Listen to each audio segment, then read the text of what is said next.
continue. If you hear me smacking, it's because somebody brought me some nice watermelon. I'm enjoying that at the moment. Thank you, guys. 11-2. Bottom of the fourth. Michael needs one run to stop this thing. Tashira Evans' job to stop that happening. Ruth Ann Sims takes strike one on the outside corner.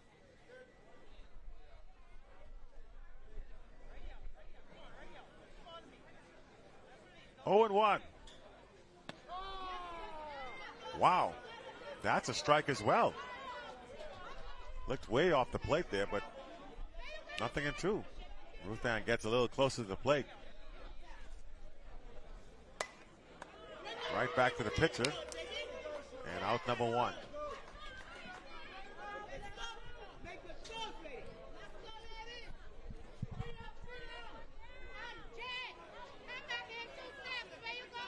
Bottom of the fourth inning, an 11-2 lead for Michael over Andros here in this bronze medal contest.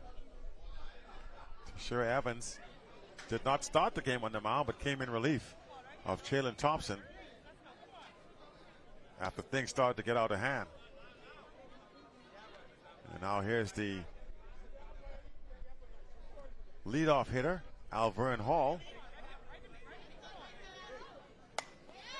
She grounds it to the shortstop, comes up with a nice play to throw over to first base. Not in time, as the first baseman can't come up with the throw. That was a nice scoop by the shortstop for Andros, Cintis Cooper. I didn't think she'd have a chance to get a glove on it, but she did, and still even managed to make a throw and make it close. So the winning run on board, and here's Tyler Miller.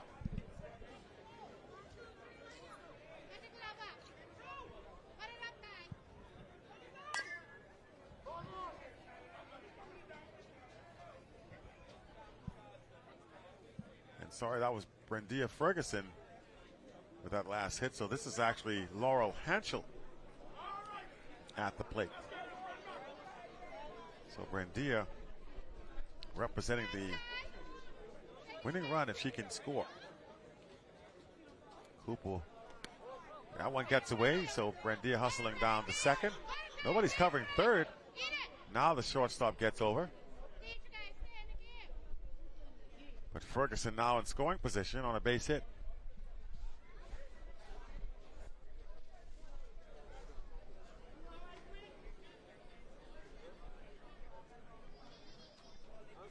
Here's Tashira Evans. At the plate, Laurel Henschel. Kelly on deck. That's down in the dirt. Hall.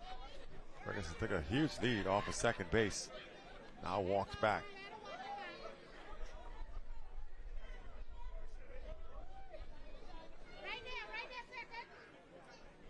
No balls, 2 strikes to Laurel Henschel. Oh, 1-1, sorry, is the count to Laurel Henschel. That one's away. And now she takes off for third. The throw is not going to be in time. Boy, that was good heads-up base running there by Brendia Ferguson. She's now 60 feet away from scoring the winning run. 1 out. So anything contacted here by Henschel should be able to get Ferguson home.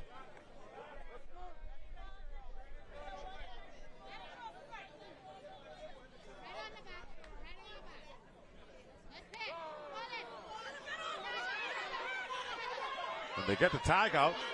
The throw, they got it hung up. Oh, what a tough break there.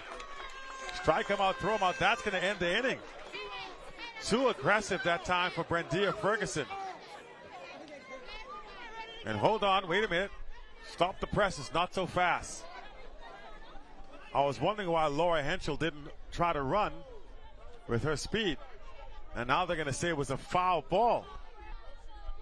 The umpire says, I call foul ball. And now they're going to discuss it. I think the catcher says I held on to it.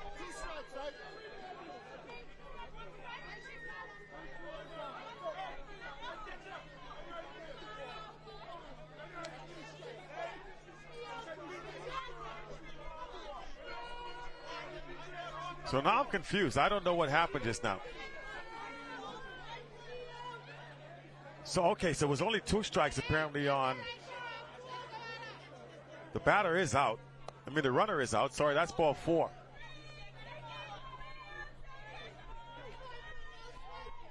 So Brendia Ferguson, thinking that it was 3 strikes, tried to come home and then got tagged out for the second out.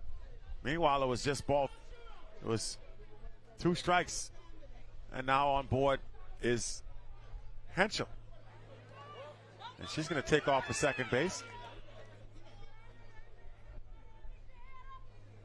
And wants to go to third. Look, she's having a little fun out there. Why don't you, Laurel?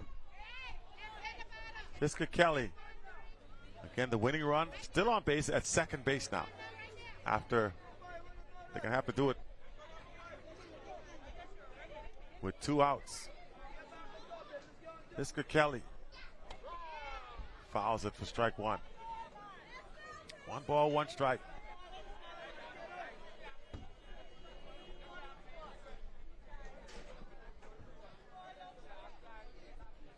One and 1 the count. Here's the 1-1 pitch to Kelly. Outside for ball. 2-1 here.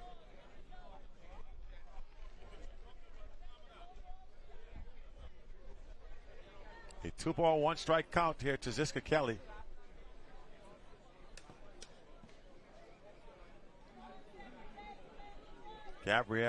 Alexandria Gabrielle on deck. Mike Cal hoping it doesn't have to come to her. Inside, 3-1. That one gets away. Runner's going to hustle on down to third base. Boy, careless with the softball. And the speedy Henschel now within the opportunity here to score.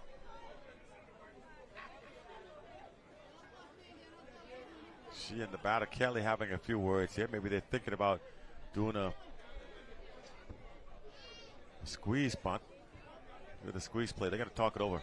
Meanwhile, timeout call by Andros. Game on the line here. They got to not have that run come in at all costs. They got to get this out. Otherwise, the game is over. Mike Cal gets the bronze. There's Laurel Henschel. Anything away from the catcher now. She's looking to scoot on home.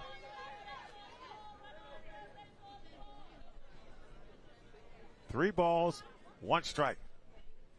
Kelly swings through it for strike 2. That one looked like it didn't reach the plate, but she offered. So 3-2 here. Now a chance to finish it off if you're Tashira Evans. Kelly hoping to make at least some contact. Put it in play. 3-2. 3-2 pitch. Up high, ball 4. So they're at the corners now with 2 gone. And here comes Alexandria Gabriel. Gabriel hit this in the game.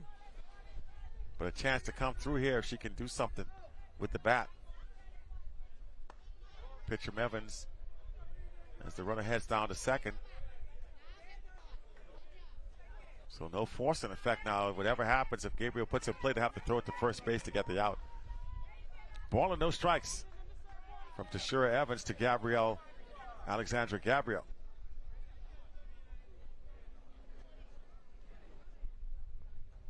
One-0 fouls it down the left field line and out of play.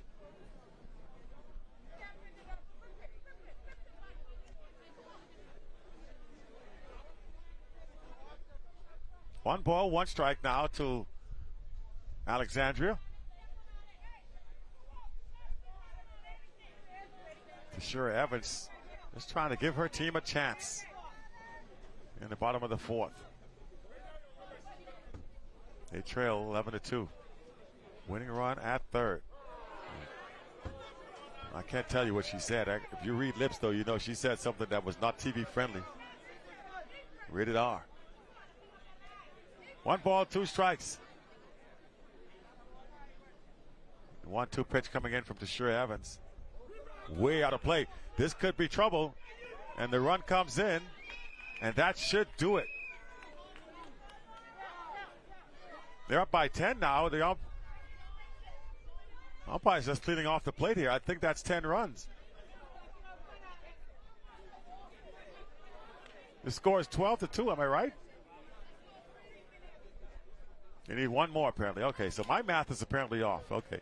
I've been thinking, that must be wishful thinking.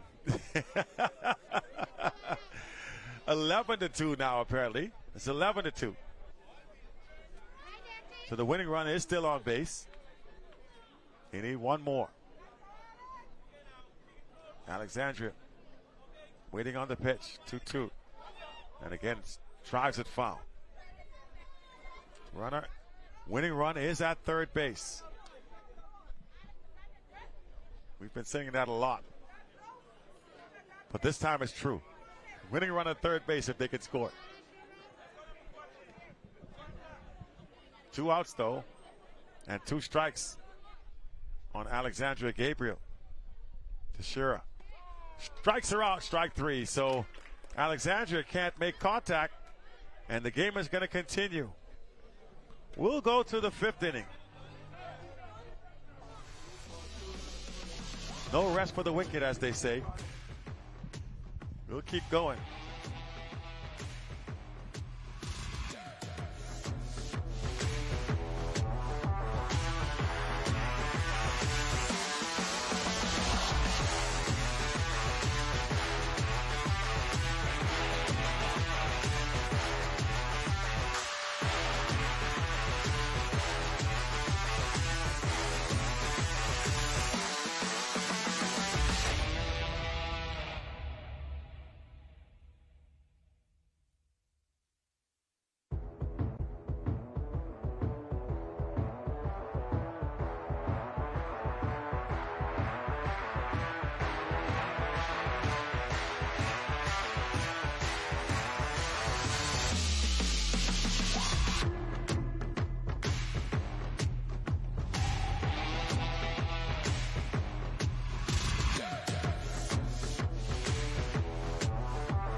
Our contest here as we are into the top of the 5th inning.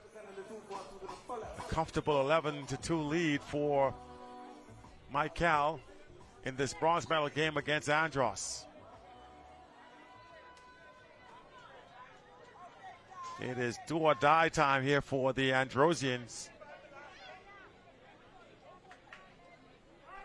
The top of the inning here. 7-run mercy rule in this 5th. That's strike 1. Good start there for Brendia Ferguson.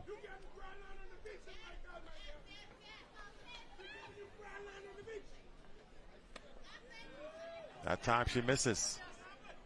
Cintis Cooper at the plate. Leading off for Andros here in the top of the 5th.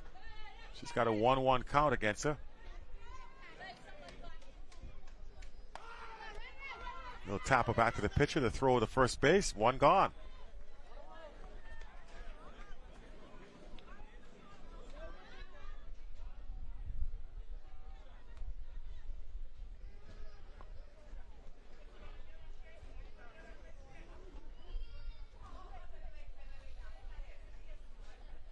One away.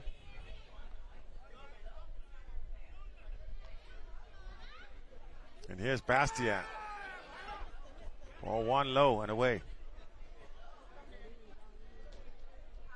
Roshana Bastian now with one away. And just down to the last couple of outs now.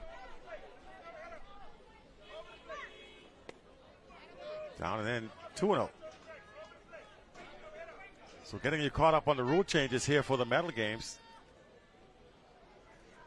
We're in the 7th. Well, they play 7, I should say. Fouls it away. 2 balls, 1 strike. So the rule changes are you play 7 innings, no time limit. There is a mercy rule in effect. How the mercy rule works is 15 after 3, 10 after 4, 7 after 5. So we're in that realm right now in the 5th inning. That's a lead of that much, I should say. Grounded down to third base. The throw by Ruth Ann Sims is not going to be in time. Good hustle down the line. Ruth Ann took her time getting rid of that. You don't have all day. You got a speedy runner. You got to get rid of that throw. So Ruth Ann taking too much time to throw down to first base. And the run is safe.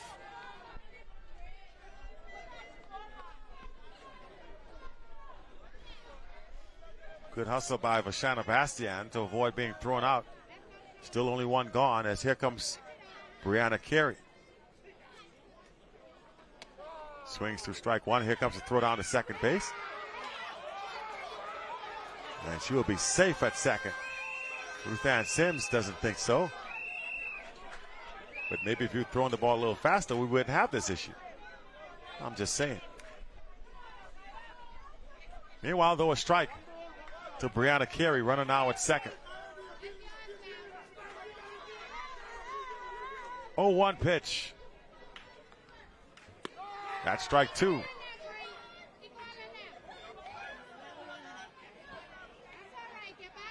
Count now 0-2 to Carey. They got 1 gone. 11-2 the lead for Mike Cal.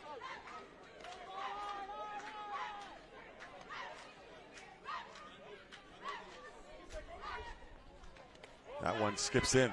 She's going to try for third to throw.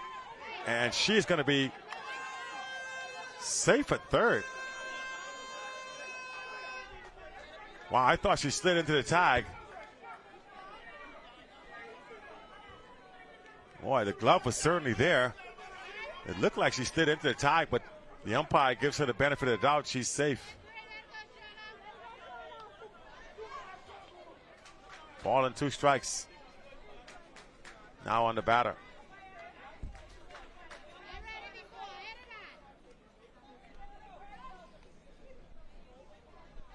Here's the pitch to Carey. Swings, and it gets out of play. Fouled it away.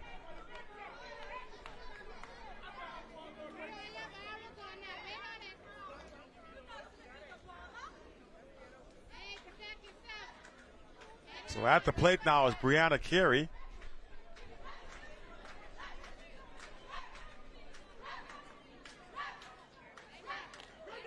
Takes that one down in the dirt, 2-2.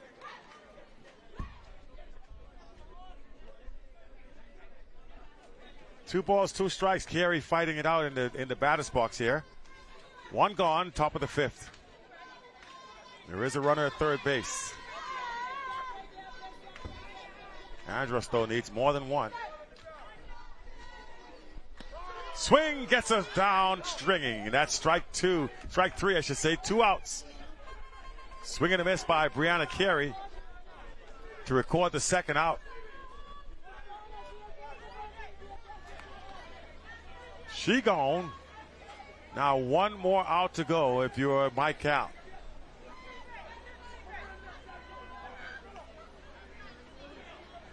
It's going to be in the hands of Sharon Woodside to keep the game going here.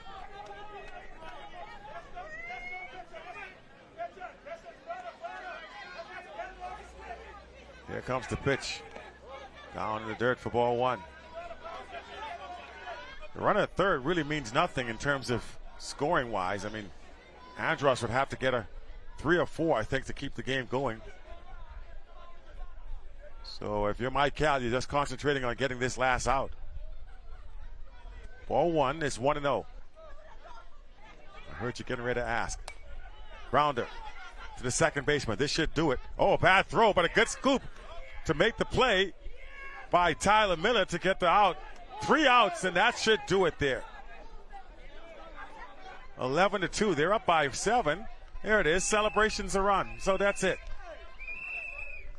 If that wasn't the mercy rule, we'd have had to have a discussion because somebody keeps giving me wrong information. All right, so that's it. Ball game is done.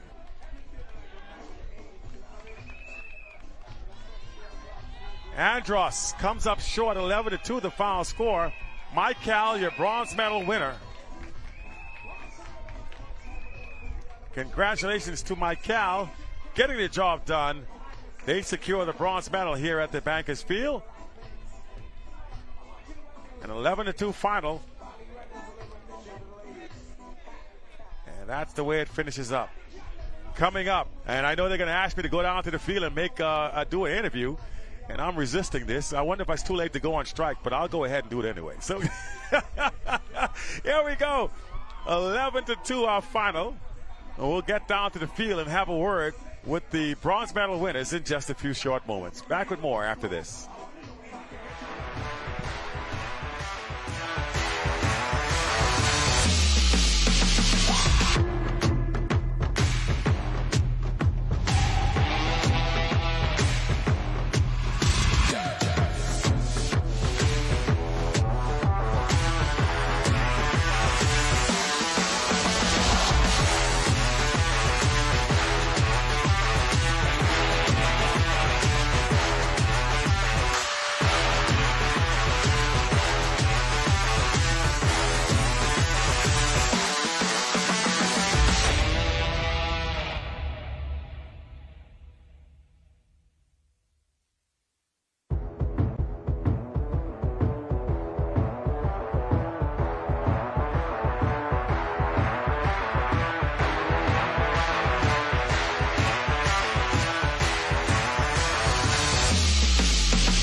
So we're here at the field with the bronze medal winning coach. You told me you guys were Renee Sunshine Davis, as Mike Cal does not go home empty-handed. An 11-2 victory. You guys secured the bronze medal. Obviously, you came in focused and ready to get the job done. Yes, we know what we had to do after we was in for the gold and then dropped the bronze. I tell my ladies, listen here, we come to take this. We come to take it, Marcellus. Now, last night you had some opportunities. Again, you were only down 2-0 early on, and then things kind of got away from you in that game against New Province. But, you know, you did what a lot of teams hadn't been able to do, which was keep them off the scoreboard quite a bit. So you definitely came in focused. But like you said, 1 or 2 miscues cost you. You do, however, get the bronze. Yes, you know, they counted us out. They counted everybody, counted Mike and lady. So, and if you look at the stats in the game, we hold all the big teams. We hold them to 2 to 3 runs. All excuse with that errors in left field last night was cost them beat us 5-0. But we had them. We had them. Marcellus, I brought the container. PL turned the current off, so I had to give it to Andres. All right, there you go. Thank you very much, Renee Davis, Sunshine, and Mike Cal. They're your bronze medal winners. Coming up, the bronze medal game for New Province, and their opponents, Long Island across the way. That's just ahead. Stay with us. More softball just around the corner.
All right.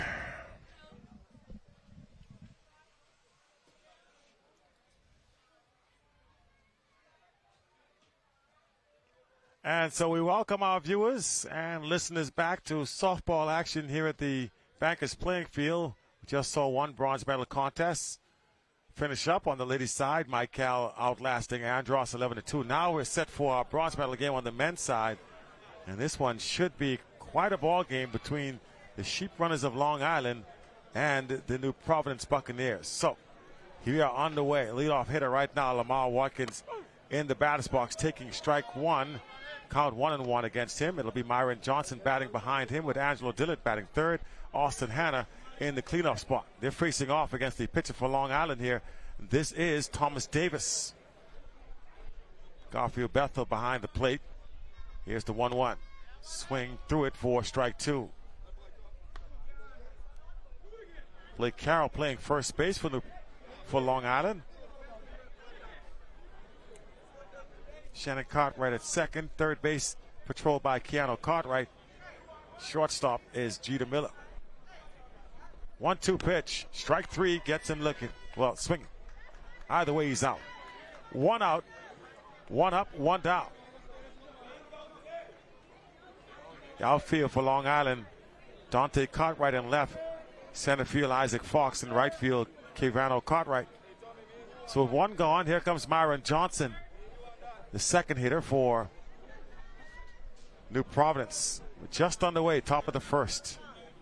Thomas Davis, strike one. And Myron didn't like the pitch. He thought it was a little high. Ain't what you think is what the umpire thinks, and he said strike. Nothing in one, the count to Myron Johnson. 0-1 pitch coming in. And somebody stole my fan again. What happened? 1-1. Oh, okay. No, that's fine.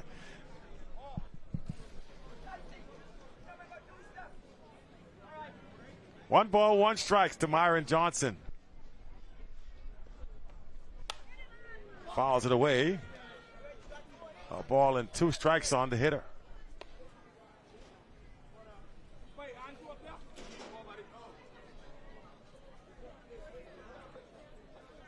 One-two the count to Myron Johnson. Just underway here in this bronze medal game with New Providence facing off against Long Island. 1-2. Boy, he just missed with that one. The count runs 2-2. 2 balls, 2 strikes. Good eye by Myron Johnson to take that pitch. So 2 balls and 2 strikes now. Myron Johnson back at the plate, facing off against Thomas Davis. And takes strike 3. And he is out. Myron has a few words there with the umpire. He didn't think that was a strike, but it is what the umpire calls it. And now 2 gone for New Providence. And he's going to get some, I hear cries of no way downstairs, but you know what? Again, that's been consistently called throughout this tournament. All right, so you got to understand that. It's not like it's your first game. So here's Angelo Dillett now coming to the plate.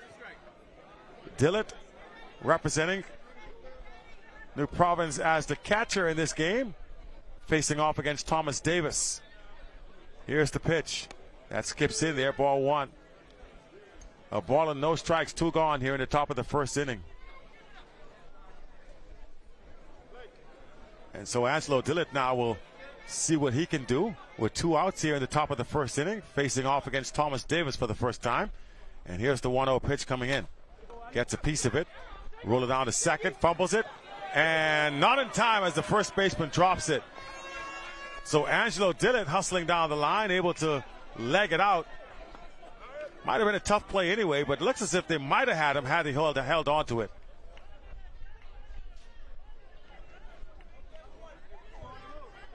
So New Providence with their first base runner. Angelo's the catcher, so they're going to bring in the speed runner here. Well, the courtesy runner, Myron Johnson, who was the last out, will come in and run. So Thomas Davis will have to face at least one more hitter here as Austin Hanna, the cleanup man, comes to the plate. Shows butt. Pulls it back, ball 1. I think that was to try to pull the infielders in. Corners in the event. Hard to believe he'd be bunting here with 2 outs. Although, if he could get it for a hit, I guess, why not? 1 ball, no strike, shows bunt again. And again pulls it back 2-0.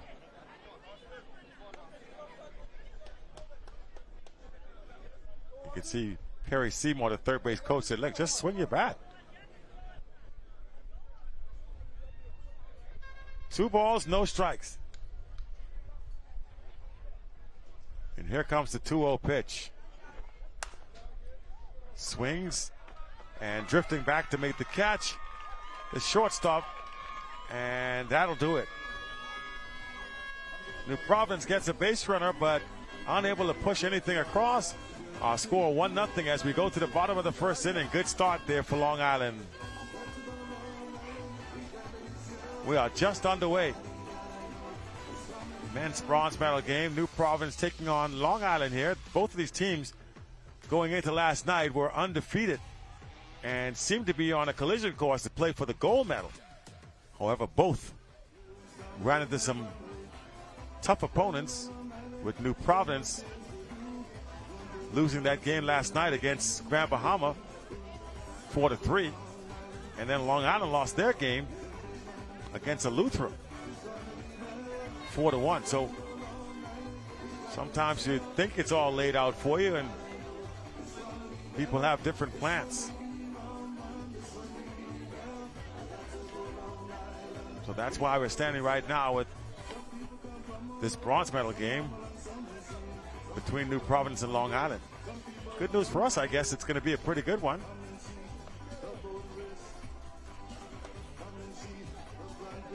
Bottom of the first coming up. Long Island will send Isaac Fox to the plate to lead off. Kevano Cartwright will bat second, followed by Thomas Davis. Garfield Bethel in the cleanup spot. Looking at New Providence's defensive alignment, on the mound is Cardinal Gilbert. Behind the plate, Angelo Dillett. First baseman, Miguel Hanna. Second base, Stephen Russell. Over at third is Aaron Wood, who had some issues defensively last night. Boy, he couldn't feel anything. Now he's hoping for a much better contest this afternoon. Austin Hanna plays short. Myron Johnson in left. Center field, Lamar Watkins. And over in right field, LeVon Ferguson. That's how they'll shape things up here for New Providence defensively as they go to work now in the bottom of the first.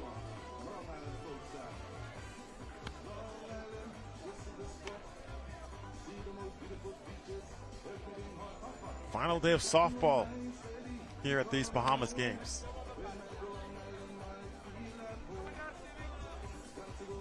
It's an 89-degree morning. Well, afternoon now. It's 90 degrees, sorry. It literally just switched to 90 degrees here. It says 90 degrees. Feels like 103. And I'll agree with that. 24% chance of rain. But right now, it doesn't look as if that's going to be happening. So we're ready for the bottom of the first, which is a good thing, I guess. We want to finish up all these games with no more problems. Let's make sure we get all the action in. Wouldn't want to have weather be a factor on the last day. So leading off for Long Island is Isaac Fox. He's had himself a good tournament as far as with the bat. We'll see if that trend continues against Cardinal Gilbert. Swings at the first pitch into the left field area and making the juggling catch out there in the outfield. Nice play by Aaron Wood. That's a tough angle, but he made it look okay as he did fumble it a little bit, managed to hold on, out number one. Thought for a second that might have a chance to drop, but good jump off the bat for Aaron Wood to run that one down. And there's a strike now to Kevano Cartwright, batting second. 0-1.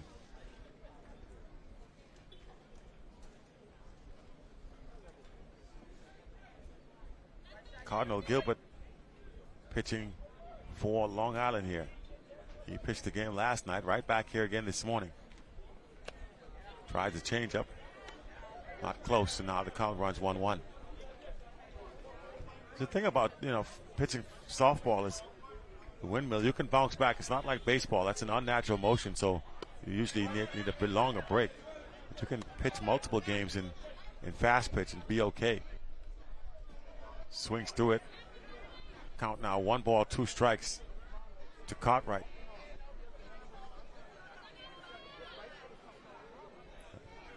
Not sure what the stoppage in play is.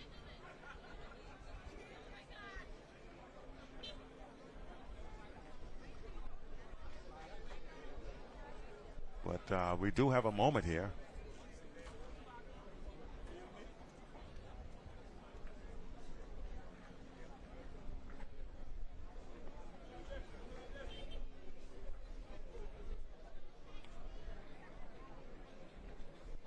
So it looks as if we're ready to resume play. Cardinal Gilbert moving back up to the rubber area. Ready to get this one resumed. This is typical Cardinal. If you've watched him over the years, he paces back and forth. Always has a ready look. He's like almost impatient to get back to work here.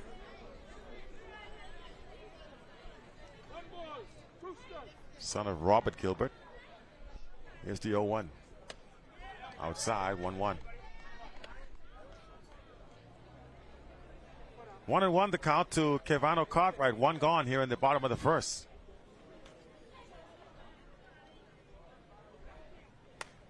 Fouls it back for a strike. 1-2 now.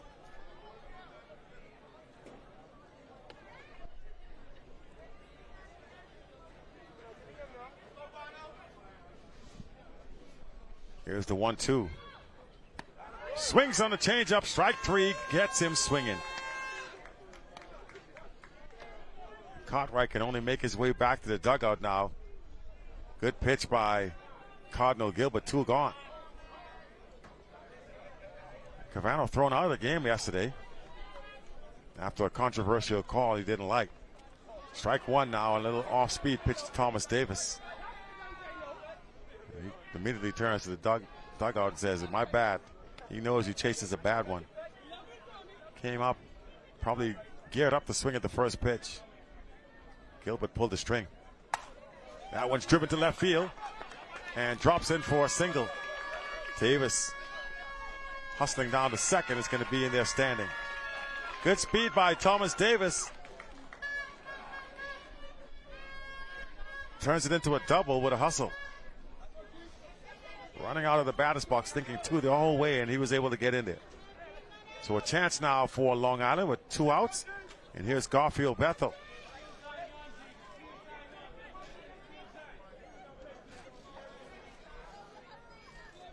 Cardinal Gilbert will try to keep the score 0-0. And they'll say he went around, strike 1. Umpire says it was a strike anyway. Garfield said I didn't swing. Umpire says, well, I was calling it a strike. 0-1.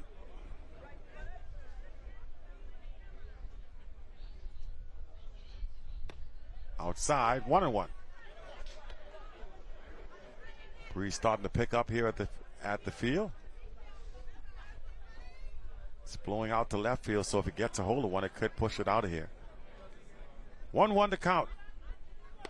Stays up high, 2-1.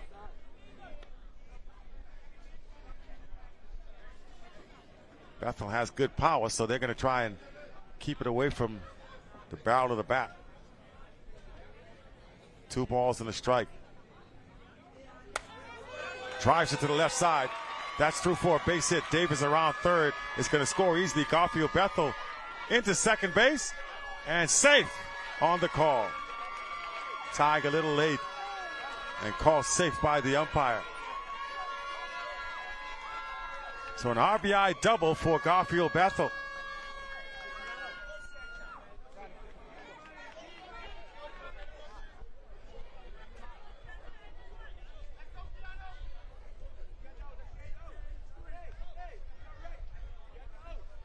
And God bless Pandora Greenslade, who just came in with some food.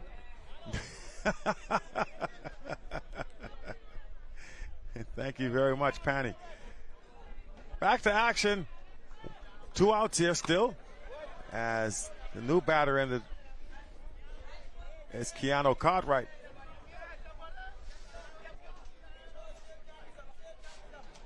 Cartwright swings through strike one. Bethel Garfield with 2 outs goes in. He's the catcher, so allow him to get dressed. And now running for him is Kevano Cartwright. Meanwhile, 2 strikeouts on Keanu Cartwright.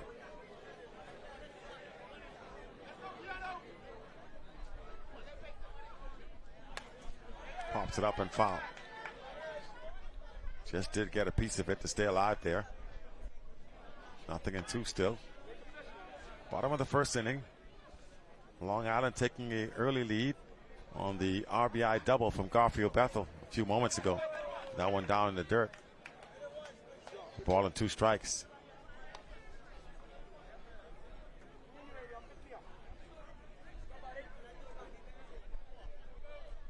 One and 2, the pitch now from Cardinal Gilbert.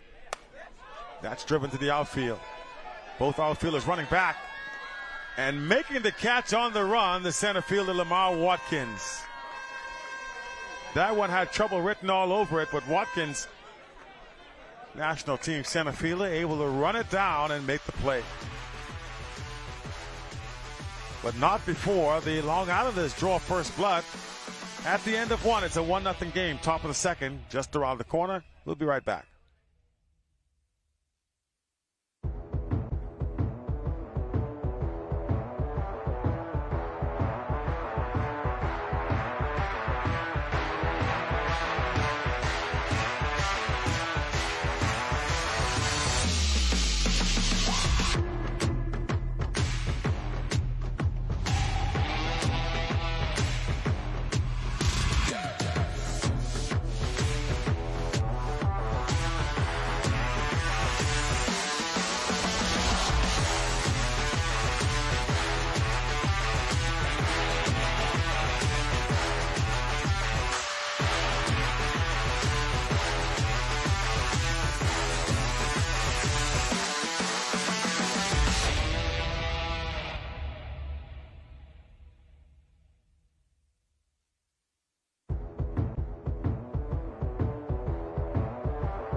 To the top of the second inning.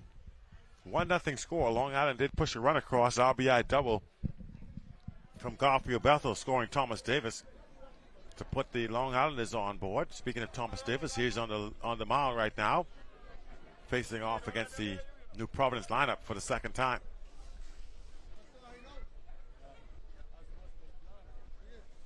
Here's the pitch. And that one's called a ball. This is, I think, Austin Hanna. Stephen Russell at the plate.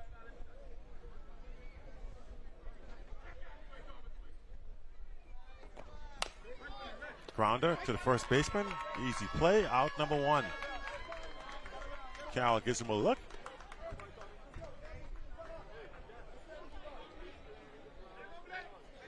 So a quick one up, a quick one down.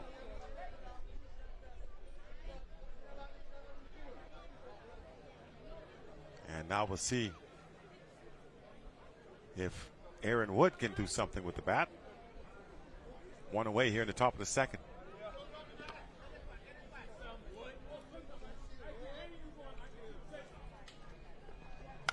Wood check swing, fouls it away, strike 1.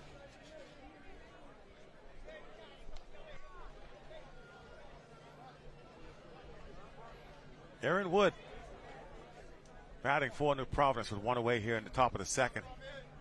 0-1 as you get a good look at Thomas Davis. Inside for a ball.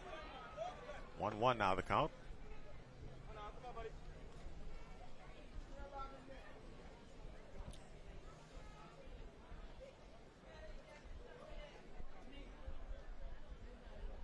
1-1. Little chopper down the line. That's going to get in for a base hit. Wood making the turn at first base. Will settle for a single here. A little excuse me swing results in a single. There's Aaron Wood on board. That's going to bring up Miguel Hanna with one out.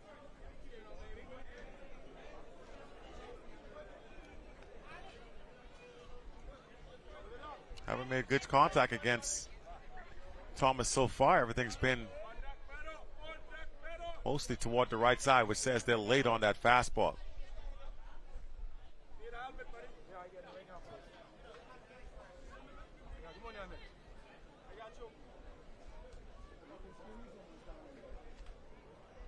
So then steps in Miguel Hanna now, the big first baseman for New Providence. Runner at first base.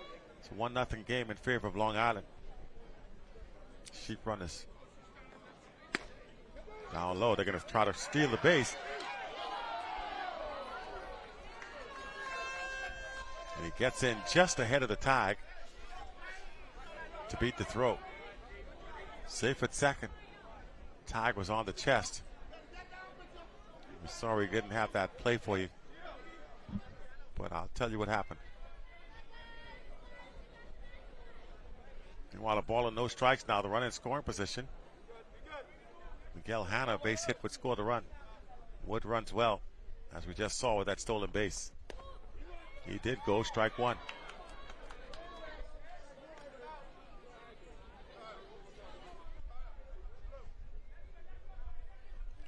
One ball, one strike.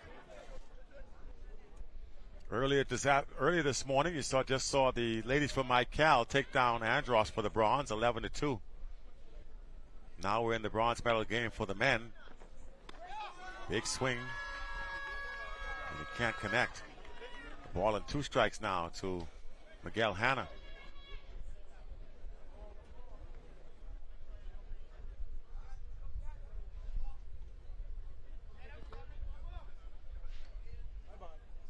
One-two pitch from Davis. Strike three gets him swinging.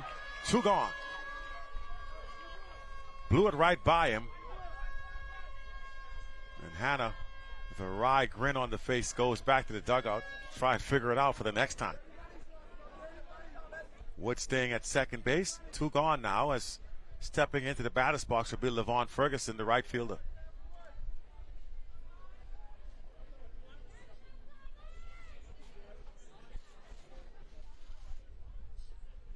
He shows bunt, tries to put it down, strike one.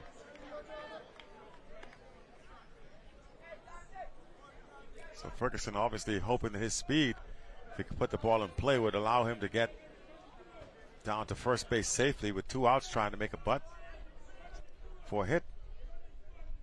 Nothing in one though. And here's the 0-1 pitch outside. Good save by Garfield Bethel to avoid that thing getting past him, which would have allowed Wood to advance to third. 1-1.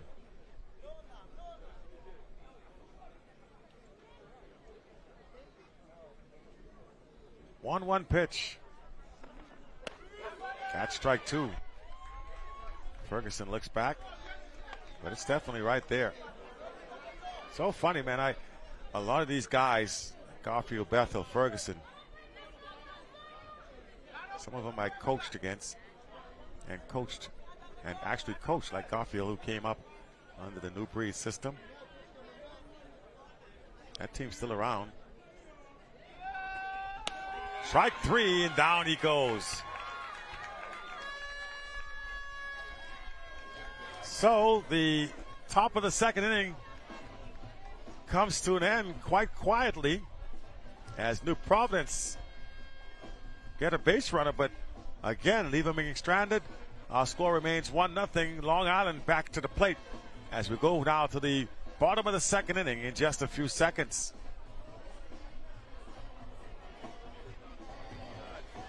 So yeah, as I was saying, a lot of these young men, and they are young men at this stage. I remember them, some of them as little leaguers and so forth and so on. Now here they are Some of them with kids of their own, and what tells you I'm getting old. Happens to us all. Bottom of the second inning, though, is just around the corner. Cardinal Gilbert back on the mound. Now, Cardi ain't that old. I mean, Cardi ain't that young, so I'm good.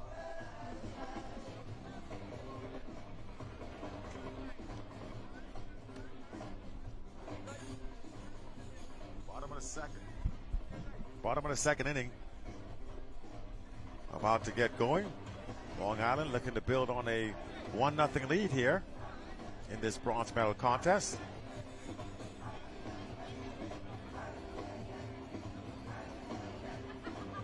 If you're just joining us, wondering how they got the run, bottom of the first, Thomas Davis with a double.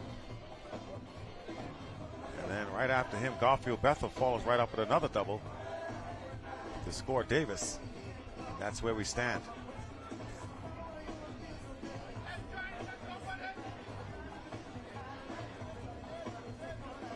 So Cardinal Gilbert back on the rubber. And he'll face off against the leadoff hitter for Long Island. Strike one to Shannon Cartwright.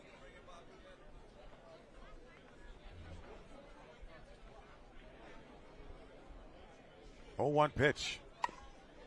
Stayed back on the changeup, but still fouls it away. 0-2.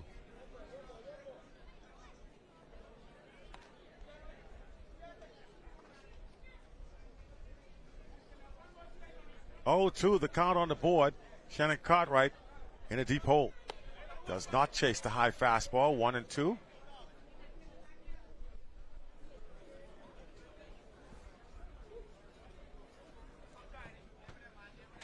So 1-2 count to Shannon Cartwright. And that one, he's able to foul back to stay alive in the count. Gilbert going back to the changeup on that one. 1 ball, 2 strikes. Pitch again. Again fouling it away. So good at bat so far for Cartwright.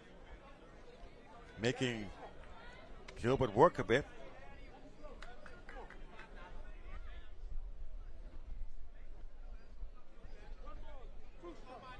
So the count's still 1-2 to Shannon Cartwright. Gilbert with the pitch. Tried to change up again, and this time he stays back on it. Misplayed. They're going to try to head for second. And safe at second.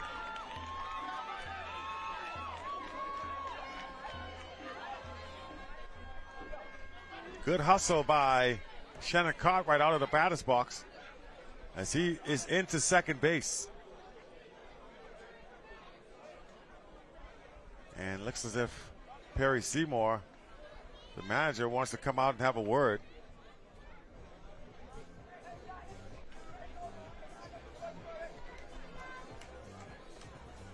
You can see Angelo Dillard, the catcher, is upset about something.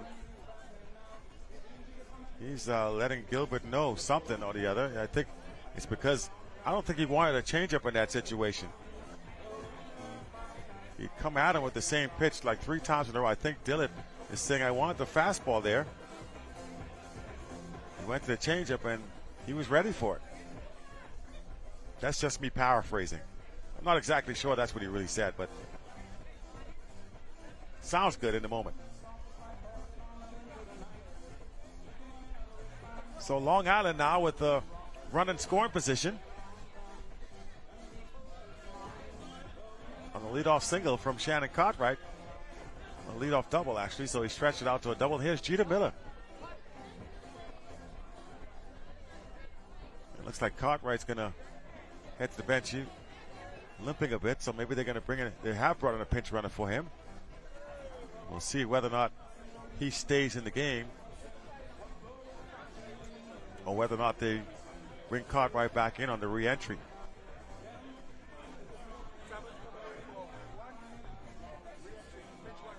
So Jeter Miller now will bat. Jeter, the shortstop for Long Island. Runners at second, nobody gone. We're in the bottom of the second inning. Playoff rules have changed, or rather the medal round games have changed. Instead of the 5 innings and 75 minutes rule, they have now taken the time limit off, and they play 7 innings with the mercy rule in effect.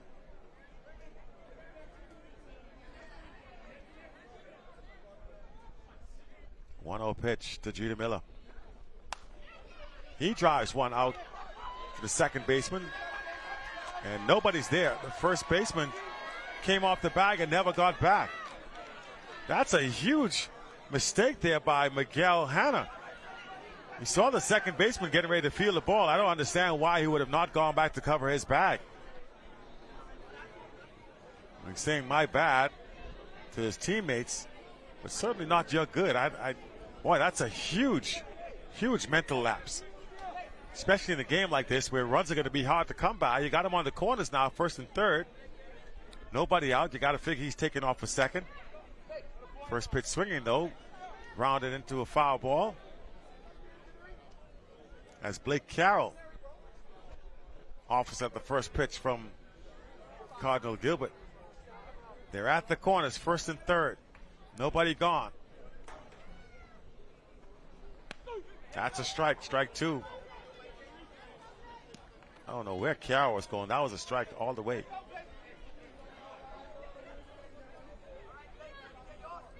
Oh, 0-2 count now as Gilbert steps in. Realizes he needs a strikeout here. Punches it into the air. Shortstop makes a nice play. Runner is off and running, and they'll double him up.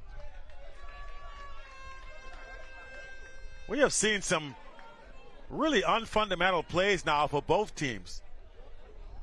Jeter Miller, maybe anticipating that it was going to be a base hit, took off running.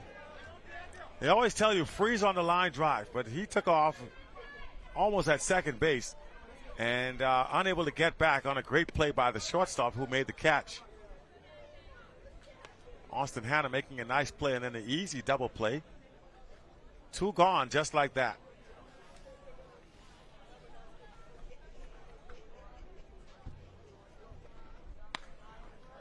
Swing and a miss on Dante Cartwright. He's got strike one on him.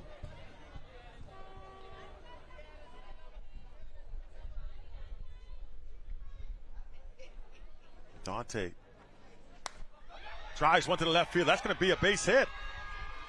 Another run will score.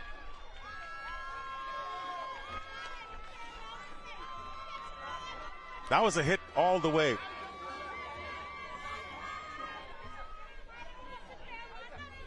Another run scores for Long Island.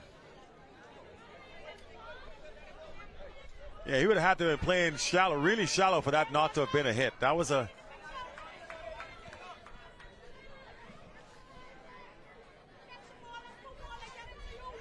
Two to nothing now, Long Island. And Fox back up to the batter's box. Quick strike on him. Dante Cartwright coming through with a nice hit for the RBI with 2 outs to double the lead. And that's going to be a base hit as well. Cartwright headed to third. And they're going to say it's a foul ball. Boy, that was really close to the line, but just foul.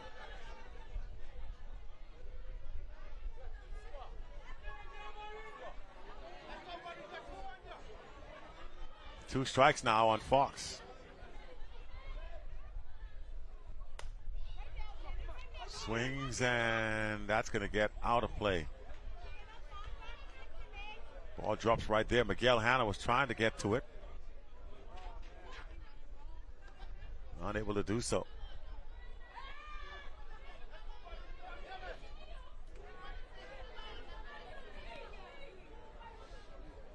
Gilbert wants a new softball. I think he also wants to regroup a little bit. Thought that should have been a third out. Miguel Hanna had some time to get over and make that catch, but late reaction, unable to get underneath it. 2 strikes does not offer. 1 and 2. Good eye. 1 ball, 2 strikes to Isaac Fox.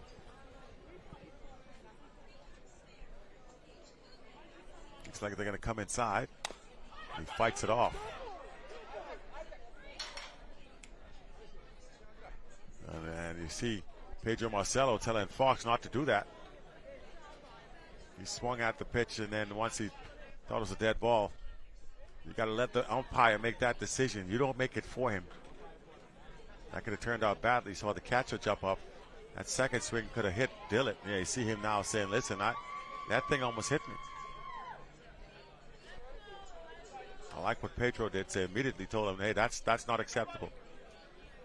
Ball and 2 strikes now. Fox scooped up by Wood over to third base in time for the out, and Fox falls down as he tries to hustle down the line.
Top of the third inning. New Providence now trailing by 2 runs. As New Long Island leads 2-0. And the opposing pitcher, Cardinal Gilbert, stepping into the batter's box. Takes ball 1. Strike 1.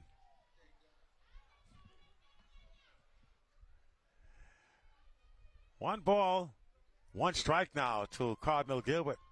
Thomas Davis back to work. His team now with a 2-run lead.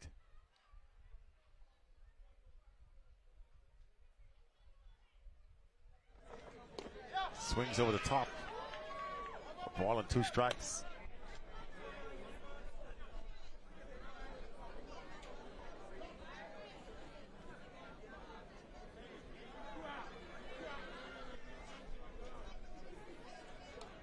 One ball, 2 strikes to Cardinal Gilbert. Here's Thomas Davis with the pitch. And did he offer? He does not.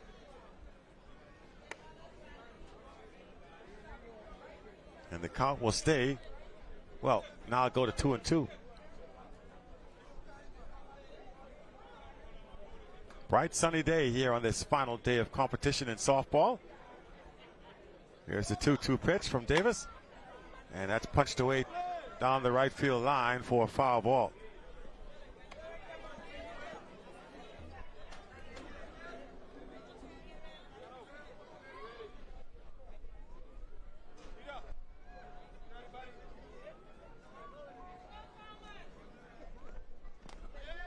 And a changeup gets him. A little bit smile offered from Cardinal Gilbert to his counterpart, Thomas Davis. Said, yeah, you got me on that one.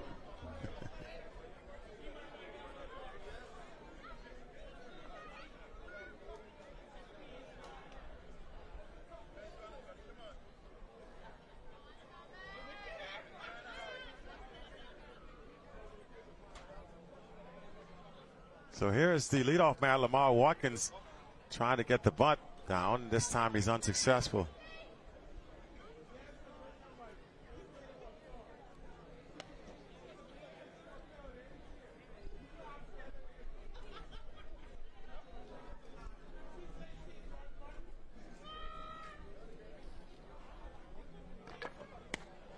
Takes the ball, 1-1.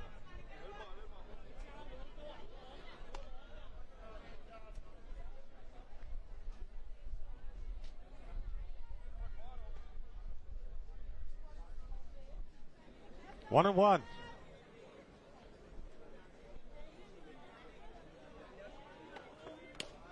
And he waves at it. Now 1 ball, 2 strikes.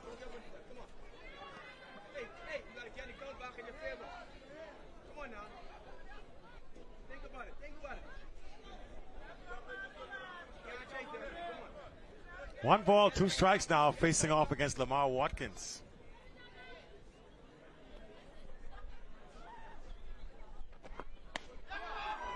Just misses. Thomas wanted that one. Does not get the call. The count goes 2-2.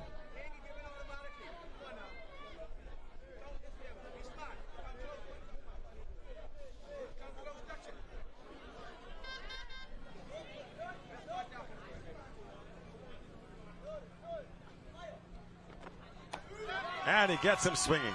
2 gone.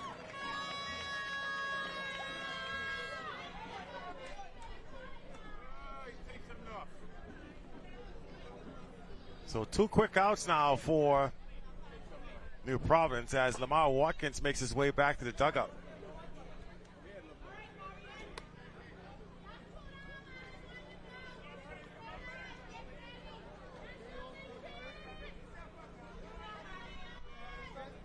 And now the next batter to face off against Davis is Myron Johnson. And he'll take strike 1. He struck out his last time up.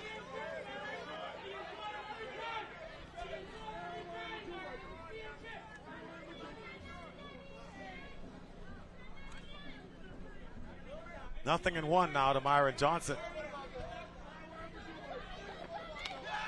Gets a piece of it. 2 strikes on it.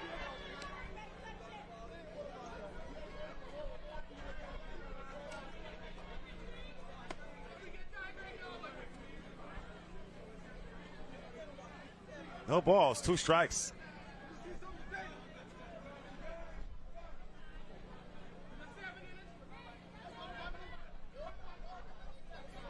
Here comes the 0-2.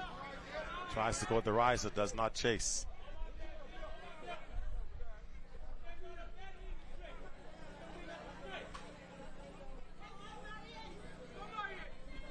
A ball and 2 strikes to Myron Johnson with 2 outs here in the top of the 3rd.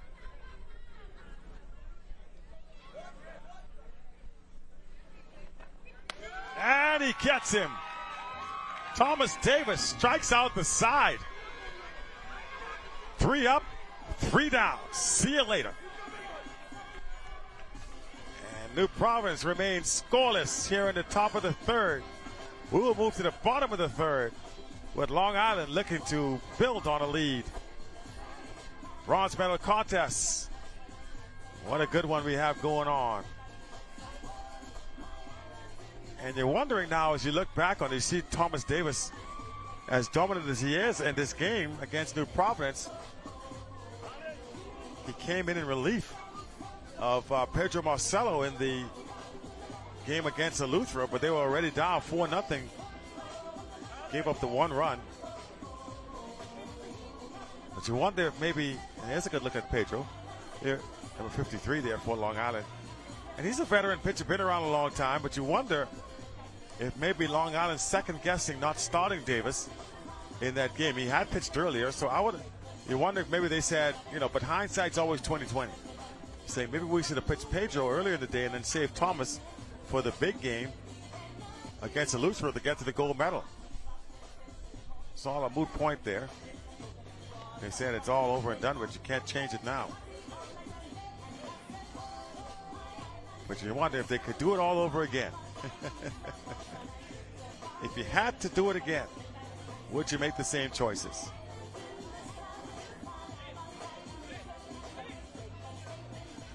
Bottom of the third.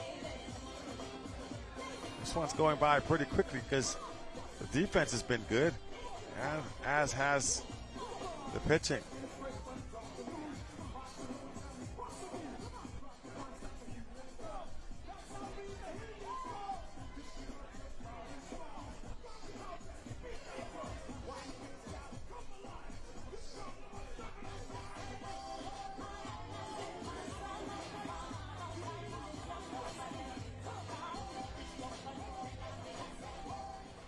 So here we go, bottom of the third.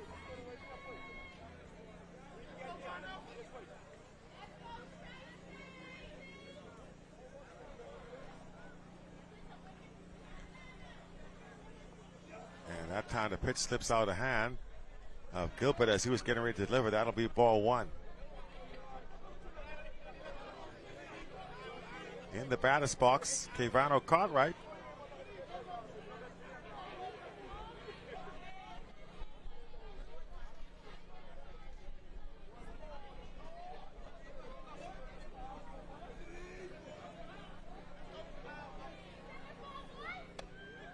And now this one, well, off the plate, 2-0.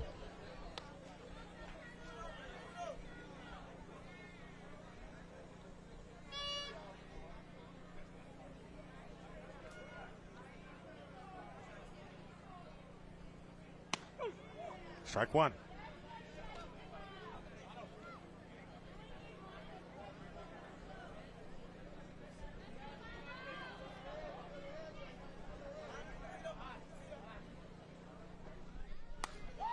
That one's hit into the sky, drifting back. Center fielder Watkins to be able to make the play. One out.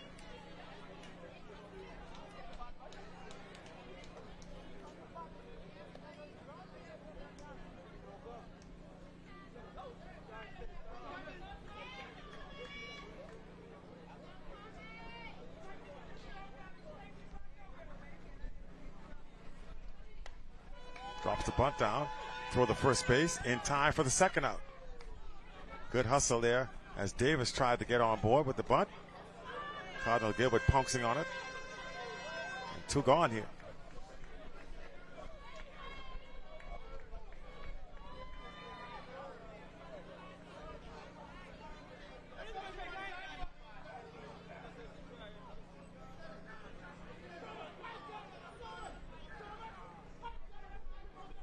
So here we are now, bottom of the third inning. You know, my good friend Tommy stops calling me even though he knows I'm on the air live. Tommy. Garfield Bethel swinging now. Bottom of the third. Two gone here. Long Island with a 2-0 lead. Let's see what they can come up with. Garfield Bethel, who had an RBI single, drives this one deep to the left field, and that's going to pull foul into the construction area over there, down the left field line. Wonder how that works with the ground with the ground rules. That's definitely in the field of play.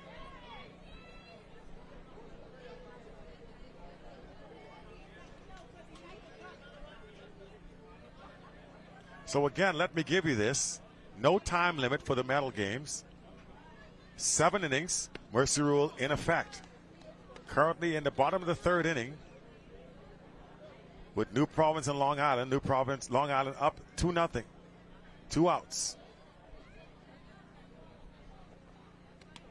And he'll hit him. And Bethel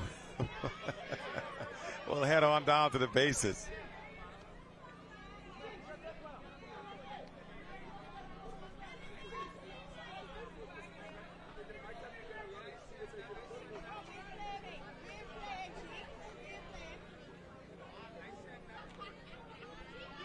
And with 2 outs, they'll bring in the runner, so Bethel will have some time to regroup before he puts on his catcher's gear.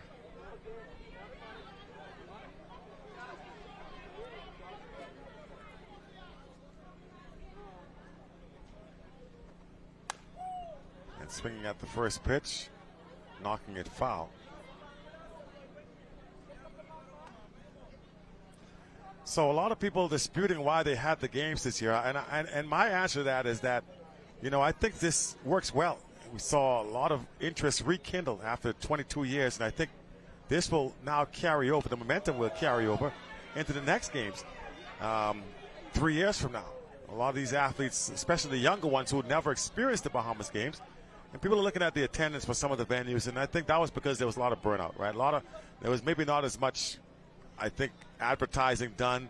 There was some uncertainty as to whether the games would actually come off, but we've seen full houses here at softball, so there is an interest.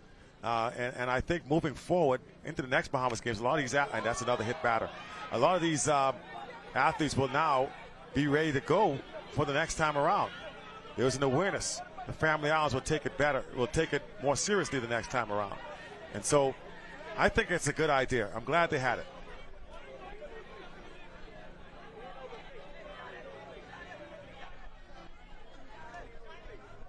So 2 hit batters back-to-back by Cardinal Gilbert.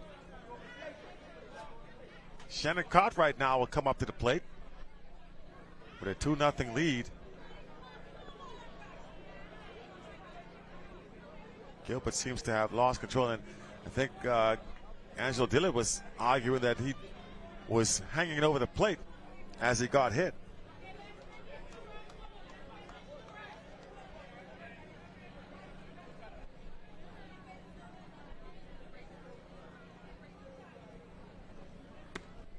And he swings over the top.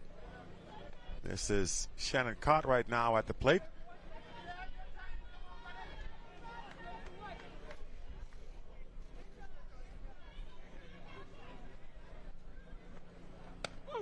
Strike 2.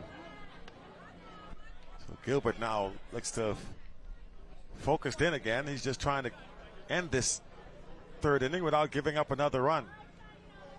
2 consecutive hit by pitches. Here's the 0-2 pitch. And he gets it with the changeup. And finally, that ends the inning.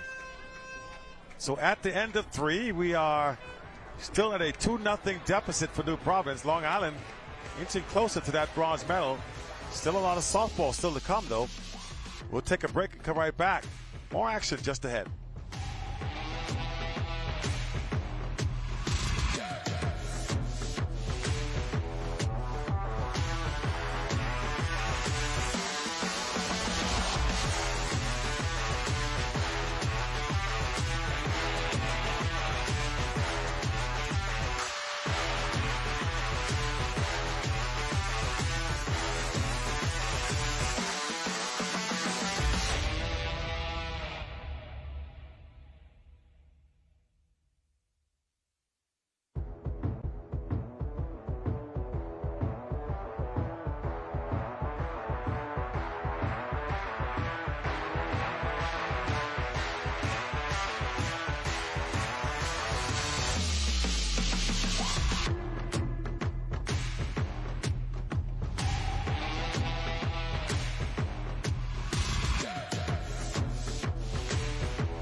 And Thomas Davis gets the throw over in first base in time.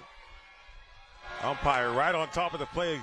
Angelo Dillard thought he beat out the throw, but that was really good by Thomas Davis to throw him out. It was bang, bang, but he got him by about half a step. And Dillard limping his way back to the dugout.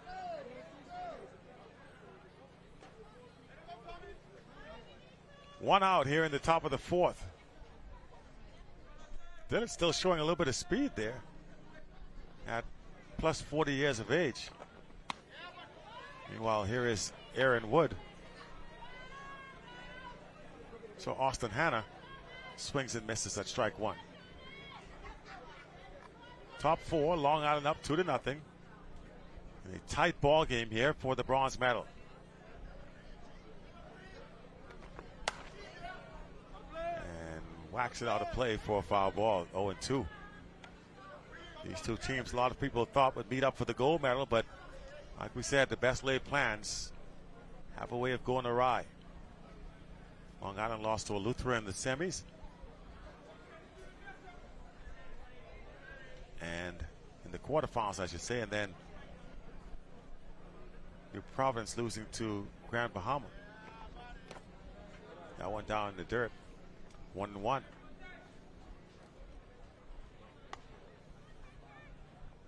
One ball, one strike.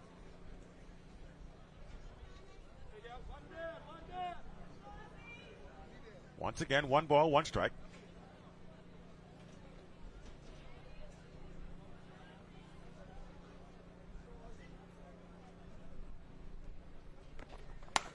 That one shot to the right side, could be trouble.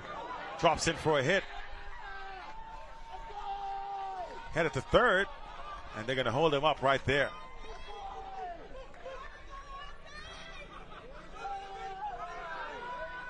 First well hit ball. With two outs though, one out, sorry, just one out. Austin Hanna with a well hit ball. They haven't made a lot of good contact against Davis. That time they did. Austin able to square that one up. So a chance here for New Providence to get on the board, and a big swing, and boy, looked like Bethel took a hit on the backswing. He's having a rough game. Already hit by a pitcher, now hit by the backswing. So he's taking a bit of a pounding in this contest. But he's a tough guy. He's a catcher.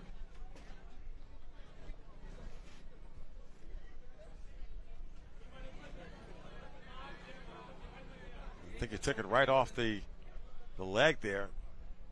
The backswing hitting him right on the back of the knee. That's no padding there. And you can see he's trying to flex that knee a bit to make sure he's still able to move around the way he has to with that runner on third especially. One out. 0-1 to count. And here's the pitch. That shot to the right side as well. Another base hit. One run is in. They're going to wave the runner down to third, and again, back-to-back triples now.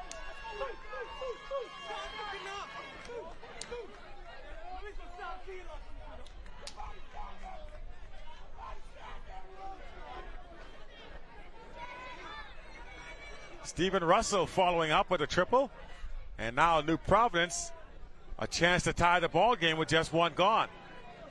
Aaron Wood.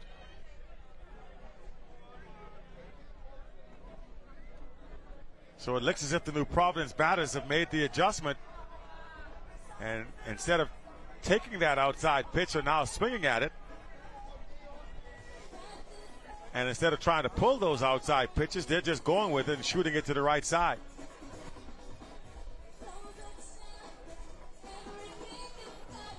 So now it's a battle of a chess strategy here. They're going to leave Thomas Davis in the game. And let's see now if Garfield Bethel tries to go inside a little bit more.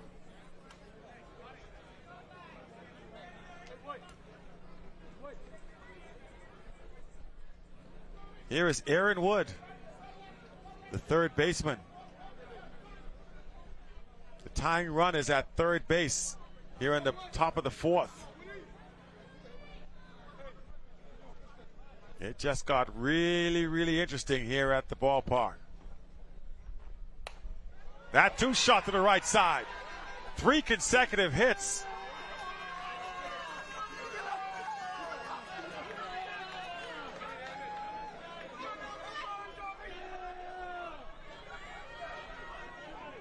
And we're just tied up now, 2-2, 2-2. Aaron Wood comes through. 3 consecutive hits to the right side of the infield. And you would think the second baseman would now kind of shade more towards that area. And again to the right side. And they almost double him up. Ball is on the ground.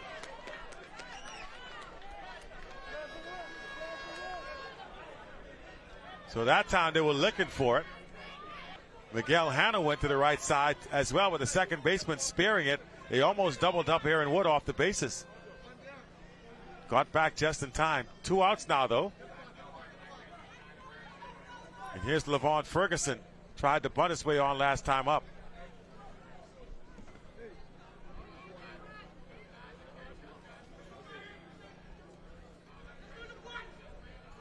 And I'm saying, I thought there was 2 outs already, but I guess not. That's a strike. There's 2 outs. All right, so there are 2 outs.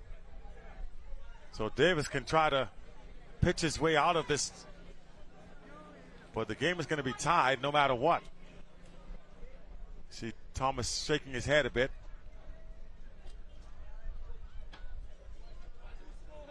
Two-run deficit erased here by New Providence. It's fitting that we have this type of ball game. Again, these 2 teams were the 2 best during the play-in segment.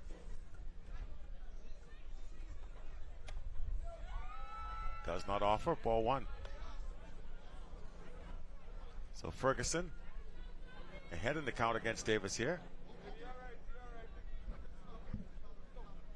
Not much of a pull hitter, so I would play him. I would shade him again to the right field side as well. 1-0 pitch. Throw it on to second. Got it. So he is out at. That's the 3rd out. Dead at the. So they throw out the runner at second base for out number 3, but New Providence ties the game 2 apiece.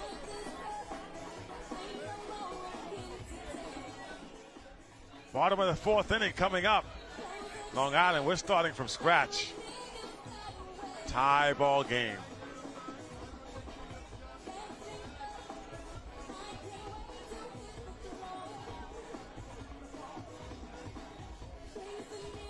Well, you got a lot of dust flowing around here in the booth. Put my glasses on the table for a second, picked them up, and it was like looking through a snowstorm.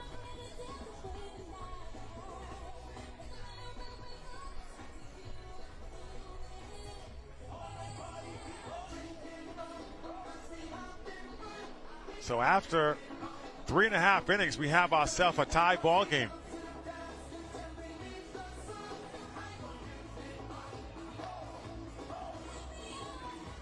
Long Island saw that lead evaporate on back-to-back triples by New Providence, and then a single by Aaron Wood.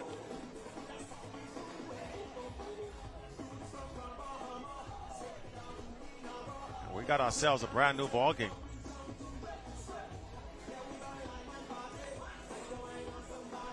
This is certainly a treat for the fans here.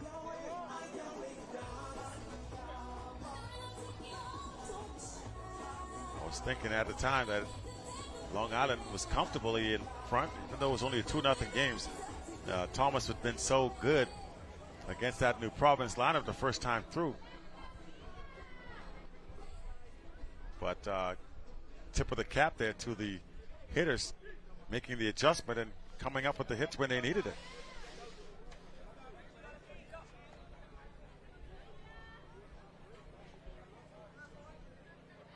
So we move now to the bottom of the 4th, as the Sheep Runners will try to retake the lead here. Cardinal Gilbert back out there on the hill. Well, on the mound. The hill is in baseball. So he's on the rubber.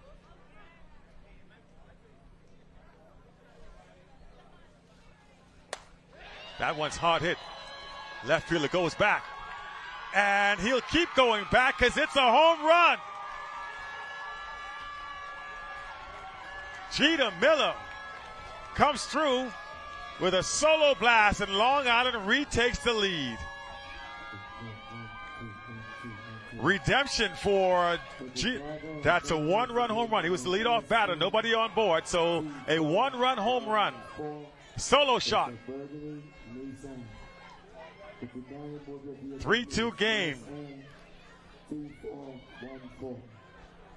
And it looks as if they're going to take Cardinal Gilbert out of the ball game now. The new pitcher coming in, that's Dion White. So Jeter Miller, who got doubled up as last time, comes back and redeems himself with a solo home run. And here comes the mini heat, Dion White, to try and keep this game right where it is with a one-run deficit. Cardinal Gilbert's day is done. And as Dion goes through his wall of tosses. So, we talked about this the other night, how Dion is a pitcher of many years, and you can see one arm is definitely bigger than the other. That right arm, the pitching arm, much bigger than the left. And you see this a lot of times with people that play a particular sport, especially pitchers. One arm overdeveloped because it gets a lot more work than the off arm.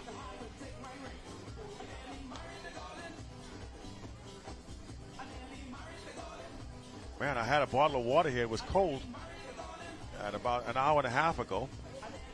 And it's so warm up here in the broadcast booth.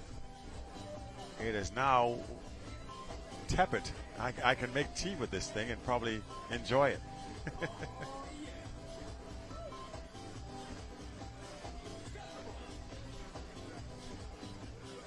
3-2 game, nobody out in the bottom of the fourth.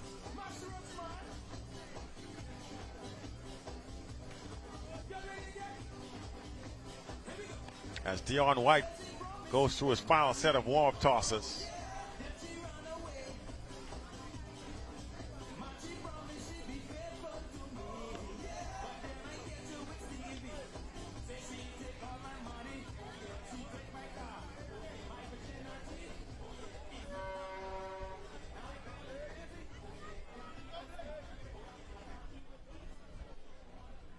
So here's Dion White on the mound, replacing Cardinal Gilbert after the solo shot. And he comes in and throws a pitch right at the head of the batter, Blake Carroll. The Providence trying to keep this a one-run game. Carroll swings at it, strike one. 1-1.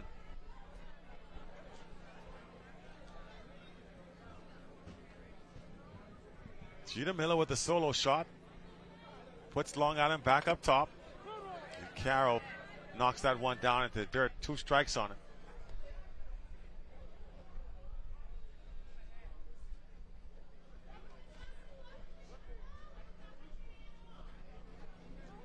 A ball and 2 strikes to Blake Carroll, and here comes the pitch from Dion White. Fouls it away.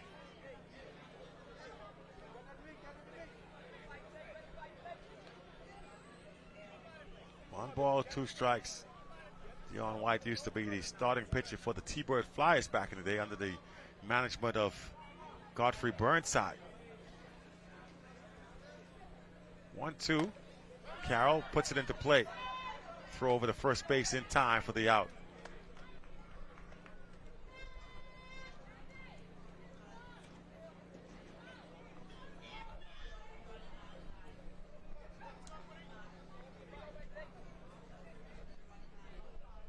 One away, bottom of the 4th inning.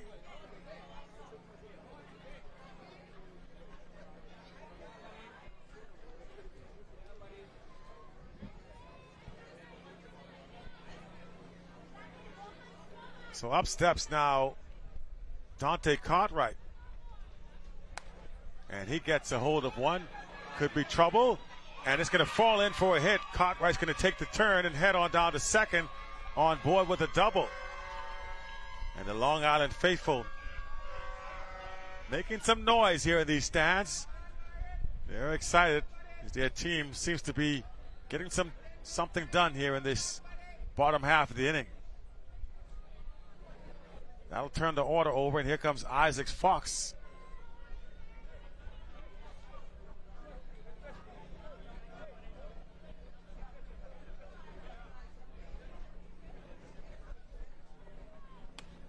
Fox takes a big cut. Strike one.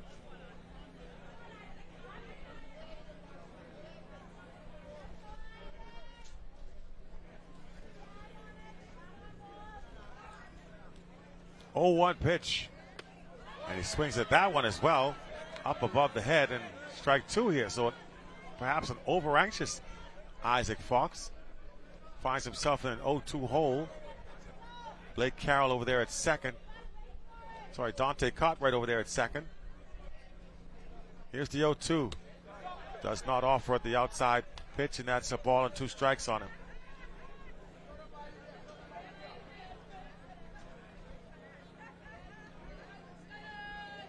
One ball, 2 strikes to Isaac Fox. Strike 3 got him looking.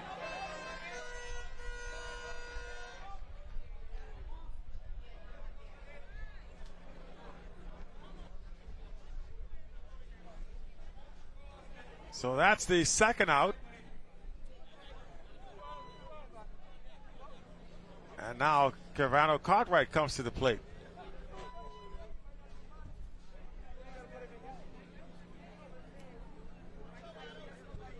Boy, never seen it more pronounced than what I'm seeing right now. Just how much bigger the right arm is for Dion White than it is left. Ball one down and in the dirt. Almost looks lopsided.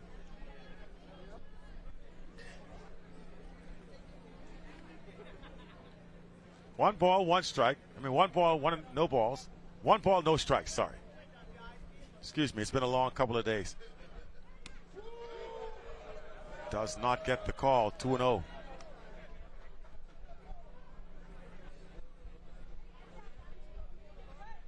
We still have 2 more games left to play in this softball segment of the Bahamas games. Both will be gold medal contests. Right now, a good bronze medal game brewing. That's strike 2. Rather, strike 1, 2-1.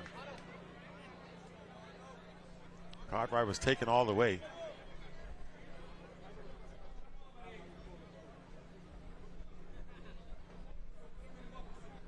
Two-1. Grounder. Shortstop comes up throwing, and that's the third out. At the end of 4, Long Island takes the lead 3-2 on a solo shot from Jeter Miller. We'll go to the 5th inning in a moment.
move to the top of the 5th inning.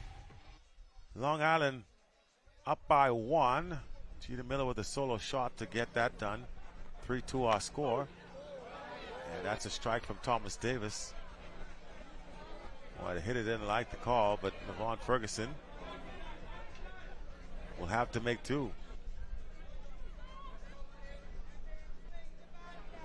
Nothing in 1. Thomas Davis. That'll be a long strike. Again, everything has been, any contact, solid or otherwise, has been mostly to the right side. Fastball has been overpowering from Thomas Davis, and so they're not going to come around on it. So everything's been shooting to that right side. Good opportunity to go hard on the inside corner if you're Davis. And that's exactly what he does. Strike 3, blows him down.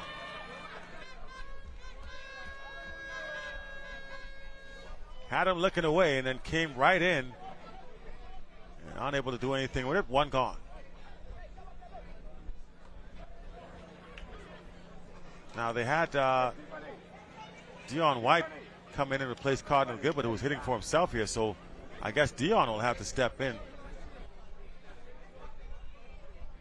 So here is Dion White seeing his first action. He swings through strike 1. And looks as if Garfield Bethel took another hit on it. Well, he's just laughing, I guess. He's having a good time at the swing by Dion White. Again, forced into action here as a pitcher. He's not only has a DH for him, but he's going to have to swing for himself here because they didn't have a DH in the game. Ball 1. 1-1.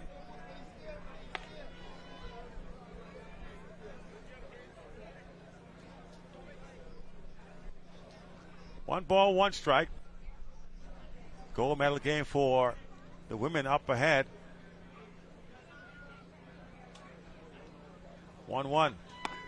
Boy, blows that one by him. 2 strikes.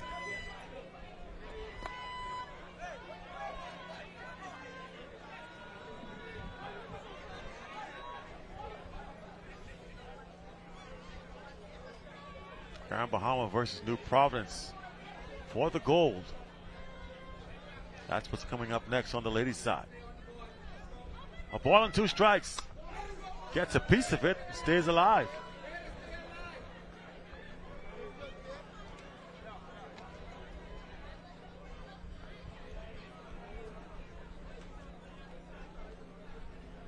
So Dion White says, I may not be known as a hitter, but I'm going to battle. Ball and 2 strikes. And here's the 1-2 pitch. Changeup. No, he tries to go by him again. Fastball fouled away. Perfect time. You got him set up for a changeup because he's geared up trying to get ahead on that fastball. You can tell. I don't know if you just feel confident you can blow it past him. But if you wanted to resort to trickery, I think this is the perfect time to go with the changeup here. He would be way out in front. Here's the 1-2. Does not chase. 2-2 on the outer edge. So Dion is starting to see it a little bit better.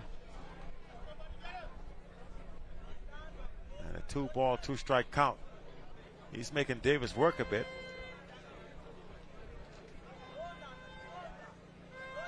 And here we go. Changeup. Tried it, but didn't throw it for a strike. He's throwing that in the strike vicinity. I think he would have had him. So Davis can't find the right release on the changeup. And Dion still battling. 3-2 now. This would be big if he could draw a walk here because it would turn the order back over and bring up Lamar Watkins again, the top of the leadoff hitter. 3-2. And inside, ball 4. So a good at-bat for Dion White. Dion says, laugh all you want, I'm on base. He who laughs last.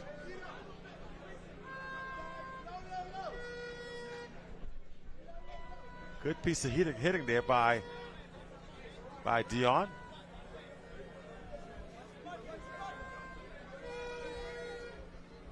I wonder how the speed rule works in this situation. Normally you have a pinch runner come in for the pitcher, but it would be the last out. He was the leadoff batter, so actually no, there's 2 out. So I'm surprised they don't bring a runner in for him. Watkins takes strike 1. Looks back at the umpire in disbelief.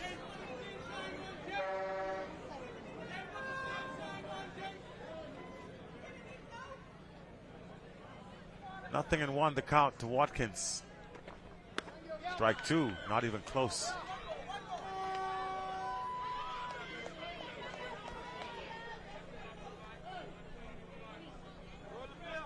So I'll say it again, nothing in 2 on Lamar Watkins here.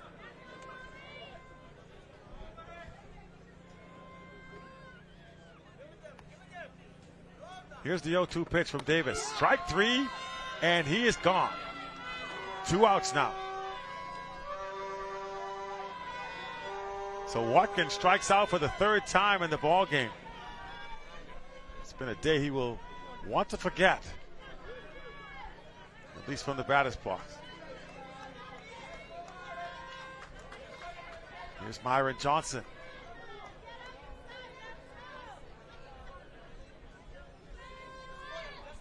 Long Island nursing a 1-run lead. Swing and a miss by Johnson. High fastball, couldn't catch up to it.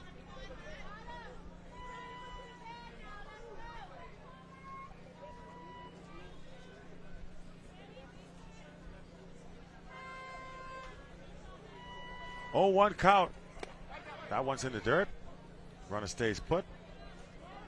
Almost forgot there was a runner on base. 1-1 now. You got to figure Davis starting to feel some of that fatigue out there. He's been toiling away in this heat. They have him batting as well. Missing 2-1. Everything else must be over. I just saw Stanley Mitchell on my screen here.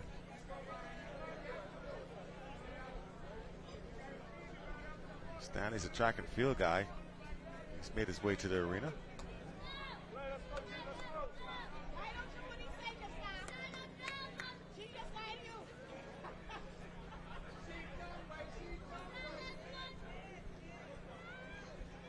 There's Dion White, who drew the walk. Most inexperienced hitter out there ends up drawing a walk. How about that?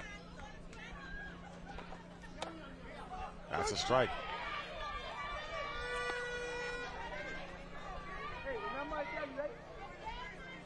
So Myron Johnson has got 2 strikes on him now. And Thomas Davis will look to finish him off.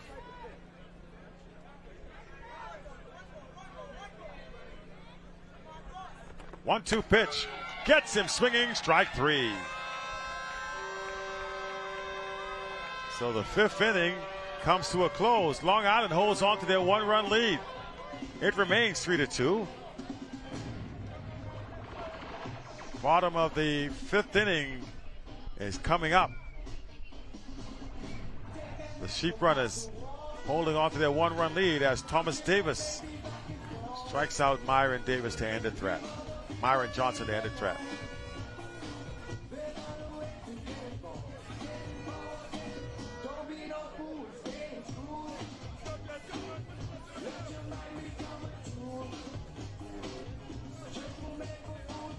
And as I call his name, here comes Stanley Mitchell.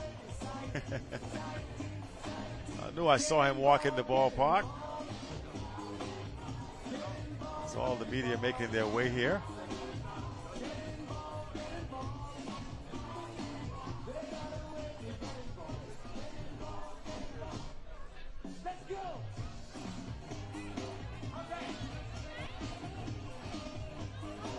Bottom of the 5th inning, just ahead now as New Providence retakes the field. A 1-run lead for Long Island.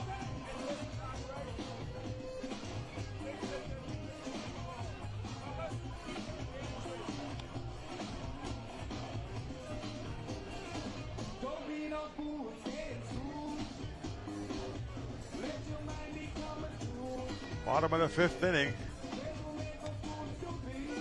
As we have seen ourselves a pretty good medal game here for the bronze medal.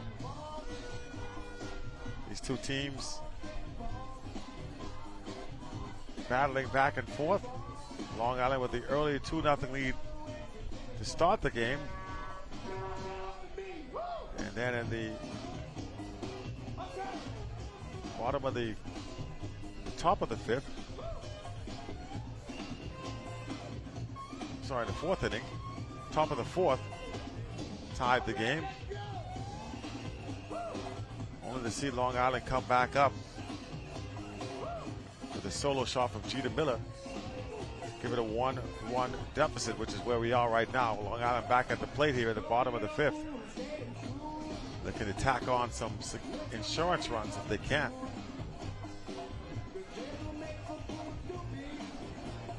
Festive atmosphere at the ballpark despite the early afternoon heat. Fans still coming out.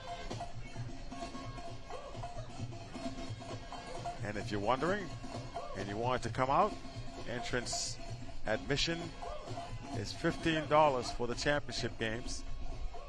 So bear that in mind as you drive on down to the Bankers Field if you were planning to attend. $5 price tag out the window. I would have just gone to 10, but you know, I didn't make that call. Dion White back on the mound. Strike one.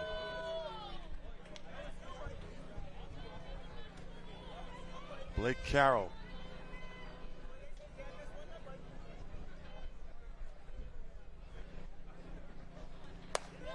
That one's hit hard. Back goes the left fielder off the fence. He thought he had a home run, but he'll get in there with a stand-up double.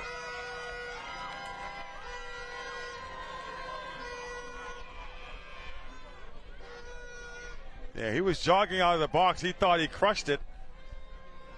Only to see he had warning track power only.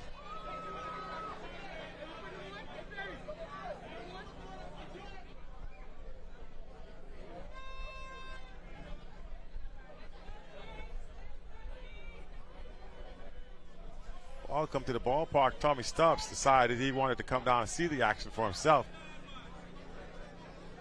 So they pinch hit for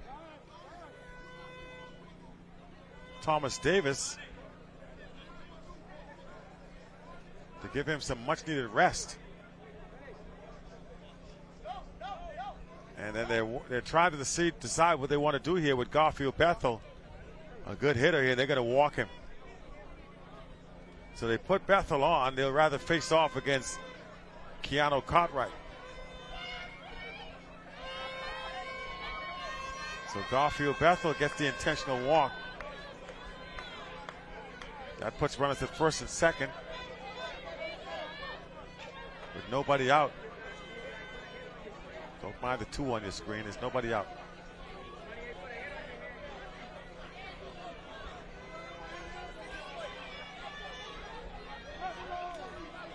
So here is Keanu Cartwright. Swings at the first pitch. 0-1.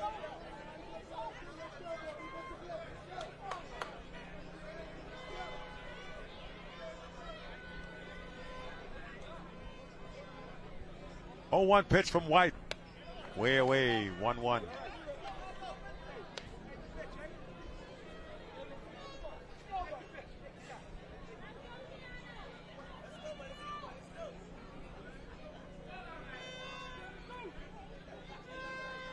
One pitch. Pops him up. Third baseman Wood comes in and makes the catch for the first out.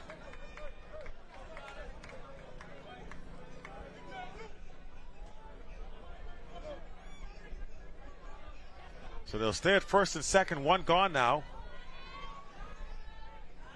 We'll fix it on the screen soon, I promise.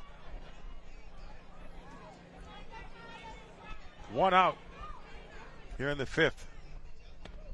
Big swing and a miss from Shannon Cartwright here.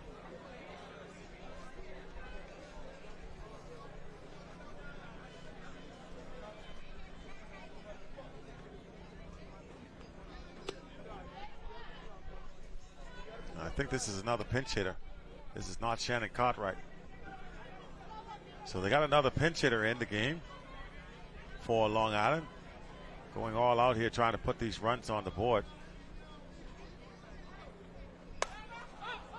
That one's into the air. Shortstop going back, could be trouble. They can't get to it. And they're going to be loaded. Shortstop was drifting back on it. The left fielder was coming in. And a miscommunication there allows the ball to fall into fair territory. Carlos Pratt gets a lucky single. Now you can see the left fielder, Myron Johnson, very upset now at Austin Hanna. It's the outfielder's ball. He's coming in. He has the right of way. Thanks a lot for asking, Kelly.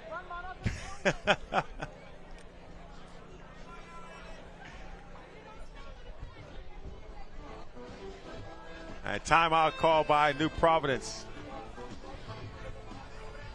They are loaded with one out. And they got to figure out how they can keep any more runs from coming across the plate here.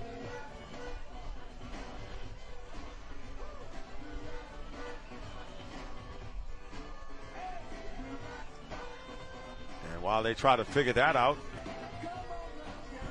Long Island trying to figure out how they can score some insurance runs.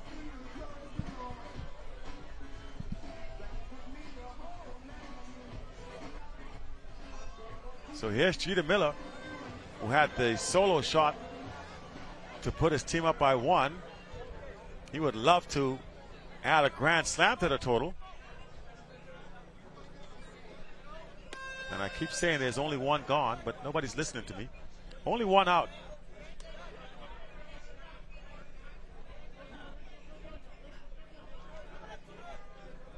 There we go. There's Jeter Miller now. Takes the ball. 2-0. 2 balls, no strikes to Jeter Miller. Bases are loaded. 1 out.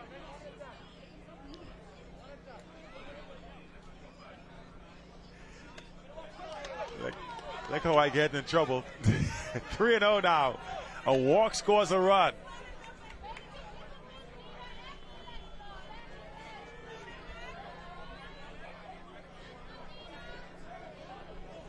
Three balls, no strikes. Here's the 3-0 pitch.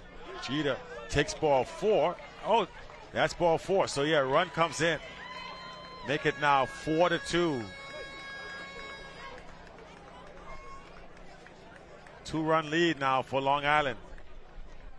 And the body language for New Providence says it all.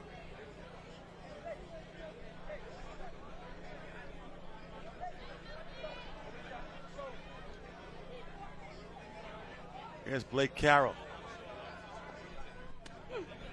Takes strike 1.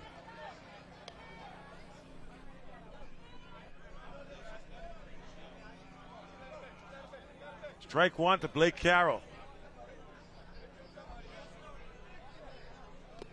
That one's down in the dirt, 1-1. So still only one gone. The bases are still loaded. And Blake Carroll with a 1-1 count here in the bottom of the 5th inning. And Carroll swings through the fastball, 1-2. Well, he was swinging for the fences. Couldn't connect. 1 ball, 2 strikes. Here's the pitch. Carroll makes contact, but it fouls it away.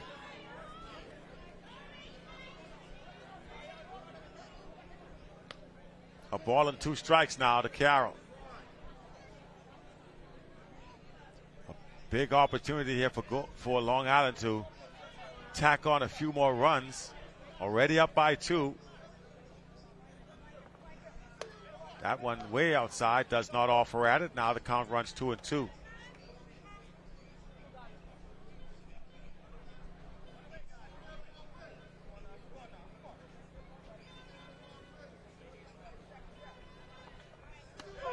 That strike 3 goes down.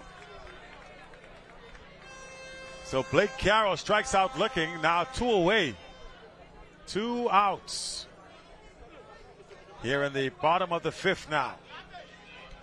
Big strikeout there for Dion White.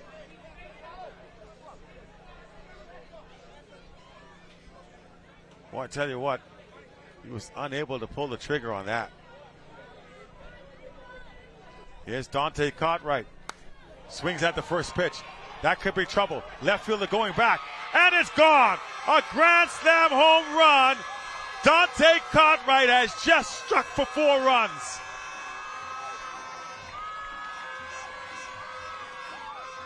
Didn't look like he got all of it when he first swung the bat, but it kept on traveling.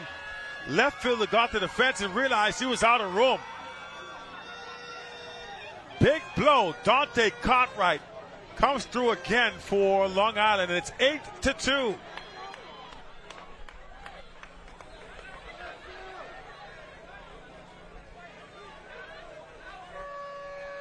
And that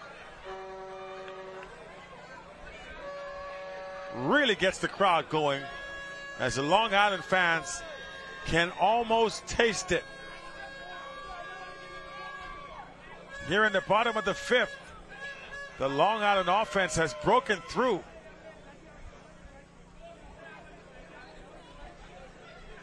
And here's Isaac Fox back up to the plate.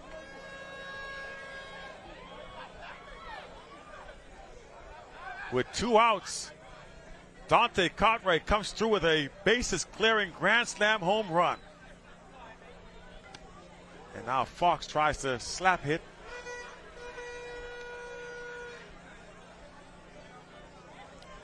Strike 1. 6-run lead now for the Long Islanders. 0-1 to Fox. Snaps at it and past the first baseman. Fox, for some speed, is probably going to be on his way to second. And he is safe.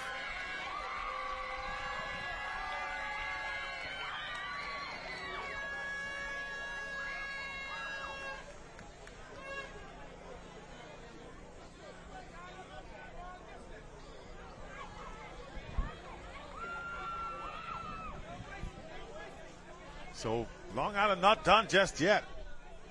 Here's Kevano Cartwright looking for his first hit. He shoots one to the other side, looks at it, and with good reason, it is gone. Let the trumpet sound. It is a 10-2 ball game. Long Island, bottom of the 5th. That's going to be a walk-off 2-run home run by Kevano Cartwright. That should have ended the ball game. I think they're up by 7. Are they not playing 7 after? Is it not?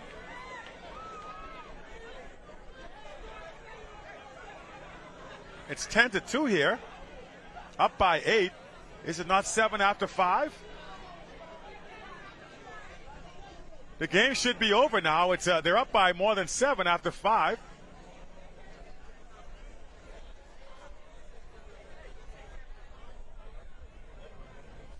We're in the 5th inning. This game is over. Why has not the umpire not realized it?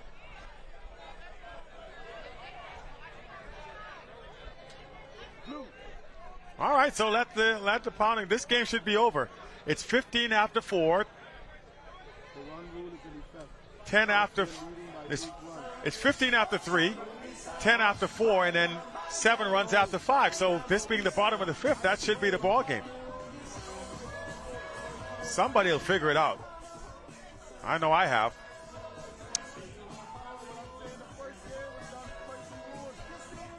The DJ apparently has figured it out. The music's playing. There's the Long Island flag playing.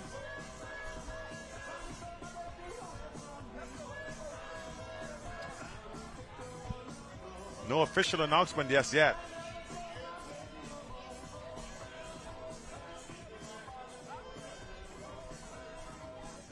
The mercy rule has been in effect all day long.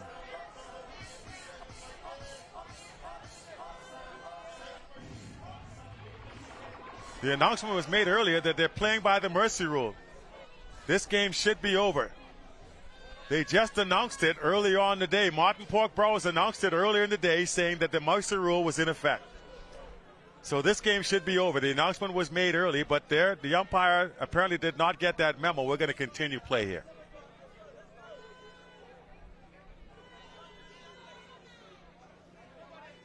Play continues here in the 5th. Pardon me if I sound a little salty, but I just know the rules. 1 ball, no strike. You just had the mercy rule in the last game. How come they erased it here in the second game? Hard hit by Thomas Davis, who was back into the game.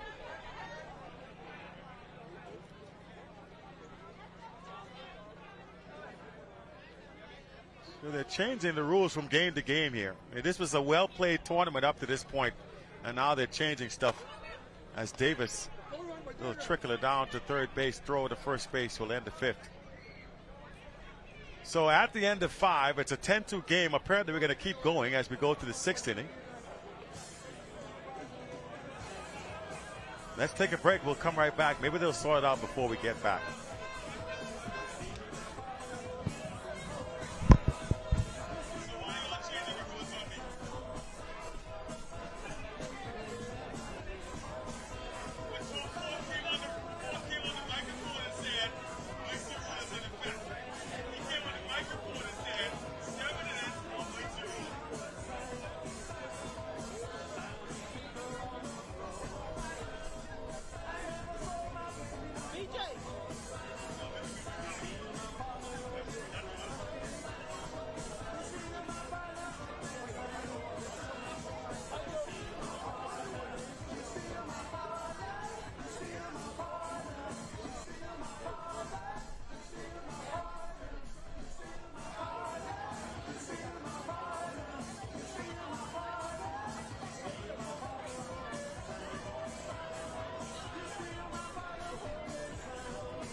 Here we are back at the ballpark. This game still continues. We're in the top half of the 6th inning. So as it was explained to me, because I went out and wanted to find out, inquiring minds want to know. We all heard the announcement come over the system from Pork-Burroughs saying that they play 7 innings with the mercy rule in effect. We actually saw that happen in the bronze medal game won by Michael. However, now with the mercy rule should be in effect here in the top of the 6th, the ruling has been set, and that's going to be a base hit from Angelo Dillett.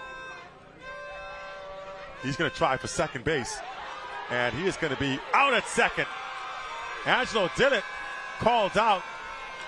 He's going to argue the call, but The umpire is not going to change that.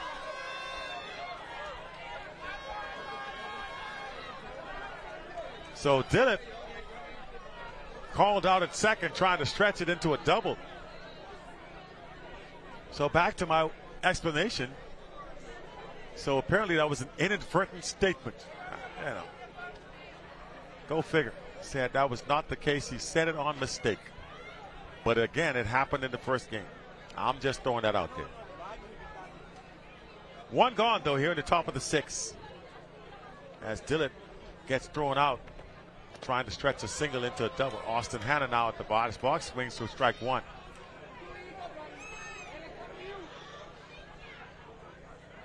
Nothing in 1, the count to Austin Hanna. 8-run lead for Long Island here, up 10-2 in this bronze medal contest. That one gets past the catcher. Now, had Dillett not tried to go to second, he would have been able to go there free of charge on a pass ball. Coulda, woulda, shoulda, all that good stuff. 1 ball, 1 strike to Austin Hanna.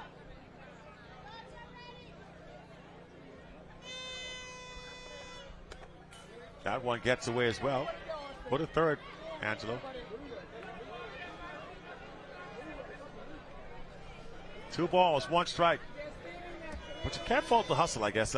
I know in a situation, but you're down by 8 runs. I get it. You want to try to make something happen, but you already did that with the single. You're on base. But trying to stretch it out turned out to be ill-advised, and call could have gone either way. This time it didn't go in your favor. Meanwhile, 2-1 to Austin Hanna. Dillett overall has had a good tournament, though. He's played well. Had a couple of hits last night in the game against Grand Bahama. Give his team a chance.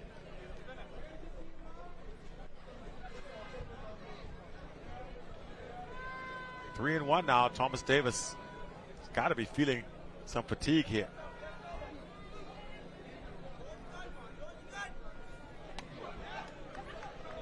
That's in there for a strike, 3-2. Hanna didn't like the call, but it runs full here. You can see deep breath by Thomas Davis now, just trying to pull together a few more ounces of energy to finish this game. And he blows that one by him for the strikeout. 2 gone. So extra softball here in this bronze medal contest.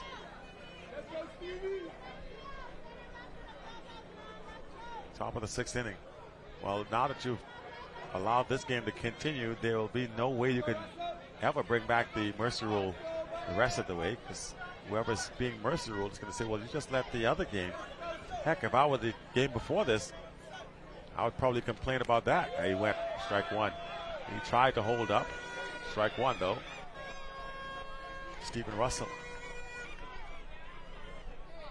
Yeah, if I were the Androsians, I'd come back and say, listen, you told us our game was over. We still had a chance.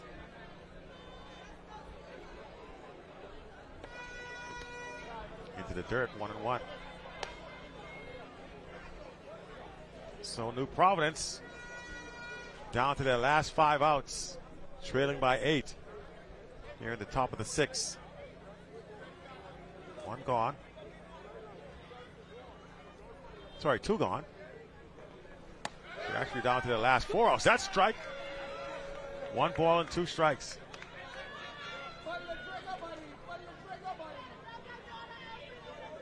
So now 1 strike away from closing out the top of the 6th is Thomas Davis.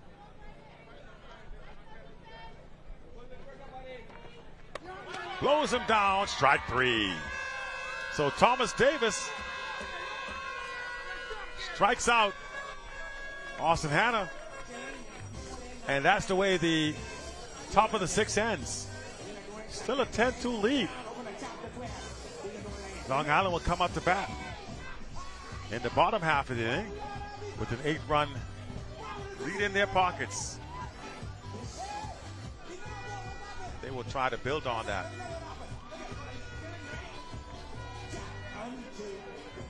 Providence will try to hold them at bay as long as they can to give themselves a chance. They'll have one more at bat. First, though, they got to get 3 outs in the bottom of the 6th. So all of the reporters now have made their way to softball. Simba French from the Guardian. Saw Brent Stubbs from the Tribune earlier. Stanley Mitchell's here. Independent. So it looks as if all those other events must have ended, and now everybody making their way down here to see what's going on with softball. Still to come, we got 2 gold medal contests. New Providence versus Grand Bahama for the ladies championship. That's coming up right after this one. And then we have Eleuthera set to tackle the boys from Grand Bahama in the gold medal men's game.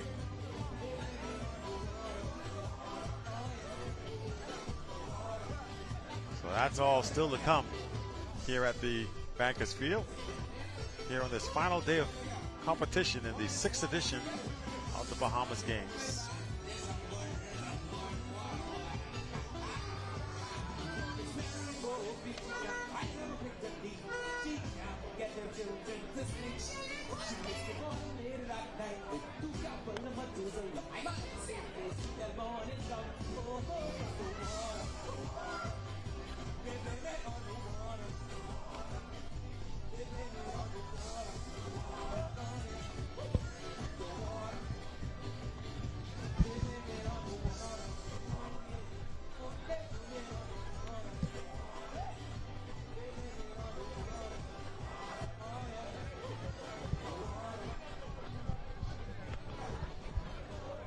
So here we go to the bottom of the 6th inning.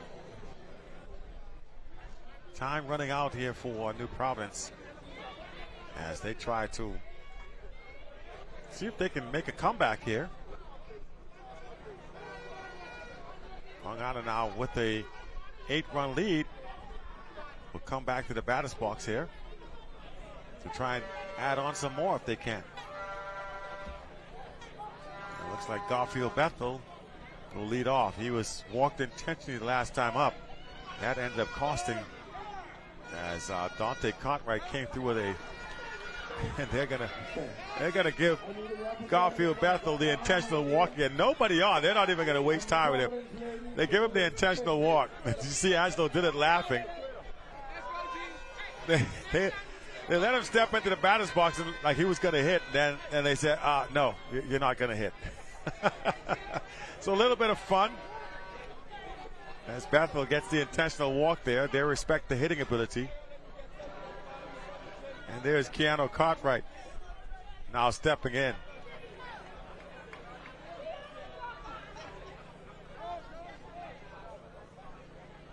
And White will step off.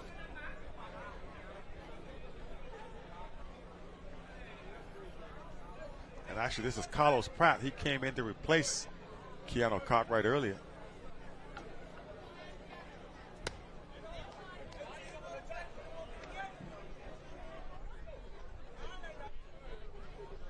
That was ball 1.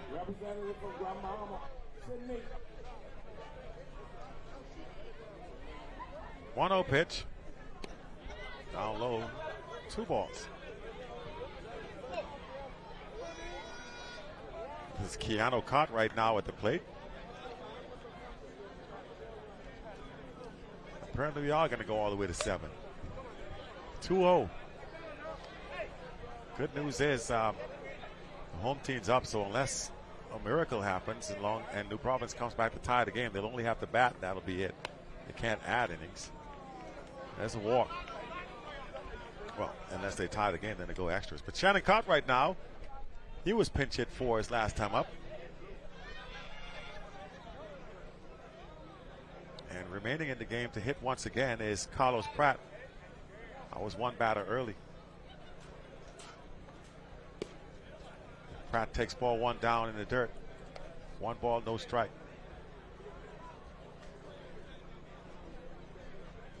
One and 0.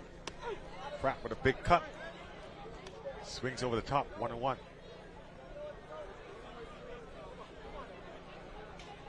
A 1-1 count to Carlos Pratt as Long Island. Boy, that one's right down Broadway. I don't know what Pratt was spinning out the way of. That was right there.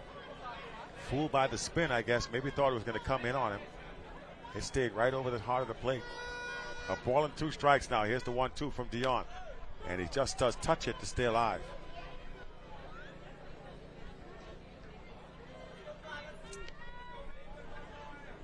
One, 2 to count now to Carlos Pratt facing off against Mini Heat, Dion White. Pops it up, and they'll give it a look, but it's going to get out of play. Count stays 1 ball, 2 strikes.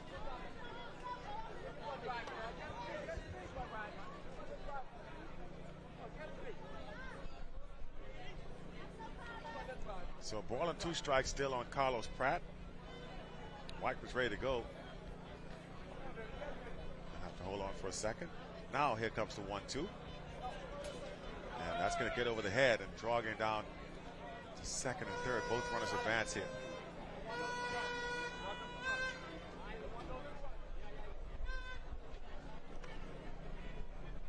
So both runners advance.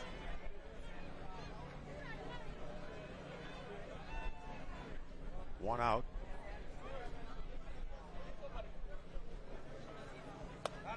And he gets him swinging for the strikeout. 1 away now. Runners at second and third. 1 gone here in the bottom of the 6th.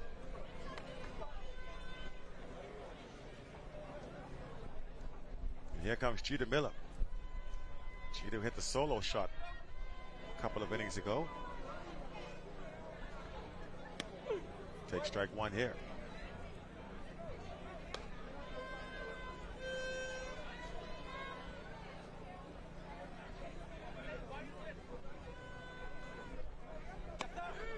That's strike 2.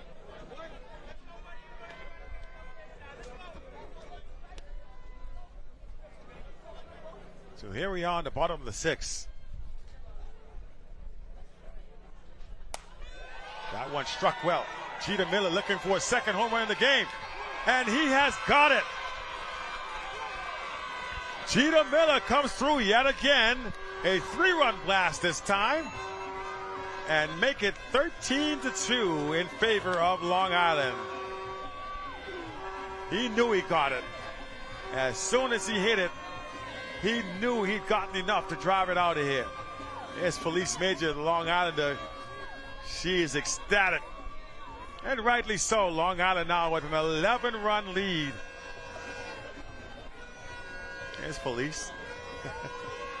Long Islanders having a good time here for this bronze medal game. Second home run of the contest for Jeter Miller. A solo shot and now a 3-run blast.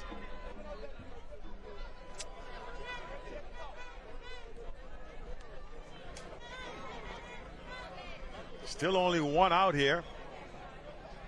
And here is Blake Carroll.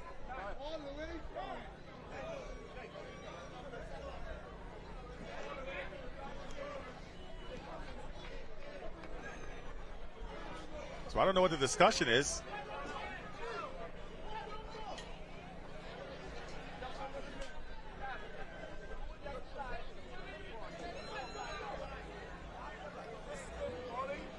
So they're going to change pitches yet again.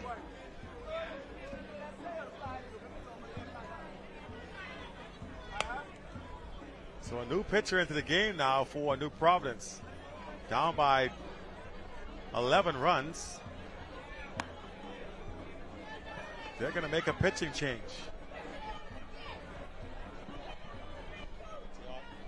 Dion White will exit the ball game. So on to their 3rd pitcher now. Here's New Providence. And coming into the game now for the Buccaneers is number 7.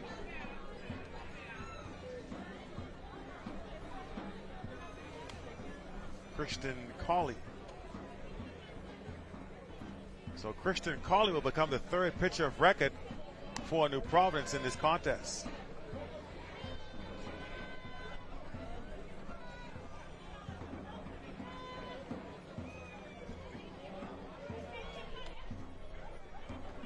They just want to try and get out of this inning. Bases are empty. Bottom of the 6th inning, a 13-2 game.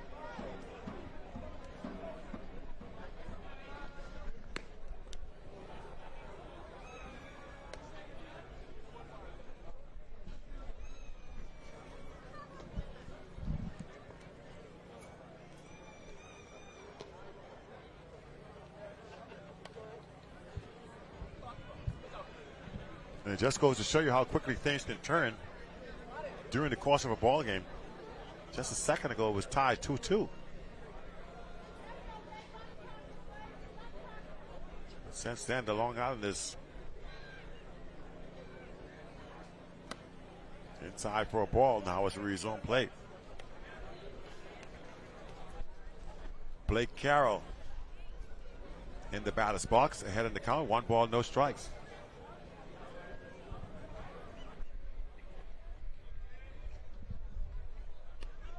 Inside 2-0.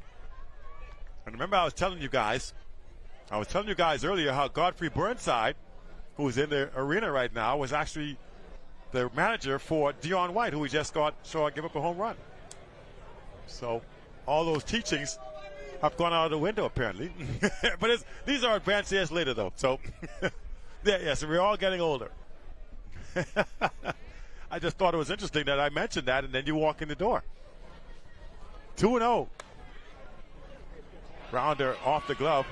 And boy, things just not going well for New Providence now. They're probably wishing that mercy rule was in effect.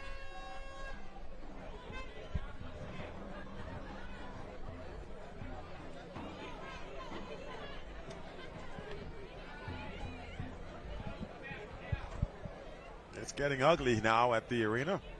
What was once a well-played game starting to turn into a fiasco for the New Providence Buccaneers.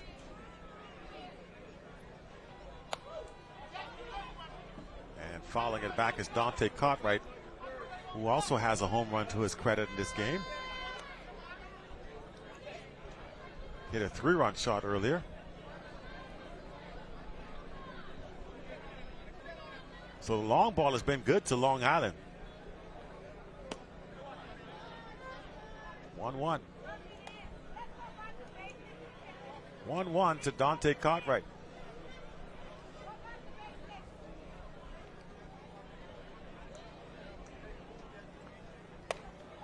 Cartwright up the middle, another base hit. Runner's going to make the turn and go to second. Watkins with a throw in, and they're on the corners.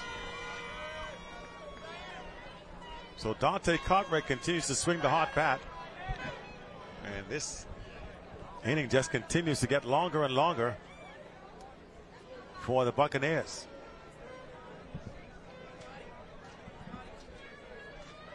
And here comes the leadoff man, Isaac Fox.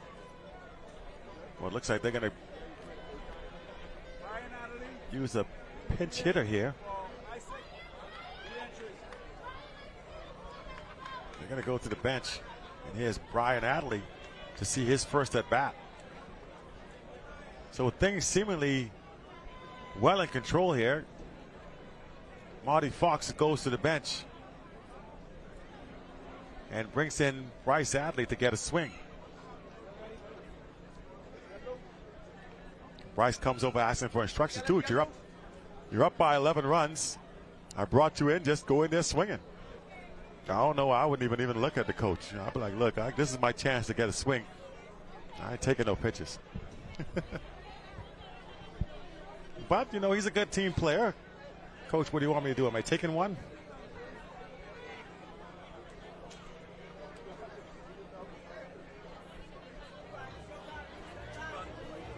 So it looks as if Is New Providence making another pitching change here?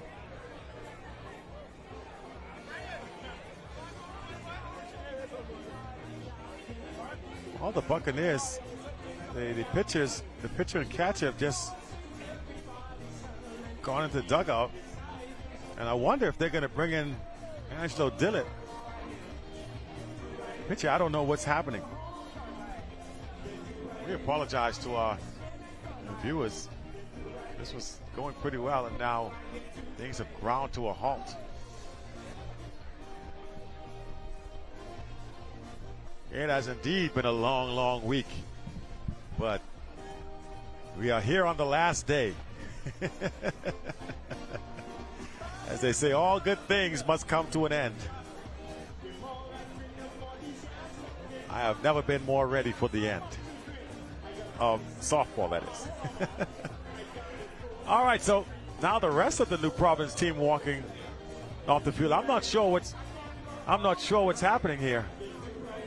Are we taking a water break? And that's what Pedro may be asking. I have never seen this. Now here comes the umpire, Spurgeon Johnson.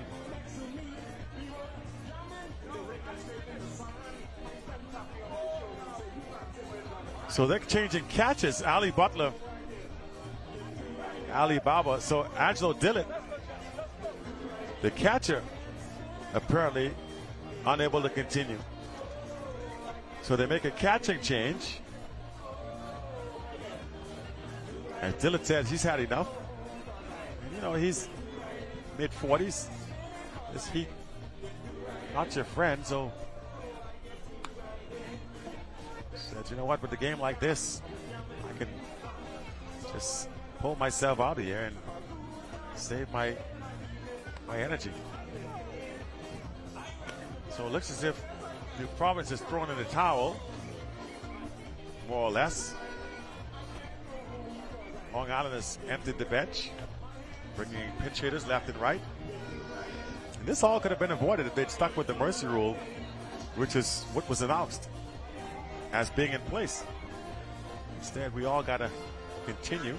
And maybe for the Long Island fans, this is good. Getting to see some more of your team in this bronze medal winning situation.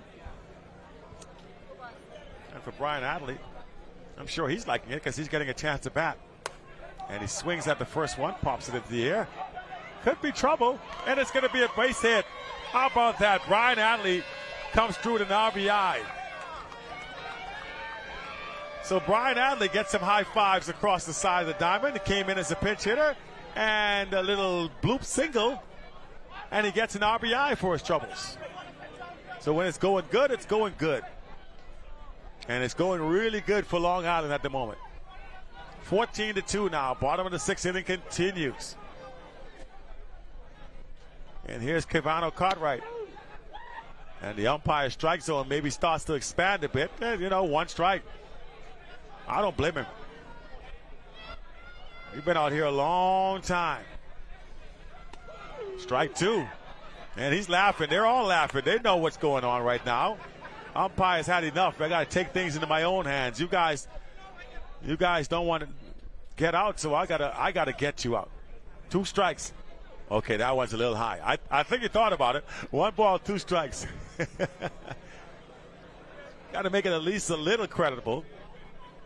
1 ball, 2 strikes now to Cartwright. Here's the 1-2. That 2 skipping in. The runner's going to come home and score. Make it 15-2.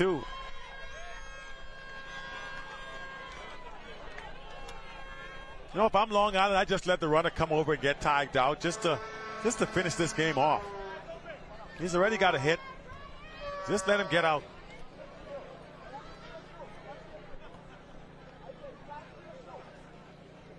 But apparently Long Island wants to keep pounding on New Providence here. Just get out. Just swing and swing out. Just let him swing, get out. Let the runner come off the base.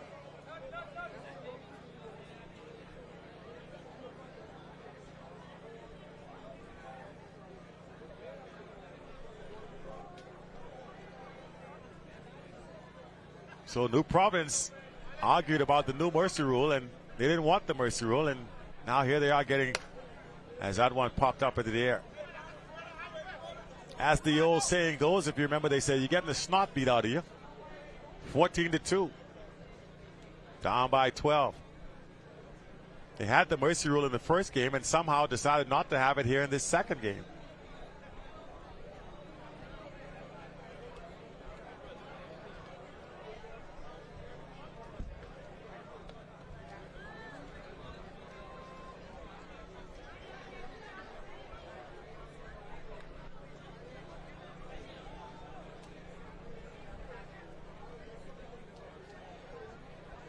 Still 2 more games left to play here this afternoon, both gold medal contests.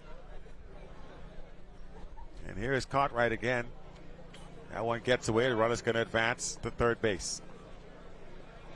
And that's a ball 4, so he's going to walk on down. Well, the umpire tried to help him, and he still didn't want the help, so throws 4 pitches, 4 balls. And now the inning just continues to roll on through.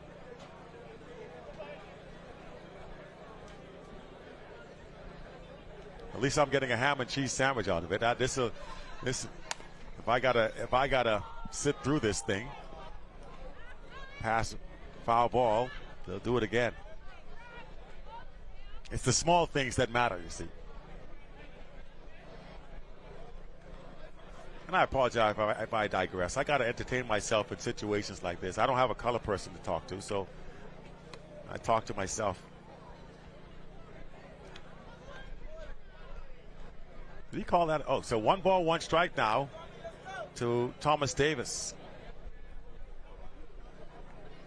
Christian Cawley throws the pitch. Davis pops it up and out of play. And Long Island continues to, they're not having any mercy on New Providence here. They're willing to keep playing. They'll keep batting. No signs of mercy. No pun intended.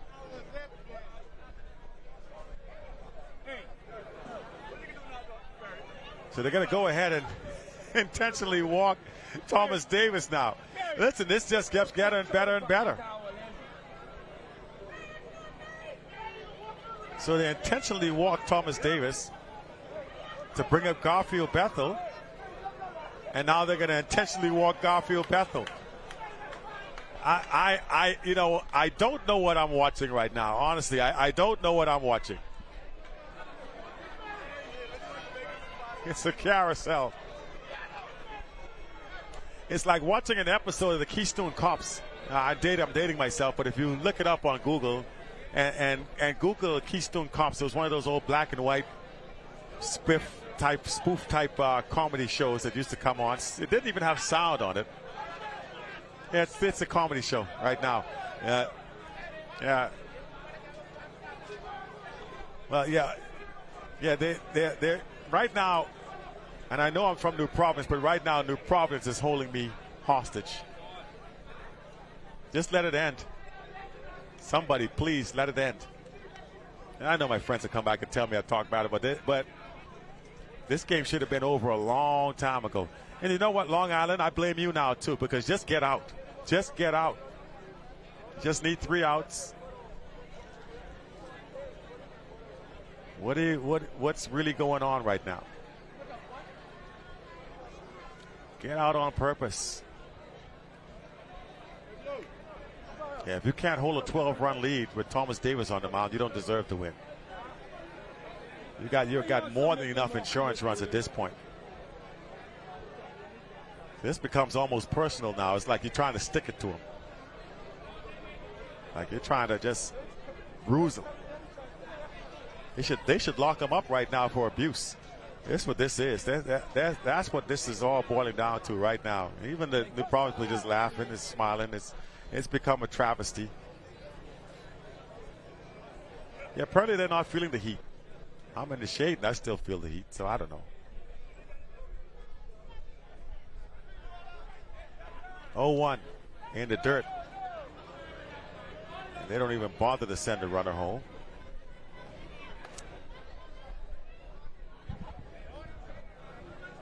It's become that type of game now. And again, it was entertaining for a while, and now it's a different type of entertainment. It went from a drama to a comedy. That's what it really boils down to. Ground ball over to first base. 2 gone. Another run comes in.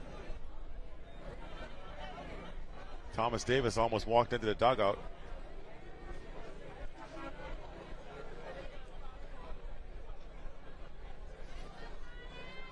So 2 outs.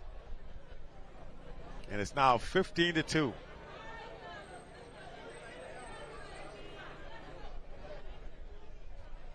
So here's Carlos Pratt swinging away over to second base, and finally 3 gone. Small mercies do abound. So finally, the 6th inning is complete. We go to the top of the 7th, the final inning here in this bronze medal contest. New Providence just needs, well, Long Island just needs 3 outs. And we'll have it for you on the other side of the break.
Back here, top of the 7th inning.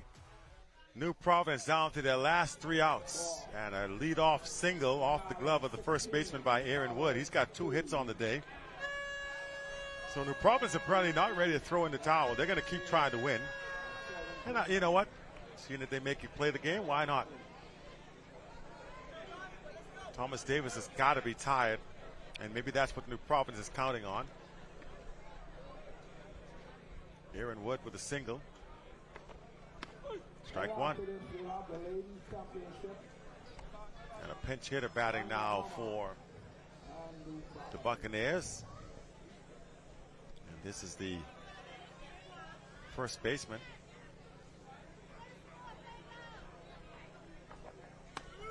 Torrey Roll. Strike 2 now on Torrey.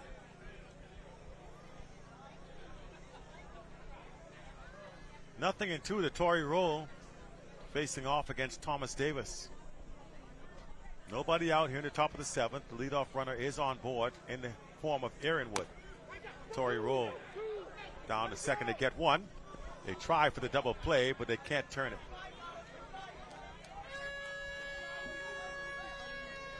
So 1 away now, down to the last 2 outs.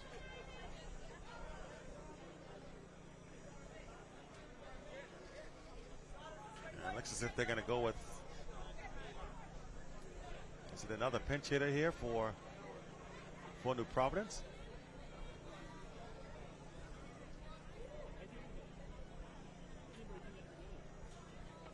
There's the pitch.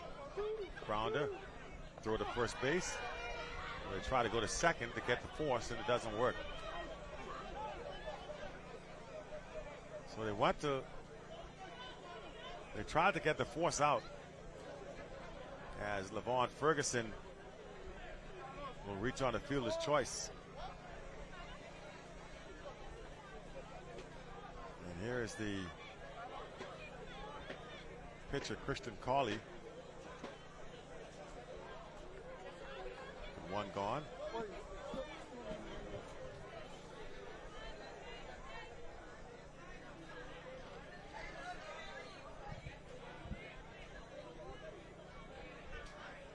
So Long Island now 2 outs away from claiming the bronze medal.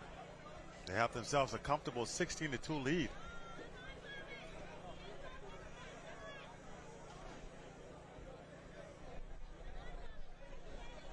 Top of the 7th inning. Last chance here for New Providence Buccaneers. Got a couple of runners on board. Runners at first and second, one gone. And that's saved by the catcher, Garfield Bethel. Christian Cawley at the plate. 1 ball, no strikes.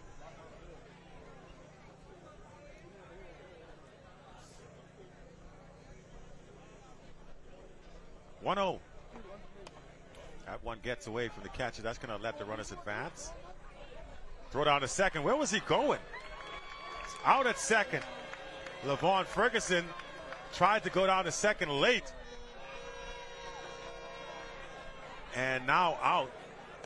The runner took off for third, and Levon must have been sleeping at the wheel.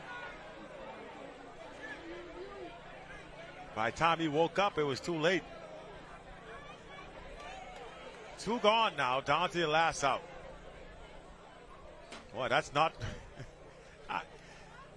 every time I think I've seen it all, every once in a while, it'll surprise me. That's why they say you ain't past nothing till you're dead. Last out. At the plate now. Ball 1. This is Miguel Hanna. Actually, this is still Christian Cawley at the plate. He swings and it fouls right. So Christian Cawley still batting here. I lost track of his count. We wait for the umpire to hold up the fingers. Come on, Blue. I think he's tired too. He's not even holding up fingers anymore. That's a strike. Strike 2. I know that much. 2 strikes now. They're down to their last strike. Christian Cawley trying not to be the last out of the ball game. And he walks him.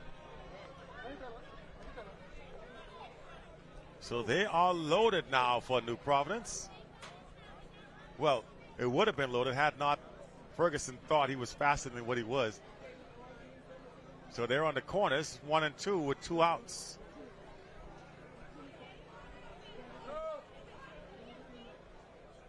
And it looks like Lamar Watkins, I don't know if he's going to bat here. He's struck out 3 times in this ball game.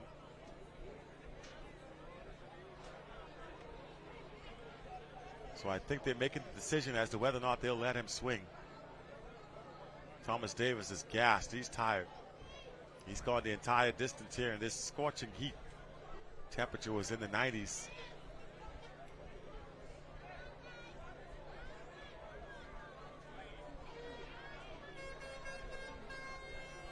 It is 90 degrees here at the ball field.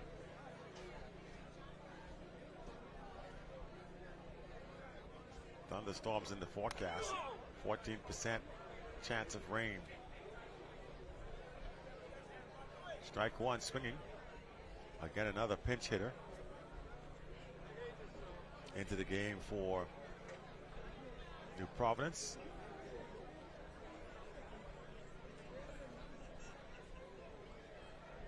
Trying to see the number on the back of the jersey.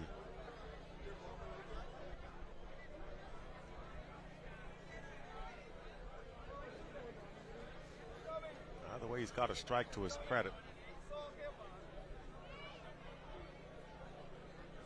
Number 8, it says. I don't have a number 8 on my. This is Winston Seymour. He's got 2 strikes on him now.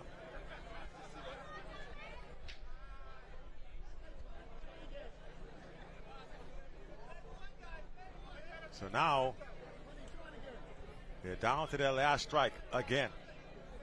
I think Thomas has had enough. He's going to finish him off right now.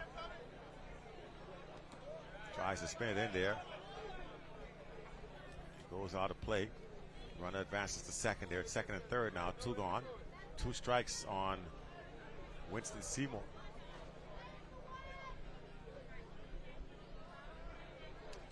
You can see Thomas is just trying to will his way to finish this one.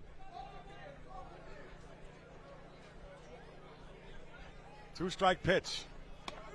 Inside for a ball. It gives Thomas a stare down. Trust me, dude, the last thing he's trying to do is hit you. He wants this game to end. 2 strikes.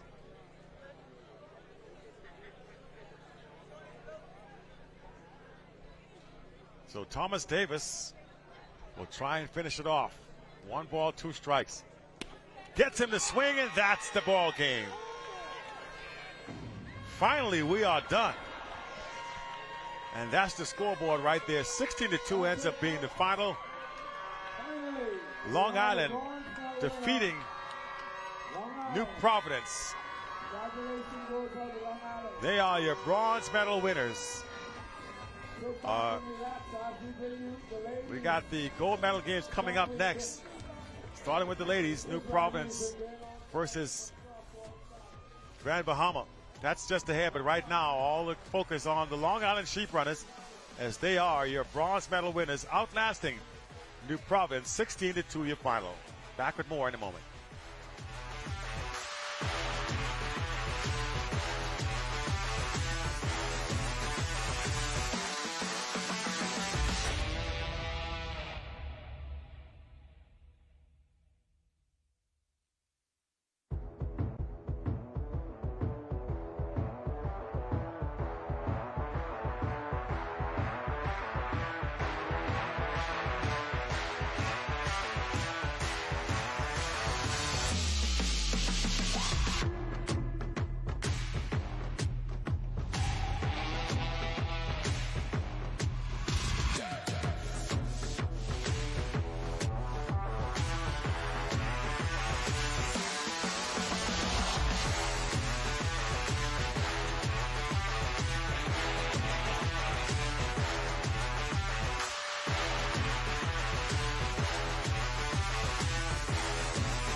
All right, here with Marty Fox now. And you guys, bit of redemption. You lost a tough game yesterday. A lot of people had you guys projected to face that very same team in the gold medal game, but you end up facing them here in the bronze. You get the job done. Close game in the early part of it, but then, boy, you guys turned the bats on. Yeah, the guys really came through and bat like they normally bat. You know, it's waiting for those bats to come alive like that the whole series. Sorry. Yesterday we just had a flat game. You know, we made a couple of key errors, and which put us in a position for, you know, a couple of calls to throw us out of it. So, you know, I guess that's the way the cards fall. You know. That being said, though, you know, you do go home with the bronze medal. Maybe not what you wanted, but you don't go home empty-handed. Yeah, definitely. We're happy to take the bronze home, and we like that score. You know, we did it in style. Yes, sir. You certainly did. A couple of big home runs there, including a grand slam. Dante came through for you. I mean, just across the board, it seems as if you guys locked in after that third inning. Yeah, you know, like I would say probably, you know, we had 17 guys on the roster, and any 15 of those could take you deep, you know. So even the young guys, the older guys, so they did it today. The younger guys came through today. So. Yes, sir, indeed. Congratulations, Marty Fox. Long Island, your bronze medal winners. Don't go away. We got the gold medal game for the ladies just ahead. Stay with us.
Gold medal contest time as Grand Bahama up against New Providence here in a much anticipated battle between the two age-old rivals. And quick start here for New Providence as the leadoff batter Anthea Fowler able to leg out an infield single. She's just stolen second. Meanwhile, here is Travia Smith in the batter's box. Count 1-0. Welcome one and all to our game here today. Shows butt and fouls it away. 1 ball, 1 strike now to Travia Smith. Top of the first inning, nobody out. We're just getting started here. New Providence with a runner at second. Here's the pitch. Inside, that's going to get away. Runner's going to scamper on over to third base. No throw. So on the mound for Grand Bahama is La Brea Sands. Catching behind the plate, Liberty Thompson.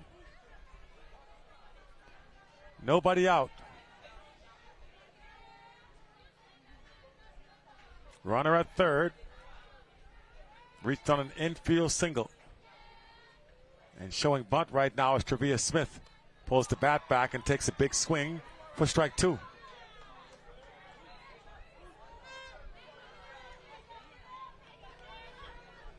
A ball and 2 strikes to Travia Smith. As La Brea Sands trying to keep her off the base paths. A strikeout here would be big for her as she tries to avoid contact. That's a foul ball.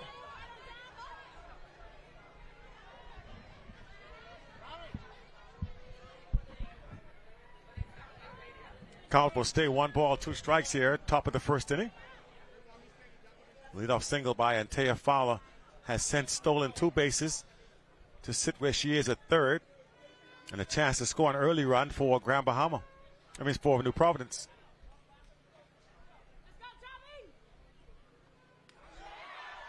Got a look in strike 3.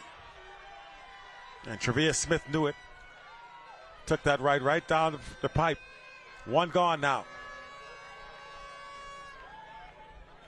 And here's the big hitter for New Providence, Sari Aubrey. There's Dad strolling the sidelines over at third base. Shane Aubrey. Pitch comes in. And a big swing. And nothing doing.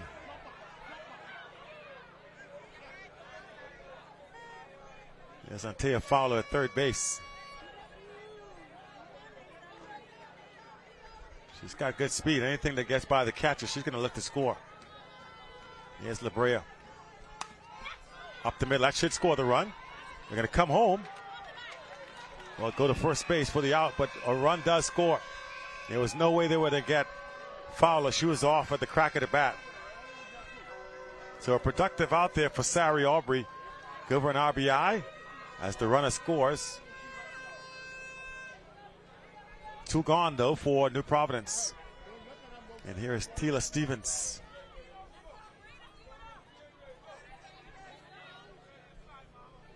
La Brea down low for a ball. Base pads empty, 2 outs, top of the first inning. This is what the crowd has been anticipating now, these gold medal games. And here comes that 1-0 pitch. Outside, 2-0. Well, no, late strike call by Andrew Burrows, 1-1. See Thieler with a little smile. She's saying, I hope I get that same call when I come out here to pitch. A ball in the strike. Shoots it to the right side and foul.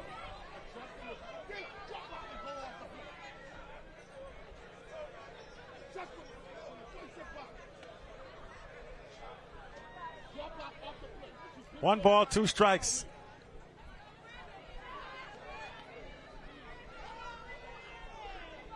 Tila Stevens.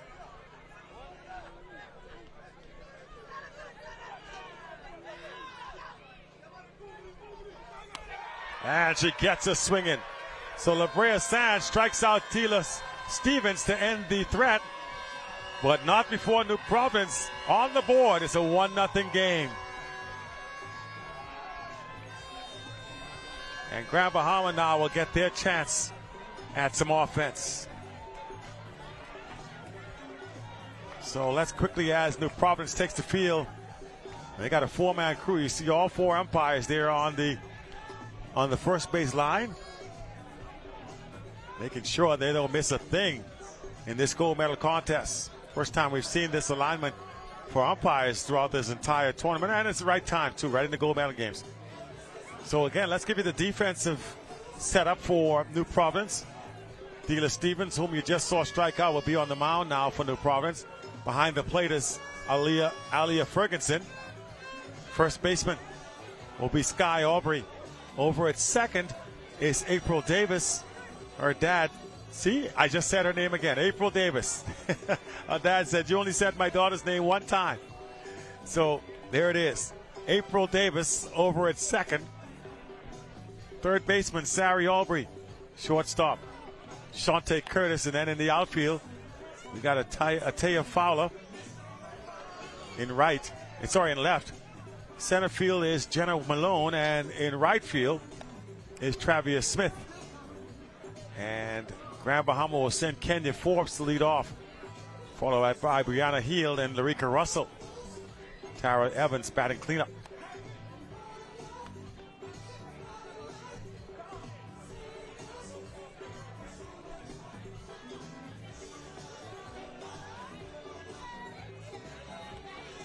The 2 Aubrey sisters guarding the corners for New Providence. That's Sky at first and Sari at third.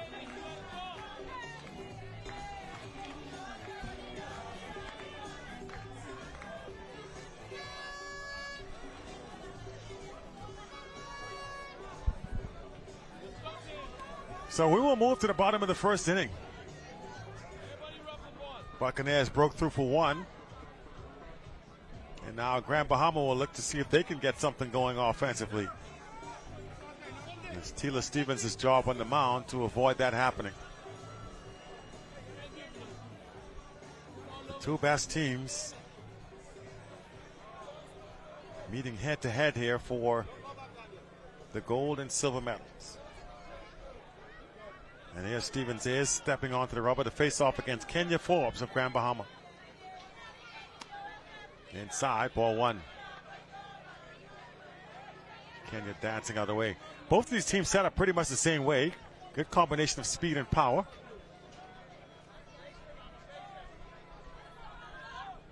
They'll both run the base paths if they get on, as we saw when Fowler stole 2 bases.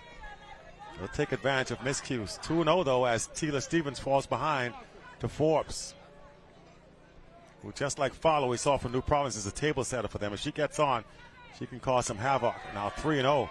Stevens having some issues with finding the strike zone.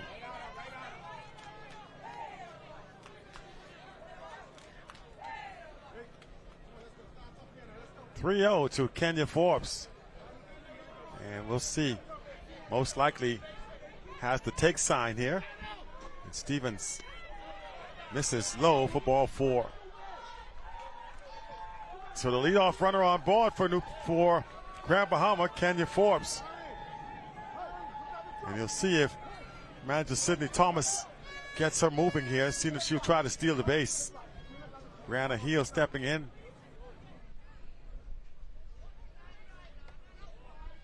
And she does not try it yet, anyway. They had a little pitch out situation going on in anticipation of that. Ball 1. Here's the men from Eleuthera waiting. They'll play in the gold medal game next against Grand Bahama's men. 2-0 now, and a throw with the first base, and she gets back.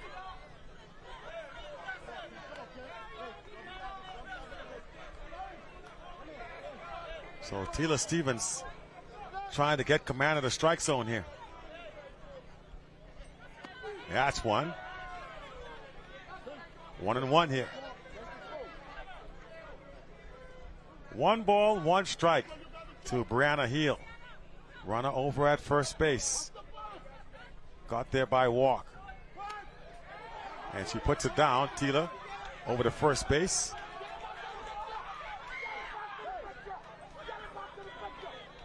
For the first out. We saw Antea Fowler trying to draw the throw at second. Tila took the out at first. So they got the runner at second now, but one gone. As Heel is erased. Kenya Forbes now at second base. And here's Larica Russell. That one skips in. The runner's going to head on down. I think that's going to be a dead ball. Did she get hit?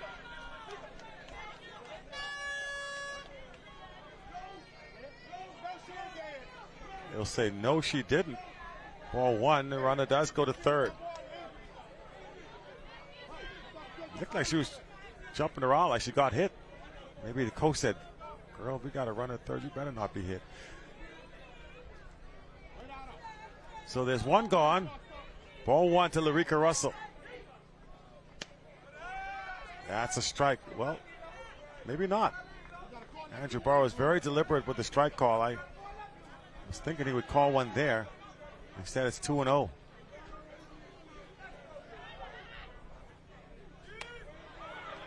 Now 3-0 to Russell.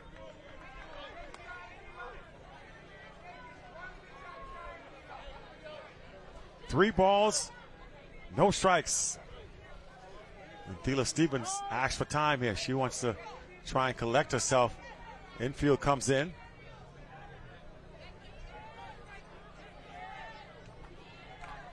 Not the start they had envisioned. There is one gone. But Thela, normally pretty good with command, is having some issues here. You want a 3-0 count to Larica Russell. Waiting on deck is Tara Evans.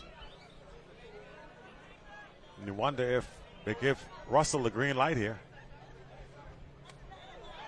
No need, she takes ball four. So they'll be at the corners, first and third with one gone. And here comes Tara Evans to the plate. New Providence with a 1-0 lead. Grand Bahama threatening. Russell may be taking off on the pitch. Does not go. They're going to try and score the run there at home plate. She will be safe, and now the game is tied, one apiece. Runner advances to second base.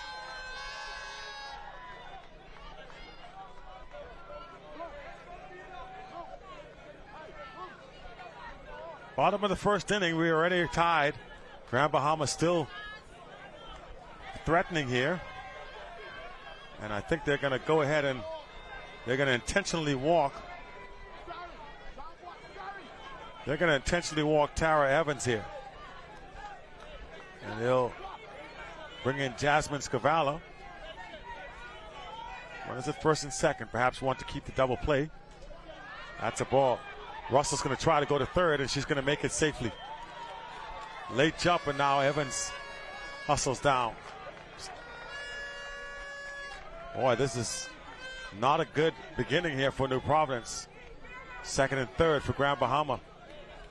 So the walk, the intentional walk to Evans doesn't pay off as Stevens continues to struggle with throwing strikes. Ball one now to Jasmine Scavallo.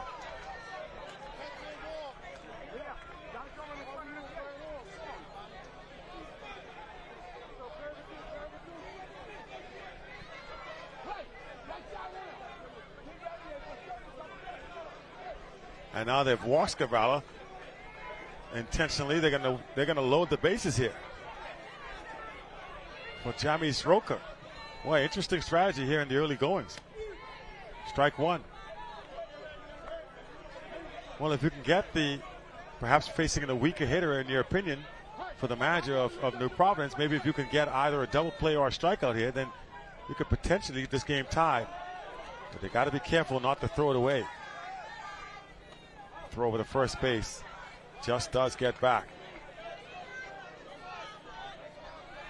Stevens keeping them on their toes.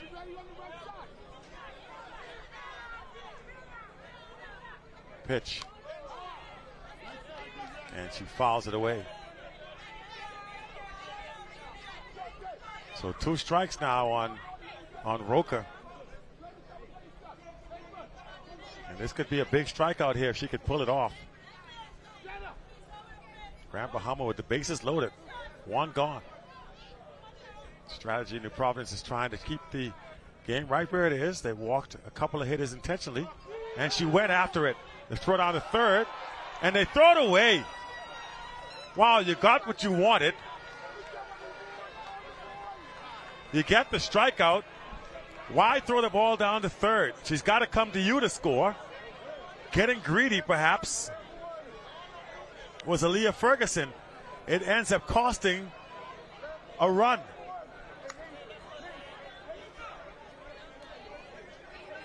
Wow, you got what you wanted if you're New Providence. You got the strikeout. All you had to do was hold on to it. That one gets in there for a ball. So now Grand Bahama up 2-1. Timeout call. I'll be interested to see what Aaliyah says when she gets out there. That was an ill-advised play by the catcher from New Providence.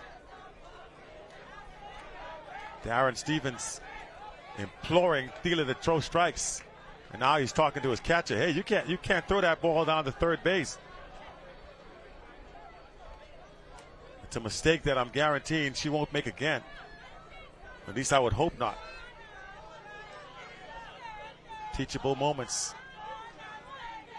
Second and third. 2 gone.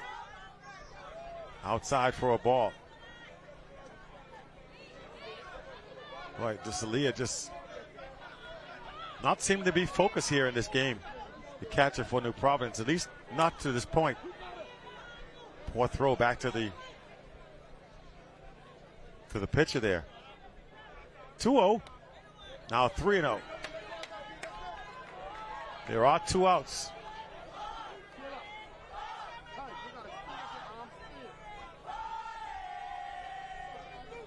Well, I tell you, it goes right back to that last play. You get the strikeout, and then now, that's a strike.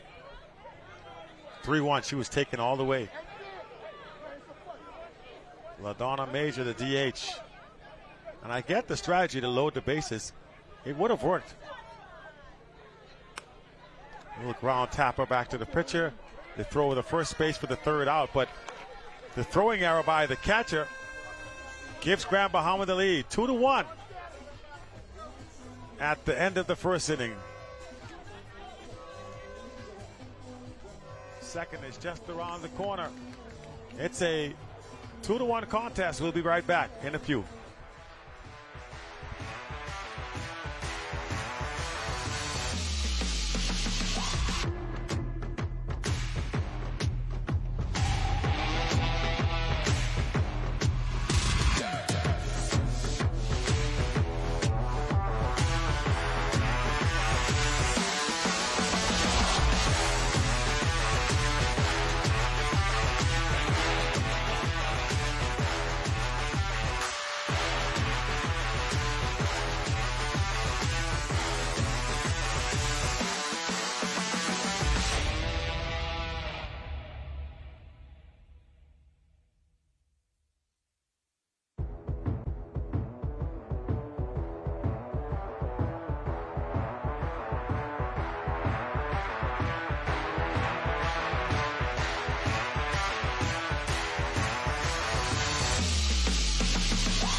right, so back again, ready for the top of the second inning at the Bankers Field. Championship game between Grand Bahama and New Providence. And as it stands right now, Grand Bahama up 2-1. And here is New Providence with their second at bat. Leading off will be Sky Aubrey, the first baseman, against La Brea Sands. And that one will get in there for ball one.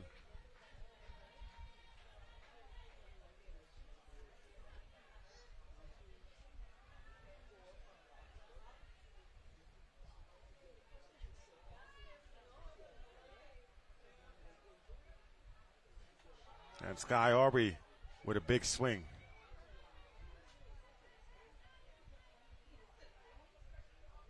Count 1-1 now as she fouls it away.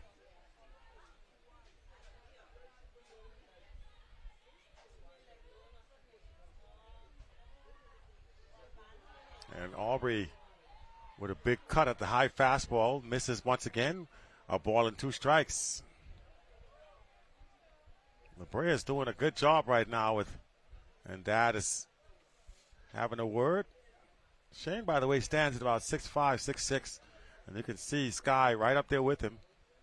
So she's a big, tall girl.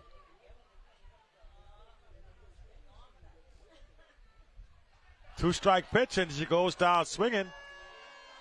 Unable to catch up with the fastball from La Brea Sands.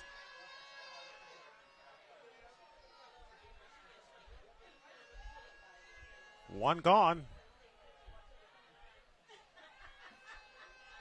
And here comes April Davis.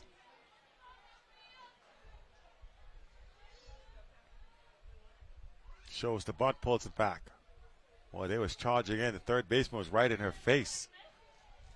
And she's going to stay right there. She's not even 6 feet away. Now drops back a little bit. I was going to say that's pretty daring. If she snaps it at you, there's no way you can get that glove up in time. Ball and no strikes. Takes it away, 1-1.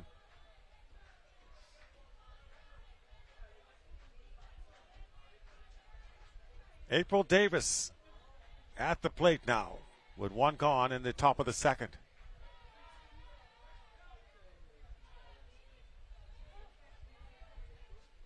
And here comes the pitch. Outside. 3-1, says the umpire.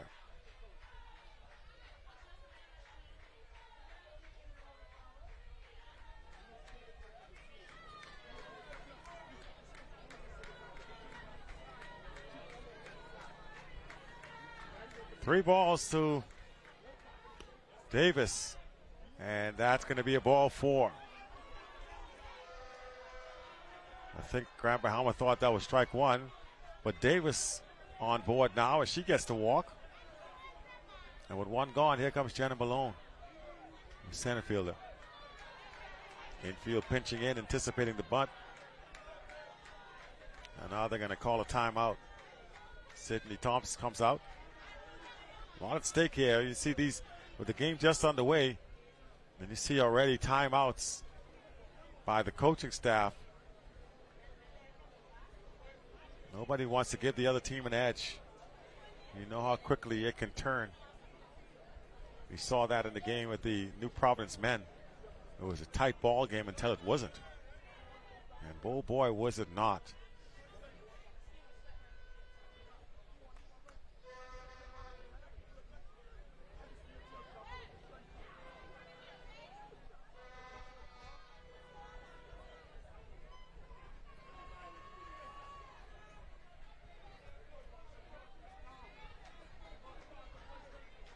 Here is Jenna Malone. Shows the butt, pops it up into the air. And the catcher can't quite get there. Cat-like quickness, though. That's a good reaction for the Grand Bahama catcher. Liberty Thompson almost got to that ball.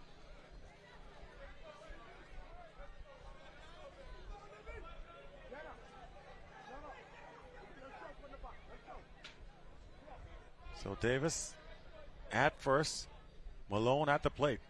One strike, shows the bunt again. This time puts it down. It's a good one. Good play by the third baseman. And Davis ends up at second, but for a while there was nobody covering third. Had she been running out of the get-go, she might have been able to get there. It would have been a bang-bang play, though. I think she could have beaten Larica Russell to the base.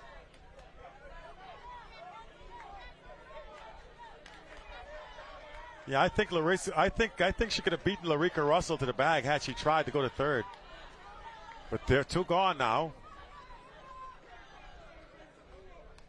And here's Aaliyah Ferguson as now Davis hustles down to third.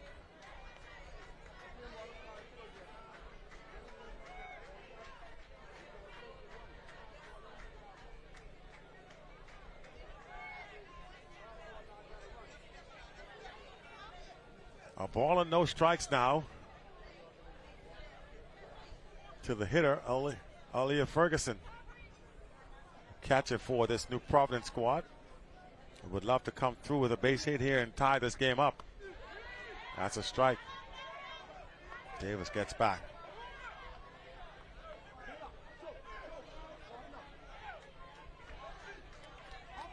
Aaliyah Ferguson batting now for New Providence. It was her throwing error that allowed the second run to come in for Grand Bahama. That's on the ground. Shortstop Larica Russell comes up firing in time for the out, and that'll do it. So top of the second goes by without incident. New Providence gets a runner on board, but they can't do anything with it. And our score is going to remain 2-1 as we move to the bottom of the second inning.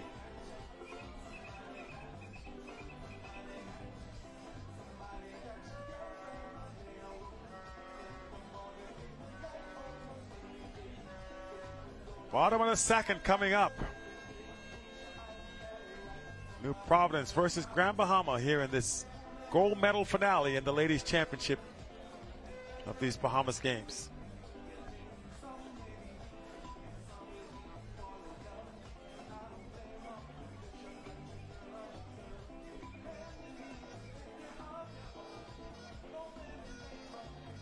As we go to the bottom of the second now, Grand Bahama will look to build on their 2-1 lead.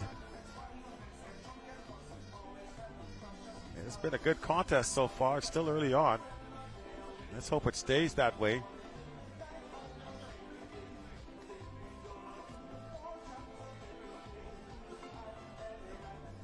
Buccaneers back onto the field. Neither of these teams lost a game during the regular play. New Providence was pushed a little bit yesterday by Mike Cal. Didn't score until, well, they didn't pull away until the end when they went on 5-0. But they've been typically winning by double digits up until that one.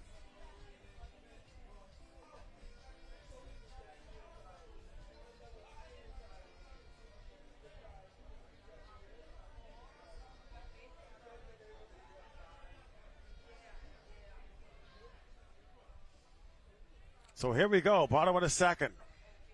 Tila Stevens. Strike one. Liberty Thompson now leading off for Grand Bahama. Kertisha Aubrey on deck, and Labria Sands will bat third. Sorry, Kenya Forbes will be back, and Labria is not going to hit in this game. They got a DH in the game for her. 2 strikes now on Liberty Thompson.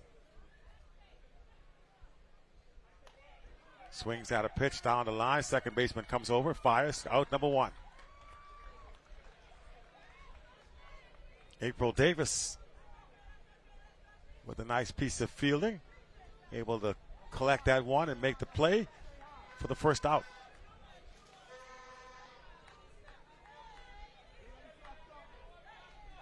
And that's going to bring up Kertisha Aubrey, the center fielder for Grand Bahama. Takes ball 1. 1 ball, no strikes. And now a strike, 1-1.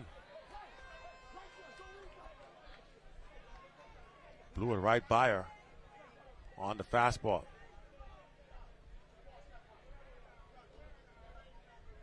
Here comes the 1-1.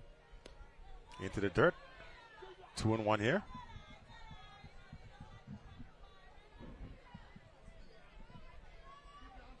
Two balls and a strike to Katisha Aubrey. Here's the pitch from Stevens.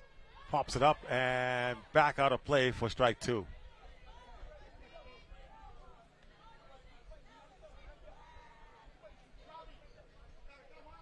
Two count to Aubrey now with one out here in the bottom of the second. And she strikes her out. So Tila Stevens seems to have settled in. A strikeout here against Aubrey. And now we get back to the top of the order as Kenya Forbes comes back to bat. Forbes walked the first time up. Two gone now, and let's see if Tila has really figured it out. And skips that one in there, ball one.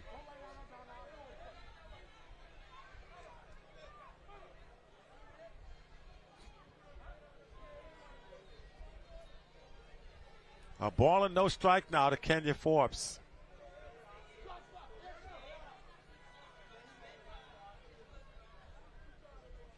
And here comes the 1-0. And again, not even close, 2-0. He's being really careful here with Kenya Forbes.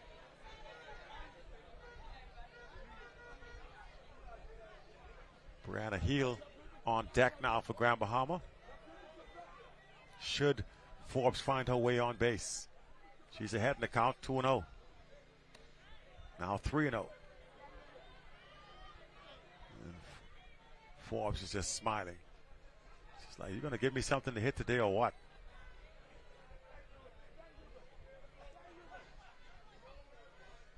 So here comes the 3-0 pitch from Stevens to Forbes.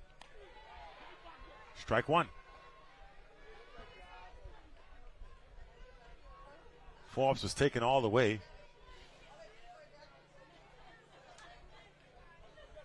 And now Stevens lets it fly. Fouled away, strike two.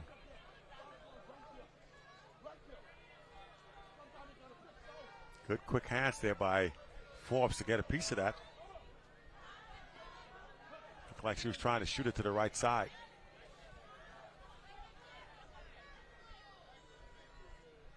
2-2. Grounded over to Sari Aubrey in time for the third out. So they get the job done here in the bottom of the inning. After two, our score remains 2-1. We'll go to the top of the third in just a few moments. Stay with us here on the network.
thought I was already back, but apparently I wasn't. All right, so we're here at the top of the third inning. And this is Sierra Bow at the plate, the DP for New Providence. And she's ahead in the count. And 2-2 is the count. 2 balls, 2 strikes to Sierra Bow. Facing off against La Brea Sands. Sands with the delivery. Outside, 3-2.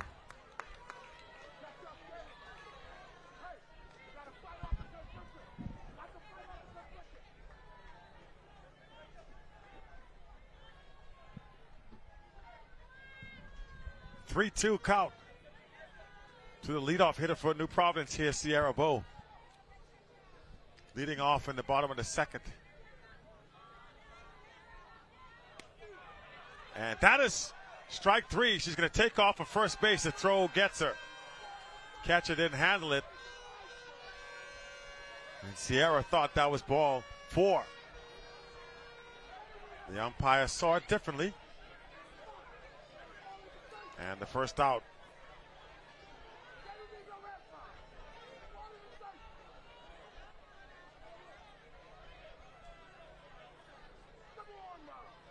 So the bottom of the second continues. Boy, the umpire getting an earful. As we are back to the top of the order, here is Antea Fowler. Boy, the umpire, Andrew Burrows, getting an earful from one of the fans. And you know, that's one of the things as an official you gotta turn a deaf ear to sometimes. Fans will, you know, they're caught up in the emotion of it. You still got to remain professional as an umpire, and one of the best there, Andrew Burrows. Showing bunt and foul back as Fowler was off to the races.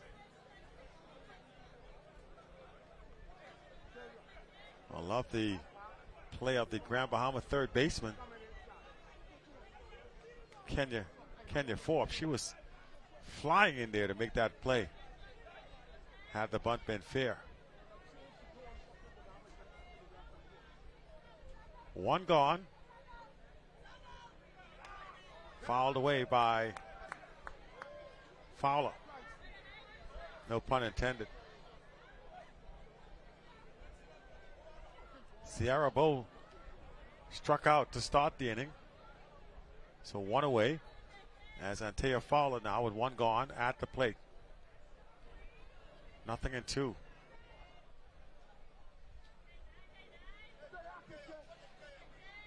La Brea Sands at the mound. And here comes the pitch. Well hit. To the outfield. Left fielder can't get there. And Fowler on board with a single. And she lets everybody know she's happy about that hit. A scream of jubilation from Antea Fowler.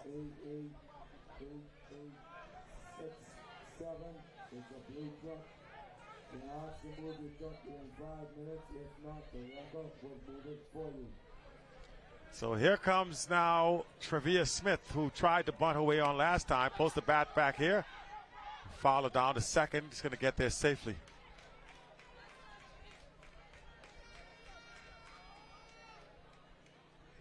So she's in scoring position. You would think with 1 out now, you would take the bunt off for Travia Smith. The base hit would score a run with the speed of Fowler here. There she is at second. Hacking away. 1 ball, 1 strike. I anticipated it. 1-1 is the count.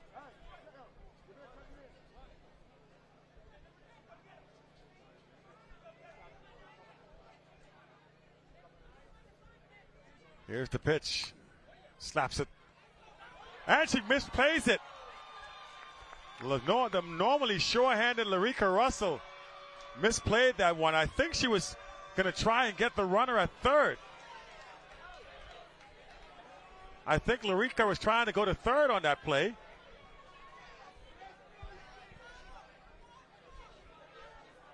Fowler was moving, and you know, it was on that side. She should have probably stayed put, but I think Larica Russell was going to try to go to third and get her out there. Now they're at first and third with one gone. And here is Sari Aubrey, who struck out the last time she was at the plate. In a big moment for New Providence. Takes ball one away. And meanwhile, the runner, it goes down to second. So they're at second and third now with one out. First base open.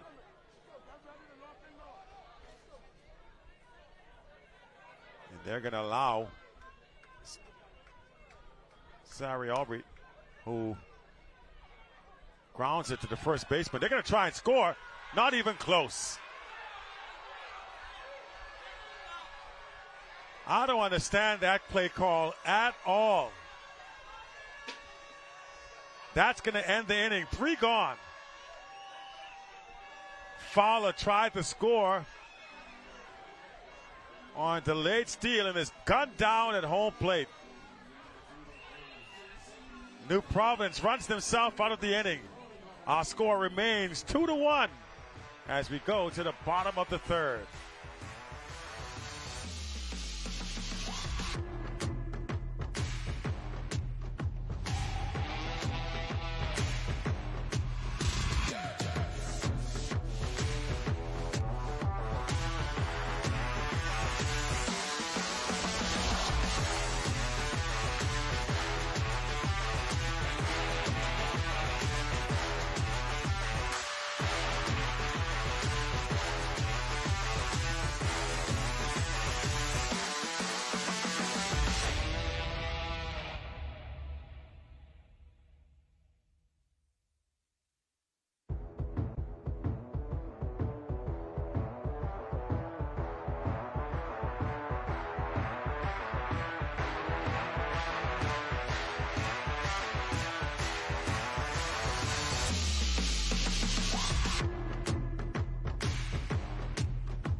So we are all set now for the bottom of the second inning, and boy, I'm still stunned by what just transpired for New Providence. They had, I don't know what really went on there. Fowler tried to get home on an ill-advised attempt and was thrown out by about 3 steps. It was a ground ball to the third baseman. The throw to first base was the second out, and then Fowler decides that she could make it and found out she couldn't. And here's Grand Bahama back at the plate. And I'll be honest with you, New Providence did plays like this all tournament, but the difference was the caliber of competition. So they were able to get away with it. Now they're finding out, playing against a tougher team and teams that's just as fundamentally sound as they are, that's just not going to work. And tries to drop the bunt. That's a strike. So this is for Grand Bahama.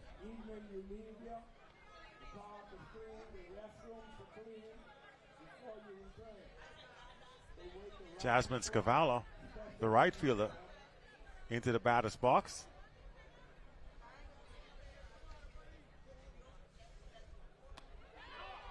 And she takes strike 3 looking. 1 gone. That didn't take long.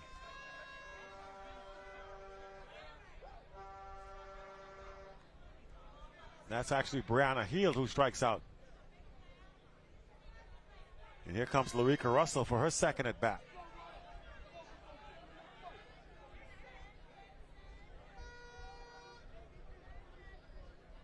That's strike 1.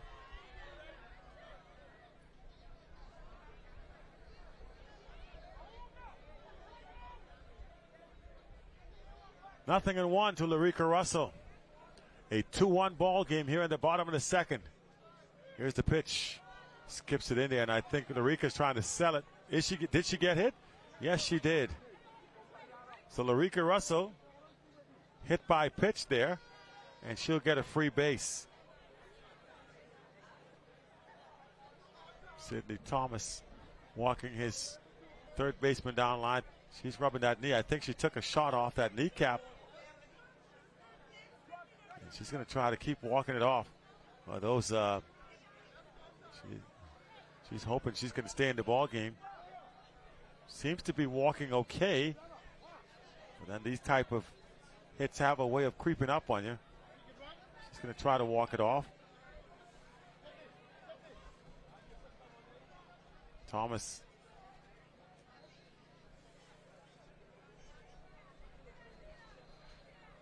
As the umpire says, what are you going to do? Are you going to make a change, or are you going to keep her in the game?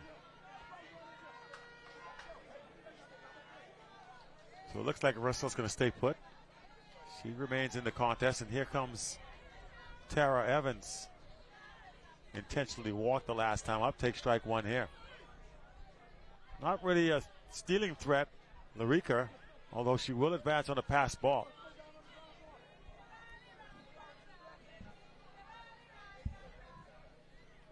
Pitch from Stevens. Strike two. Well, maybe not. It's inside, they say. So 1 ball, 1 strike.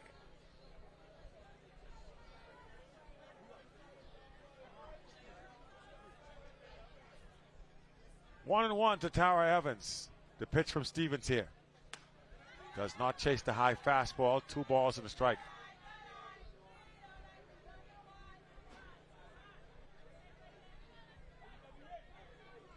A 2-1 count now to Tara Evans.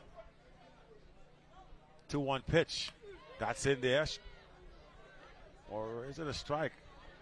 I don't even know. He takes the camera moved too quick. I couldn't see. But there's Larica Russell over at first.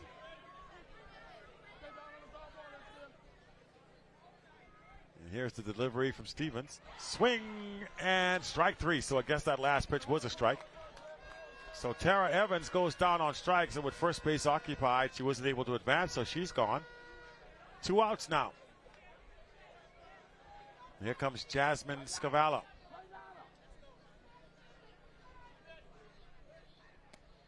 Inside for a ball.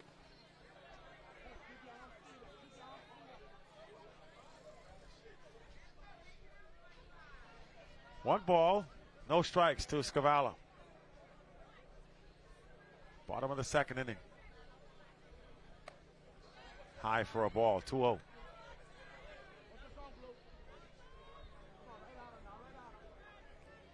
Brianna Heald was out, was the first out of the inning. Then we saw Larica Russell hit by pitch. She's still rubbing that knee a little bit. Tara Evans strikes out for the second out, and now here is Scavala. That one gets past, and that's going to allow Russell to jog on down to second, free of charge. 2 balls, no strikes now to Jasmine Scavala. On deck is Jamis Roca.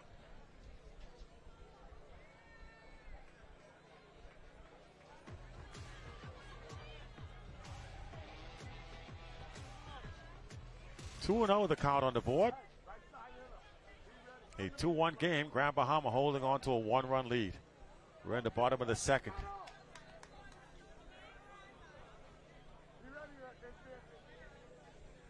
And Tila Stevens looks in. Lets the pitch go, and that's down in the dirt. 3-1. Tila talking to herself there.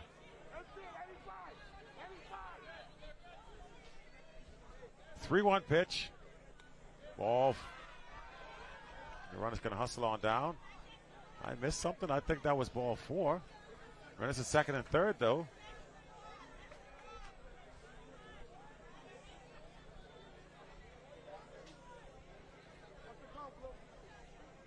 Now the timeout call by the Buccaneers to talk things over. Second and third. 3-1 count to Scavala here.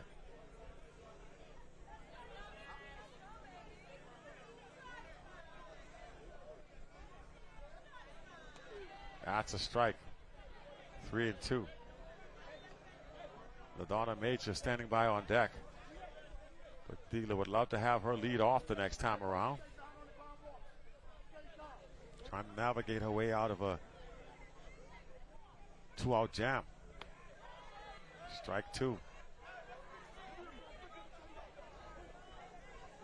So you just got to bear down and throw strikes here. And if the hitter makes contact, you got to trust your defense to get the out. 3-2. Play catch with the catcher. Fouls it back to stay alive. So a couple of good pitches now by Thielen to get back into the count. And a good fight off just now by Roca to avoid the strikeout.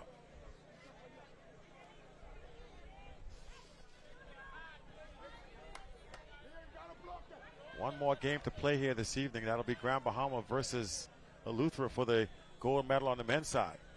And still staying alive as the foul ball goes out of play.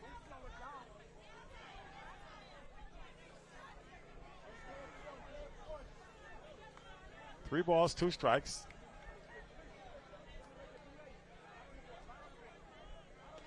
Here in the bottom of the second, as Roca steps back in.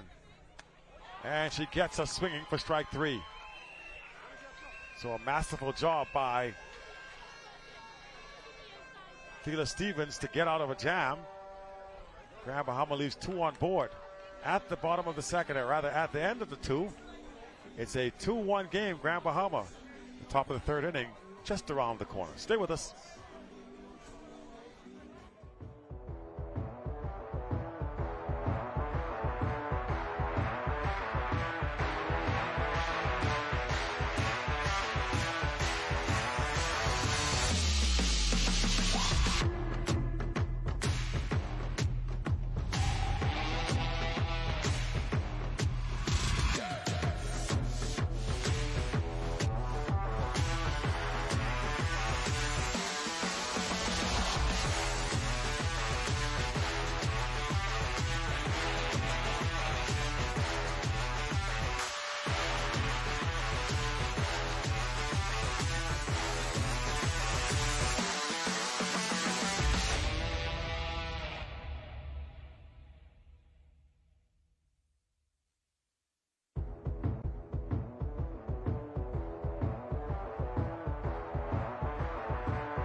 Here we go now as the ball game continues, top of the third inning.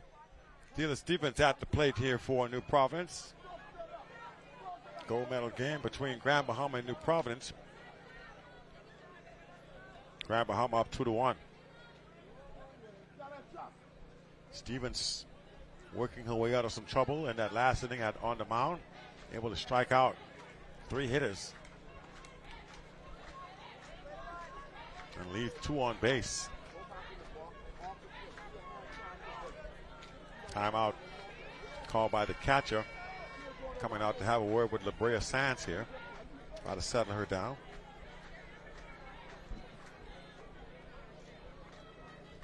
You want to be careful with Thielen. She's I like the youth that I'm seeing on both of these teams.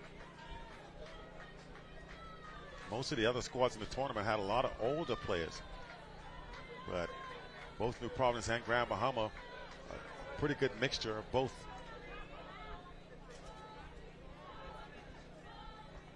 Thielen Stevens shows bunt, pulls it back. That's going to be a strike. Count goes 1-1. Sky Aubrey waiting on deck, followed by April Davis. Here comes the 1-1. And Thielen fouls it straight back for strike 2.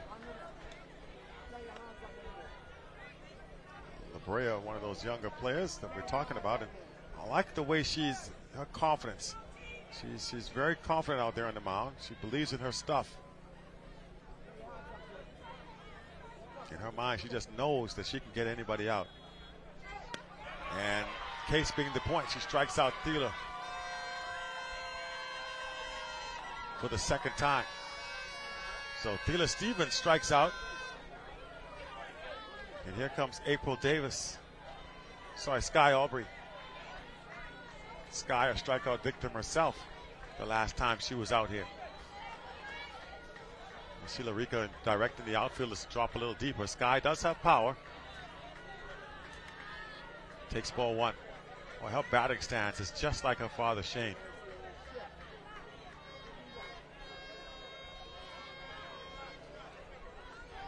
Same open stance. And she pops that one up. Catcher gives it a run right on top of our broadcast booth there. I mean, the thing about it, they saw it coming. Yeah, they still jumped. They saw it coming to the roof, and they still, everybody jumping. 1-1. 2 balls and a strike now. That was funny.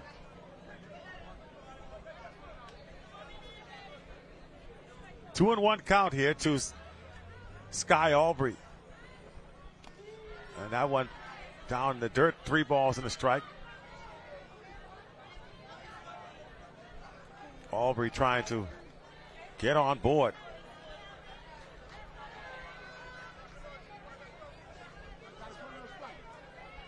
(3-1). Facing off against Labria Sands. Sands with the pitch. And that's going to be ball 4. Ball 4. Sky Aubrey draws the walk. And I think they're going to use a pinch runner here. Who will they go with is the question.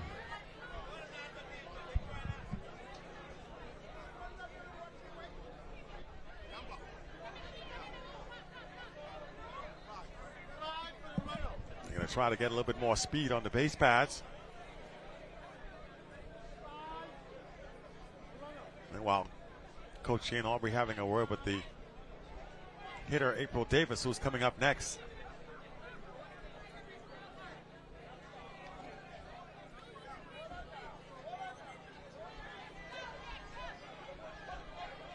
So Davis will dig in. And there's the pinch runner.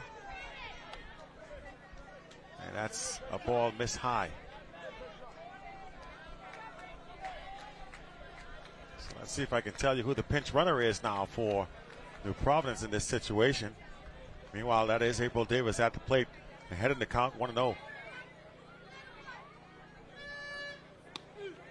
Pulls it back. But it's a strike, 1-1. So on the base pads for the Buccaneers, running for Sky Aubrey.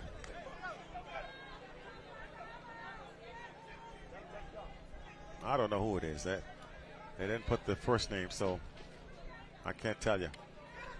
That's down. She's going to take off for second base. And safe at second.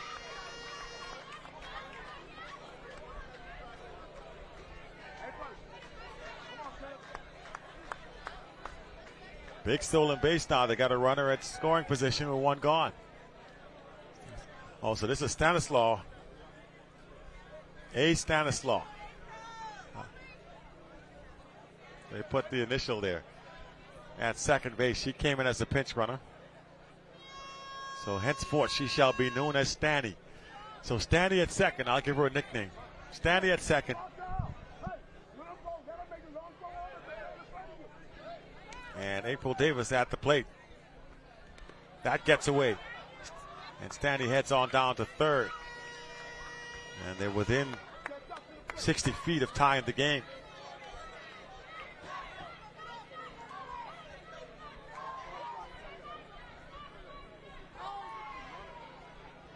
So April Davis now ahead in the count, 3-1.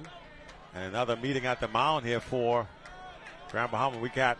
And that's what happened. We got the mascot apparently onto the field, and they'll chase him out of there.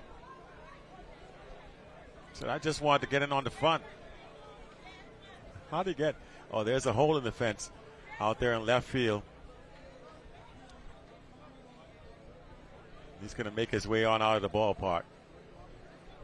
He said, man, there's a lot of stuff going on. There might be some food over there. Let me go check it out. So they chased the dog out of here. And now we're able to resume play, I think. Meanwhile, that allowed Sidney Thomas to come out and have a word with his pitcher, LeBray Sands.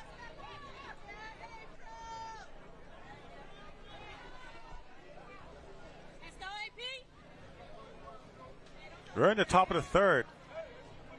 New Providence with a good opportunity to score with a runner at third base and only one gone. And the pitcher facing off against April Davis. And I think that was a strike, so to count 3 balls, 2 strikes here.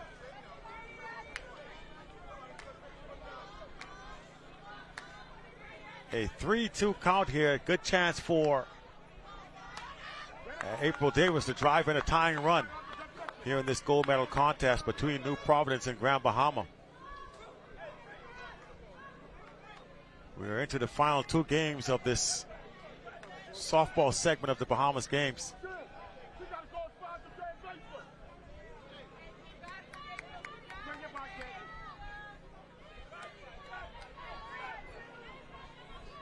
Three-two pitch. Davis takes it for ball 4. The runner's going to come home, and she scores, and we're tied at 2.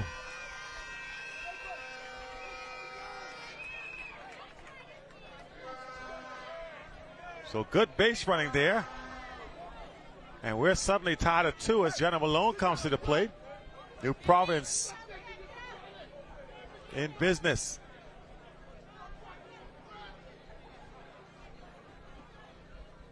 I don't blame Coach Darren Stevens. The runner jogged in there, and she's like, you can't take it for granted you're going to be able to score. That's what has been happening for them all tournament. They've been playing against inferior talent. Now they're playing against a good team. You cannot continue to play lackadaisical. Not if you want to win. So here comes LeBray Sands facing off against Jenna Malone. Shows the bunt that throws down to second base. And out at second. And that was a play that they'd been doing all tournament long without any interference. They've been able to run on just about anybody, stealing base after base after base. But you can see Grand Bahama, well coached and very talented. Curtisha Aubrey throwing out the runner easily at second. We're in for a ball game here. This is not going to be a pushover. You're going to have to earn this victory today.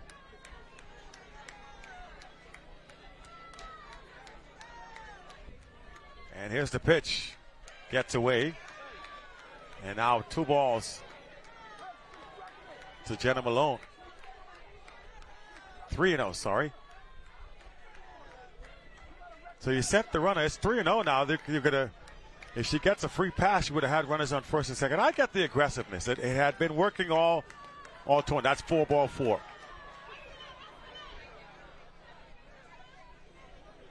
Throws the bat to the wrong dugout. But that had been working all tournament long. They've been able to steal with impunity. But Grand Bahama is a different beast. These 2 teams are equally matched. And I think New Providence is finding that out. At least the players are. The managers are well aware of it. I heard him. That's why he was admonishing his players to run hard. They're not going to give it to us.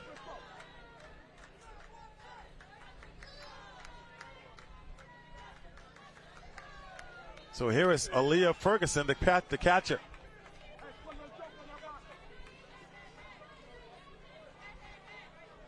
Takes ball 1.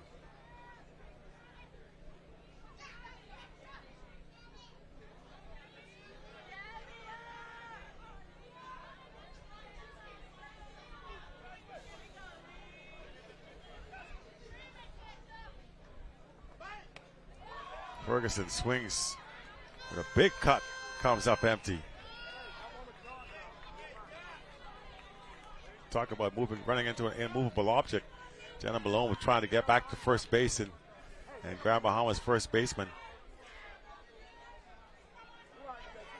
stepped right into the way Tara Evans, and she had to go around. Ferguson pops it up. Catcher hustling. Oh, that's almost a collision. Luckily, they avoided it. Well, talk about that's some good speed there by the catcher to even make that a play.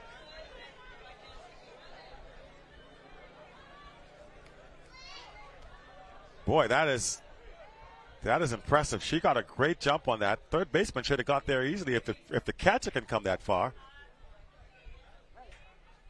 But luckily, no collision. We saw one earlier in the game with Andros, where the two players collided, the shortstop and the left fielder. And they both escaped injury. They were shaken up, but they were okay.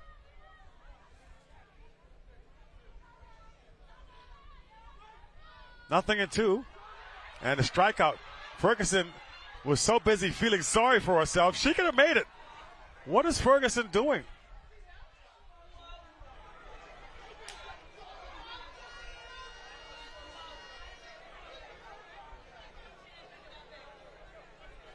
So Ferguson,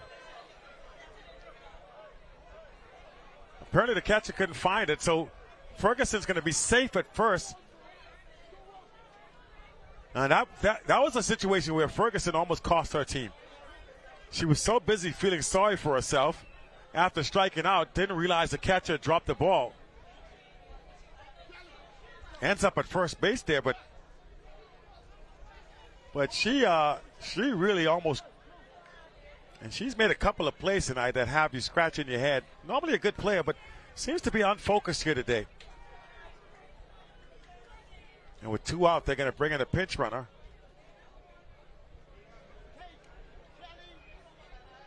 Now she don't want to give up her helmet. She's like, this is my personal helmet. Get your own.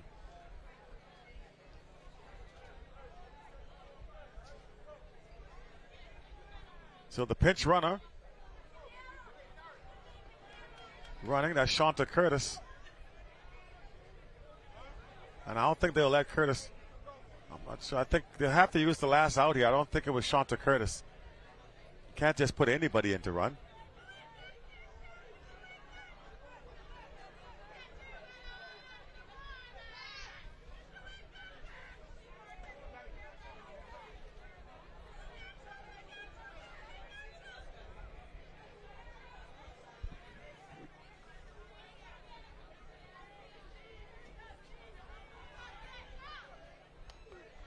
That gets past the catcher.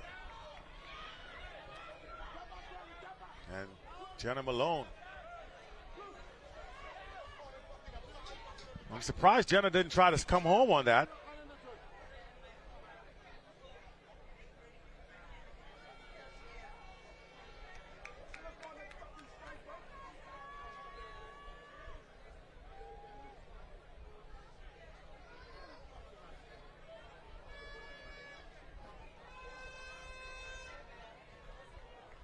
And I think the catcher, they're going to change catches here. Grand Bahamas going to change catches. Well, interesting enough, she actually wasn't doing a bad job. But she missed a couple of balls there, and I guess the manager wants to make a change.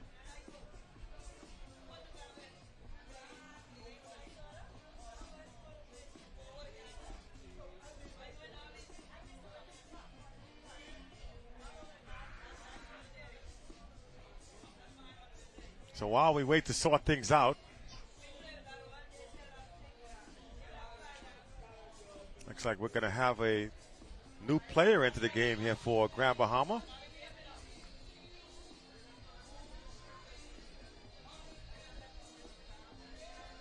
I'll try to figure out who that is in a moment. Wait for the official word.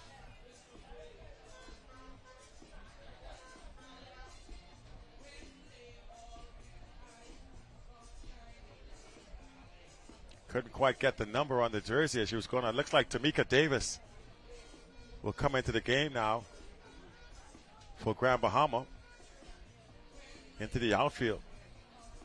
I don't know if the catcher might be injured. Maybe just changing equipment. I'm not sure what's going on. Trying to see from here what's happening.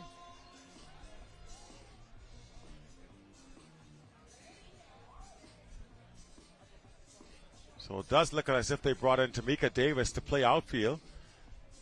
It's a 2-2 game here in the top of the third. New Providence is runners second and third.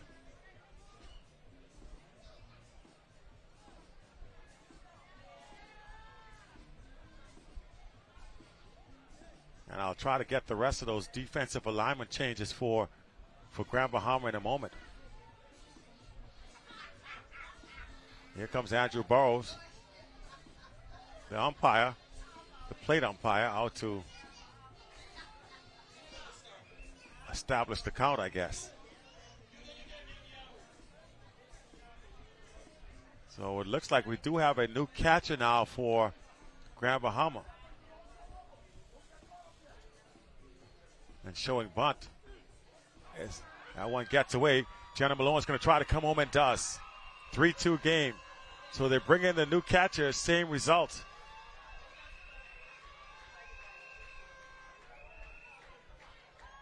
So she boxes one the same way the last catcher did, and the change doesn't work out. A run scores, and now New Providence up by a score of 3-2. 3 balls, 2 strikes here, as we see New Providence still in a situation where they can add some more runs here in the top of the third inning. And a situation there that could get quickly out of hand if you're Grand Bahama here. This game was seemingly in their grasp, but I mean, there's still a lot of softball left, so you never know what can happen. Here's a show bunt, and that's going to be taken for a ball. Runner was coming up the line, and now gets back. 1 ball, no strikes here in the top of the third inning with 2 gone. And now the hitter, Katisha Sierra Bow, gets a piece of it, and it's going to get foul. So that'll be 2 strikes now on Bow. Runner at third base. New Providence making a bit of a run here in the top of the third inning, as they now. So you guys are right. So it's 1 ball, 2 balls, 1 strike. And at the plate is Bow. 2-1 pitch coming in, and she fouls it back. 2 strikes, 2-2 here.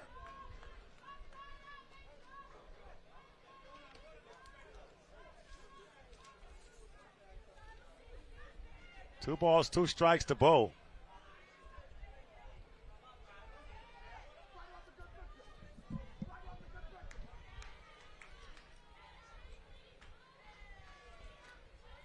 Two balls, 2 strikes, the count to Sierra Bow here in the top of the third inning.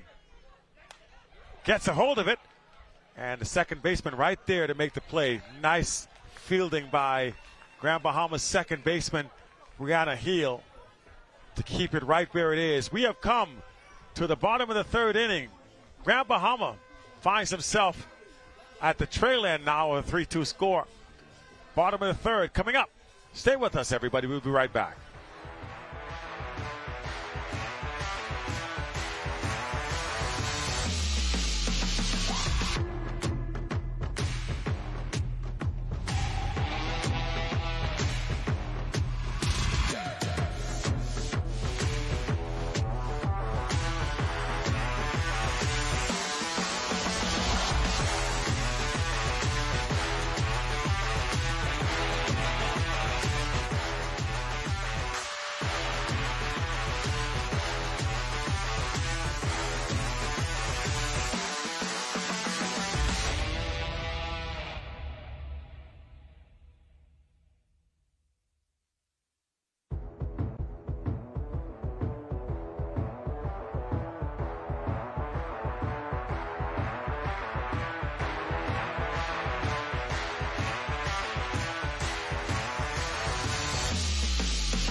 And so we will move now to the bottom of the third inning.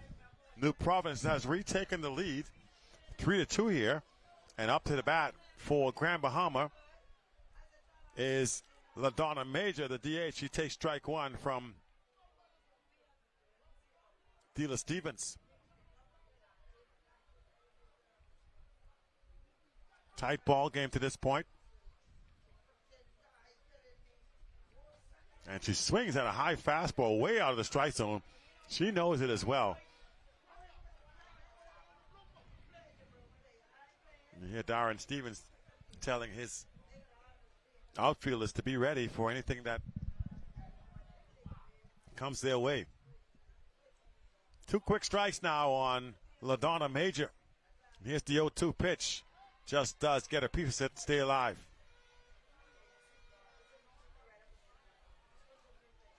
Nothing in 2. No balls, 2 strikes to LaDonna Major here.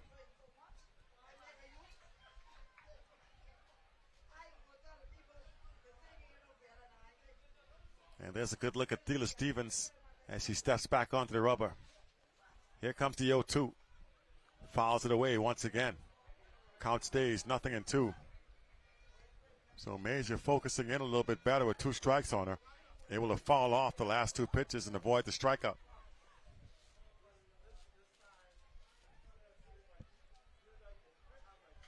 An 0-2 count to LaDonna Major.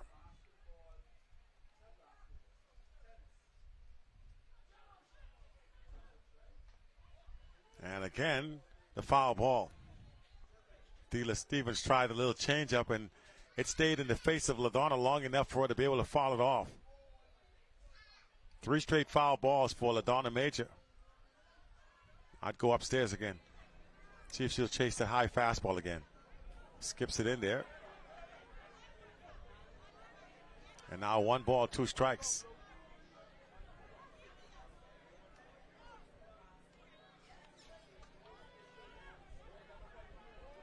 A ball and 2 strikes to LaDonna Major.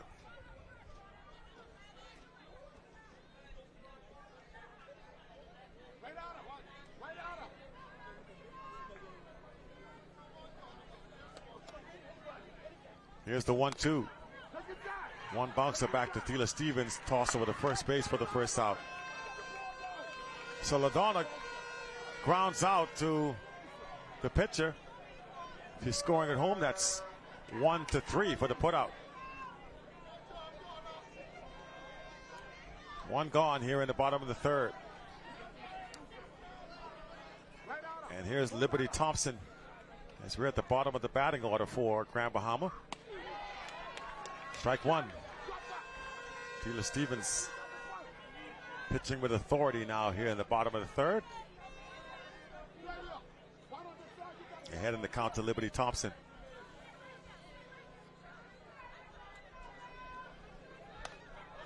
Slow bouncer, Sky Albee right there. 1 bouncer to throw to first base in time, and 2 gone. So now both teams settling in defensively. 2 outs here.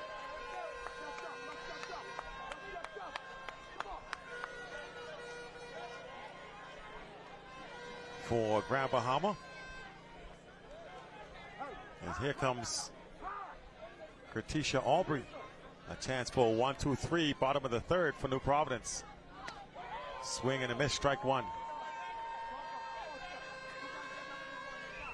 So Dila Stevens is dialed in now here in this third inning.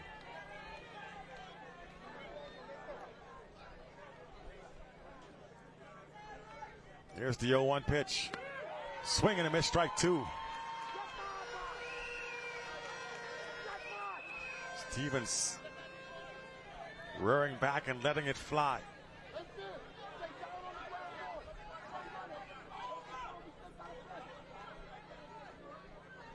And looks in right now. She smells blood in the water. Here's 0-2. Taps it foul. Count remains nothing in 2.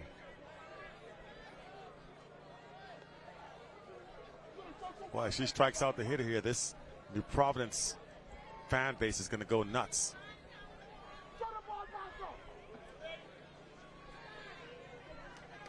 Oh, 2 now.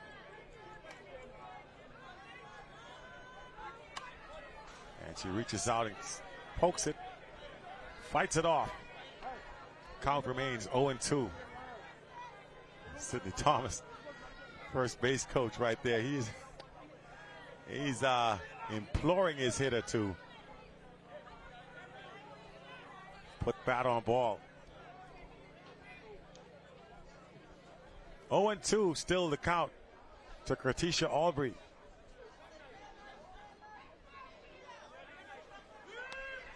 And she fouls it away again. Just kind of reaching that bat out there. Very tentative swings, but just enough to get some of it to avoid striking out here. And she's going to make Thela Stevens work and to throw another pitch.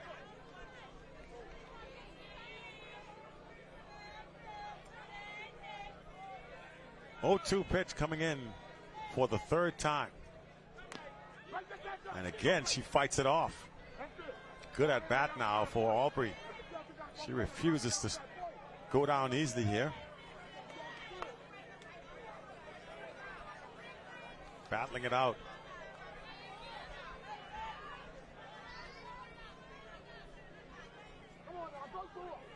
0-2 to count.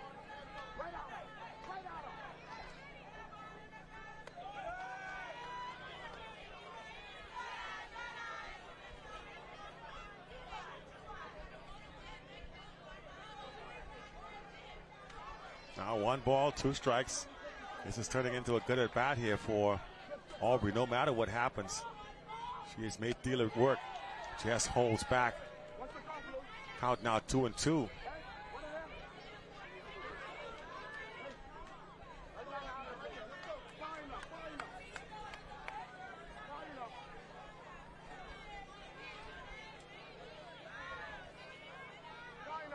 Two count now. Here's the pitch. Misses high, 3-2. And I think Thela starting to get tired a little bit. She's thrown a lot of pitches to Aubrey. This is a good at bat for the young lady.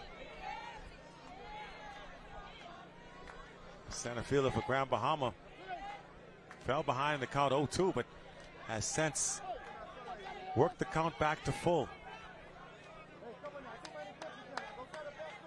How big would this be for her, at least, if she could draw the walk or even come through with a base hit? That would bring Grand Bahama back to the top of their order. 3-2. And here's the 3-2 pitch. Gets her the swing over, strike 3. So Stevens finishes her off, and Grand Bahama comes up empty. New Providence still holds on to a 3-2 lead at the end of 3. 4th inning is coming up. We'll be right back.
As we move now to the top of the 4th inning, tight ball game, 3-2 in favor of New Providence. Don't worry, it's not goose eggs. It's not 0-0, it's 3-2. And now Fowler tries to bunt her way on, and it's going to be foul. Grand Bahama men versus Eleuthera coming up for the men's championship in a little while. Right now, the crowd being entertained here in this gold medal game for the ladies. 3-2 our score. Grand Bahama trailing by 1. Top of the 4th inning. Fowler does not offer at this one. Now it's count 1-1.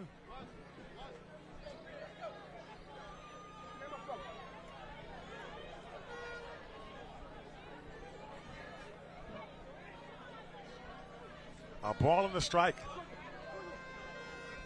to Taya Fowler. Puts bat on ball and foul. That runs the count 1-2. A rare swing of the bat. Fowler mostly tries to drop the bunt down. By that time, she was swinging away. Perhaps seeing the third baseman creeping up.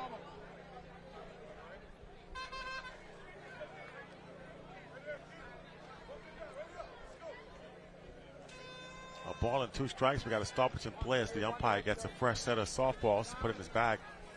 Now we're ready. 1-2. La Brea Sands. Strike 3. Fowler goes down on strikes for the second time. Here's Travia Smith.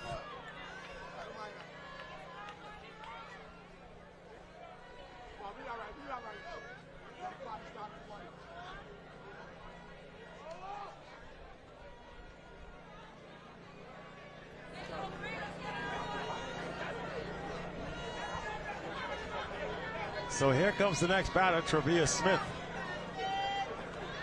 Shows bunt, pulls it back. Ball and no strikes. And I mean, this third baseman is just running in on every bunt attempt. She's taking a big chance running in that way, because if the batter decides to swing away, she would have no chance at a ball hit right at her. But that's fearless attitude sometimes you got to have as a third baseman in fast pitch softball. There she is. She's playing in the entire time, confident in her reflexes that she'll be able to react. Look at this, creeping in right now. Here she comes charging. The bunt is down. She plays it, throw to first base in time. So that's what you call good third base play. That's how you get it done.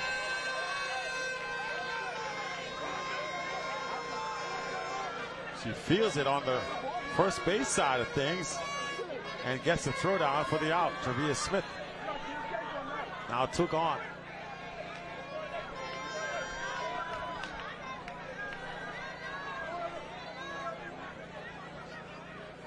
Here's Sari Aubrey. And the one thing you don't have to worry about happening here is Sari bunting. She's swinging away, first strike. 0-1 here. Sari also looking for a first hit in this ball game.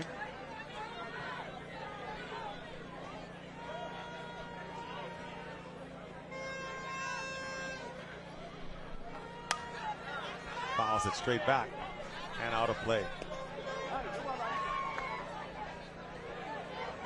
0-2. I think I made a new friend here in the booth.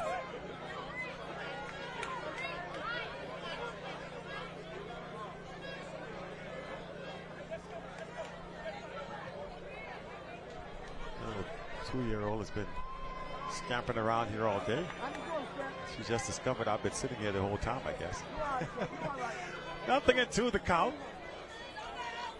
to Sari Aubrey as Grand Bahama looks to get a 1-2-3 inning. That one down in the dirt. I heard the umpire say, "You got to wear that." Well, sorry, that's Darren Stevens saying, "You got to wear that," meaning stay in there and get hit. Like I said, easier said than done. A ball and 2 strikes now to Sari Aubrey.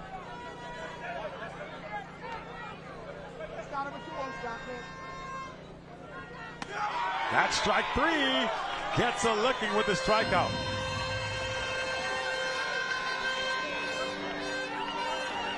So Sari Aubrey goes down looking, and they go down 1-2-3 We will go to the bottom of the fourth inning.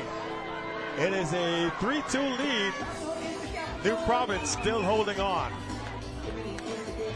Bottom of the fourth inning coming up, folks. We got ourselves a good game brewing here so far. This crowd is loving it on this final day of these Bahamas games. A great battle going on, I should say, not brewing, it is going on between New Providence and Grand Bahama here. Well, they all being problems. I'm not moving my Jeep. I got here early. Everybody else can worry about it later. Sorry. I know I'm still on the air, but 3-2 is our count.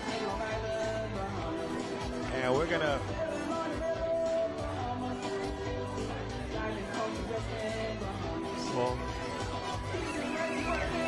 let's see how we can accomplish that. They're going to have to. Here at the bottom of the fourth, Grand Bahama still down by 1.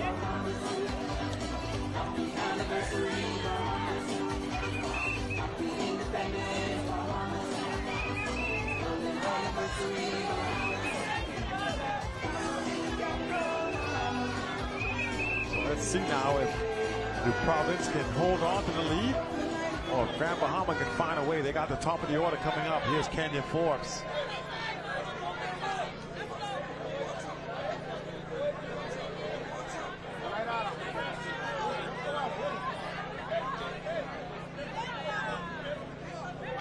That's wow for ball 1. She's walked both times, Kenya Forbes has.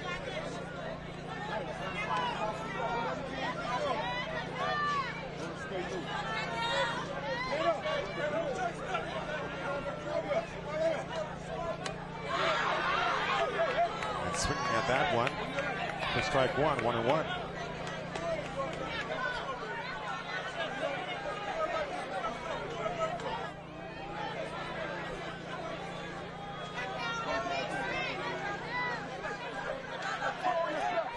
One ball, 1 strike here to Kenya Forbes. Gets a hold of 1, and that's going to be a base hit. So I guess maybe that was why they were trying not to pitch to Kenya. She can hit. So Kenya Forbes with a leadoff single, and we've seen she's got the speed. We'll see whether or not they put her in motion. Brianna Heel will bat next. My guess is she's going to be bunting here. Does try to bunt and fouls it away. 1 strike.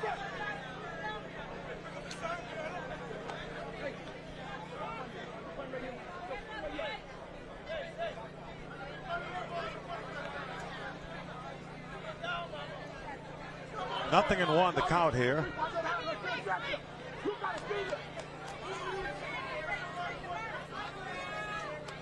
And again she tries to bunt, and again fouls it away for strike 2. Kenya Forbes was off and running. She's going to have to go back. I don't think, I guess she'll wait until they send her back. Are they going to say she didn't touch that ball? Yeah, now they're going to have the runner go back, I think. Nothing in 2. Browder kept her, actually did not send her back. It was not a foul ball, base hit up the middle. And Forbes scores easily. Brianna Heel with an RBI single. And we're tied at 3.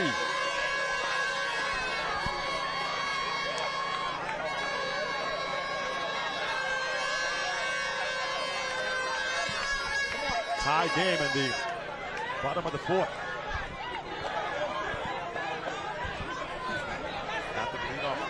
Single by Kenya Forbes. Brianna Heel follows right up with the RBI. She singles as well. And now Grand Bahama in business. Rika Russell takes the ball. Let's see if they try to bunt Heel down to second, or if they try for the straight steal. Ground ball. And through for a base hit. She's going to try for third. Left fielder fumbles it. They're going to send her home.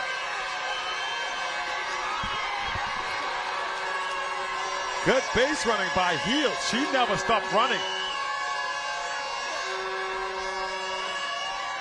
Brianna Heel puts Grand Bahama on top 4-3.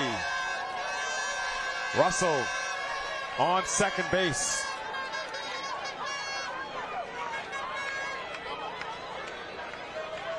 And timeout called by New Providence.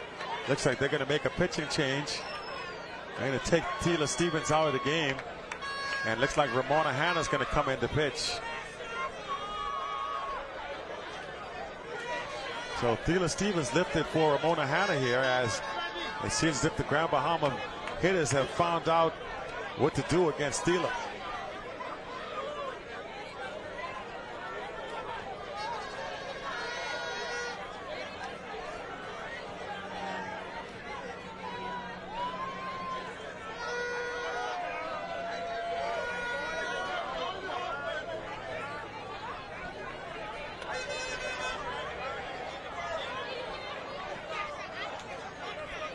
So now a little bit of change going on for Grand Bahama.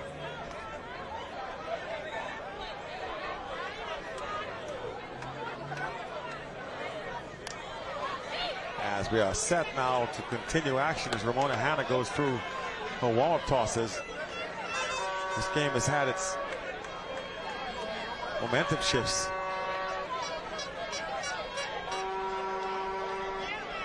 Back and forth. But he's still in good spirits. Still a close game. Anything could happen here.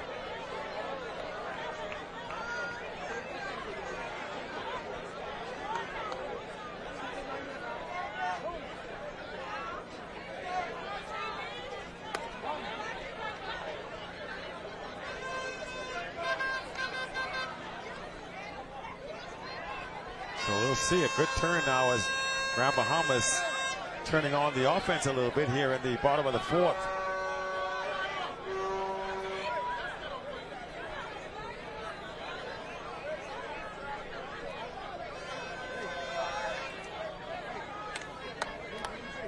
By the way, the closing ceremonies for this edition of the Bahamas game set for 8 o'clock tonight.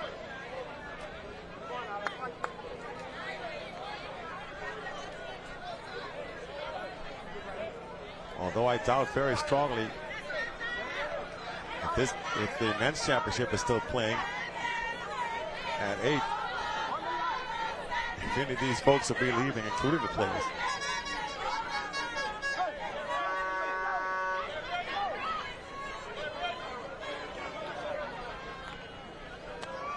That's a ball down the dirt. And stepping in now to see if she can keep this momentum going for Grand Bahamas. Tara Evans facing off against Ramona Hanna.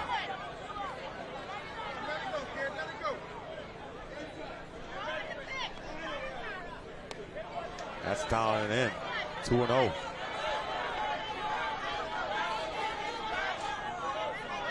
Grand Bahama trying to capitalize on the opportunity to put runs on the board.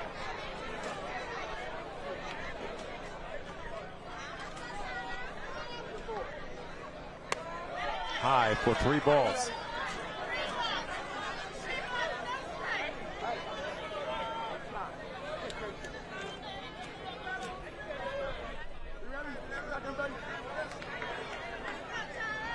.30 pitch from Ramona Hanna. That one's in there, strike one.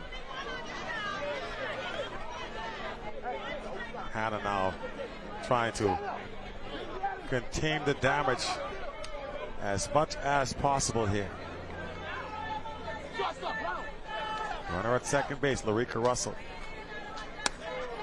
In there, ball 4. So they're at first and second, still nobody out here in the bottom of the fourth.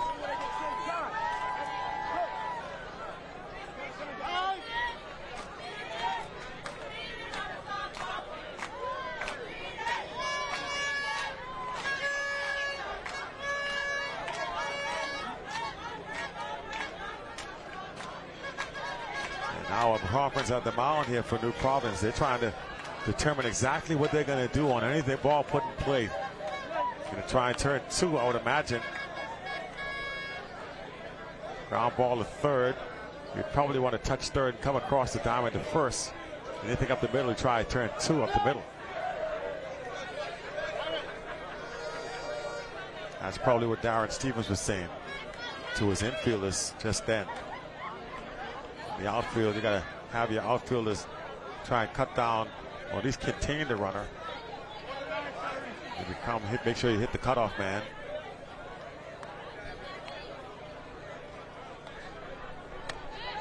Ball 1. Jasmine Scavala at the plate. Grand Bahama putting on some pressure on this New Providence defense. 2-0 now. 2 balls, no strike. Ball got past Hannah, but nobody advances. Not too much speed on the base pads right now. Russell nor Evans particularly fleet of foot. That's a strike. No, she's. Oh, they do call it a strike.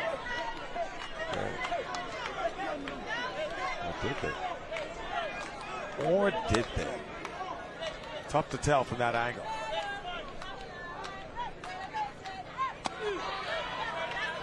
That one's definitely a strike. Let's see what the umpire holds up here. Well, the camera angle moves. It looks like. Is it 2-1 or 3-1? 3-1. Gets to the swing. Count full. 3 balls, 2 strikes now to Jasmine Scavala. Grand Bahama has taken the lead here in the top of the 4th. In the bottom of the 4th, sorry. That one gets away. Runners will move up, and that's going to be ball 4 anyway. So they're loaded with still nobody out here in the bottom of the 4th. Bottom 4, a bases loaded situation here. Still nobody out for Grand Bahama.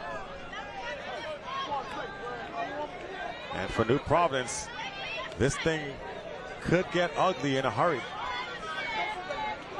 Here's Chamis Roca.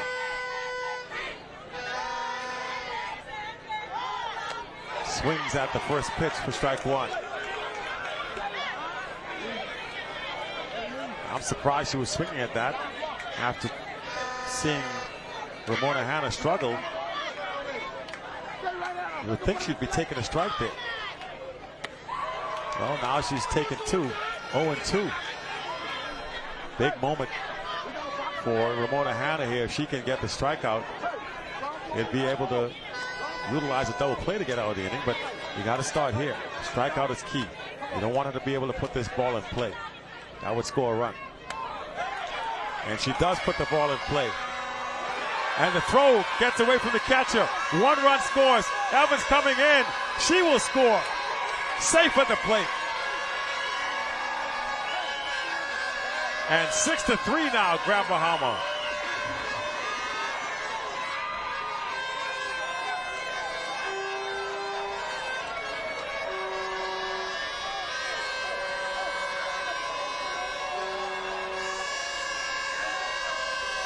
And this crowd is going crazy out here. All the Grand Bahama fans now giving full voice. Earlier it was New Providence fans when they had the lead, but now the tides have turned. Still nobody out for Grand Bahama.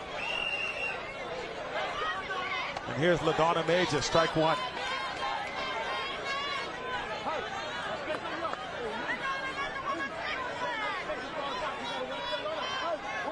Nothing in 1 now to Major. This becomes a critical moment here for New Providence. LaDonna, strike 2. She can't believe she misses that one. You have to get the strikeout here if you're New Providence. Can't afford to keep giving up runs.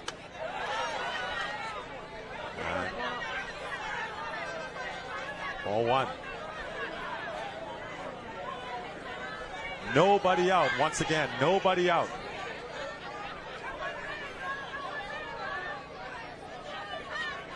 And here's the pitch. And now there's one out as LaDonna Major strikes out. So a critical first out there for New Providence.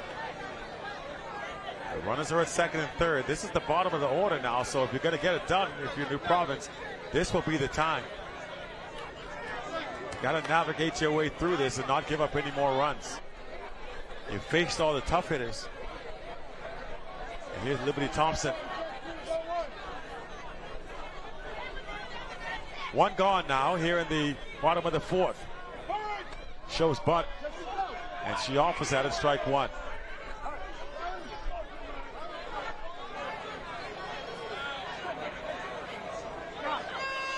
And for Hannah, these are the outs you have to get on the mound. These are the outs you absolutely have to get. She's got one strike on her. And she throws a ball. Sky Aubrey charging in as she showed bunt. And if she puts it down, we're going to try to maybe get the runner if she's coming home. 1-1. Here's the pitch. And now 2 balls and a strike. You can tell Hannah's very conscious of not giving her anything to hit or bunt cleanly. When she chases, and here comes the 2-1. Swings over the top, strike 2. 2 balls, 2 strikes now to Liberty Thompson. Katisha Aubrey on deck. Again, this is the bottom of the order that she's facing. You got to get these outs. These are the ones that you go after. You don't want this batting order to turn over back to the top again. Kenya Forbes has been murder on them. 2-2. And here comes the 2-2 pitch.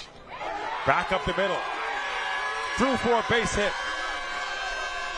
1 run is in. Here comes the second. And now 8-3 in favor of Grand Bahama. And the runner is thrown out at second.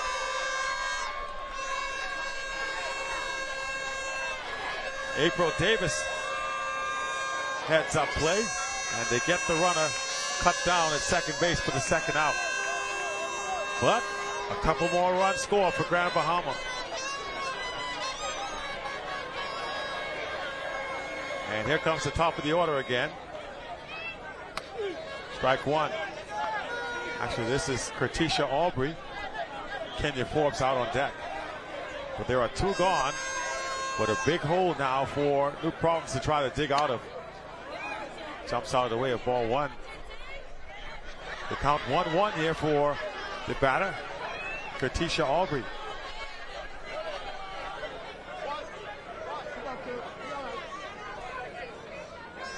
Here comes the 1-1. Misses high. 2 balls and a strike.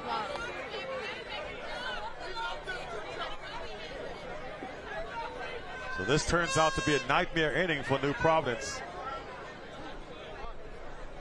Much the same happened with the men's team.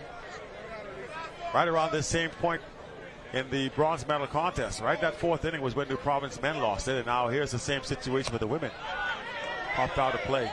And not to say this game is over, don't get me wrong. Far from it.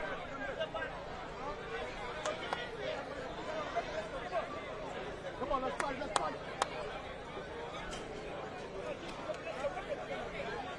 Two balls, 2 strikes.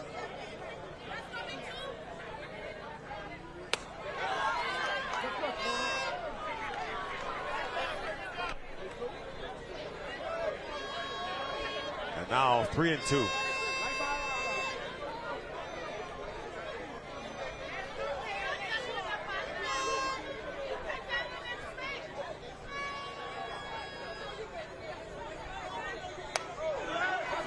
That one popped up. Diving play, and she can't quite get there. April Davis almost got there to make the play. But on board is Kertisha Aubrey, and when it's going your way, it's going your way.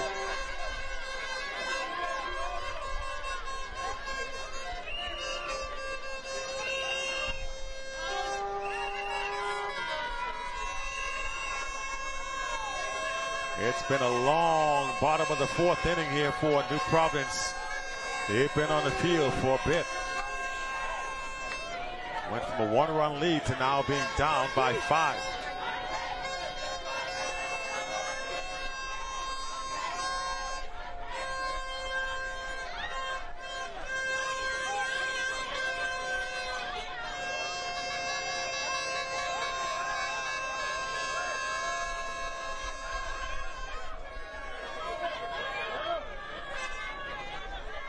Now Ramona Hanna just trying to keep this thing as close as possible. Kenya Forbes now at the batter's box.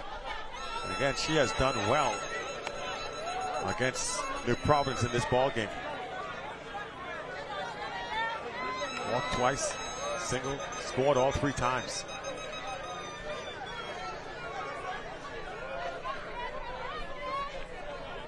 Here's the 1-0 into the air. Could be trouble. But in to make the catch is Jenna Malone. And finally they get the third out. But Grand Bahama now up by 5. We will go to the top of the 5th inning. A lot of work to do for New Providence if they want to get back into this ball game. We'll return in just a sec.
Way to the top of the 6th inning now, as Grand Bahama has themselves an 8-3 lead.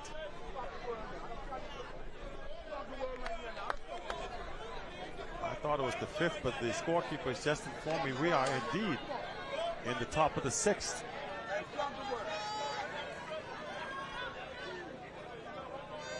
Grand Bahama up by 5. Which means New Providence down to their last 6 outs.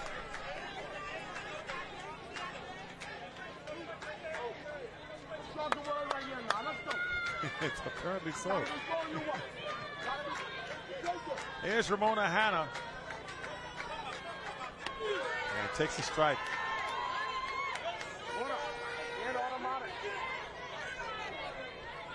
And I honestly, I would bet money that there was only 5 innings played. I don't know. They said 6 now, but I'll take it at their word. I think, offered at that pitch. Or did she? We're going to see if they're going to appeal. The umpire says safe. The home plate umpire says safe. He says continue play. Now La Brea is still insisting she wants to check the first base umpire.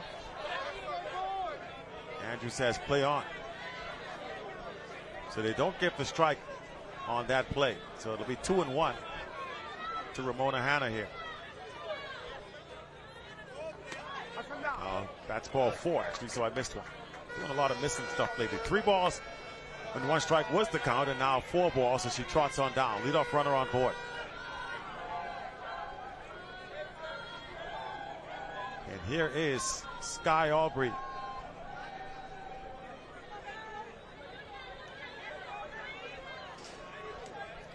New Providence needs to get the offense going. 3rd time through the order now they've seen La Brea. So they got to be able to, I would think, to understand everything she's got.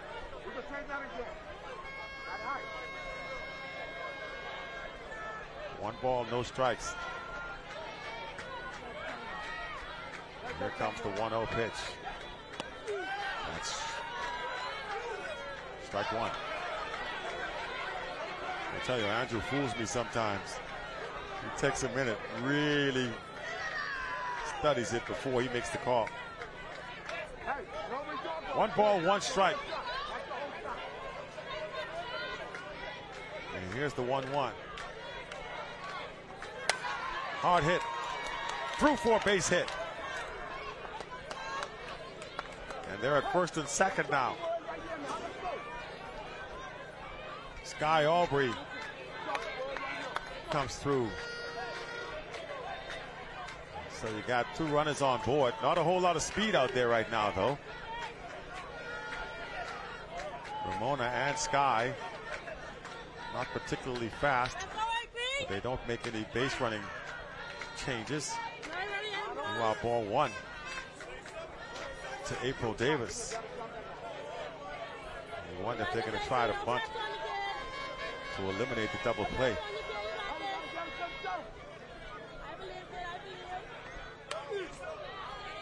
Well, they're going to call a late strike. Okay, so I got to learn to wait, just like Andrew. 1-1 is the count to April Davis.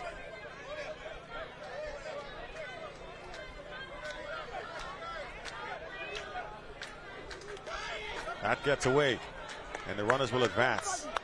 So that's a big moment, because the double play is now out of order.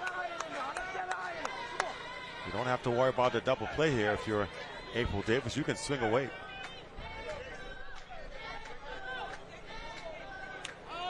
And here comes Sidney Thomas out to have a word with his pitcher.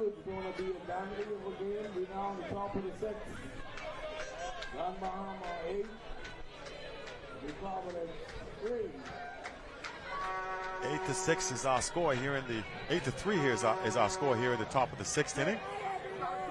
Timeout call by Grand Bahama. Good chance here for the Buccaneers to try and cut into this lead a bit. Congratulations to the Room 2 bronze medalists, Long Island and Michael. Congratulations. And here comes April Davis back into the batter's box.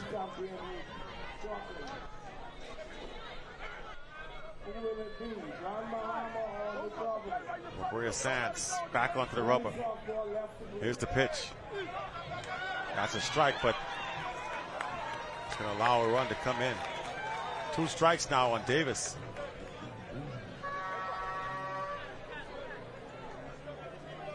A ball and 2 strikes on April Davis now.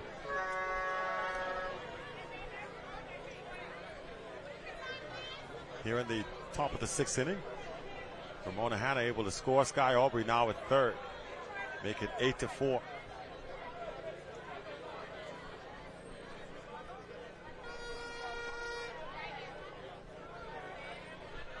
Eight-4 game here. Nobody out here in the top of the 6th.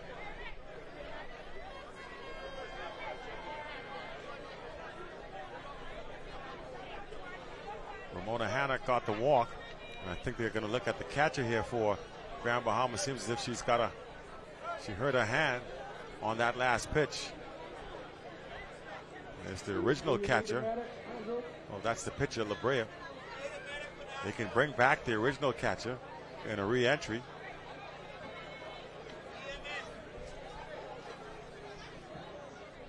All I can say is La Brea must be bringing it.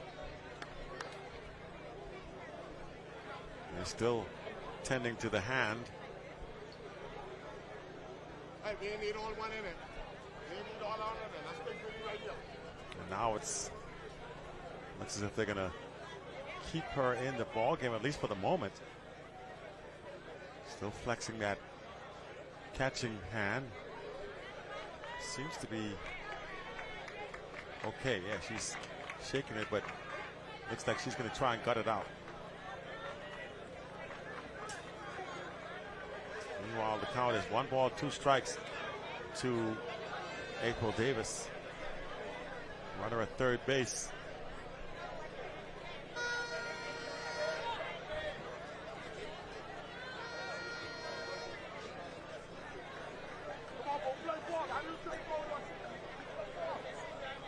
This boy.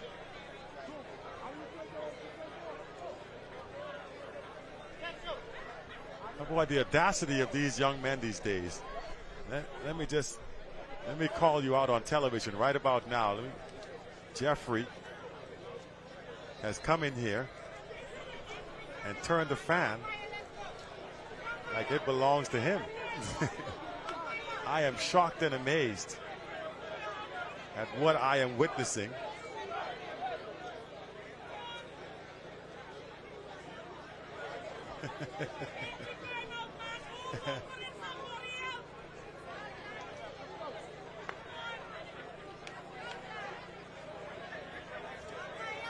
Jeffrey Woodside trying to cool himself off at my expense. We're in the top of the 6th inning. A little stoppage in play while we attended to the injured catcher. And we're ready to go again. Top 6. And La Brea Sands ready to go back to work. Here's the pitch to Davis. Takes it inside. What did she call? He called a strike on that, so now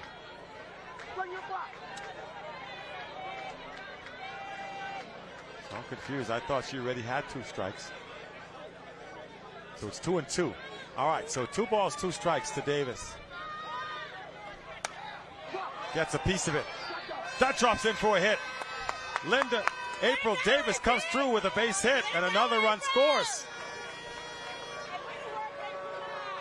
8-5 now. 8-5 is the score. There you go. So 8-5 as New Providence making some noise here in the top of the 6th. April Davis coming through with a big single. And let's go to Jenna Malone now, who's batting next. You can tell La Brea doesn't like giving up that single right there, but good piece of hitting by April. God, he can't say I call her name today. She's gotten quite a bit of mention.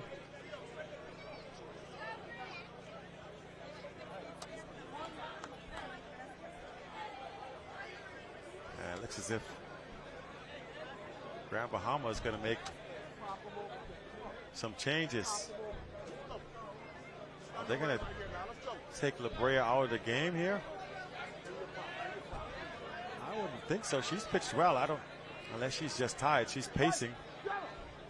Looks like she's ready to keep going, that's for sure.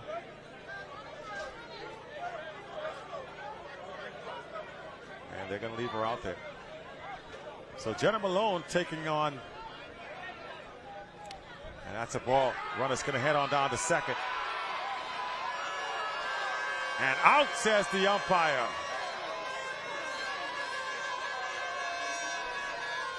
Out at second.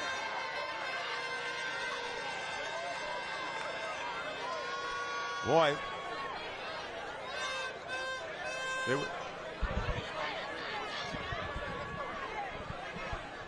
So the throw down to second base, called out by the umpire. I couldn't see the call from here. I couldn't see it, but the umpire does call her out. So one gone. New Providence overly, well, not overly aggressive, but trying to be aggressive on the base pads, and that kills the momentum a little bit. As April Davis thrown out trying to steal second. Jenna Malone. That's the second time I think Davis thrown out.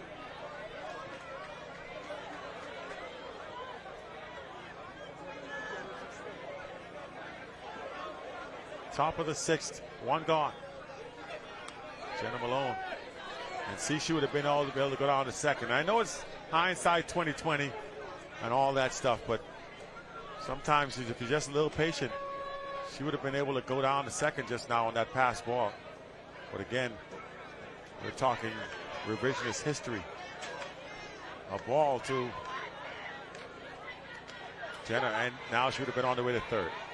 Coulda, woulda, shoulda, right? So Jenna Malone, 2-0.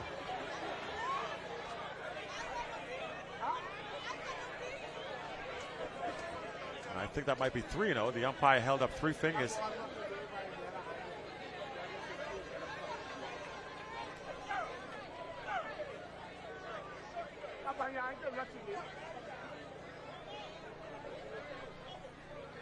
As Malone stepping back into the batter's box. Bria Sands trying off the fingers. Here comes the 3-0. Ball four. So Jenna Malone draws the walk. I hate to go back to this, but you had the runner at first base. They would have been at first and second there with nobody out, and now instead there's one gone. Sometimes aggressive is good, sometimes it's not so much. And you wonder if maybe later on that may come back to be a play that you wish you could have done again.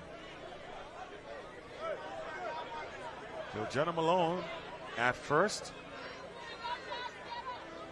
And here's Alia Ferguson. Hitless.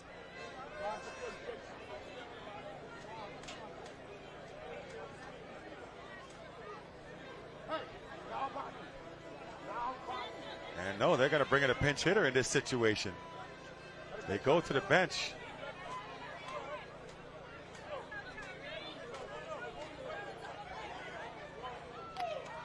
Big swing and a miss.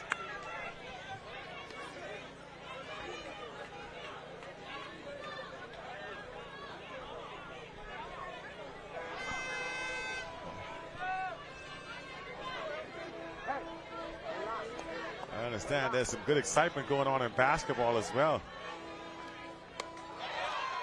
Swinging 0-2 quickly.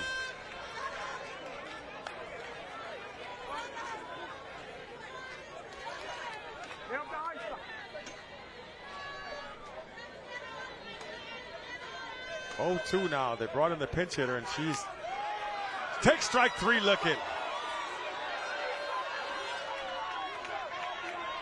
Jenna Malone, meanwhile, is on her way to third. Heads up play. The throw down to first base got past the first baseman. And Jenna Malone adroitly heads over to third. But there are now 2 gone after the strikeout.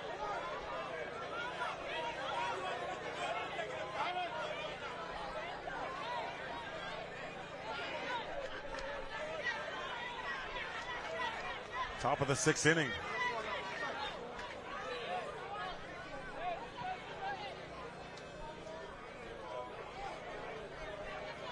Eight-5 ball game, 2 gone now.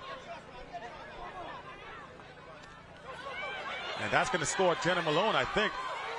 She's in there. 8-6 now. Jenna Malone hustling in. And I think she might have hurt herself sliding into the plate. She's okay. She'll worry about that pain later. Her team now back within 2.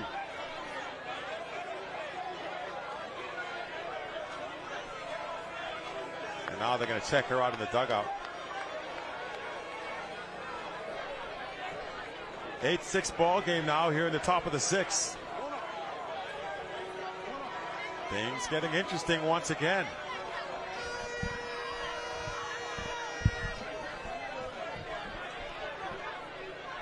And we'll wonder now how long Grand Bahamas going to stay with La Brea Sands.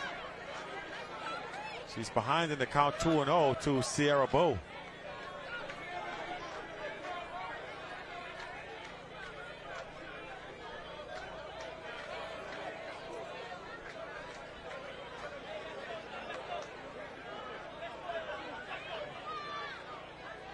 Follow on deck.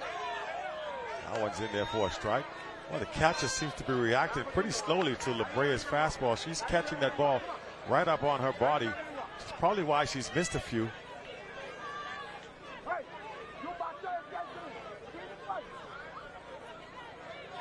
3-1. Skies it into the air. And it's Larica Russell over to make the catch.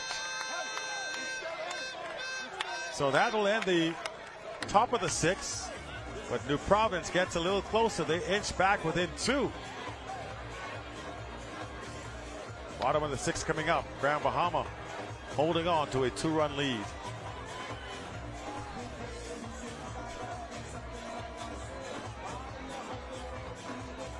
So let's see how this one plays out.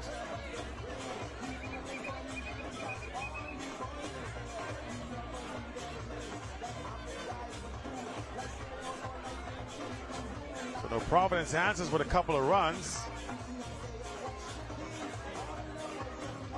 Back within 2 here as we move to the bottom of the 6th.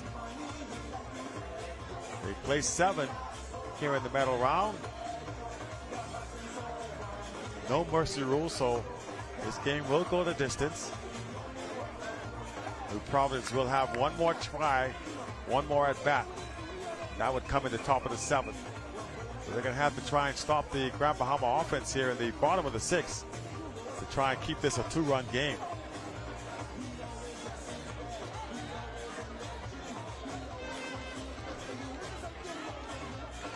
Don't forget, coming up will be the men's championship game between Eleuthera and Grand Bahama.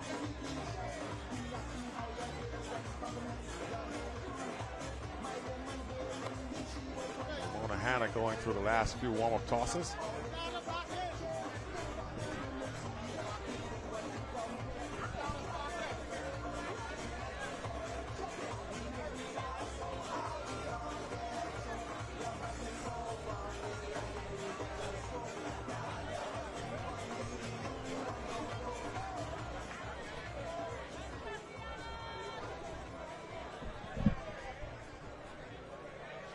To the bottom of the 6th we go. Ramona Hanna back on the mound here for New Providence.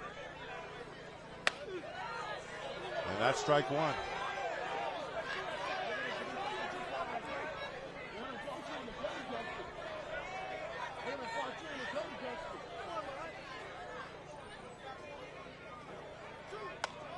Swing, ground ball. Throw over to first base in time.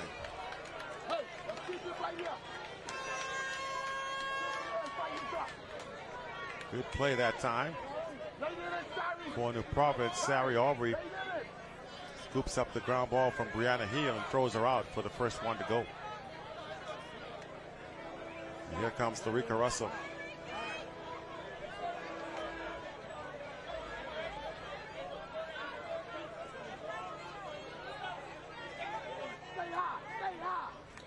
Pitch from Hannah. Misses low for a ball.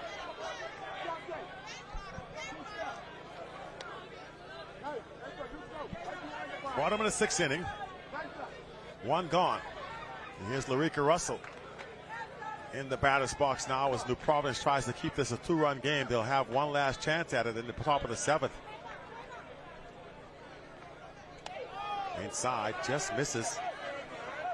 Hitting the batter, now 2-0. Grand Bahamas seeing that she got hit. Umpire says, nope, she did not. Sidney Thomas is pleading his case, but his hitter, Larica Russell, gave no indication that she was hit at all. But Sidney says nothing, he's going to try it. 2-0. Here's the pitch. Missing 3-0.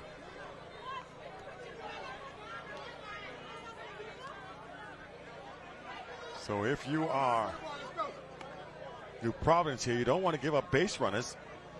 You got the leadoff runner out, the leadoff batter out, but you're behind 3-0 here to Larica Russell.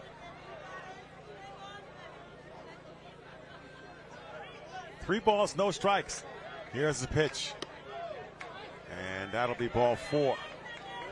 So Russell draws a 4-pitch walk, and they have a runner on board. And that'll bring up Tara Evans, a dangerous hitter in this spot. A good opportunity now for Grand Bahama. There is one gone. The good part about it is anything on the ground, you have a good chance to turn 2. Strike 1.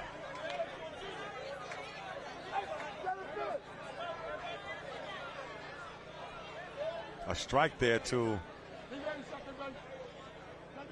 Tara Evans. Pops it up into the air, and that's going to get back out of play.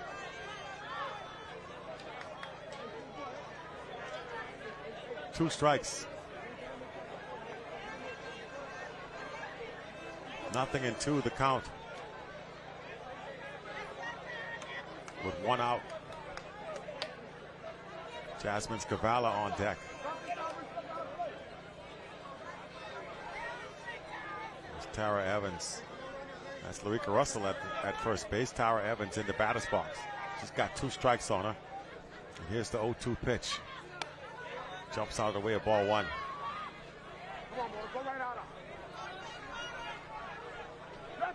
1-2 now, the count to Tara Evans.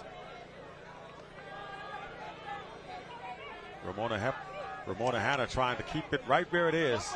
A 2-run deficit here in the bottom of the 6th. Boy, that's been called a strike a lot in this tournament. Not there. 2-2. Hanna wanted that pitch.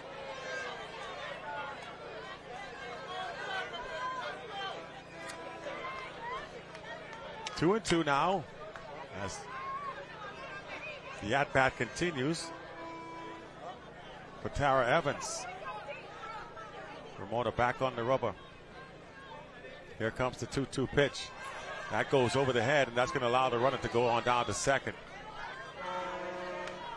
You can tell Hanna was just trying to overthrow that one.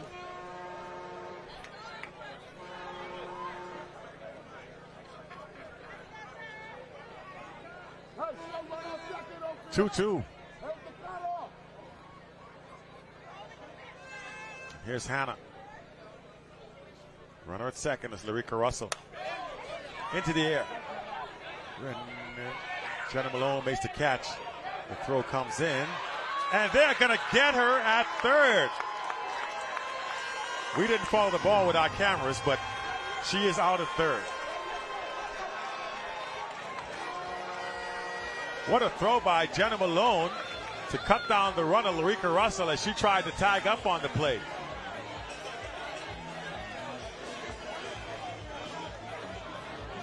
And the score remains 8-6. We will go to the top of the 7th, and we'll do so right after this break.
So here we go now, top of the 7th inning, a 2-run contest.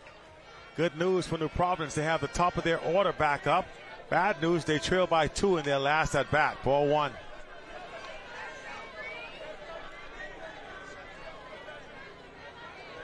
You can see Antea Fowler has done a lot of sliding today. Those pants have borne the story. She'll need new ones after this, but she gladly trade that for a win. 2-0 now.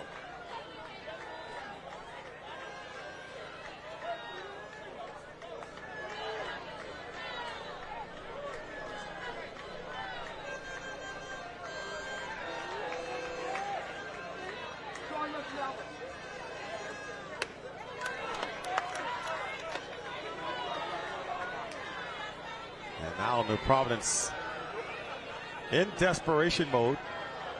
They got to get it done here or they'll have to settle for the silver. That's a strike. 3-1.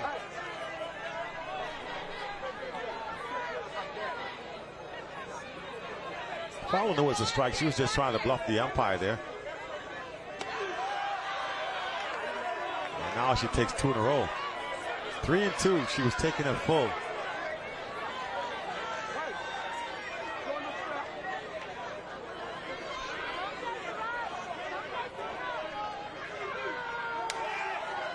And she fouls it away.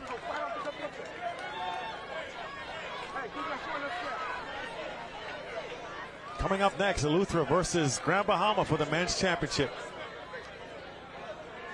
We still have a little bit of way to go here in this one. Top of the 7th inning, a 3-2 count to the leadoff hitter, Antea Fowler, representing a base runner here. She needs to get on. Fouls it back and out of play. So a good battle between La Brea Sands and Antea Fowler here. Start off the 7th.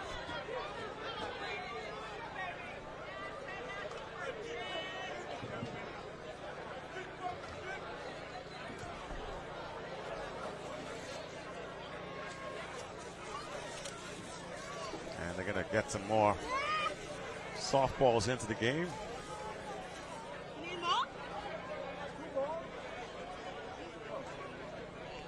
There's a good look at the battery for Grand Bahama. Pitcher and catcher discussing strategy, how they want to attack Antea Fowler here.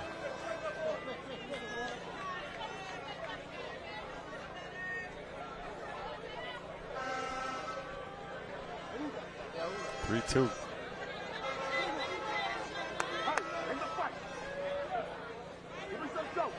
Critical time here for New Providence in this game against Grand Bahama. Trailing by 2, running out of outs. They're down to their last 3. Did not go, ball 4. So Fowler gets the walk. And she's on board. And that'll bring the tying run to the plate. There's Travia Smith.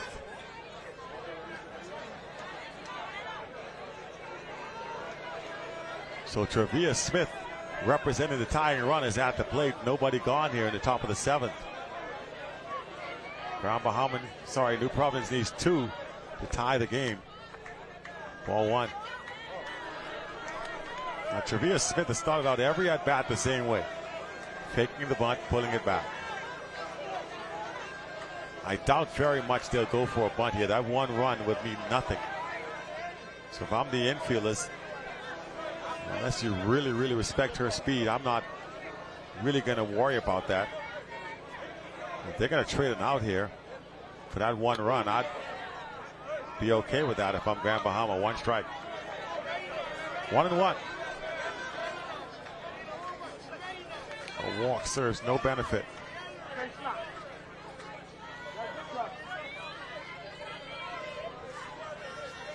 One count. In there for strike 2. A ball and 2 now.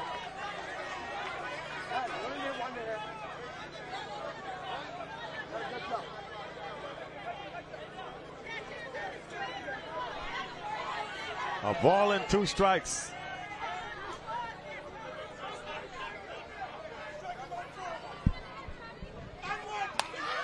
Gets a hold of it. Over to the right side. Second baseman makes the catch for the first out. So now they're down to their last 2 outs. Pop up to the second baseman. And here is Sky Aubrey.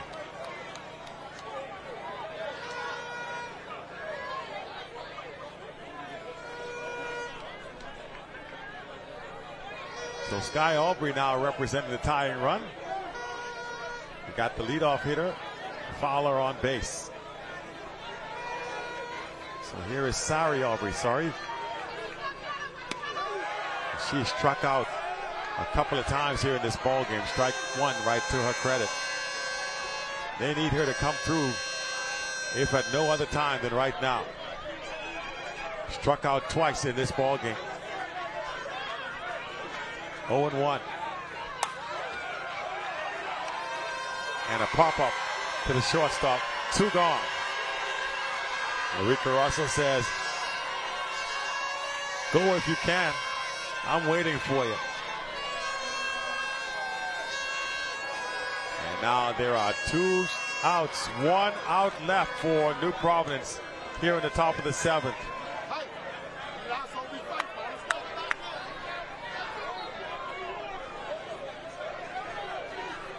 And they're going to bring back Thela Stevens here to bat instead of Ramona Hanna.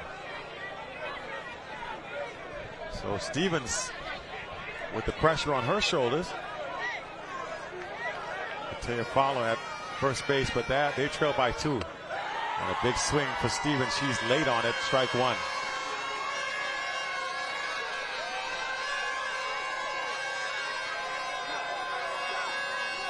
And Stevens struck out her last time up. You can see La Brea.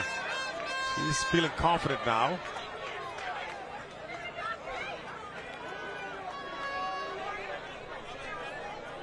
So a very late swing from Thela Stevens on the fastball from La Brea.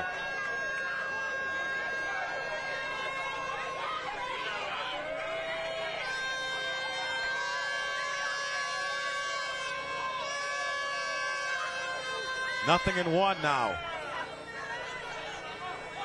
Here's the pitch. Down low for a ball. Fowler stays put. And again, that 1 run at first base means absolutely nothing for New Providence. They need both runs here. They need Thela and Taya Fowler to score in order for this game to be tied. So the last thing you want to do is for Fowler to get out. Pops it up.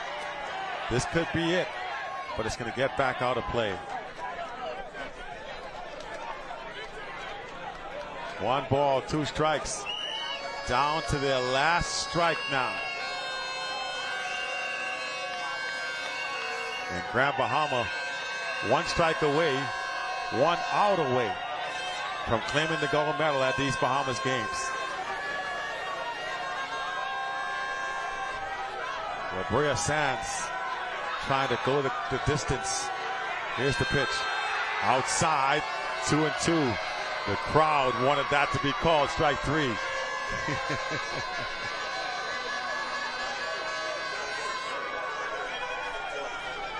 Not even close to being a strike, but they wanted it. Fans don't care. They just want the call to go their way. And you see La Brea says to the catcher, me and you, baby, we got this. Thea Stevens. 2-2 pitch. Gets away. And Fowler will now hustle down. Count 3-2. Again, that run at second base. Inconsequential in this situation. You'll need 2 to keep this game going. 3-2 now to Thela Stevens. Now, if Thela walks here, now I think gets interesting. Because then the winning run would come to the plate. Well, the go-ahead run, because Grand Bahama still has to bat. If New Providence comes back to tie or go ahead. 3-2 is our score. 3-2 count, I should say, is our score. Our count on the board. 8-6 is our score. Top of the 7th inning here. 2 outs. Dealer Stevens waiting on the pitch from La Brea Sands. Tension building here as La Brea tries to close it out. That's ball 4. Fowler's going to go down to 3rd. And Stevens is going to go down to 2nd. And now the tying run.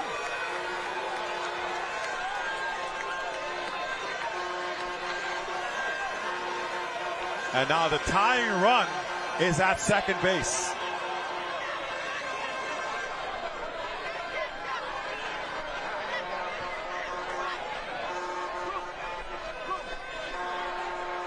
And now, pressure situation. The tying run is at 2nd base. And a big moment as timeout called by Grand Bahama. I'm surprised they didn't make the throw. The 1 run would have scored, yes, but you would have had a chance to end the game.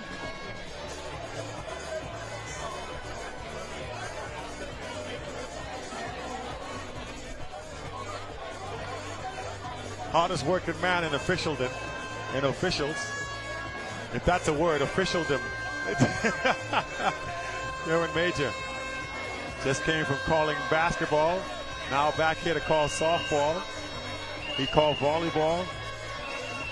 So he's officiated 3 different sports here at these Bahamas games. Grand Bahama will be the home team for the upcoming men's championship. They won the toss against Eleuthera. We got some drama brewing here at the Bankers Field. New Providence down by 2, but they've got the tying run at 2nd base. Facing off against Sky Aubrey. Take strike 1. Boy, Andrew really deliberate, taking his time to call the strike there. Fans thought it was ball 1. I thought it was ball 1. And here is the 0-1 now as La Brea Sands tries to get by Sky Aubrey. Sky had a base hitter last time up.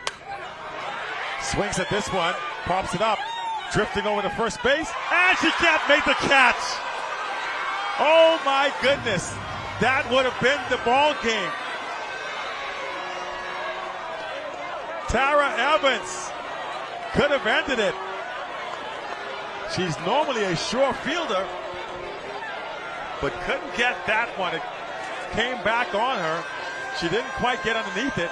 She tried to reach back over the shoulder to catch it, and it fell to keep the at-bat alive. How big was that? And now, here is the 0-2 to Sky Aubrey. Hit hard. Base hit. 1 run scores. 2 run scores. And now the go-ahead run at 2nd base. A costly error by Grand Bahama breathes life into New Providence.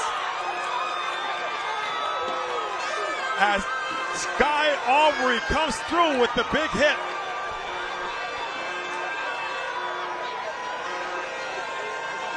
And we need somebody to check out if there's somebody from the, hang on, we got,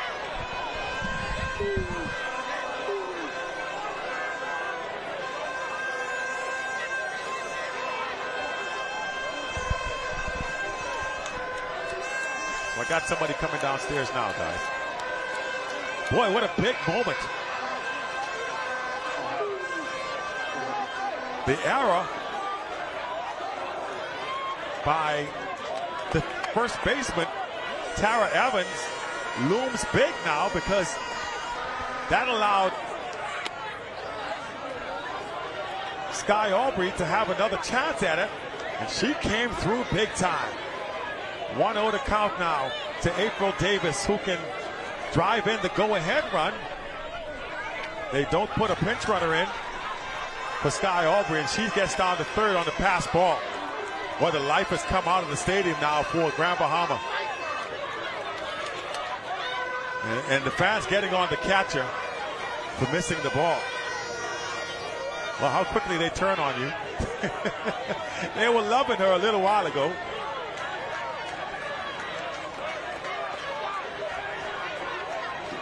Two balls, no strikes. They were loving La Brea Sands a little while ago, too. Now they're telling her throw strikes. The fickle crowd.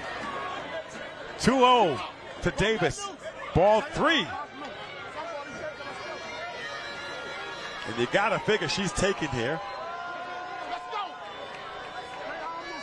Jenna Malone is standing by on deck. Strike 1.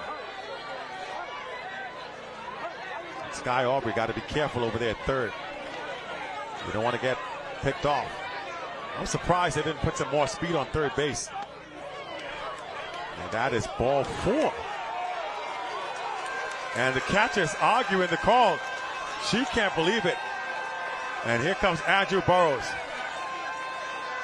Andrew Burrows is going to come out and tell the catcher all about how he does not tolerate that kind of stuff. You don't argue balls and strikes.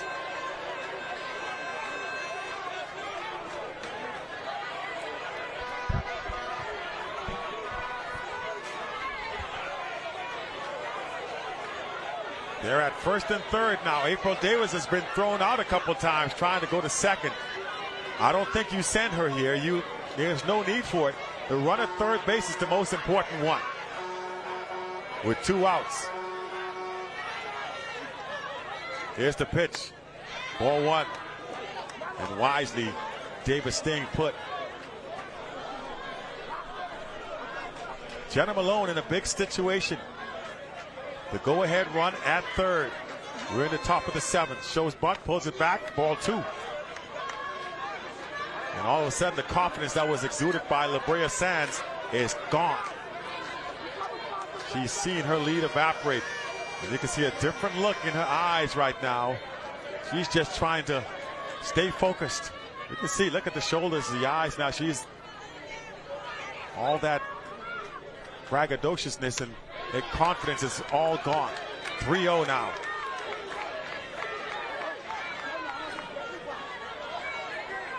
That era now has taken all the air out of Grand Bahama.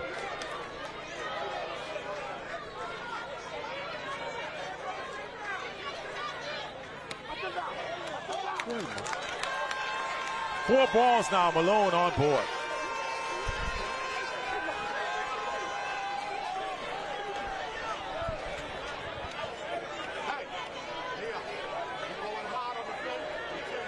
They are loaded now for Alia Ferguson. And if there's a time for her to come through, it is now. She has not had a good ball game.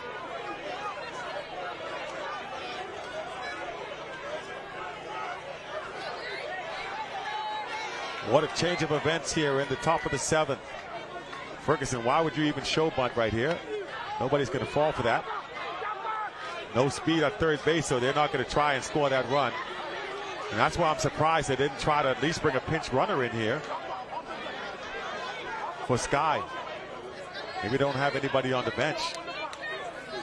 But I would have thought you would have wanted some speed there to try and score in exactly that same situation. 1 strike now. Grounder. And foul.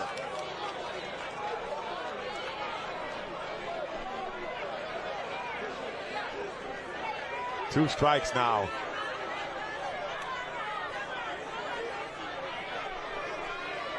And things have certainly gotten hot and interesting here.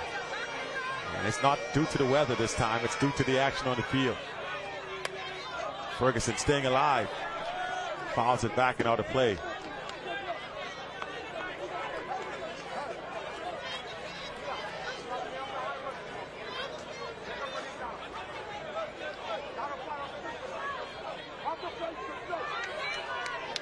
Fast pitch softball is definitely back big time here at the Blues playing fields. And we've been saying this all week. I hope this sparks the return of out island games. Again, That should have been a situation where maybe a run could have scored. Sky Aubrey, however, not fast enough to take advantage of that. 2 balls, 2 strikes now.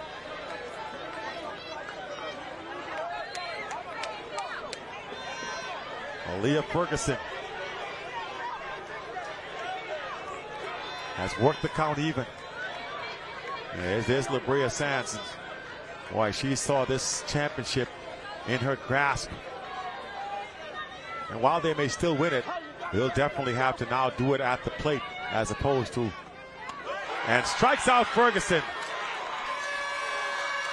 That's a huge strikeout there. But New Providence gets the job done. They have tied the game at 8 apiece. We head to the bottom of the 7th with Grand Bahama and New Providence tied at 8. My goodness, what a ball game we have going on here. Seemingly in the grasp. A pop-up to the first baseman. Normally sure-handed Tara Evans couldn't make the play. That would have ended the game. What happened next is Sky Aubrey coming through with a big base hit to score 2 runs and tie this game at 8. And we'll be forced to play the bottom of the 7th here. Question is, and there comes Tila Stevens back on the mound. Remember, they brought her back in to hit for Ramona. So Tila Stevens will try to finish it, keep this game tied and force extra innings.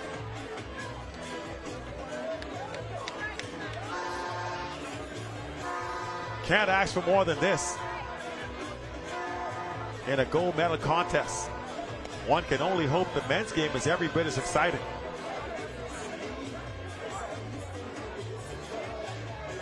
This game was actually should have been over by now by the schedule.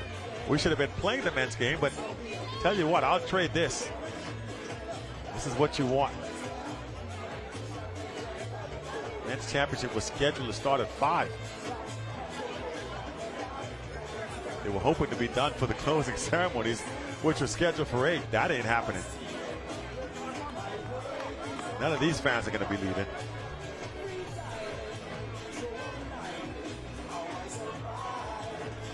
Bottom of the 7th inning coming up. You can't ask for more than this in a championship game. Tied in the bottom of the 7th. Can Grand Bahama walk it off? Or will New Providence force extra innings? It remains to be seen. And here we go.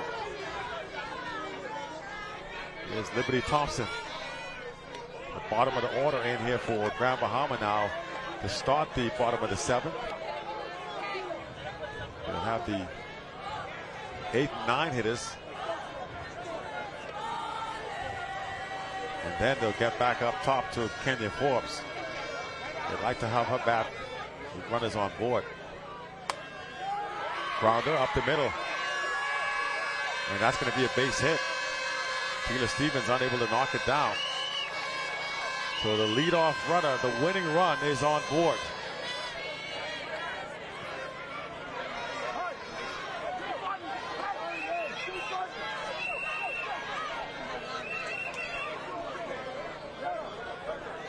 So the leadoff and winning run on board.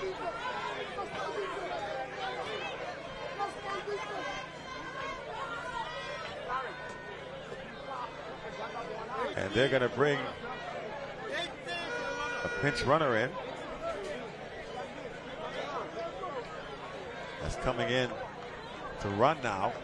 Trying to get a little bit more speed on the base paths.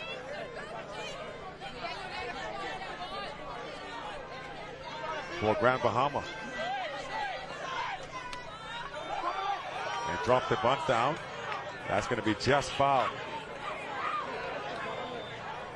Letitia. Well, I think she might have bunted that off her own hand, though. She's getting it checked out.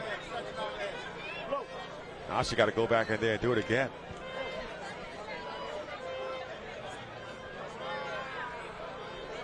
That's Kyler Knowles. That's a Donya roll into pinch run.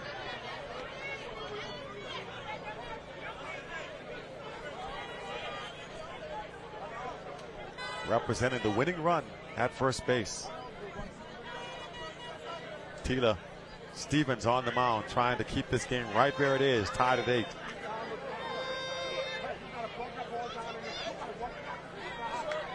Watisha Aubrey at the plate. Shows bunt. And I don't think, but she's right over the plate though. I think the umpire is going to say she's leaning over the plate.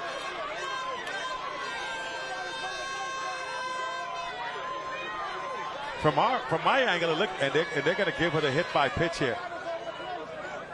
But Andrew Burrow is going to ask the plate up the base umpire.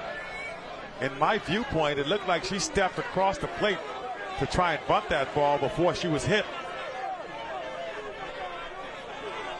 The umpire, they're going to call Hyacinth, who had the best view, over.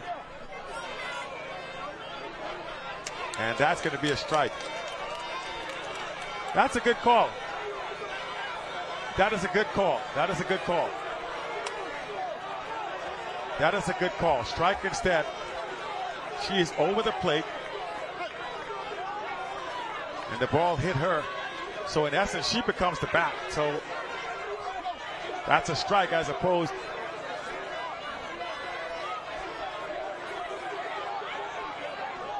The runner has to return to first base. That's a dead ball situation.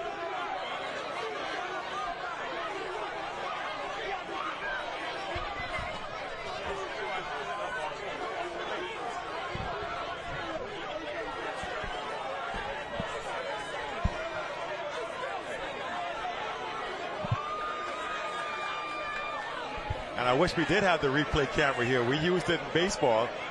I wish we had it here so we could see that.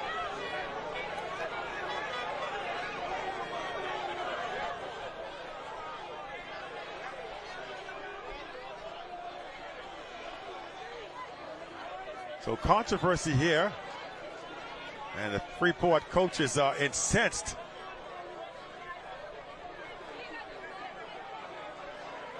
Sidney Thomas is furious. Dead ball strike.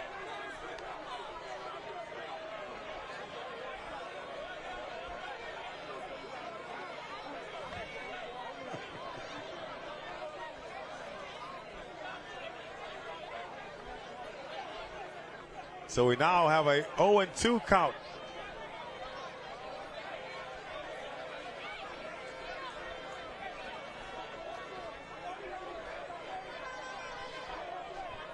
Oh, 2 the count now. Here in the bottom of the 7th.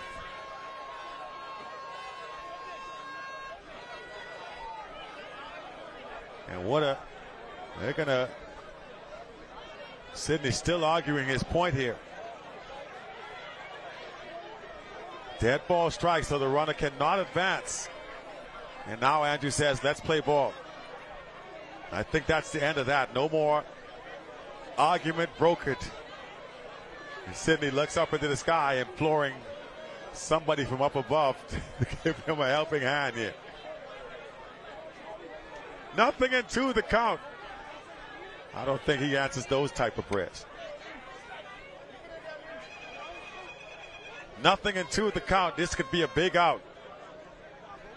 Runner at first base. Go ahead run.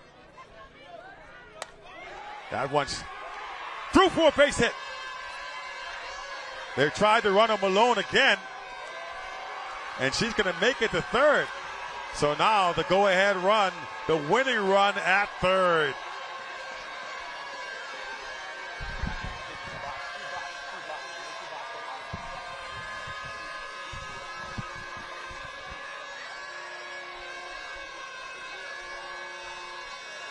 So now they're at second and third. And if you're New Province, you have to walk the batter here. You have to load the bases. There it is. So there's the intentional walk.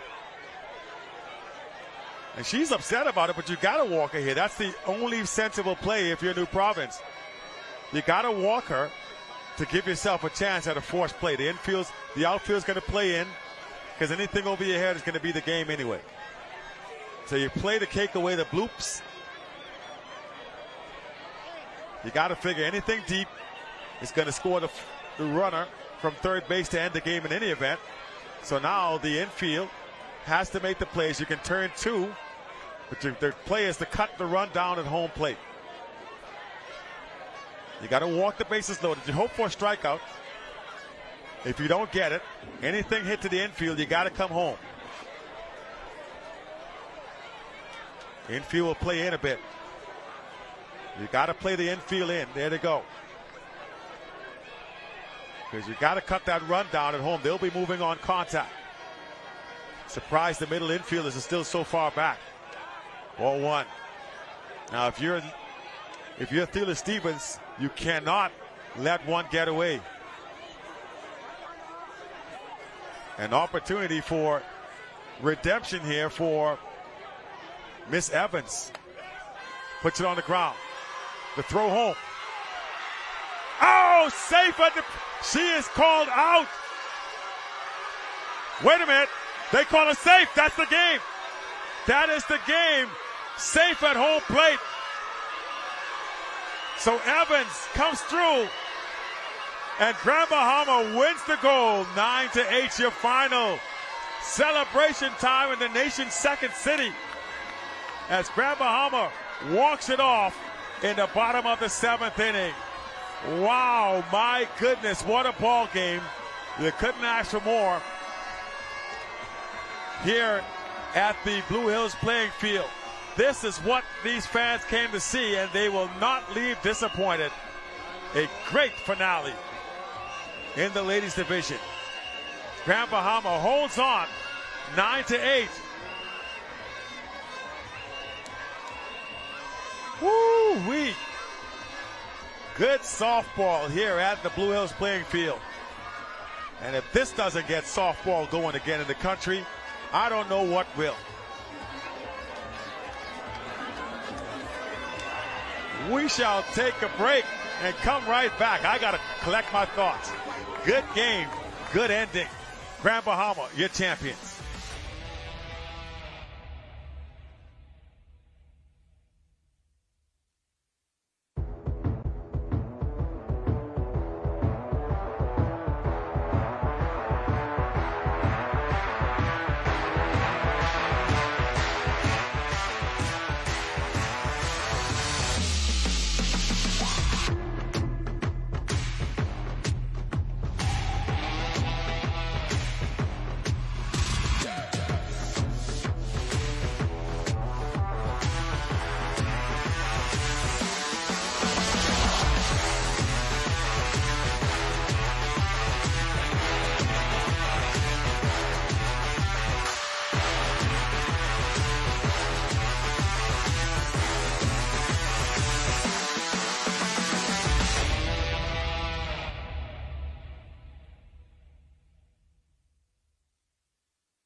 field side with the winning pitcher, La Brea Sands. Great job. This game, I talk about excitement. This one, I think, will be remembered for a long time. You're on the winning side of it.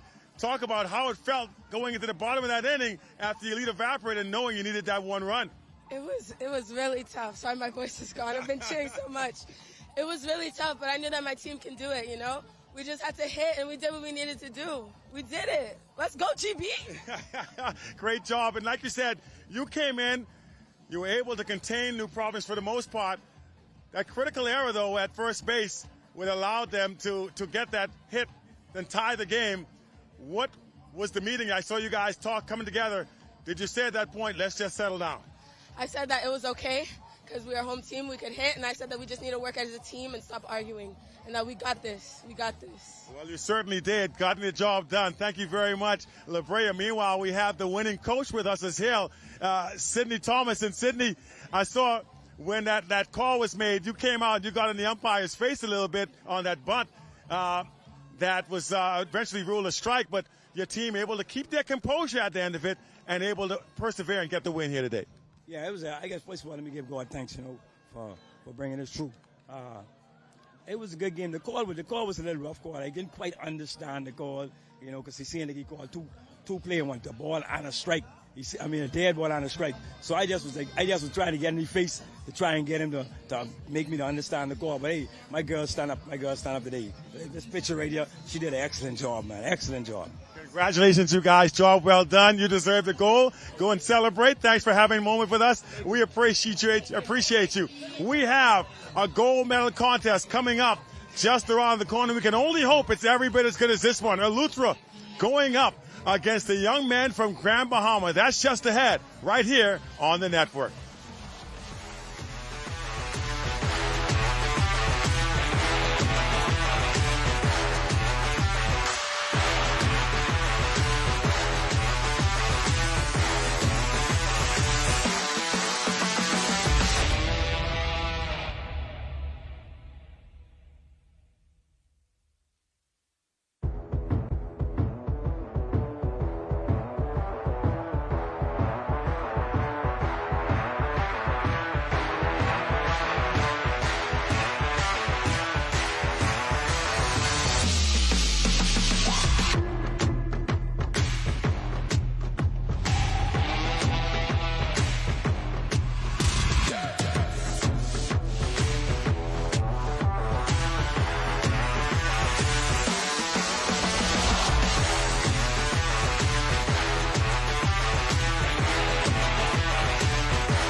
here we go after that first game here at the gold medal game for the ladies. It is time for the gold medal game for the men. And Eleuthera facing off against Grand Bahama.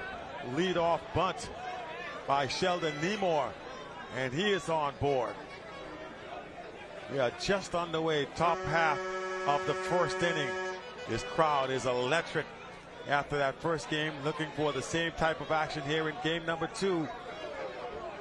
Quentin Cooper on the mound for Grand Bahama. That one in on the umpire to throw down to second base. Will not be in time, and they got him at second with nobody gone here.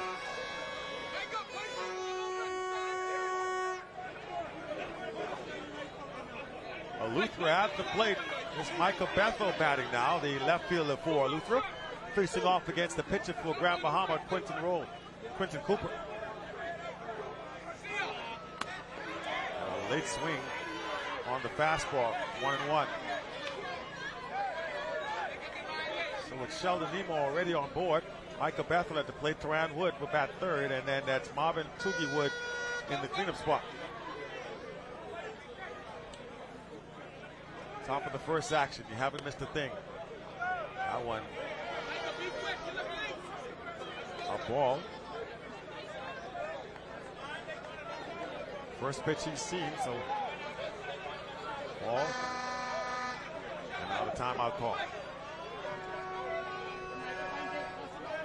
I'll double check the pitch count, but I do know he has at least one ball on him in this at bat. Quickly now giving you the defensive alignment for Grand Bahama as they're on the field. Pitching Quentin Cooper, behind the plate Hakeem Cooper. First base Larry Russell. Second base Michael Sweeting. Over at third is Quentin Roll. Shortstop belongs to Desmond Russell. Out in left field Angelo Watson. Mikel Bethel in center field, and Teran Roll in right. That one's lifted to the right side. Watson runs over and gives a look at it, but it's going to go foul.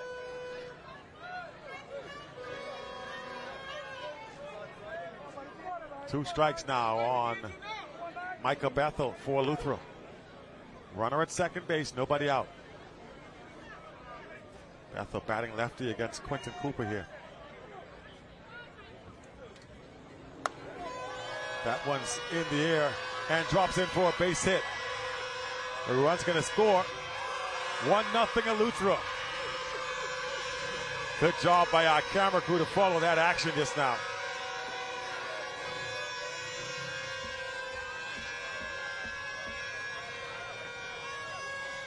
Just like that, Eleuthera strikes for the first run of the ball game.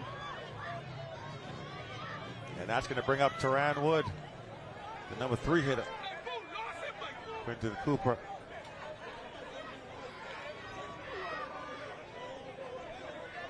With the pitch. Ball 1. 1-0 now to Wood. There's Cooper. Here comes the 1-0 pitch. Down and in. The runner's going to take off for second and reach in uncontested. Boy, that made it closer than it had to be. Umpire Byron right on top of it with the safe call.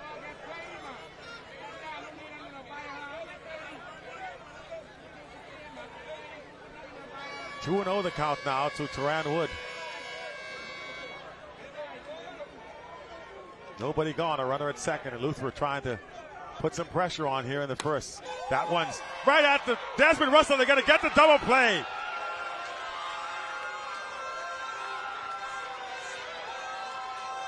Double play turned by Desmond Russell. That looked like it had base hit written all over it. The runner certainly thought so. He was off and running. Russell makes the play and makes the tag. 2 gone. And here is Marvin Wood. That's a big play for Grand Bahama. That could have been trouble.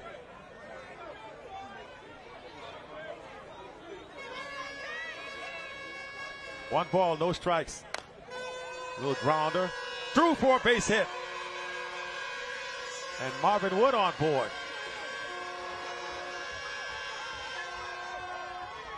I don't know what Ninja is crying about over there, the first base coach.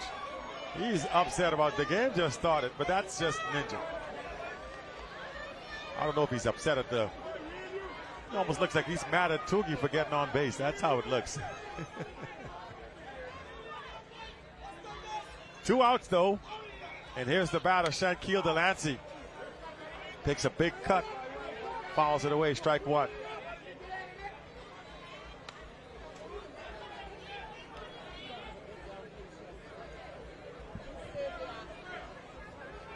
One strike now to Delancey. Here's Cooper with the pitch. Up into the air. Right fielder drops out underneath it and makes the catch for the third out. 3 gone, but Eleuthera scores first in the top of the first. We already have an exciting game. We've had some big plays already. Grand Bahamas' Desmond Russell turning a critical double play to erase the threat from Eleuthera, and they'll get their first chance. Grand Bahama will for offense in just a few. Well, that field looks pretty hard down there. Eleuthera versus Grand Bahama. Gold medal contest. And here comes the defensive alignment now for Eleuthera. There's some of the fans, players, some of the other teams enjoying the festivities here on championship night. Quentin Cooper able to pitch his way out of a jam. So here comes Eleuthera's defense now. Sheldon Pinder on the mound. There's a good look at the pitcher. Lefty Jeffrey Bethel behind the plate. Marvin Wood playing first, and second is Shaquille Delancey. Third base belongs to Justin Pinder. And over in short is G. Bethel. The outfield, Michael Bethel playing left. Sheldon Niebuhr in center. And the right fielder, Teran Wood. Grand Bahama will trot Angelo Watson to the plate first, followed by Michael Sweeting and Desmond Russell. Those are your top 3 hitters. Mikel Bethel batting cleanup. So Eleuthera strikes for 1. Up to Grand Bahama to see if they can answer now here in the bottom of the first.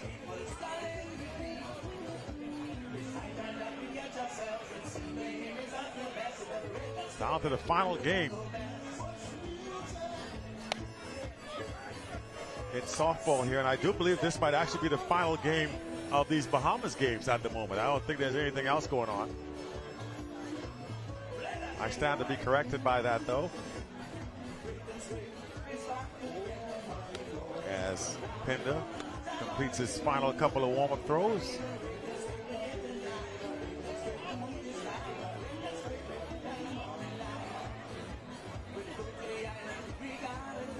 Throw to come down to second. And we are ready to go.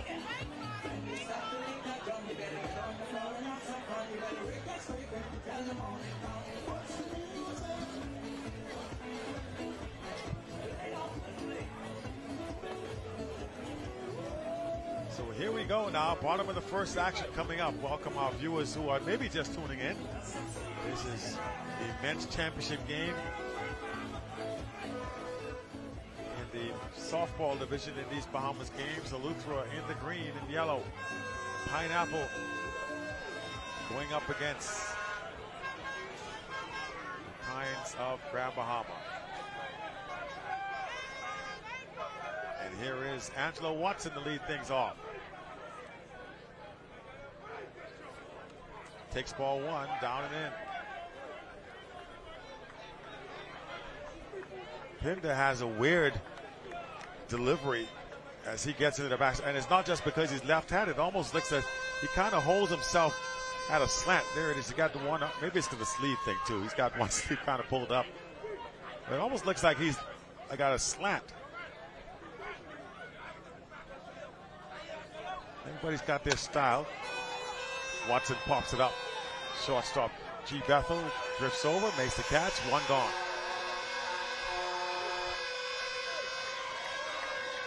So 1 out.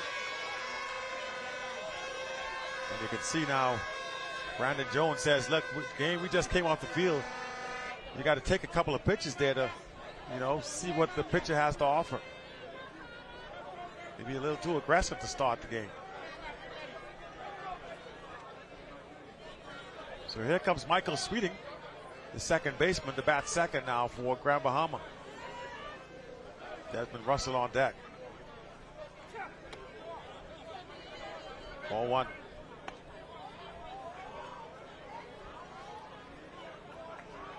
You see a lot of little stones out there on the infield after that rain. Made the surface a little hard. They looked to put red clay over this. They wanted to have it for the Bahamas games, but it didn't work out. 2-0.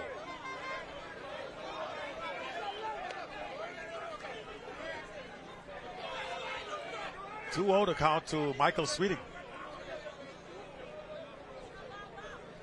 Facing off against Sheldon Pinder.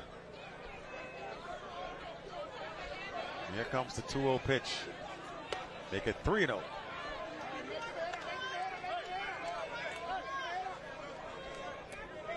And Russell lurking on deck.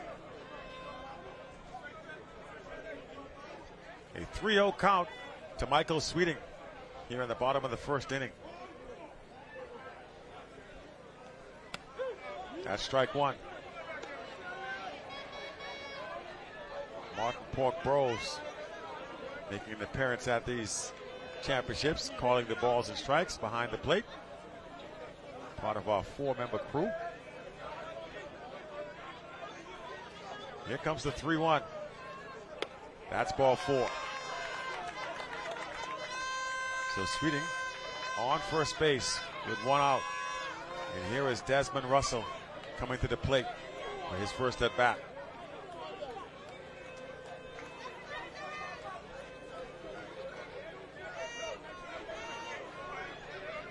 One away,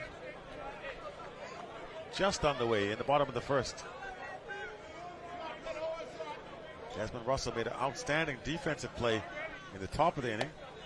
Now takes ball 1.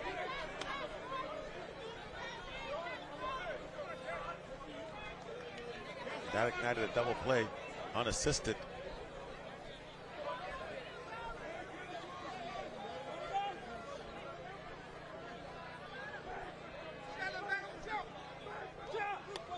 Up high for a ball. They're going to throw down to second, and it's loose. Going to be safe.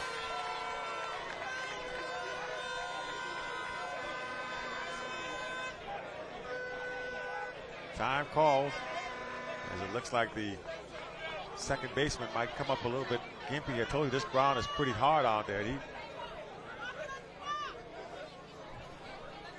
went diving on that rocky surface.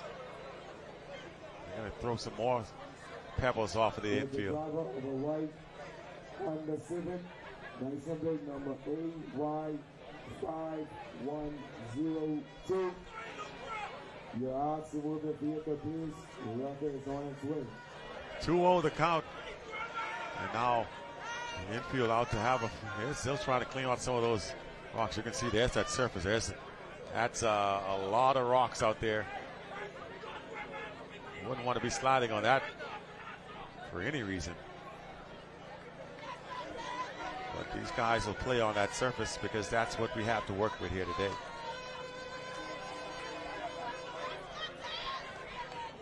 And now 2-0 in the bottom of the first for Desmond Russell. Runner at second base. Grand Bahama trying to tie the game or take the lead. Russell waiting on the pitch. Second baseman over to first base, 2 gone. So Russell grounds out to Shankeel Delancey, 2 away. Sweeting advances to third, but now it's going to take either a pass ball or a base hit to bring that run in.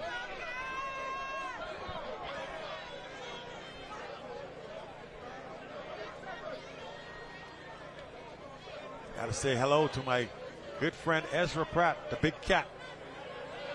Luther boy in town watching the game. was just here in our broadcast booth. Hadn't seen him in a while.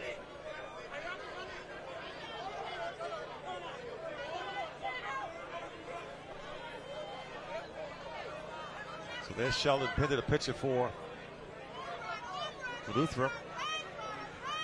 That's what used to be a third baseman back in the day for the Luther team. So here is Grand Bahamas' Mikhail Bethel. The throw down to third base and it gets away into the dugout, so that'll tie the game. 1-1. Grand Bahamas able to tie it. He's paying the price, though. Those slides cannot feel good on this ground.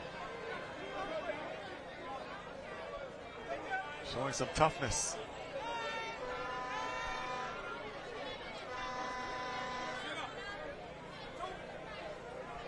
So just like that, Grand Bahamas able to tie the game. With Mikhail Bethel still batting. 2 outs. Bottom of the first.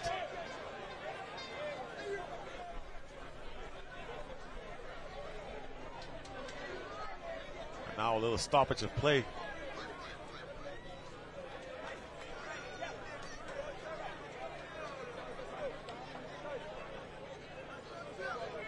Burroughs, the umpire, tells the batter to put the chain inside the shirt.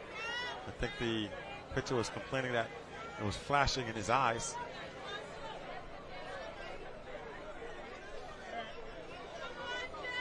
So here is Mikhail Bethel.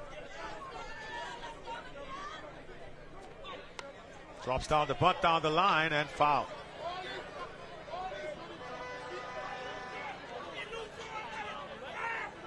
So Bethel trying to bunt his way on.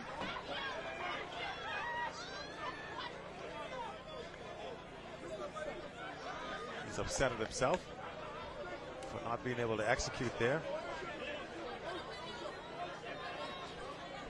Pinder trying to get out of this inning without any further damage.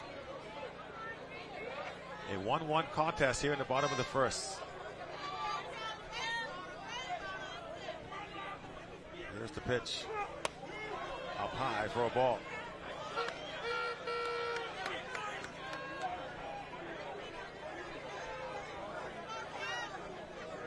Mikhail Bethel in the batter's box facing off against Sheldon Pinder. 2 gone here in the bottom of the first inning. Puts the bunt down again. And now 2 strikes. Tries that again and it goes foul. He's out.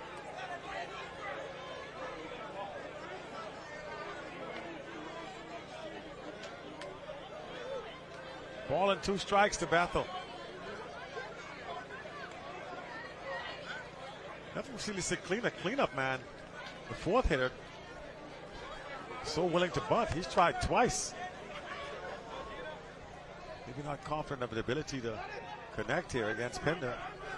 1 ball, 2 strikes. Changeup does not offer, and he stays high. 2-2.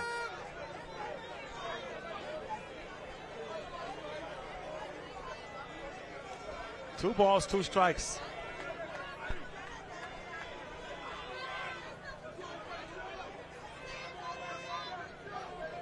And here comes the 2-2 pitch.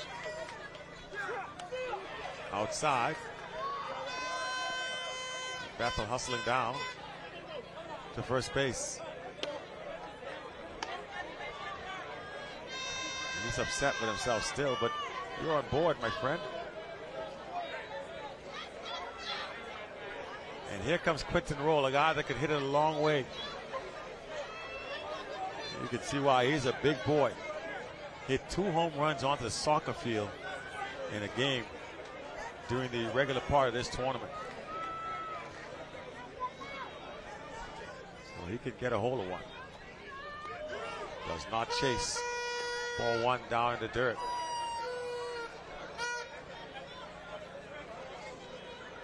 Big Quinton Roll. Plays third base for Grand Bahama. 1 ball. And he pops it up into the air. That's going to drift and get out of play. Teran Wood unable to get to that. Perhaps pre-40 years old, he might have, both he and his brother Marvin might have gotten to that at a much younger part of their lives. But it's going to land foul. 1 ball, 1 strike. Runner at first base is Mikhail Bethel. Score is 1-1 here in the bottom of the first. And Quinton Roll can change that with 1 swing of the bat. Gets him to swing over the top of the changeup.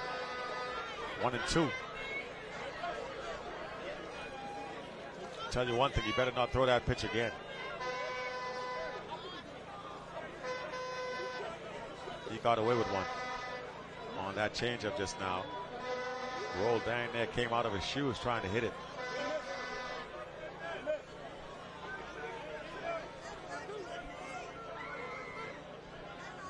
A ball and 2 strikes to Quinton Roll.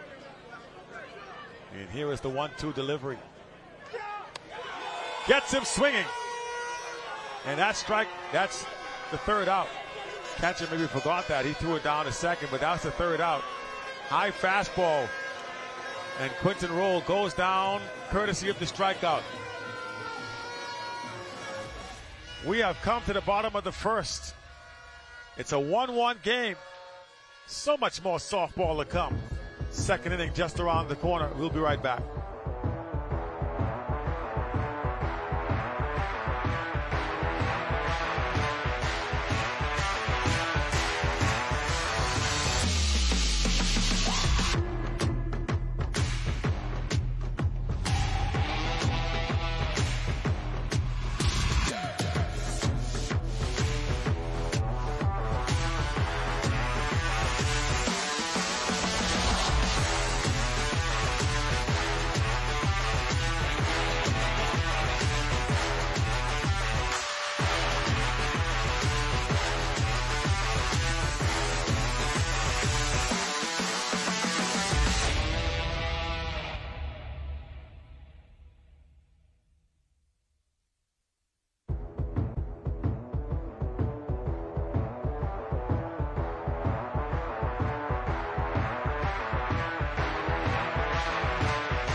Here in the top of the second, and you just saw the leadoff hitter for Eleuthera.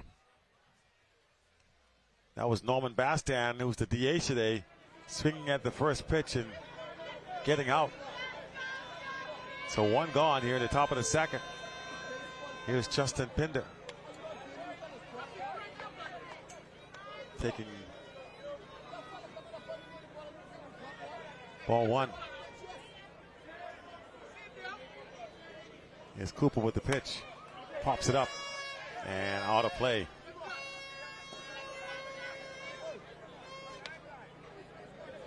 One ball.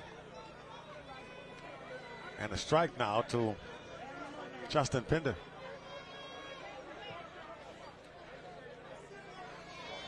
Here's the pitch from Cooper. Pops it up. Roll gives it a look. It's going to come back. Shortstop able to make the play. Desmond Russell right there to collect it. 2 gone now in the top of the second here for Eleuthera. A quick 2 outs. And that's going to bring up Jeffrey Bethel. Big catcher today for this Eleutheran team. We're in the top of the second. A quick 2 outs now for Grand Bahama against this Luther offense. Quentin Cooper seems to have settled down nicely. Facing off at the bottom of the order, Jeffrey Bethel at the plate. That's a strike. 0-1.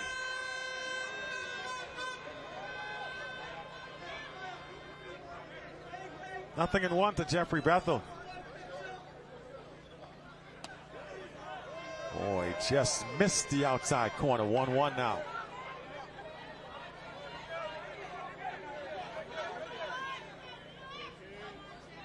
One pitch coming in. Swings at it, and that's going to get out of play. 1-2. 1 ball, 2 strikes now on the hitter, Jeffrey Bethel. Cooper. What an unorthodox catching style by the Grand Bahama catcher there, Hakeem Cooper.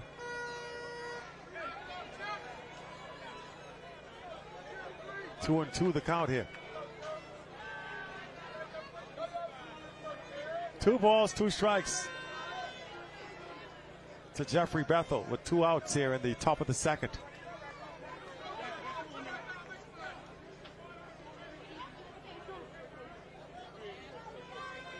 And here comes the 2-2.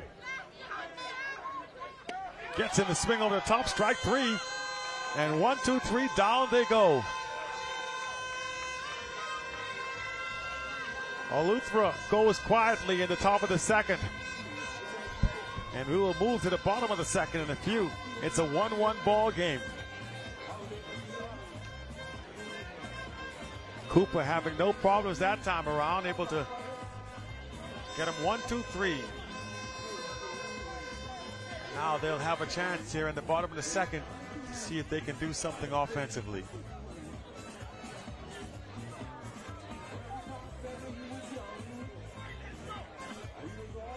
Good ball game so far. We're in a 1-1 tie. So Luther can't do anything in their top half of the inning. Let's see if Grand Bahama can have good fortune in the bottom of the second.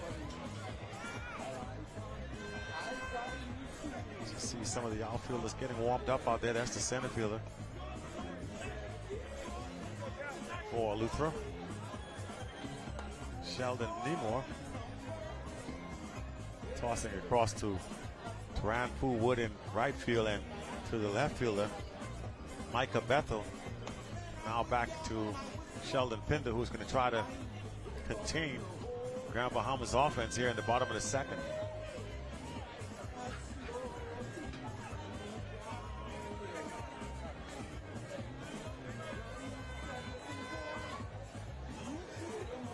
So the bottom of the second looming, and here we are set to go in just a few short seconds.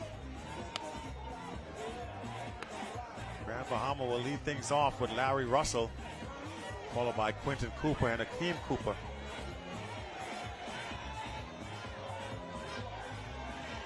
Taran Roll would bat in the 4th spot if somebody gets on.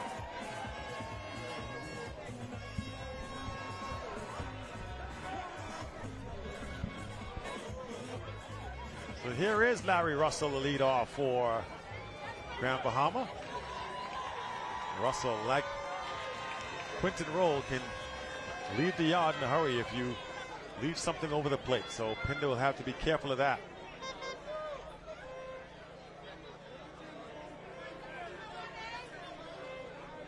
So here we go, bottom of the second. The pitch from Pinder. Outside for a ball. Tried to get a little change of action.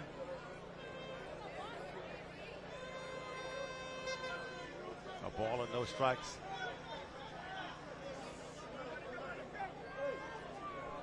Pinder looks in. And here comes the 1-0 delivery. This is high, 2-0. Larry looked like he almost wanted to swing at that one. Able to leave the bat back on the shoulder. Now ahead in the count, 2-0. Good hitters count here You figure Pinder might be trying to get one across. He might be ready to swing. We'll see if he's taking or swinging here. He was taking 3-0. Good pitch recognition by Larry Russell. 3-0. We wonder, do you green light it now? The questions keep coming up. Do you give him the green light or do you say take one? Take a strike here. The answer to that question coming up. He was taken all the way. 3-1.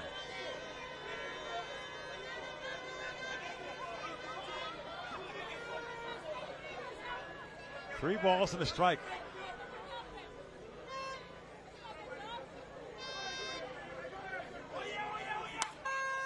Grounder through for a base hit. And Russell on board with a single.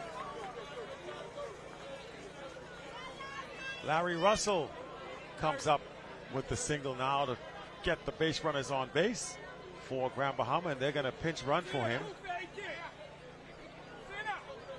And don't worry, he'll be back. That's going to be a re-entry for sure. They're going to burn a runner here in this situation. Get some speed on the base pads. Larry, not known for speed.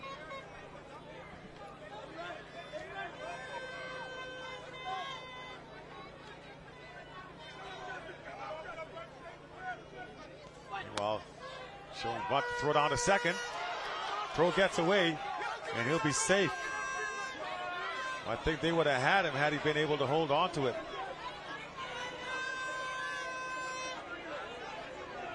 Saunders. Ryan Sanders steals second. He's the pinch runner in for Russell. Now in scoring position. That last pitch of ball to Akeem Cooper. Grounder over the head of the first baseman and foul. That was oh so close. Oh so close to being a fair ball. Missing by inches.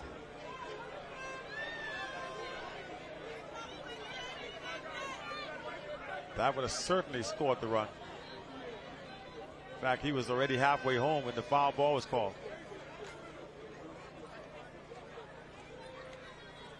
Cooper again. Drops down to bunt.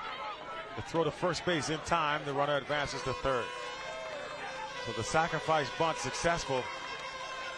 They've got the go-ahead run at third base. One gone here. Here in the bottom of the second. And here is Akeem Cooper to try and drive the run home. With one away, here is Akeem Cooper. Runner at third, one out.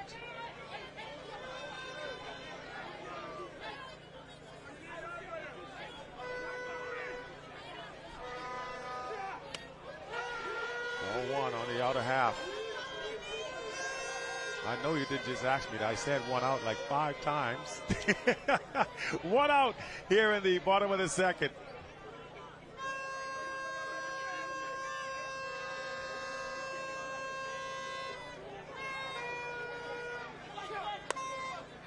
And he went. Strike one. 1 ball, 1 strike now to Akeem Cooper.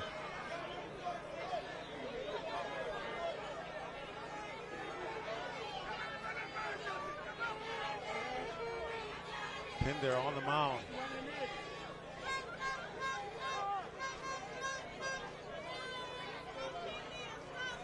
Now steps off. The runner at third here, so Cooper wants to make contact to bring that run in. One away, a chance to go ahead if you're Grand Bahama. And he gets him swinging on the strike. They throw it down to third, and he gets back safely.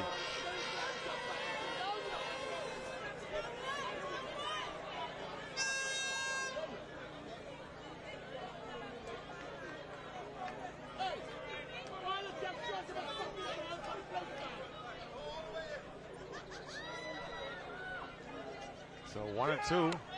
Now he gets him swinging. That's strike 3. Chasing the high fastball. Can't make contact. 2 gone now. Disappointing at bat for Hakeem Cooper. Now Angelo Watson's going to have to. Actually, this is Teran Roll at the plate. Roll his first at bat here. Pinder shoots it in there for a strike.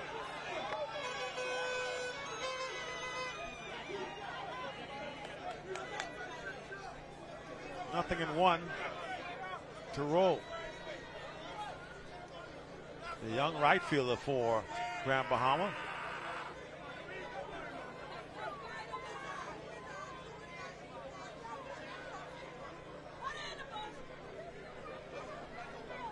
And here comes the 0-1 pitch.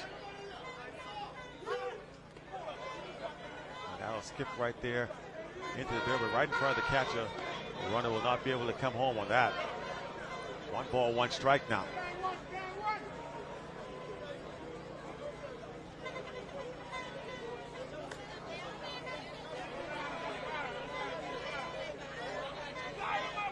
One and 1 the count. Pops it up. But it's foul. 1 ball, 2 strikes.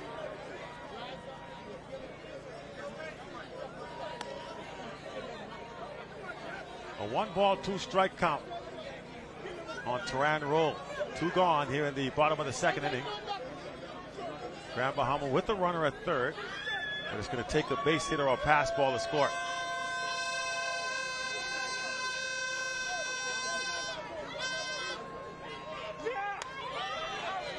Foul ball. And he'll do it again.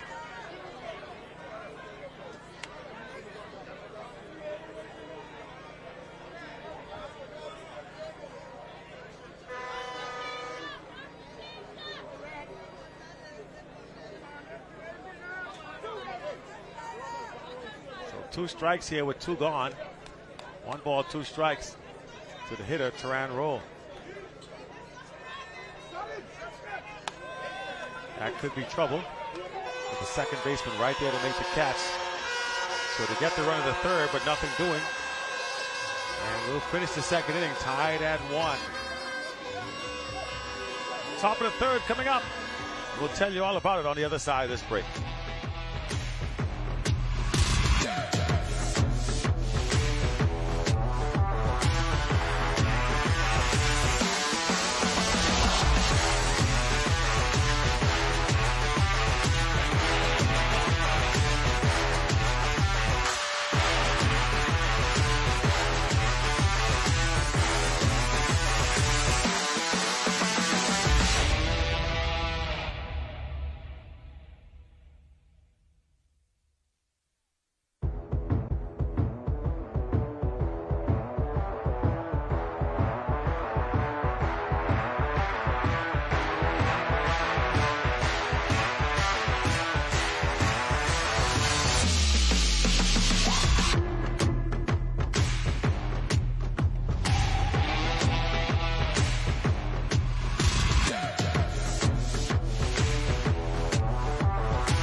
Back to live action we go. Here we move to the top of the 3rd. 1-1 game between Grand Bahama and Eleuthero. This is your gold medal contest here in men's softball. G. Bethel at the plate, swings at the first pitch, fouls it back, strike one. And that did not sit well with Ninja, who's angry that he swung at the first pitch there.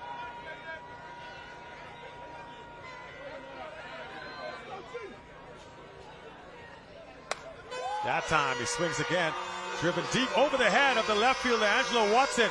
She runs well around second base, but he'd hold up right there because Watson does have a strong arm.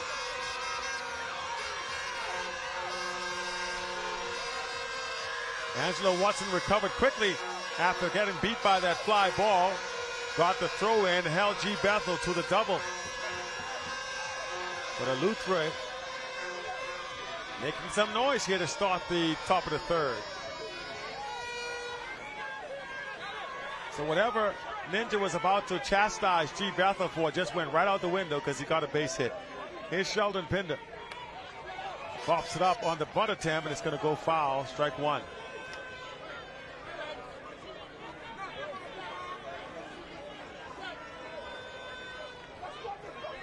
Here's Van Johnson, a.k.a. Lil Joe, coaching over at third. One of the best softball players to come out of that island.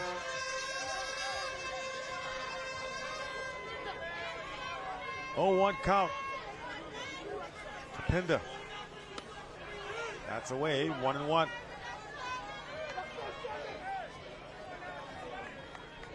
So 1-1 is how it's going to sit right now. Runner at second base, nobody out. Cooper with the delivery to Pinder coming up. Here it is. In there for a strike. 1-2. The Eleuthera faithful didn't like the strike call. Time call for Cooper now. He wants to tie his laces and does so.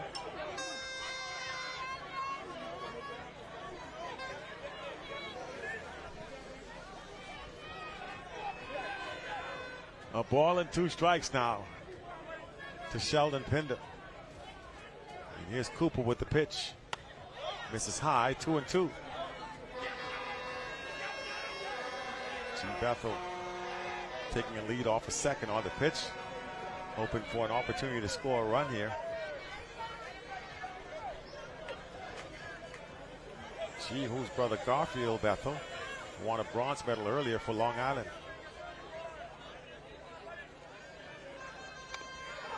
Pinder just does get a piece of it to stay alive there. 2-2. Still remains to count.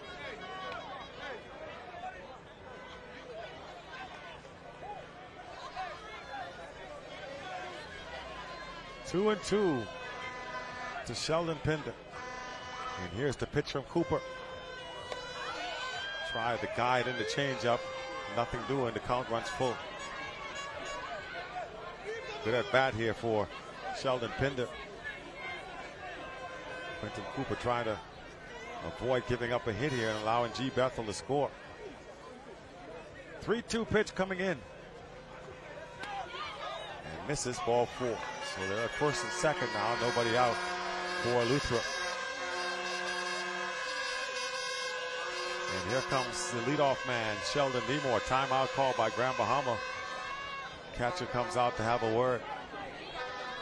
Hakeem talking to Quentin Cooper. Second baseman also in on the conference.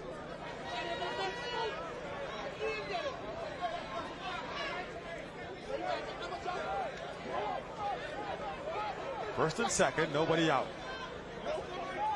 And here's Sheldon Nemore. A second look at Quentin Cooper now. Takes one down the dirt, ball 1.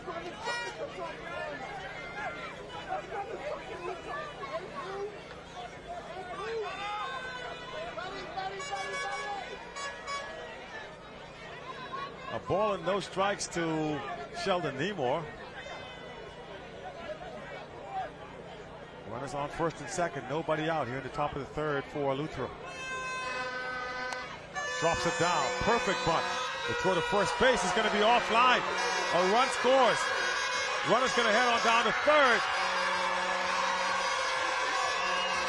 And they are at the corners. And I think Sheldon Nemore might be injured at first base.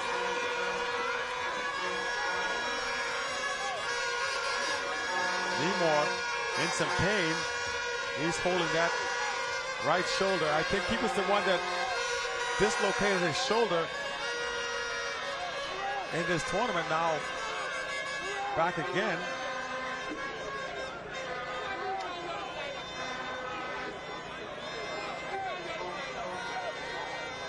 He's going to stay in.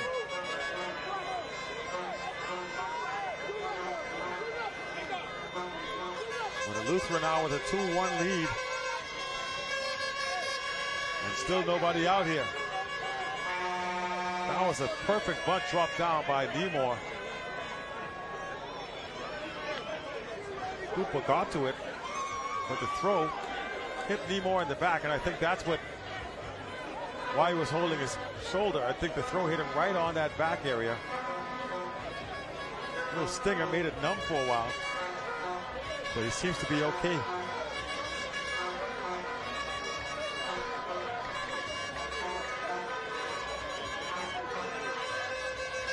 And here's Michael Bethel, who'll be coming to the plate. Luther trying to make some noise here in the top of the third. We're not just talking about the fans. They're already making noise.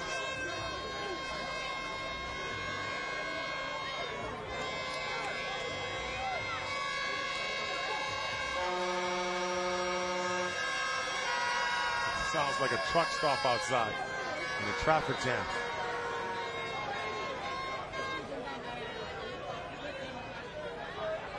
Here is Teran Wood,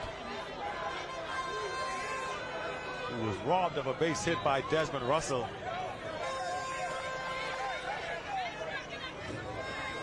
Who turned a double play.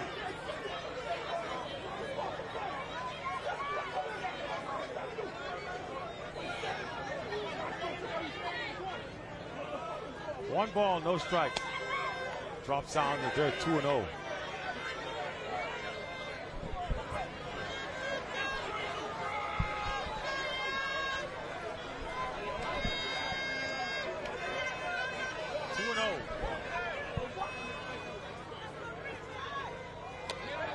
Wood takes 3 balls here.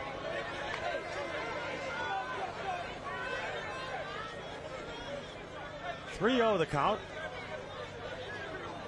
Graham Bahama wanted to talk it over again, but the umpire says that's enough. Let's play. Let's keep the flow of this game. 3-0 to Teran Wood. Remember, there's still nobody out here. That's ball 4. The run's going to try and score, and will be safe. Wood, meanwhile, walks. They're at first and second. Still nobody out. Make it 3-1 at Lutheran.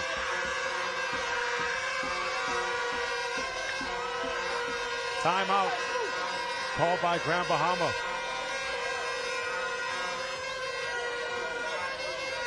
And the Magic telling his guys not to get too excited. There's still a lot of softball left to go. Here's Brandon Jones, the Freeport, the Grand Bahama manager, coming out to try and settle his guys down.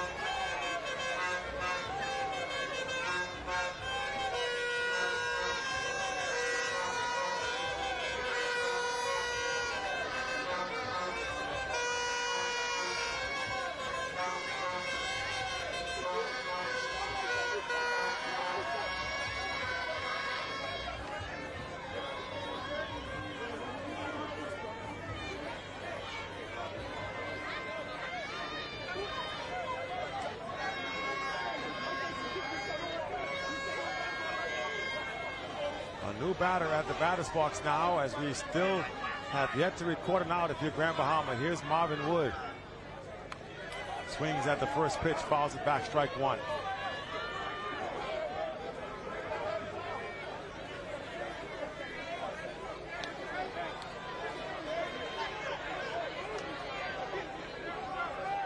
An 0-1 count for Marvin Wood.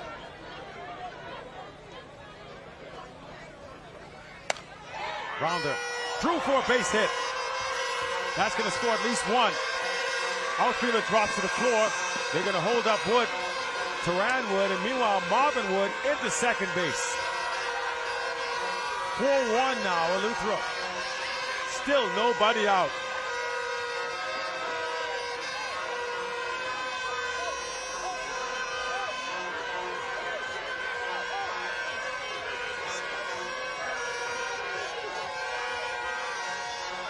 And there goes some of the Eleuthera faithful. You see them back there blowing those horns. They're feeling pretty good about themselves right about now. Shankiel Delancey will be next. Cooper just trying to get somebody out. 4-1. It's that very acrobatic catching style employed by Hakeem Cooper behind the plate. What was the name of that baseball catcher that used to catch like that?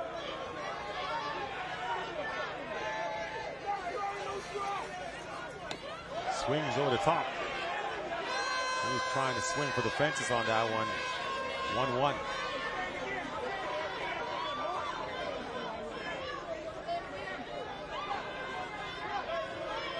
Shankiel Delancey, 1-1 count. Runners at first and second. Runners at second and third, sorry. Still nobody out for Eleuthera. And he went. 2 strikes. Delancey perhaps a little too anxious in the batter's box. He wants to come through with a big hit for his team. A ball and 2 strikes. Nobody out. Cooper would just love to get one person out without giving up a run here. And he gets this one. So Shankiel Delancey strikes out for the first out of the inning. 3 bad swings there from Shankiel Delancey. Was not picking up the ball out of the pitcher's hand. And here's Norman Bastian, the DH. Norman tries it deep. Left fielder drifting back and makes the catch. That allows the run to score. He can tag up here. And so an RBI for Norman Bastian. 5-1. 2 outs though on the catch. Russell wants to say the runner left too early. Safe at third. And Grand Bahama arguing with the umpire there. I don't know how long they want him to tag up. He was there. He tagged up. Desmond Russell still arguing the plate. They're not going to win that one.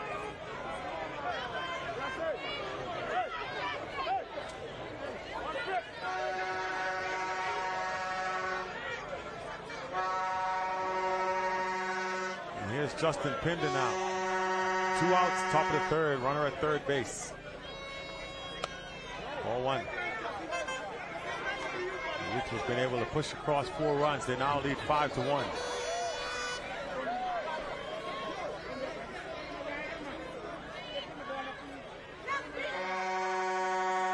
Justin Pinder takes the ball outside.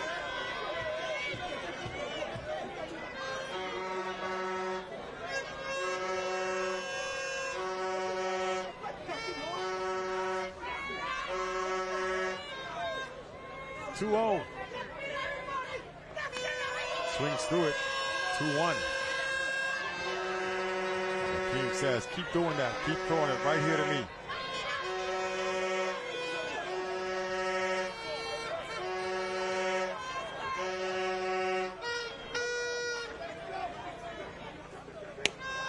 Down low.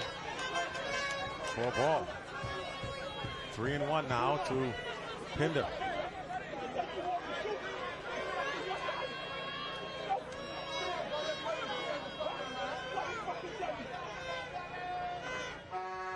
That gets away. Marvin does not try to score. It's ball 4 though. 1-4. They're at first and third.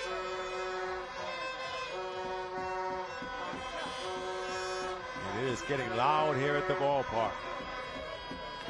Here's Jeffrey Bethel stepping up to the plate.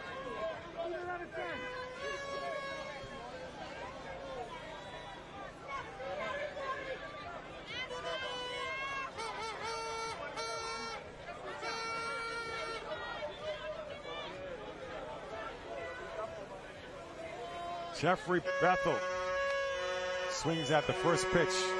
Strike one. Well, that pitch ran in on his hands. I think he had his mind made up to swing anyway. Almost didn't matter where it went.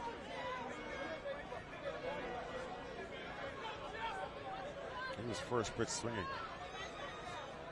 0-1. Here's the pitch into the dirt. And that's going to bring home another run. Marvin Wood comes in. 6-1 here.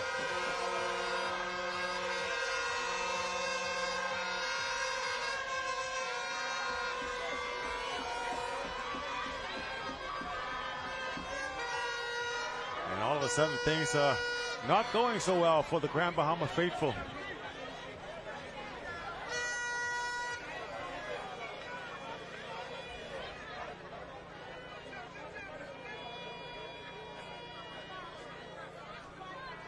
Jeffrey Bethel tries one deep to the outfield, but the right fielder right there to make the catch for out number 3.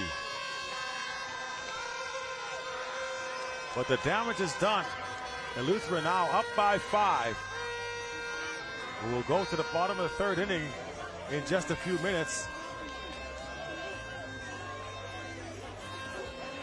6-1 lead, Eleuthera.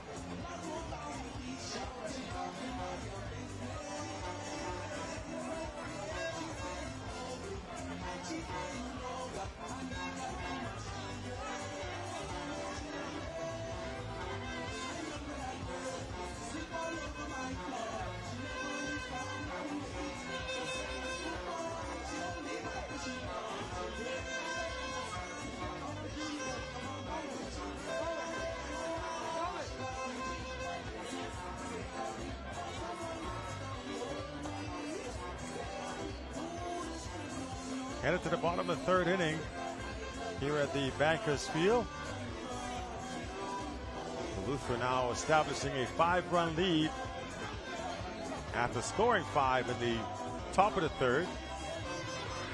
And now Grand Bahama will try to answer here when they come to the plate.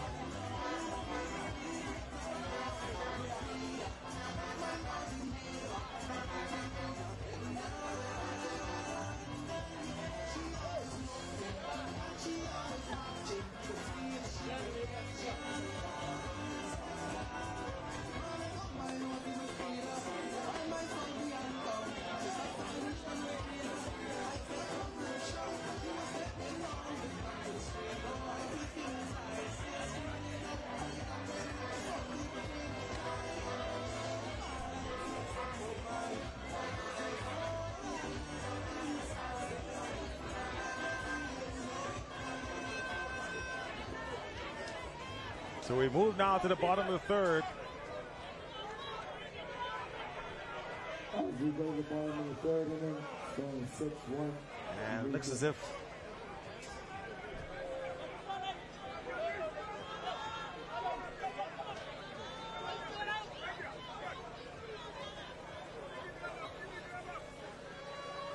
and it's now Angelo Watson getting a second look at Pinder. Takes ball 1.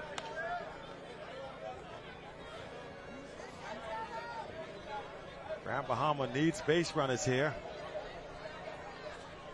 A ball and no strikes to Angelo Watson. And he tries to bunt again. 1 ball, 1 strike.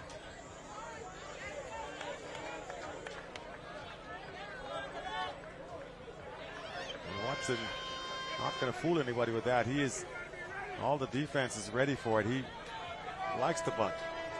Tries, and I guess, you know what, even though the defense is expecting it, you still got to field it, then throw it, and somebody's got to catch it. All the things got to go right. Does not swing. 2-1.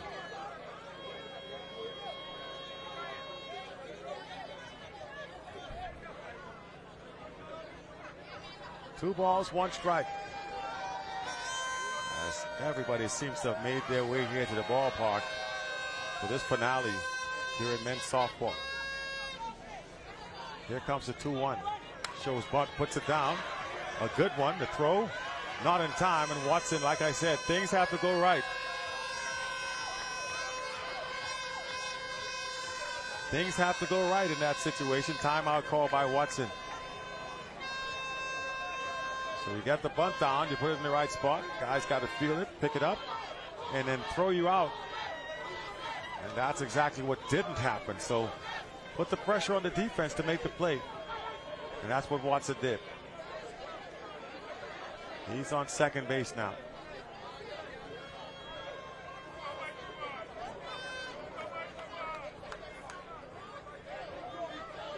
And here's Michael Sweeting. Grand Bahama looking to answer a 5-run top of the third. And now Sweeting looks to put the bunt down. So they're going to try and make Eleuthera make some plays defensively.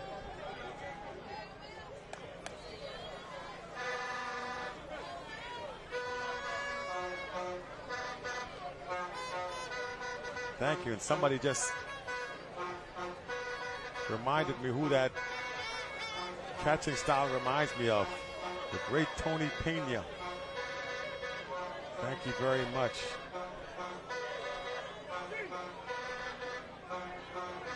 Thanks a lot, Jay. Appreciate that.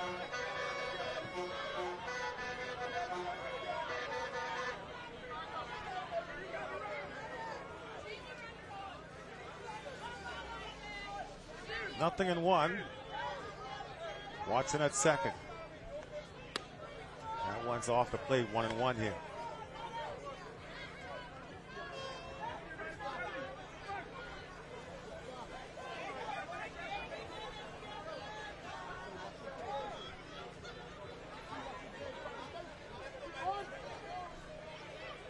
One into the air. That could be trouble. And gone. Sweeting comes through with a 2-run homer.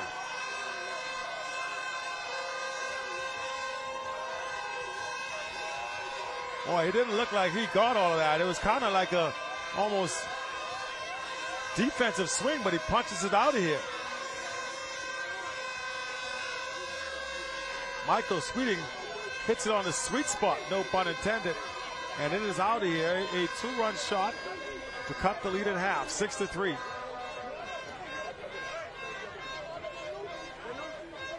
Jay, you are Johnny on the spot. He sent me a picture of it and all. So there's Tony Pena. A style that is emulated by Hakeem Cooper behind the plate.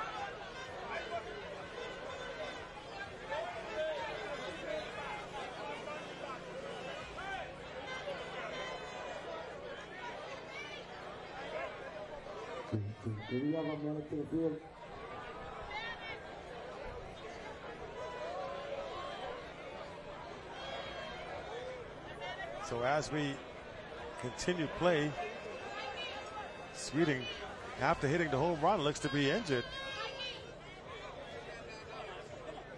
He's going to have his finger looked at.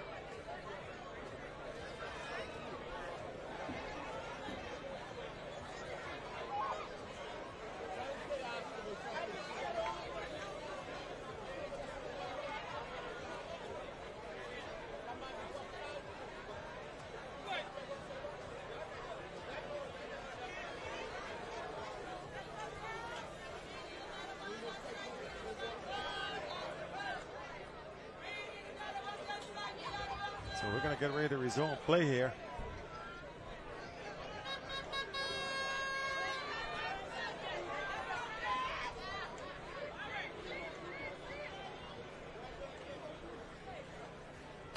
And now here is Desmond Russell.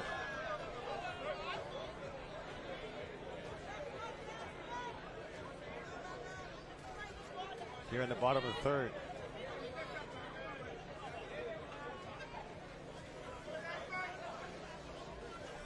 Eleuthera up 6-3 here in the bottom of the third.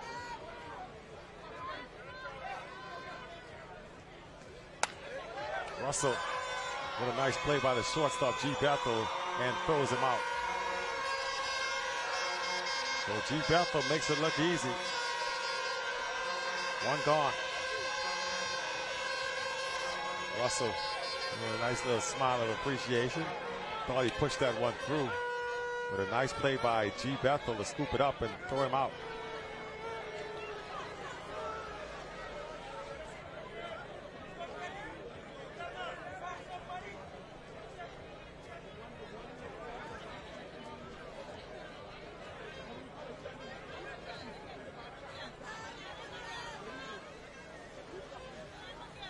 Bottom 3. Strike 1.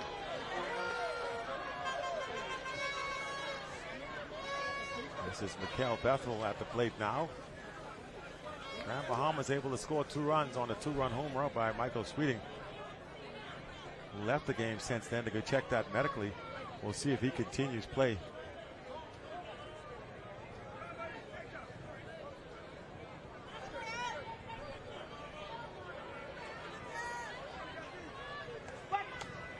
Oh, he tries to bunt one up above the head, and that's going to count as a strike.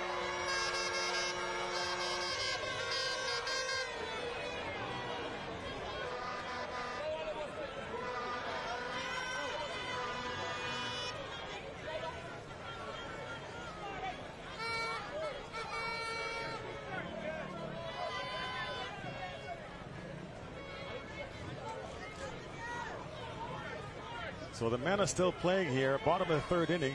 Eleuthero up 6-3. Nothing into the count. And does not chase the changeup. A ball and 2 strikes now. Boy, he came close to offering on that, but Mikael Bethel able to hold back. It's a 6-3 game here in the bottom of the 3rd inning. A ball and 2 strikes on Mikael Bethel, 1 out.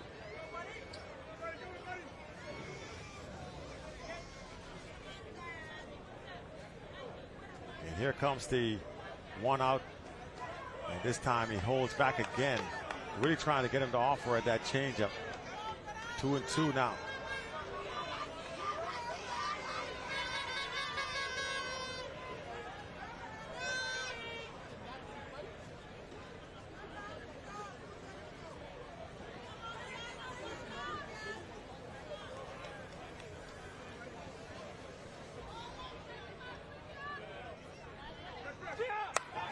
That one's hit hard into left field for a base hit.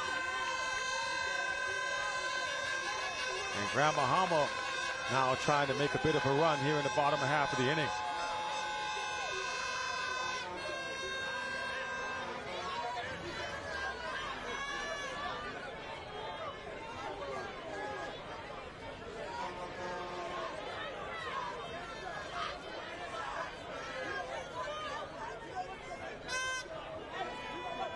Only 1 gone here, and here comes big Quinton Roll.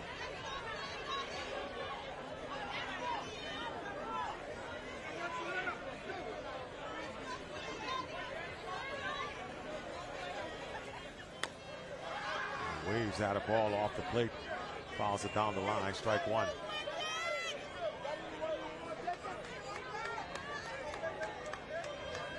Mikael Bethel gets the long run back. He was already turning second on that foul ball. Young legs. Quinton Roll tries to go back to that changeup. Has not found the command of it yet, though. 1-1, easily for the batters to pick it up. A ball and 1 strike now to Quinton Roll.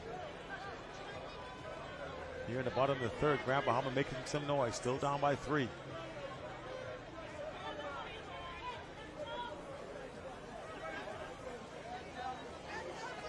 Here's the pitch. Throw down to second. Safe, says the umpire. Ball fell out of the glove there. He did try to pick it up very quickly. A little trash talking now at second base. The umpire got to get on that.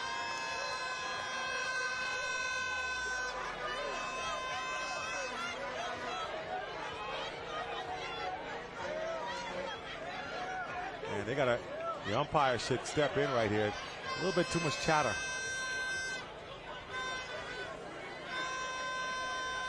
One, bottom 3. One stealing second. Here's Quinton Roll. Swings A big cut. Now he's got 2 strikes on him. And he's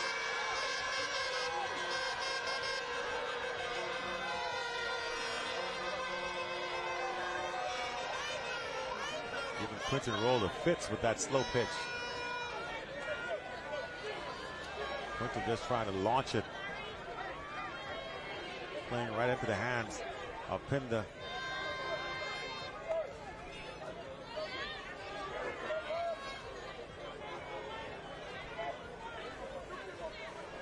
And we'll see what the issue is here. There are 2 outs.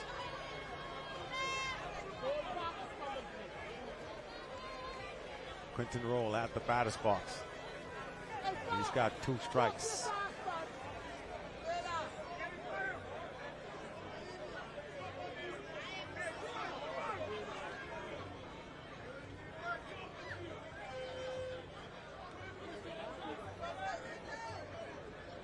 So Quinton actually struck out.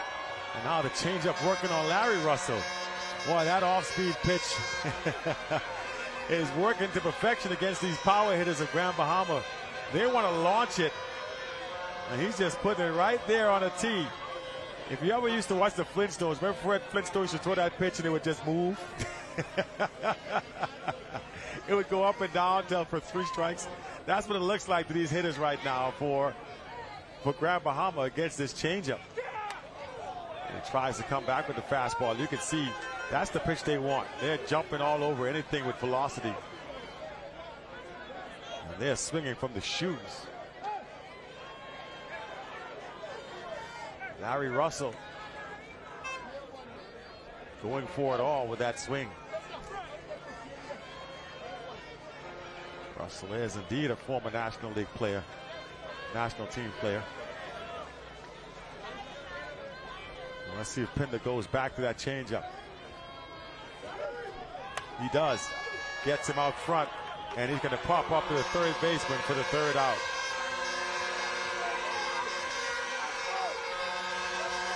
So the hitters from Grand Bahama stymied by Pinder. They do get a couple of runs across, courtesy of the 2-run home run from Michael Sweeting, but that's all she wrote. It's still a 3-run lead. We'll be right back with more action in just a few seconds.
Live action here as we move to the top of the 4th. 6-3 ball game. Eleuthera with a 3-run lead. And this stadium is rocking. Championship softball. And they just got the word that Luther has won the basketball gold medal. That gets the crowd even more excited. So the Eleuthera men are the gold medal winners. Congratulations. Going out to that crew, led by Jerron Keno Burrows. And G. Bethel swings at a high pitch, strike one. Now G. Bethel did the exact same thing in his last at-bat. Swung at a pitch above the head and then promptly got a base hit. So let's see if he thinks that's the winning formula. 0-1. Now 1-1.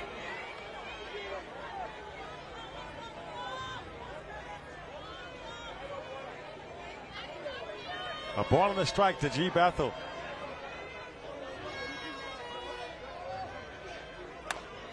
Rounder and just foul.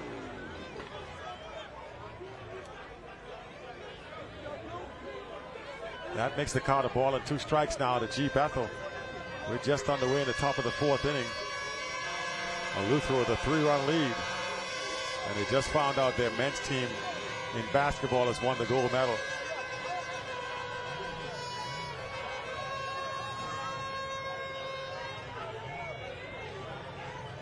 Here's the 1-2 pitch to G. Bethel. In the dirt, 2-2. Hakeem Cooper behind the plate catching for Quentin Cooper.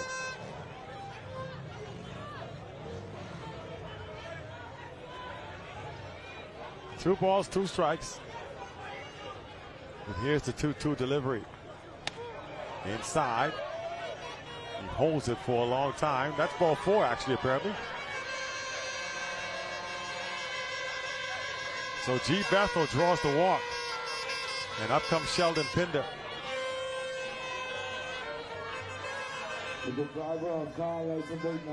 So G. Bethel on for the 2nd time tonight. 14. The record is now outside and is about to move the count.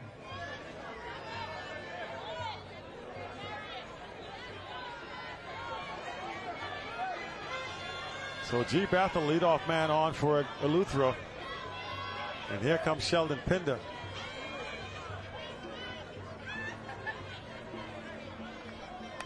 And he tries the bunt, pops it up. Catcher gives it a good look, but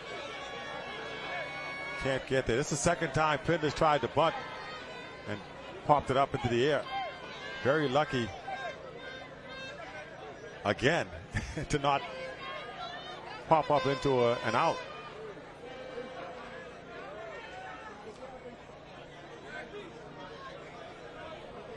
(0-1) now the count to Pinder. She's trying to advance G. Bethel into scoring position. Here's the 0-1 from Cooper. That's strike 2. Pinder with a bit of he's like, that's way out. He's saying that's outside to the umpire. Well, I tell you what, take another one and test it out. If I was the umpire, use man, take another one. Let's see. 0-2. I want to see something. And that's going to get past. G. Bethel hurries down to 2nd.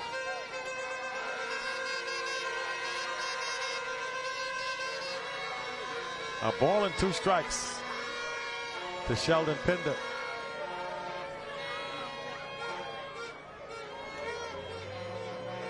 Nobody out here in the top of the 4th.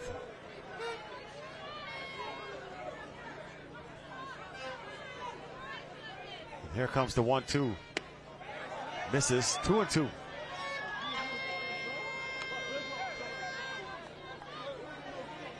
The umpire confirming it. 2 fingers on the right hand, 2 fingers on the left. Here's the 2-2 delivery from Cooper. Pops it up. And drifting back and making the catch for the out is Quentin Roll, the 3rd baseman. So 1 gone now. The runner stays put at 2nd base. And now they're going to bring up Sheldon Nemore.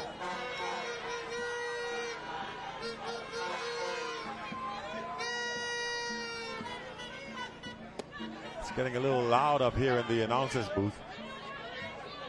1-0. Everybody getting a little festive as the evening goes on. A ball and no strikes now, and Nemore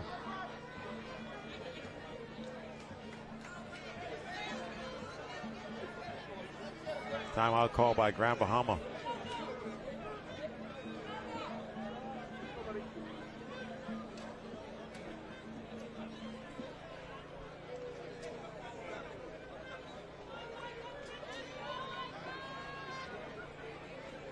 So Eleuthera looking to add some more to their total.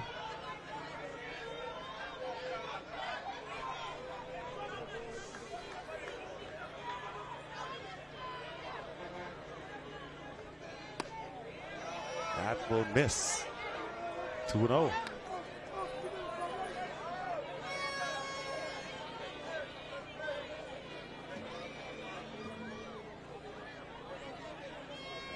Cooper licks in, gets the target, and here's the pitch.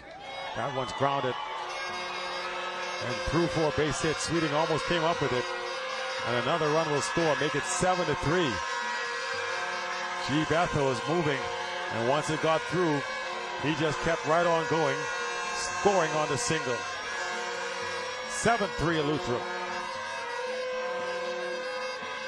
And now you got to wonder if Grand Bahama is maybe going to have to make a pitching change. I don't know who else they have in the dugout, though, that could come in and pitch. They have not made a move thus far. So it looks as if they're going to gut it out and hope that they can hold them here and then come back when they get their chance. Top of the fourth inning. Still only one away, and here comes Teran Wood.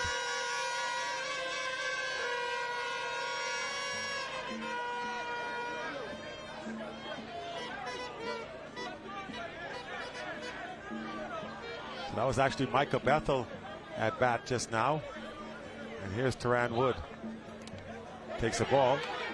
Catcher can't find it, and Bethel's going to hustle on down to second.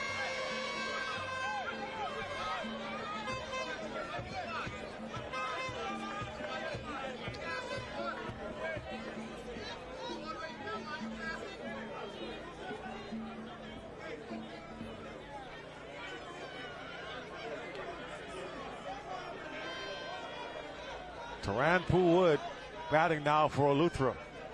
1-0 count. Drives that one deep. Center field is going back. That's not coming back. A two-run home run for Teran Wood. And 9-3 now Eleuthera.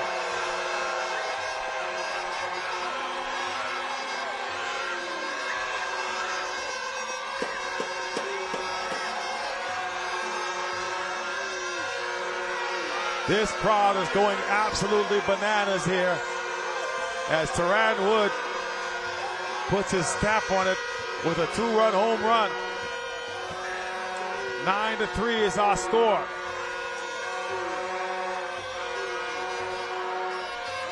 And I think they're going to have to make a pitching change now. Brandon Jones comes out. Marvin Wood waiting on deck. They haven't got Tugi out either. He's been able to get a couple of base hits in this game. So what do you do if you're Brandon here? As you see this thing start to get away from you. Well, they're going to leave Quinton Cooper out there. So it's his game to win or lose no matter what. They're going to sink or swim, live or die with Cooper. And in steps Marvin Wood.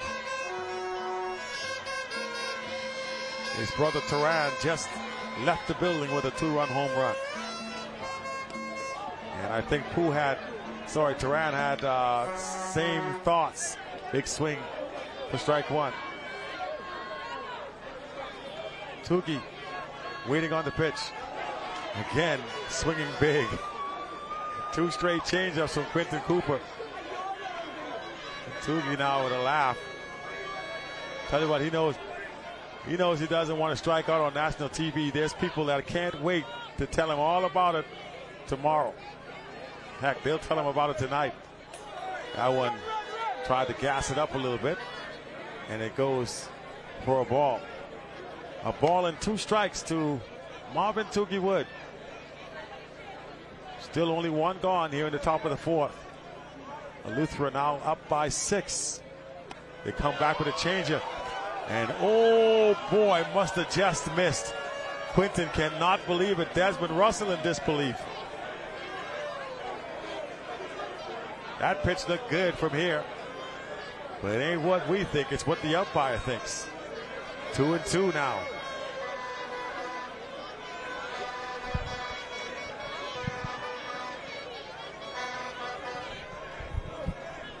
Two balls, 2 strikes to Marvin Tugi Wood. And he tries that pitch again. Sails it in there, 3-2. And I think they were trying to, and the umpire says, I think he's giving him a warning. I think that one was trying to give a letter of intent. They were upset with the umpire. And he's issued a warning. And now he's going to go over to the bench and warn them as well.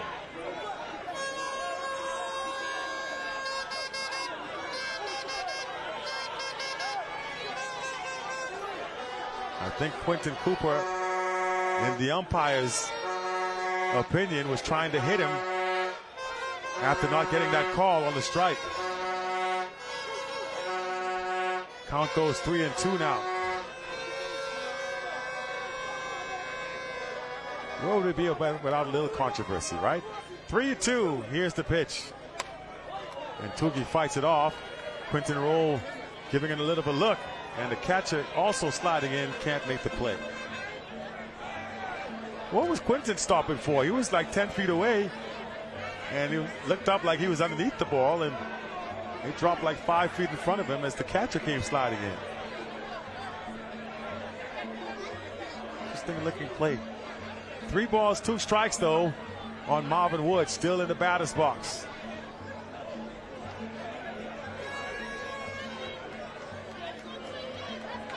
Three-two.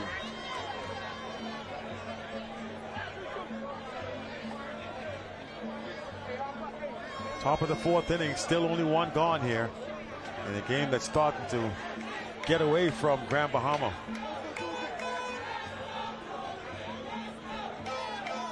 They say Eleuthera is the home of softball. They're trying to prove it here. Wood punches it out to center field, drives the center fielder back, but he makes the catch for the 2nd out.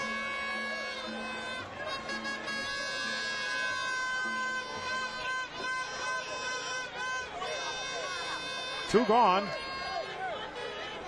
And that's going to bring up Shaquille Delancey.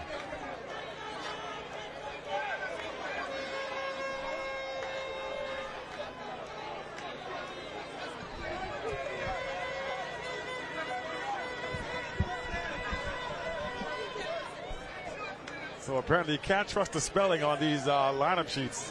Just told us Shaquille Delancey. They put an N in there, so I just automatically pronounced that. Ball 1 low. I thought they was trying to get fancy with the name. Shaquille Delancey ahead in the count. 1 ball, no strikes to Cooper. And here's the pitch. Does not chase. Goes back to the dugout, to the backstop, and now 2-0.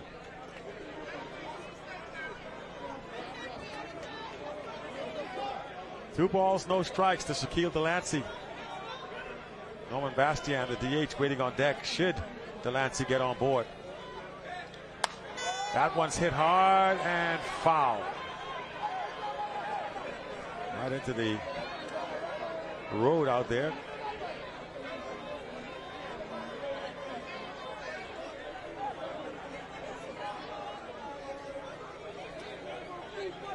Shaquille Delancey, nicknamed Fire.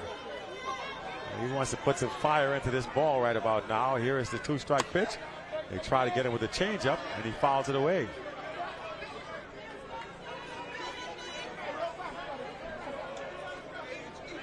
Hakeem is saying we caught too much of the plate for that, for my taste. 2 balls, 2 strikes to Delancey here.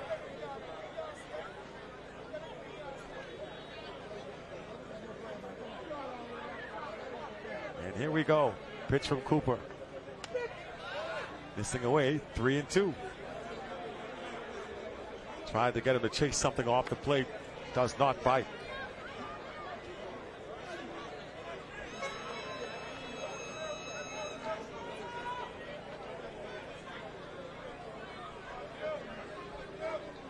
Three balls, 2 strikes now. The pitch to Delancey. That's going to be ball 4.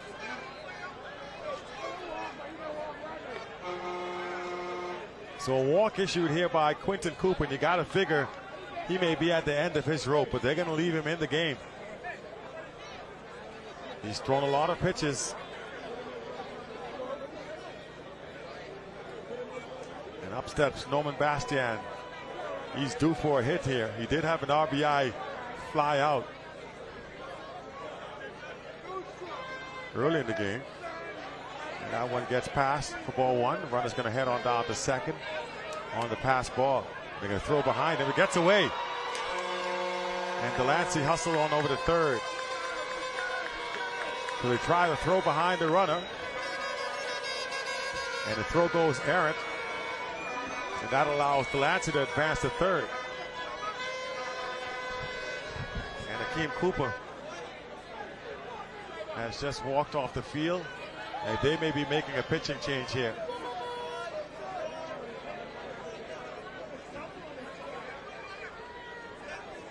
Something's getting ready to happen for Grand Bahama. They got to shake things up a little bit. I know they have 2 outs, but it doesn't seem as if the momentum's shifting anytime soon. We got to do a little something to jumpstart this team.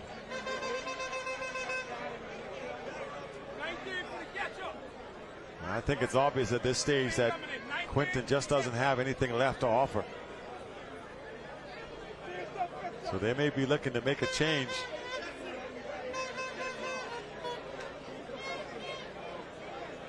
Looks like Angelo Watson came all the way in from left field to get in on the conference. You don't see that often. The outfield is coming into the infield. So while they decide what they're going to do here, Larry Russell's talking to the rest of the team. There's still a lot of softball left to play. You got some more outs. You just got to make some executed plays. Got to get some run support. And by all means, you got to stop the Luther from scoring any more runs here.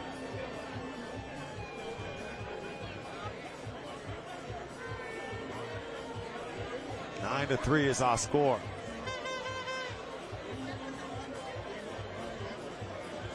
And I'll tell you what, coming into this game, I would have given the edge to Grand Bahama.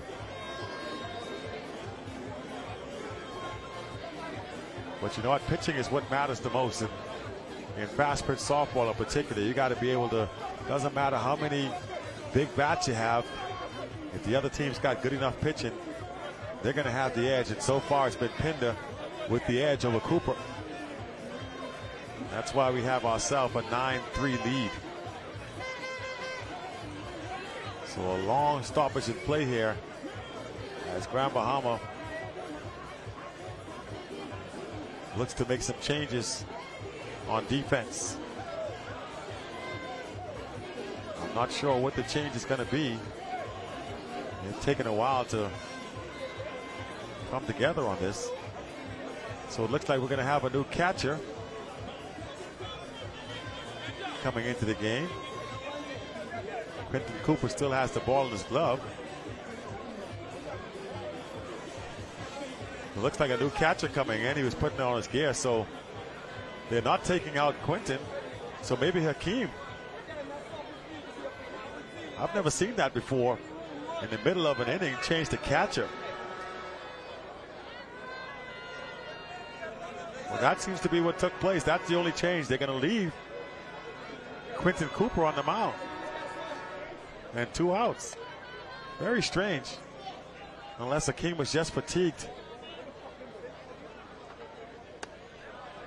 And that didn't look too good behind the plate there for the new catcher. He doesn't look too comfortable behind there.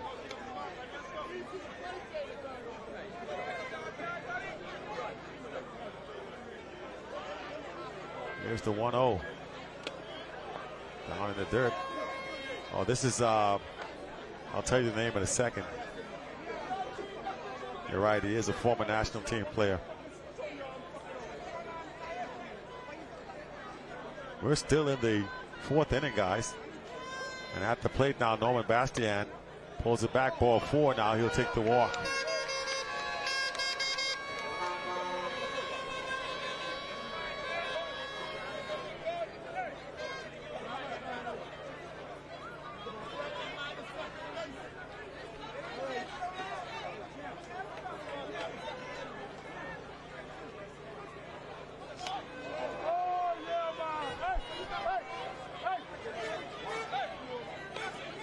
That's why it didn't jump out at me.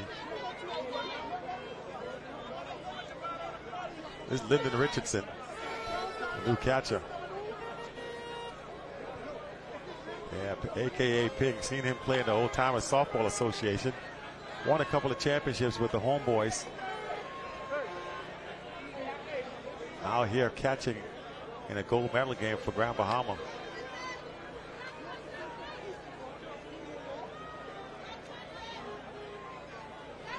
We're in the top of the 4th. And right now they're just trying to get out of this inning. Big swing. And now 2 gone. Chases a pitch up above the head. Now, was that 3 out? That is 3 out. All right.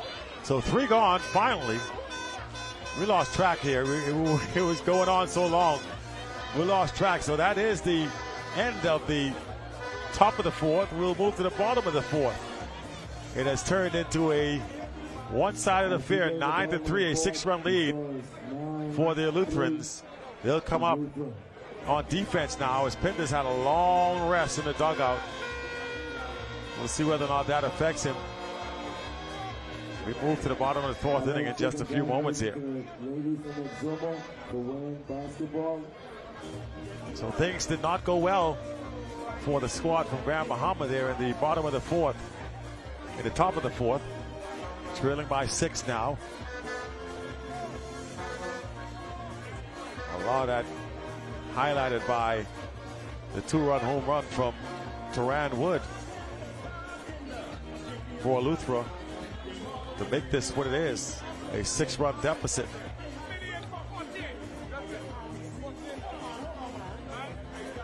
I'm still confused as to what happened there with Hakeem Cooper coming out of the game.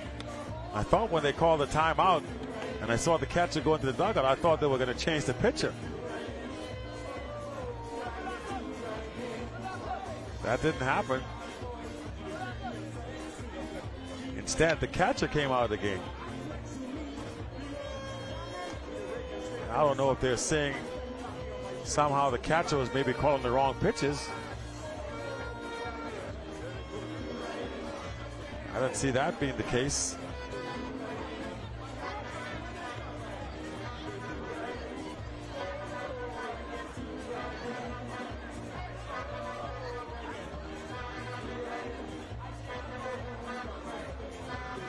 And so the action set to continue here in the bottom of the 4th. Grand Bahama coming back out to bat. Down by 6. Here in the early evening, it is 9:35 Eastern Standard Time here at the Bankers Field. We thought we'd get off early tonight.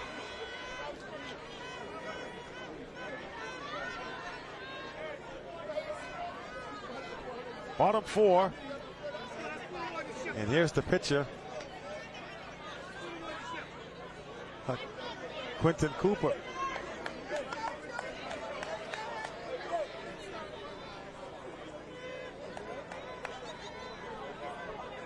Takes ball 1. Pinder looks in again. You wonder how that long rest might have affected his. He throws the fastball in there. Quinton was trying to lift that one out of the ballpark. Fouls it away, strike one. Count 1-1 here.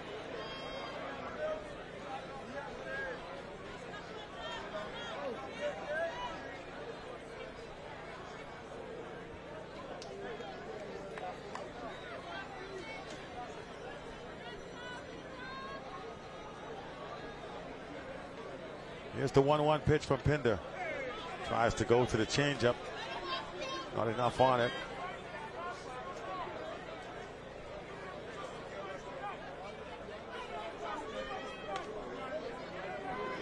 Standing on deck is Lyndon Richardson, who just came into the game to catch. 2 balls and a strike.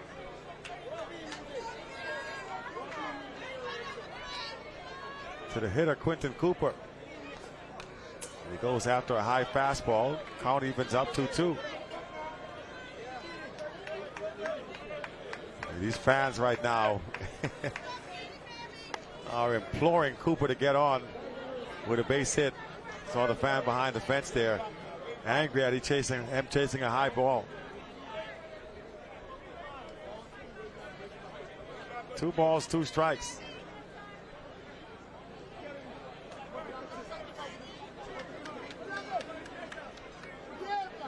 Now Quinton Cooper steps out.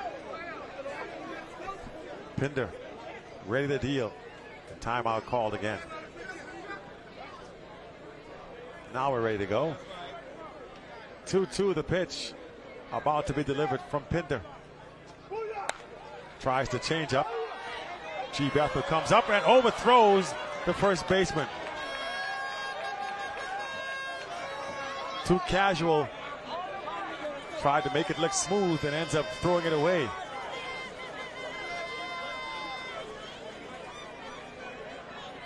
And Quinton Cooper on board. Grand Bahama in business now, bottom of the 4th. Got the leadoff man on base.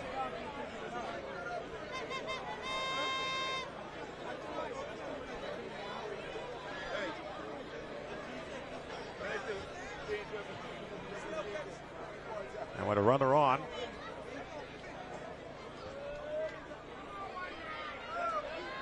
here's Lyndon Richardson. Swings at the first pitch. Knocked down by G. Bethel. The throw to first base, not in time. Runner's going to take off for third, and now they're on the corners. And Luther's going to argue that Richardson kicked that one. They're going to say he kicked it away, which allowed the runner to advance.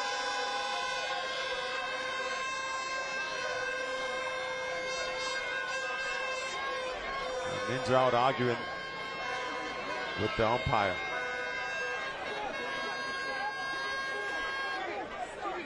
He'll try his case, that's for sure. Time is called. And now the plate umpire, Pork Burrows, will come out.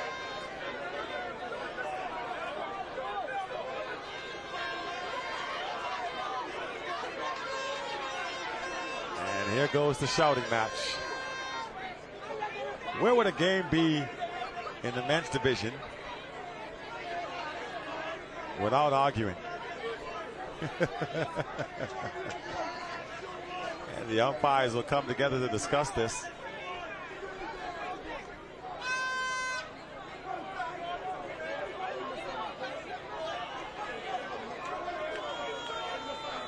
And they're going to send the runner back to second base.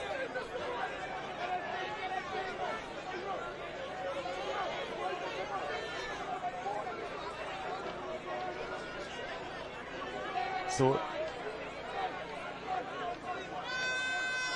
well, it kind of looked like he extended that leg a little bit. I ain't gonna lie.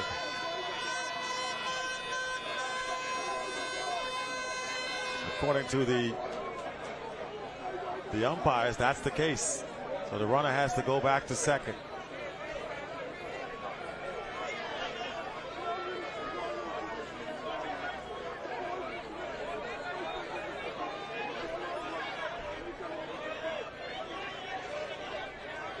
Well, Well, speak loud enough and sometimes your prayers are answered. Ninja wins the battle that time. Runners are back at first and second. Pops it up on the butt attempt. And he will be out. I think. Did he catch it?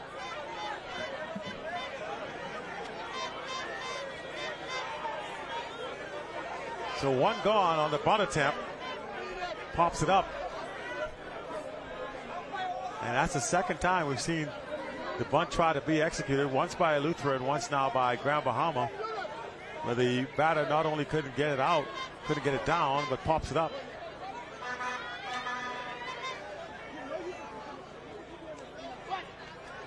Well, now he bunts it up in the air again. One gone. He got away with it the first time. Tried it again, did the exact same thing. One out. And the fundamentals are lost sometimes. Everybody wants to hit the home run. Nobody practices things like bunting anymore. And in a game like this, when you're trying to move runners along and break up double plays, that becomes very important. But here's a guy that does bunt very well, Angelo Watson. He had a bunt single to start his last at bat. When the runner's already in scoring position, I don't think he's going to be bunting here. He was taking a big swing and misses for strike one. One gone here in the bottom of the fourth. Runners at first and second.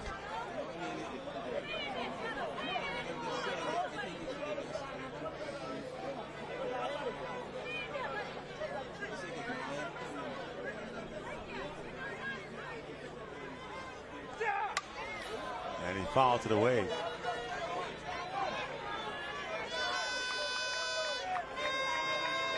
Oh, 0-2 now to Angelo Watson with one away.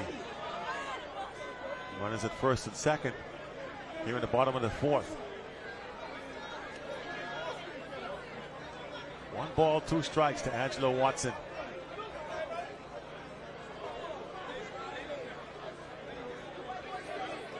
One and 2, bottom of the fourth. 1 out. Angelo Watson, 9-3 score. Now 2 and 2.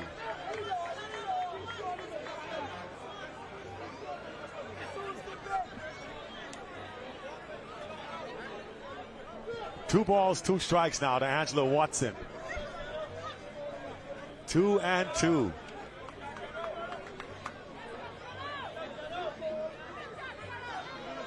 Here we go. Pops it up. Pinder calls for it. And he's not going to get there. That's going to be a fair ball.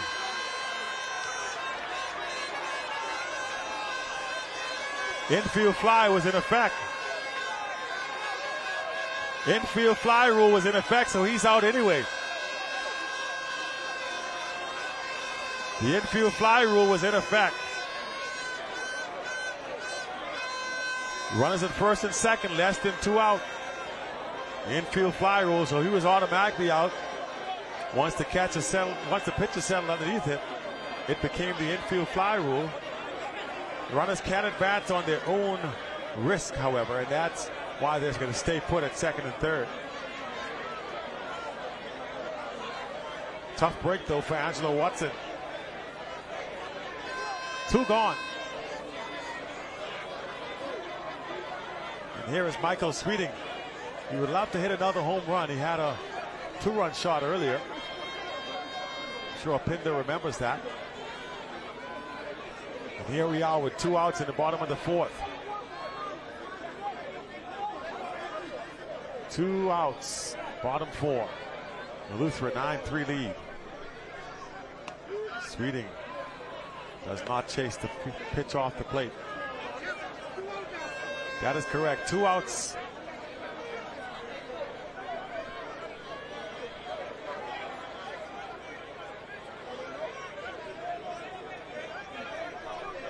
Two gone here in the bottom of the fourth.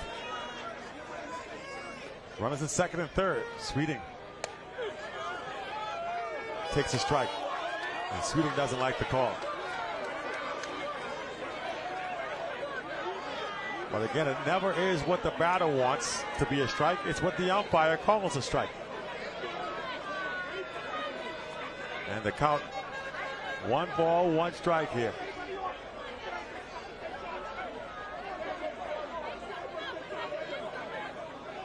And they're going to bring a pinch runner in with 2 outs here for Lyndon Richardson. Speed runner, courtesy runner, exactly. So the courtesy runner will come in. That's the last out, being Angelo Watson. So the way this works out for Grand Bahama on a base hit, because Watson's got a lot more speed than Lyndon.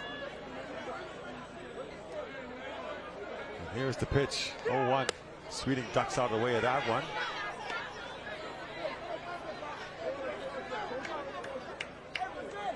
One and one.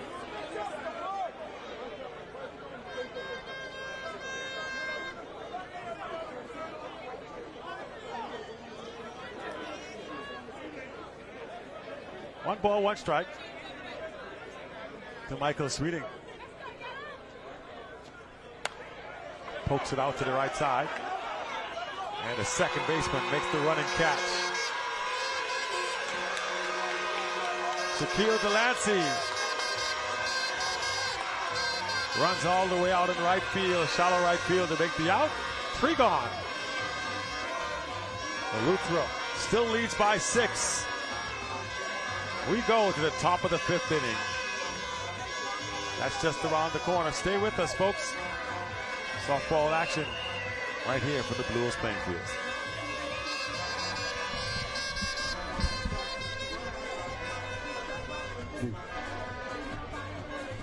As we go to the top of the 5th inning, scores 9-3, Utah.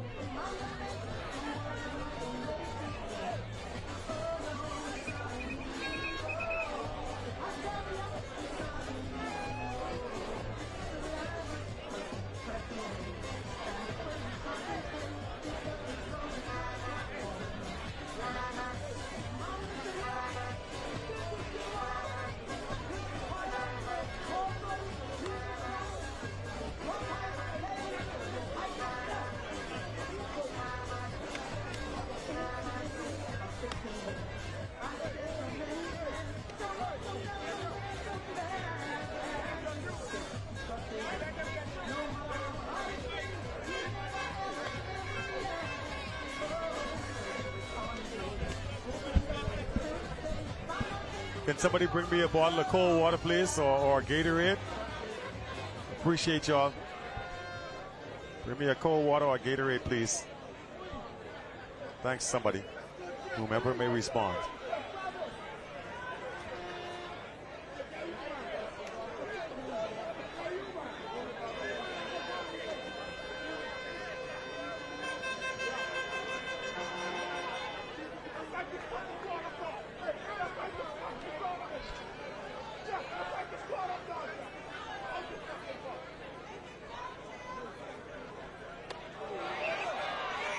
All right, buddy.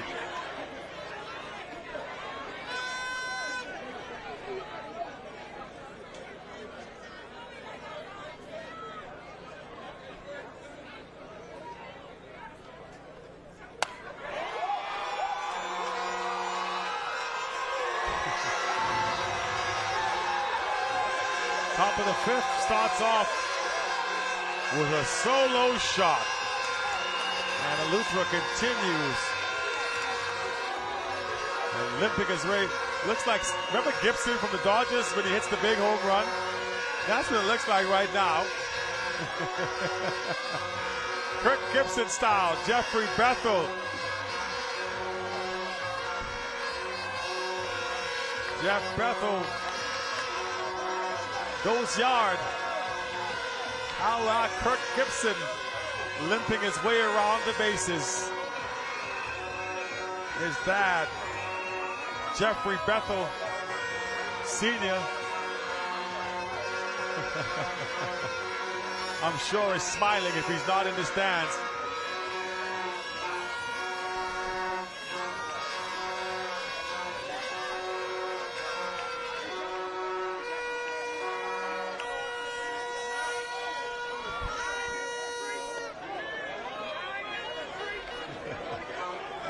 they're going to have to make a pitching change. Looks like they're going to bring Sweeting in to throw balls and strikes. And look at that. Sheldon Longley makes an appearance. Everything must be over the way. Yes, they're going to bring Michael Sweeting in to pitch. Sheldon's at softball. Everything else must be over. Sheldon Longley of the Guardian. A good friend. All-time media compatriot. Top of the 5th inning. And now a 7-run lead after Jeffrey Bethel Jr. goes deep.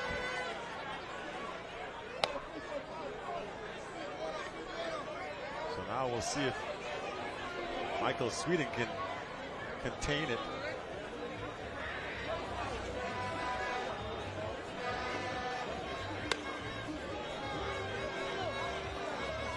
Any more than it's already gotten to be out of hand. Top of the 5th inning, we still got more softball to go. Remember, there is no mercy rule in the championship, so this thing could go to 200. It could go to 50-3, and it would still have to keep playing. Bad news for us. As G. Bethel fouls this one out of play. Although I'm sure if it got that bad, the Luther fans would not care. They would stay here if it was 100-0, 100-3. They would stay here for every single pitch and be every bit as excited. They're having their moment at the moment. That's an oxymoron. I said it twice, but you understand it's getting a little late. It's been a long couple of days.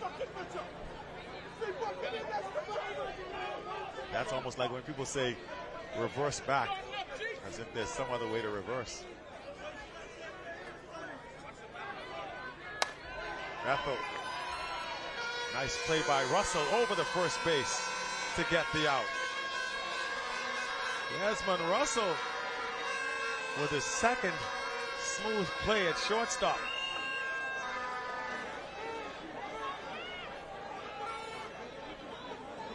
Spinning and throwing to get G. Bethel. One gone. And here's Sheldon Pinder. Inside for a ball.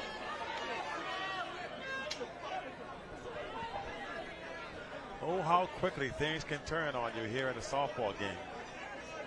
Wasn't so long ago this was a close ball game. Now it's a 7-run lead for Lutheran. Pitch by Sweeting. Outside for a ball. Things were going along at a pretty good clip.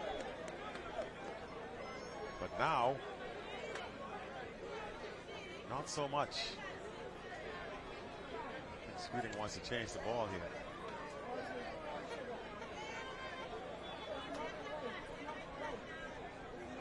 So Grand Bahama up against the ropes now.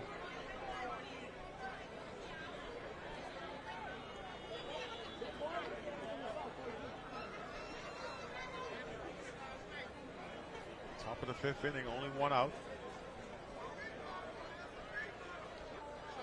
Here's the pitch to Pinder. One ball, one strike.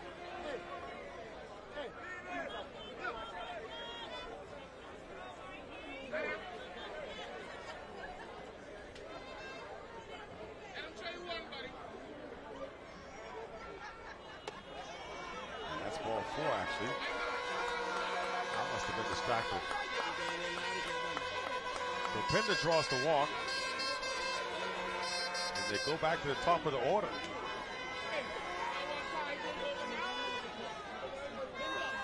And here's Sheldon Nemore.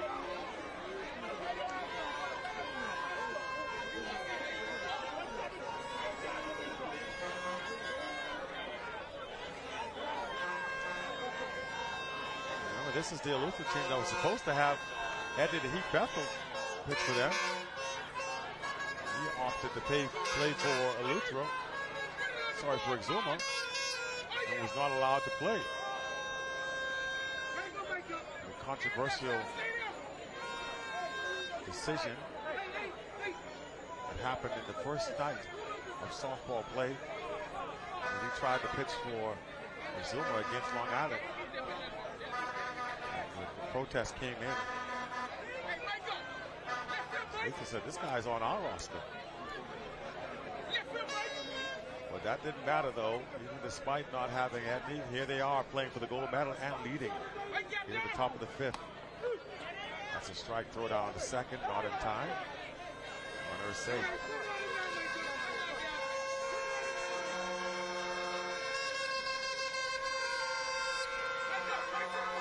A lot of noise now at the park as the Luther fans are already in celebratory mode.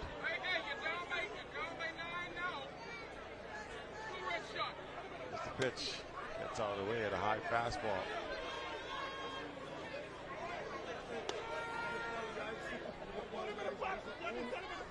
And everybody's got advice for the hitter and for the players.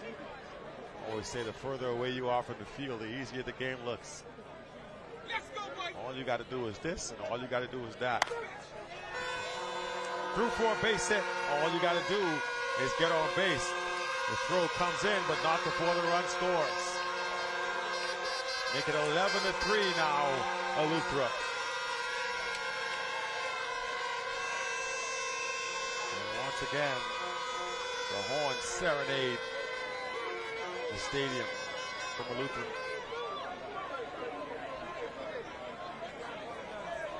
There's Michael Bethel. He wants to get it on the hit parade. Why not?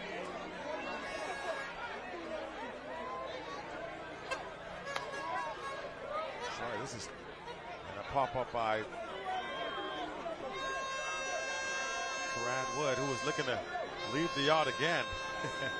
He was swinging for the fences. I don't know why I keep calling Micah Sheldon. It is an out.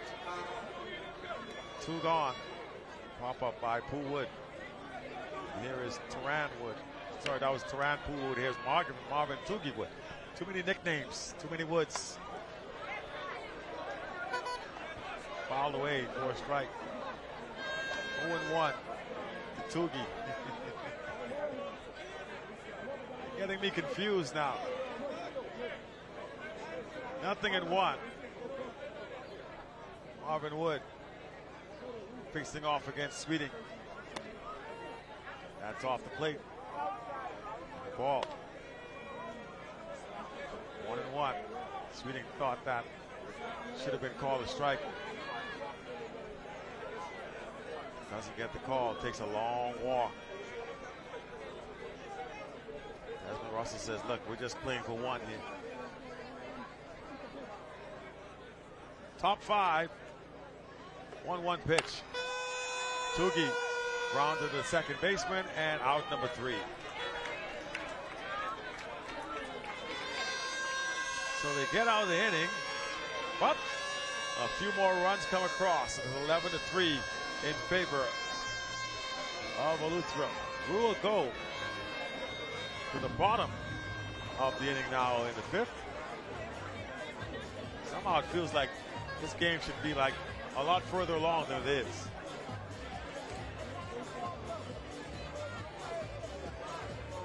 But we are still with a lot of softball left to go.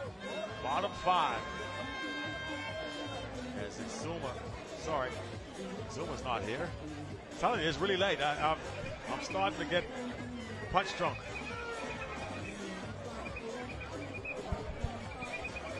That would be very helpful.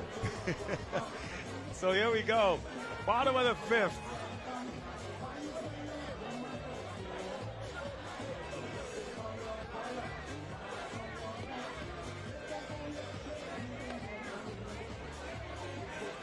(11-3) lead for Eleuthera.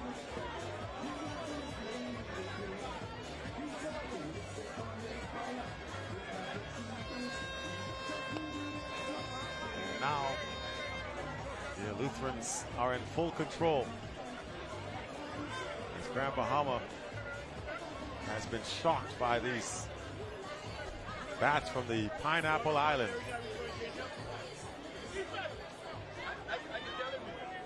Here's Desmond Russell now trying to inject some life into the Grand Bahama line, to the Grand Bahama offense.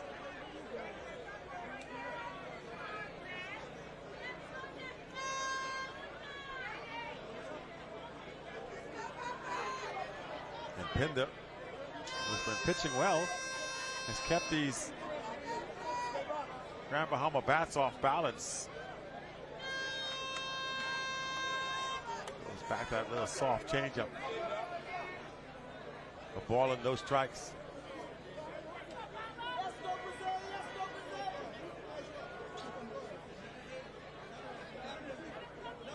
A ball and no strikes now.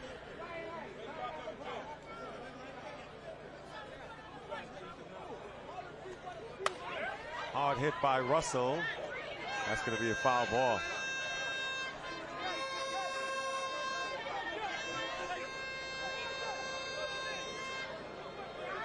One ball, one strike now to Desmond Russell.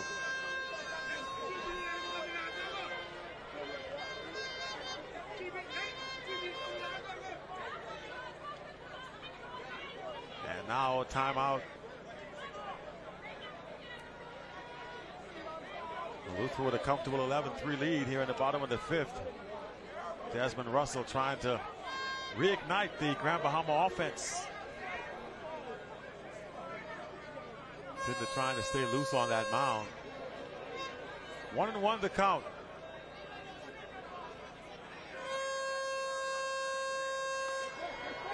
And misses for a ball inside. 2-1.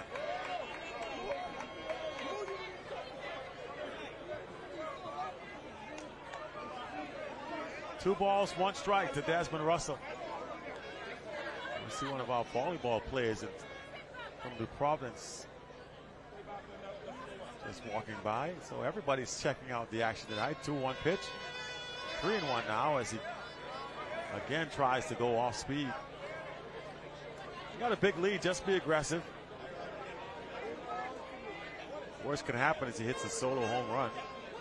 They still have an 8-run lead afterwards.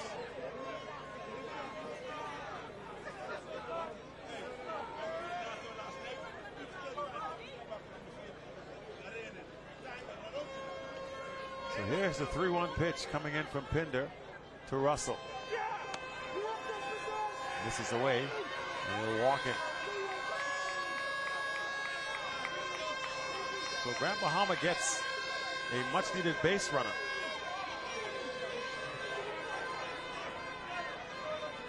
And here is Mikael Bethel.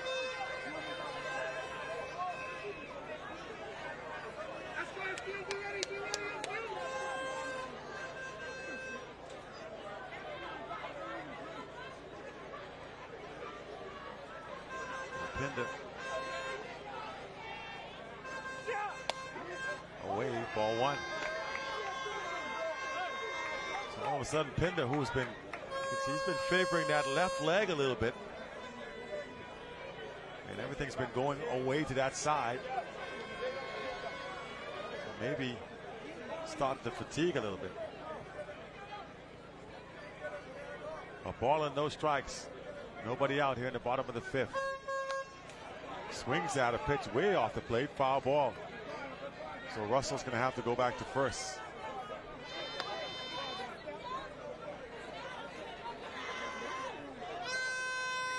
One and one.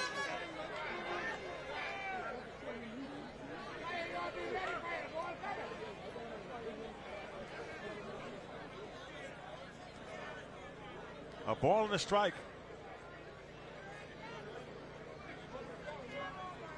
To Mikael Bethel.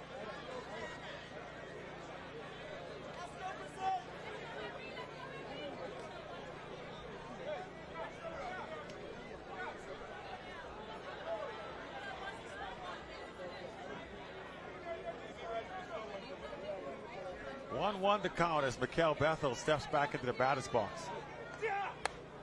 Takes one high, 2-1. I think Pinder may be starting to show some signs of fatigue here in the fifth.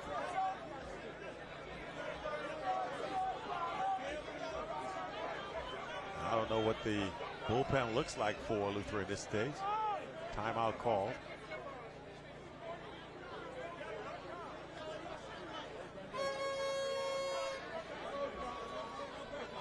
Two balls, one strike. To Mikael Bethel. Here's a 2-1 pitch from Pinder. Misses away. 3-1. Russell's going to jog on down to second.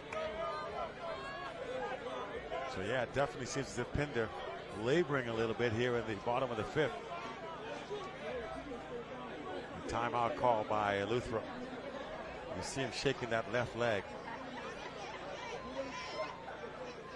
I don't think he's able to drive off it the way he was earlier in the game. License plate number AC6725. Still 3 balls to the strike. Vehicle, please. Somebody has to go.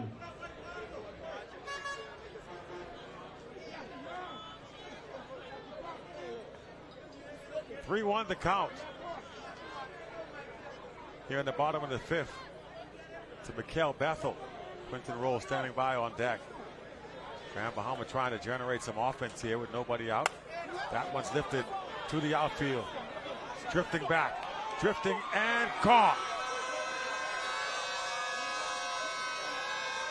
2-run home run from Mikael Bethel.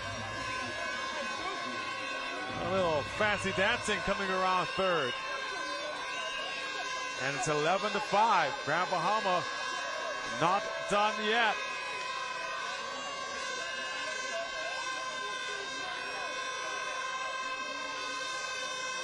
So just when you thought Grand Bahama, well, Luther would run away and hide, Grand Bahama was not so fast. I see now Ninja comes out. I think they'll see if they make a pitching change. They will. They're going to bring Norman Bastian in to pitch in this situation. Now, Norman used to be a pretty good high school pitcher. But this is a far cry from high school softball. He's facing big grown men now. Suddenly, an opportunity for Grand Bahama to get back in it. Now down by 5. Right away, please. If not, somebody else will move your car for you. Norman Bastian, former C.W. Saunders star in softball. Took his team undefeated through the regular season, but they did lose in the championship against St. Augustine's College in the BISS. Norman was almost a one-man army on that team. Didn't have a whole lot of help. And eventually told on them. That's, again, a story for another day. So here we go. Norman Bastian.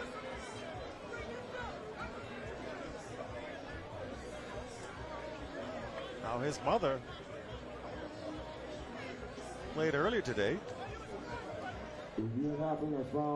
for Mike Cal.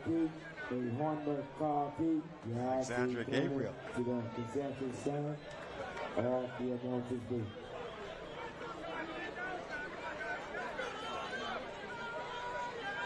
So here we go.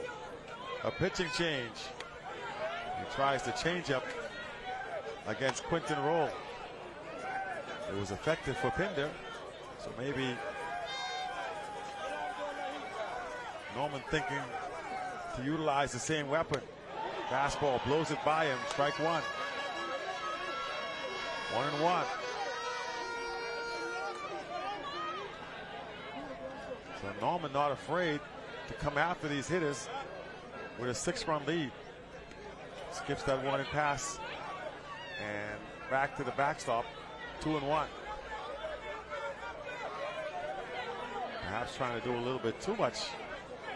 I think that might be what Tougie tells him. Listen, Don't try to gas up too much, just throw strikes. 2-1. And here's the 2-1. Grounds it foul. 2 strikes now on Quinton Roll. 2-2 here in the bottom of the 5th. And I don't think there's anybody out here. So it's a big opportunity for Grand Bahama to get back into it. Little nerves starting to creep in for the Luther faithful. And he gets him. Change up, strikes out Quinton Roll.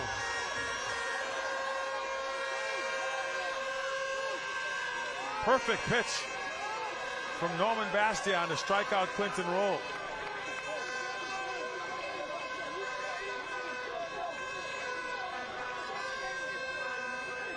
And he shakes his head ruefully as he heads back into the dugout.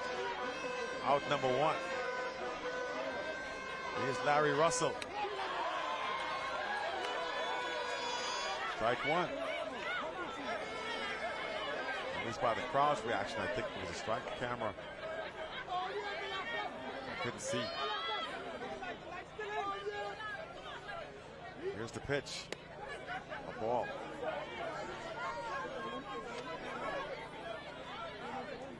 Just one away here in the bottom of the 5th inning.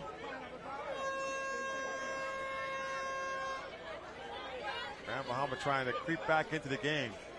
A 2-run shot will help. Ground ball, throw to first base. Plenty of time, 2 away. So Norman Bastian gets 2 big hitters. The strikeout of Quinton Roll, and then Larry Russell grounding out to the shortstop. And up comes Quinton Cooper.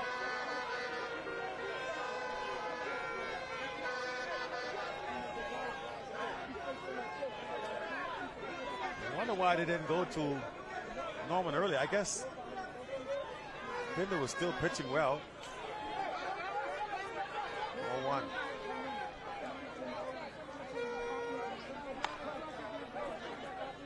By the way, this is not Quinton Cooper.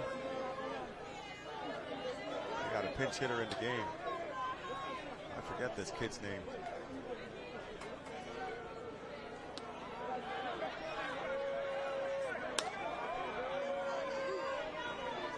Let's see if I can pick it up from the score sheet here. This is Lou Johnson. Batting now.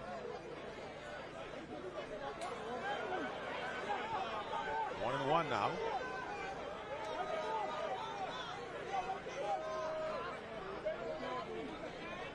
He'll come out to talk to the pitcher. He's got 2 outs. Want to settle down. Just tell him just to not to worry about it. Let's go.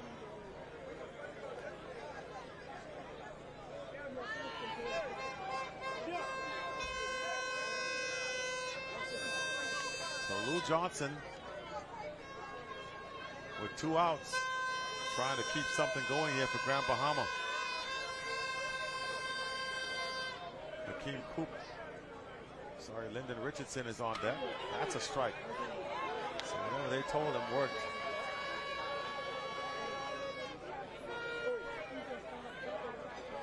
Here's the pitch. Ball 4.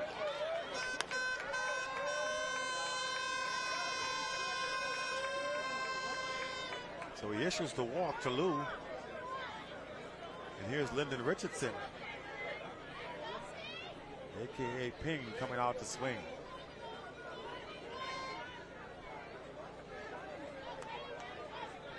Any rhyming done was totally unintentional.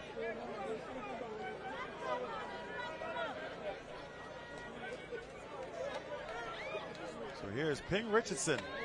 Takes ball 1.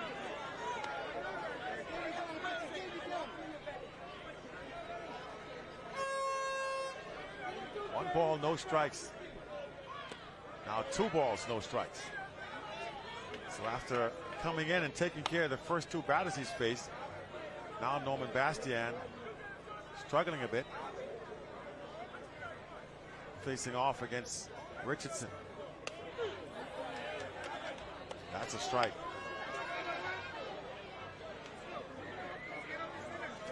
Two and one now to Richardson.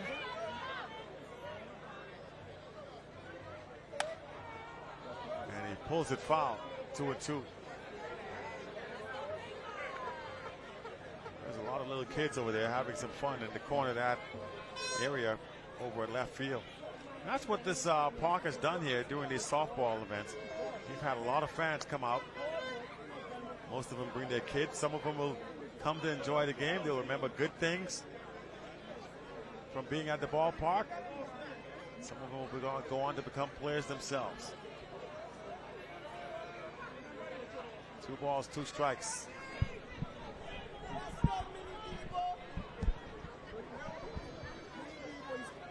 To Lyndon Richardson. Here's a 2-2. Tries to throw a changeup and misses. Count runs full. So what you don't want to do if you're Norman here is to start to pile up base runners. 3-2.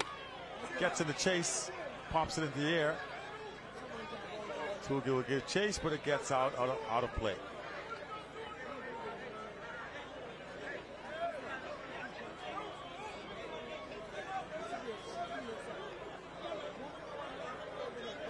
Three and 2.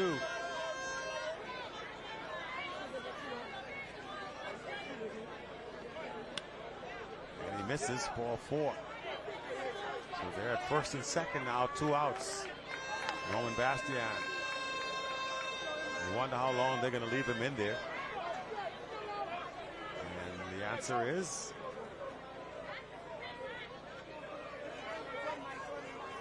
apparently one more hitter.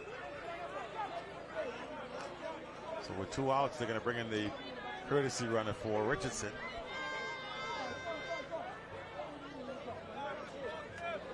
That's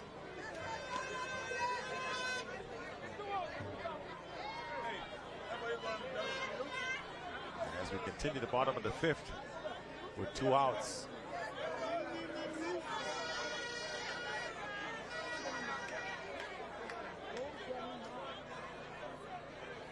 Here's the hitter facing off against Norman Bastian. He gets in the swing. Strike 1.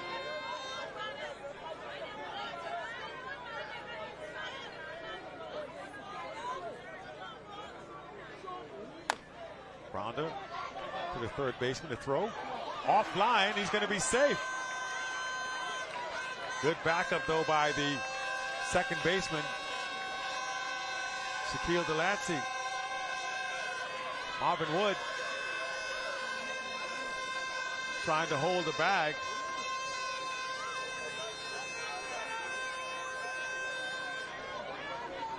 The throw was too high for him.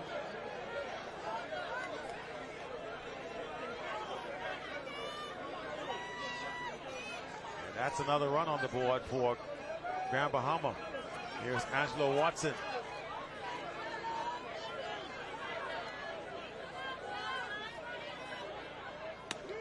Strike 1. Throw down to second, and it goes over.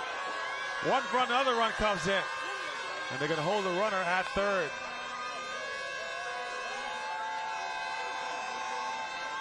So with 2 outs, Grand Bahama making some noise here.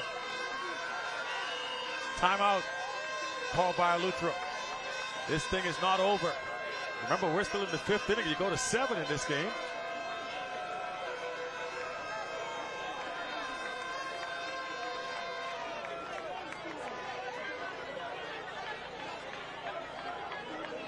Lead down to 4.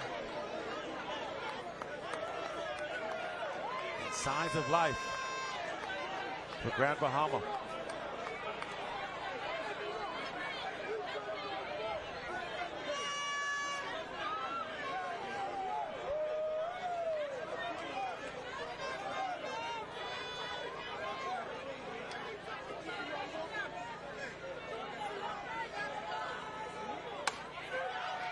Angelo Watson slaps at 1.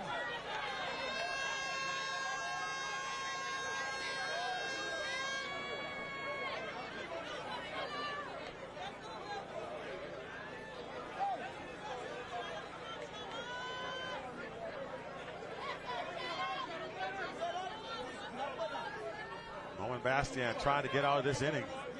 They've had 2 outs in the bottom. That one's off the plate for a ball. 1-1.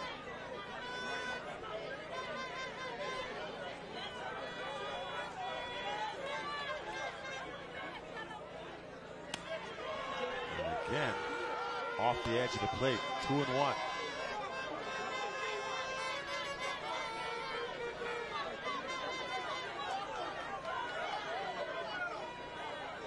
Two-one ball game, and a swing and a strike to Angelo Watson. This has turned into a long bottom of the 5th inning, an 11-7 ball game. Snaps it, and is he in fair territory? Boy, that could be, the umpire's going to come out to take a look. The runner was in foul, so he's okay. He was in foul territory, but he'll feel that one tomorrow.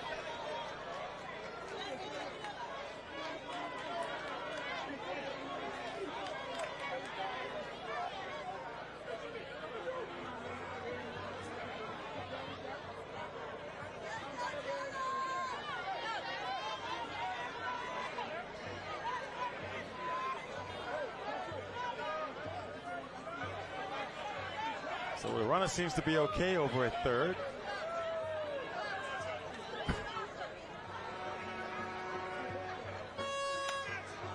Snap hit. Going to have trouble getting Watson, and he's going to be safe. Angelo Watson safe, and yet another run comes in. 11-8. Grand Bahama slowly but surely creeping their way back into this ball game.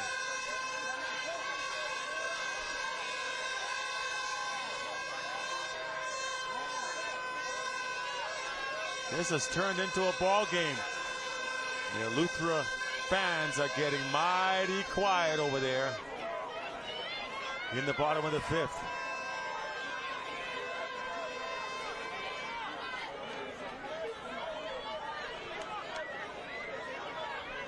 Here comes another hitter as Michael Sweeting bluffs the bunt, takes ball 1.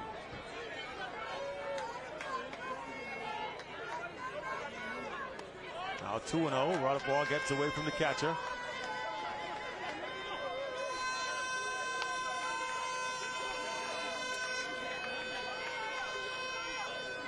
Runner at first base, Angelo Watson.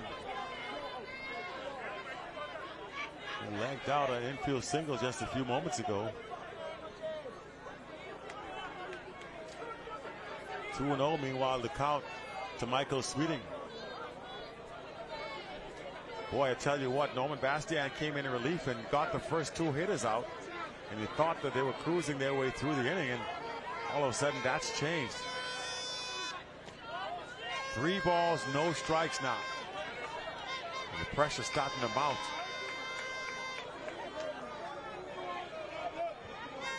On deck, Desmond Russell waiting for a chance.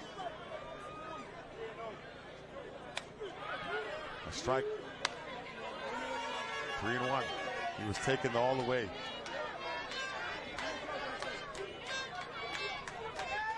"3-2. And he fouls it back.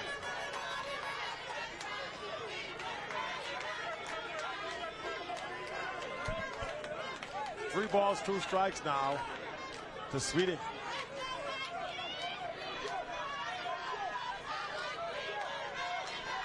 Well, I tell you what, my kingdom for Sealy Posturepedic after this thing. I'm gonna need a nice soft mattress and a cold drink. 3 balls, 2 strikes. Pushes that one through. Throw to first base and they'll get it. Oh, what a nice play by the second baseman, Shaquille Delancey. Knocking it down and throwing the runner out. So they finally get 3 outs here. And at the end of the 5th inning, we have ourselves a ball game, 11-8. The top of the 6th is just ahead. Stay with us.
so here we go.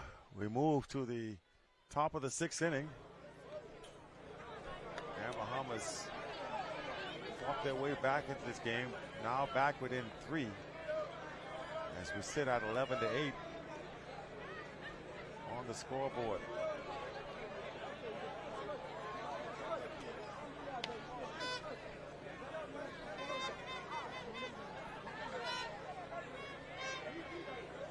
A ball and no strikes here to the leadoff hitter, Keel Delancey, who we just saw made a nice play at second base. Sweeting throws that one wide left. Wide right, I should say.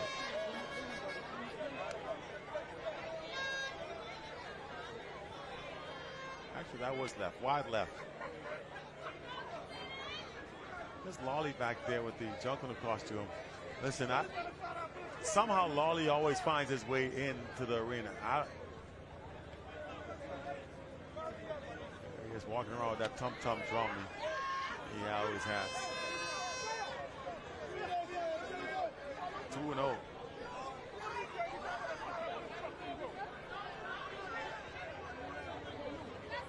And somebody else made the same observation I did a little while ago, which is that this game was supposed to start at 5, and yet here we are, 10:30 at night, still going.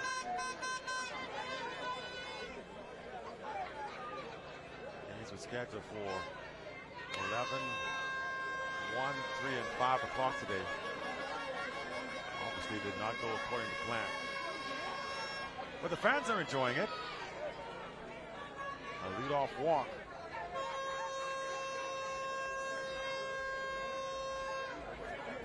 The Grand Bahama trying not to give those runs right back after getting back into the ball game. And here's Norman Bastian, now the pitcher. He started out the game as the DH.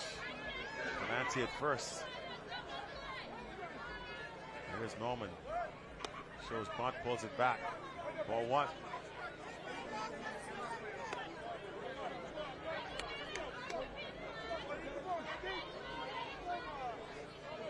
Sweeting now starting to struggle a bit. You wonder who else Grand Bahama may be forced to bring into service on the mound. That one's down and away, 2-0.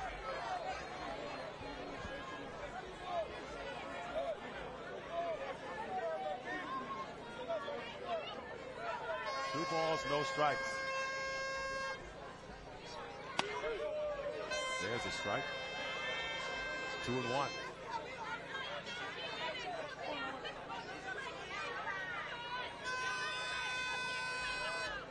Two balls, one strike to Norman Bastian. Swings over the top of the ball that was down low, and the count runs even, 2-2.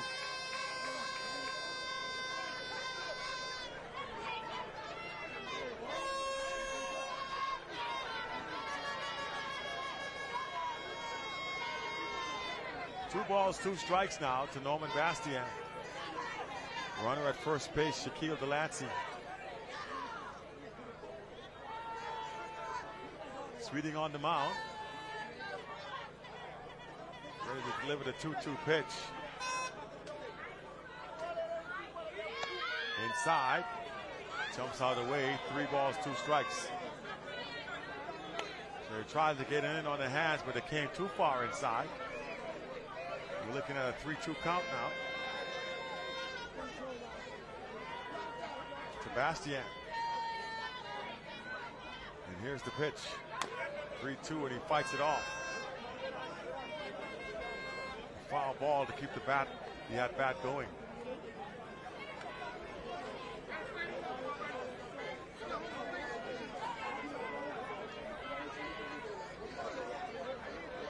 Three and 2 count, top of the 6th inning. Norman Bastian still battling at the plate. And he'll take ball 4.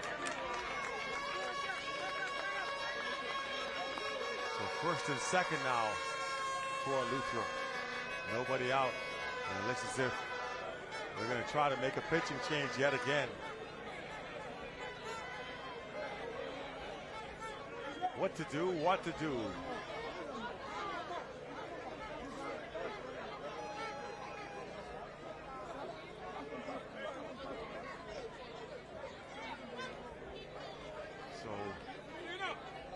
keep Sweeting in on the mound. I don't think they have anybody else to go to.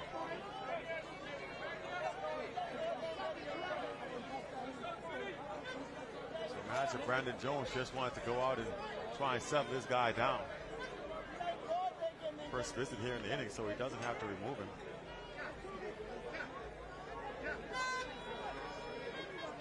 And here is Smitty. Orlando McPhee came into the game as a substitution. Now getting his chance to swing.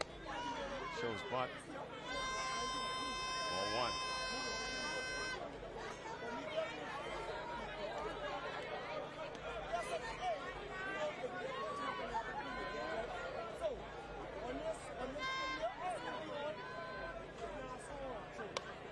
And he pushes it down. And they get the tag, but the job is done. Good piece of hitting by McPhee there. Perfectly placed bunt. That advances the runners to second and third. Now 1 gone.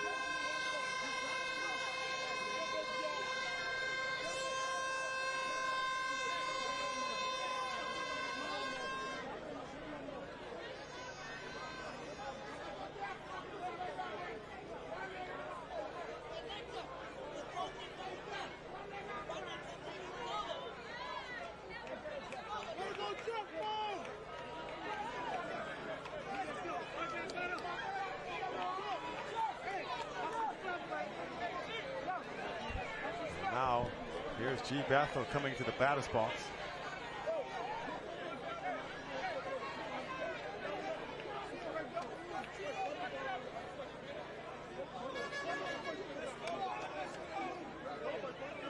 They're going to bring in a pinch runner here, it looks like.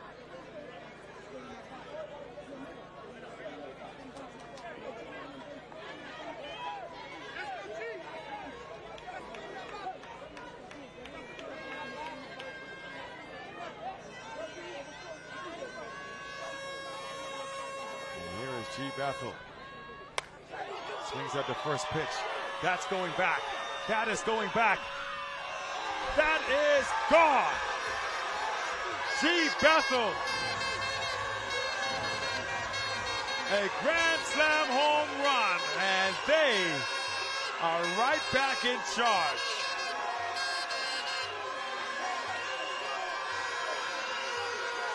G. Bethel blast one out of here. And just like that, the lead reclaimed, well, extended by Eleuthero.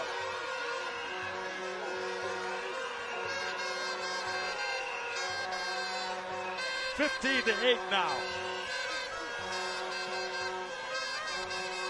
And once again, the Eleuthero crowd that was silent for a little while as Grand Bahama was making their run has now returned to life. The horns are blaring.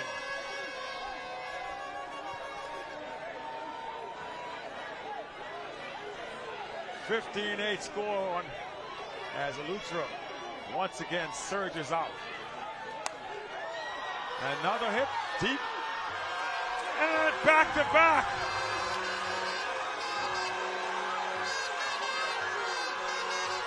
Back-to-back home runs here for Eleuthero.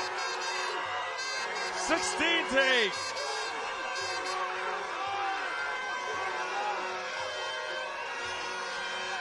And a fan is out onto the field. They're going to chase him out of there.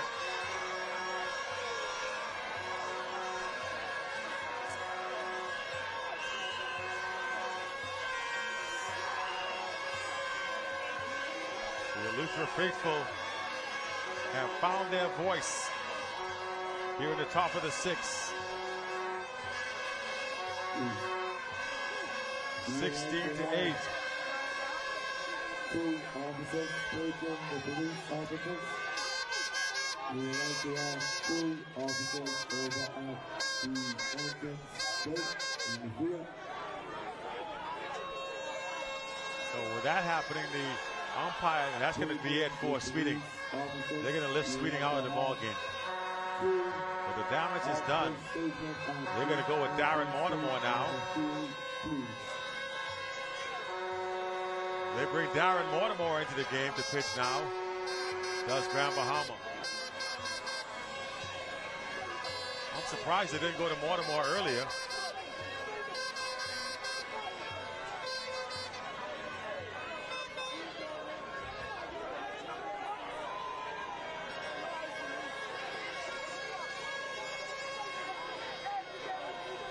Darren Mortimer will come in to throw some pitches now for the Grand Bahama squad. They try to contain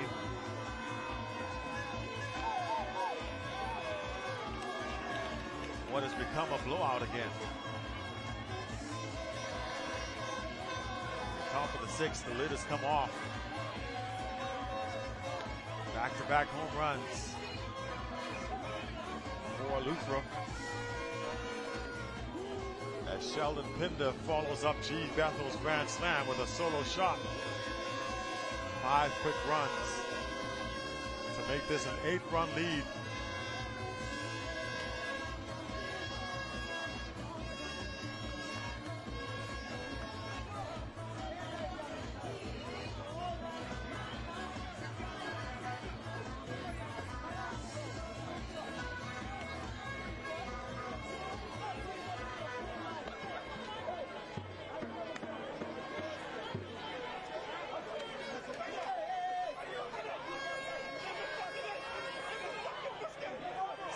Bring the new pitcher Darren Mortimer into the game for Grand Bahama. Defense force officers. Please the defense force officers. And this offensive play not only to do with the pitching change, but they're trying to control some of the unruly fans who are intent on coming onto the field area, celebrating the Luther.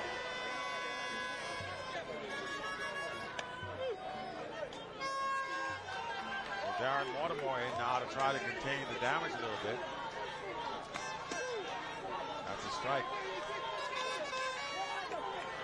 1 ball, 1 strike. 2-1. So Mortimer working quickly here.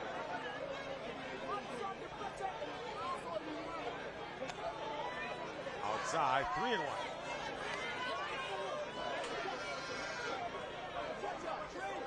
Sheldon Nemore. Takes, okay, that's ball 3. 3-1. And now ball 4. So Sheldon Nemore gets the walk. And up comes Micah.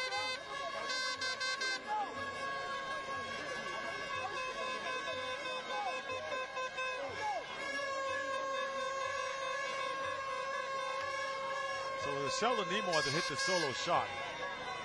I thought it was Sheldon Pinder. It was Sheldon Nemore that hit the solo home run. Micah Bethel now gets the walk. And here is Teran Wood.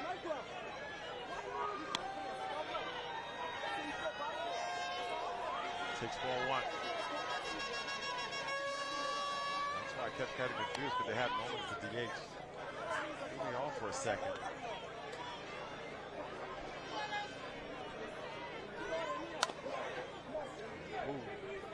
Down the first base line. Nice play by Ninja. 2-1. The count to 3-1 to Wood.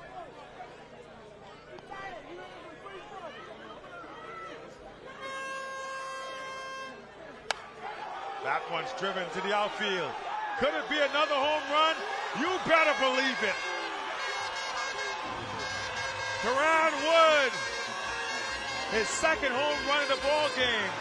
A 2-run blast. And the lead continues to grow. 18-8. And the Lutherans are blowing this thing wide open.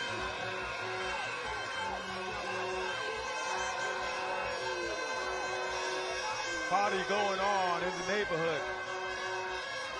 And apparently the Luther has been invited. All you can eat buffet.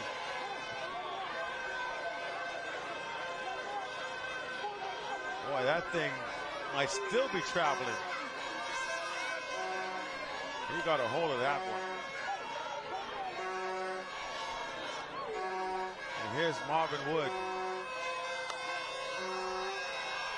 Knocks this one to the outfield.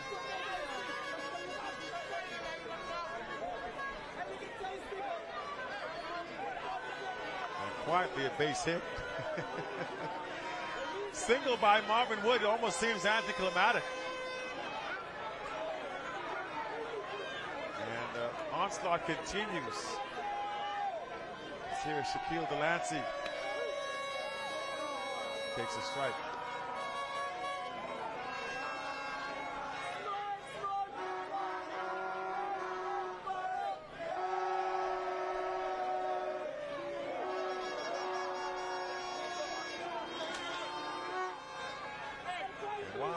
Possible. It seems as if the odds are against a comeback now for Grand Bahama. Trailing by 10 and no signs of let up. And the bad news for Grand Bahama is that this game has to go 7 innings. But Luther is the home team. As the visiting team, they'll bat again. So there's not even that mercy.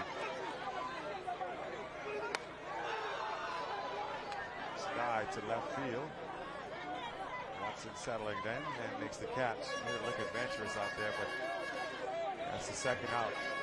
Tootin Wood tags up and goes to second.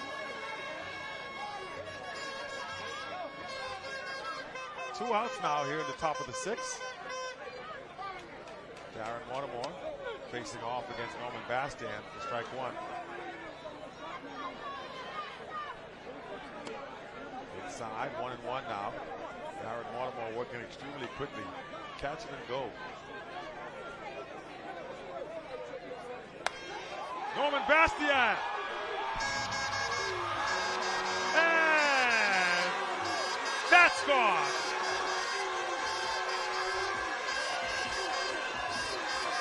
Two-run shot. Make it 20-8 as Norman Bastian jogs around the bases.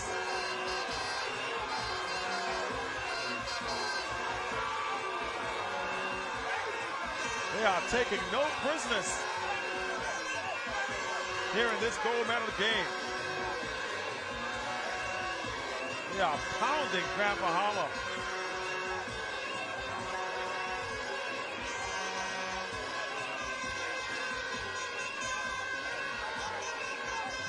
And if you're Grand Bahama, what do you do at this point? Just a reminder, fans, listen. Just a reminder to all my Luther fans on the eastern side.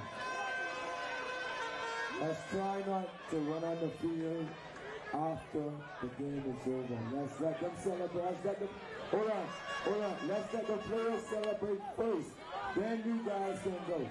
But whilst the game is going on, we do not want the fans on the field.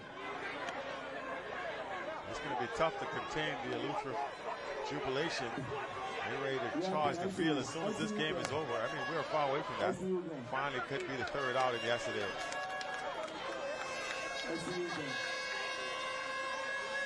And even Grand Bahama didn't realize it was 3 outs. They've been out there so long, they were ready to face another batter. 3 outs, finally. And we go to the bottom of the 6th. It's a 20-8 lead in favor of Eleuthera.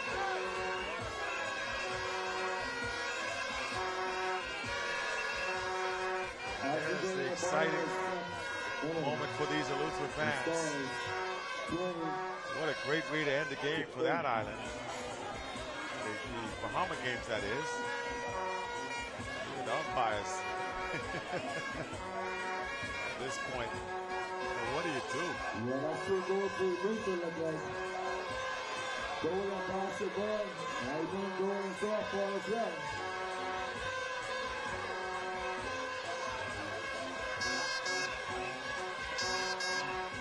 Bottom of the 6th inning still to come. But barring a miracle, it looks as if the Eleuthera squad will be the gold medal winners.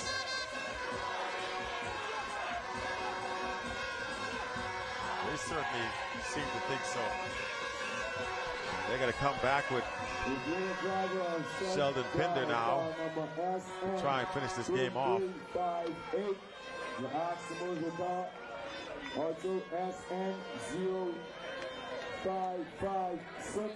You ask to move your car, please. Norman Bastian did the job, both with the bat and on the mound. Punctuating with a 2-run homer. Part of this 20 runs put up by Eleuthero.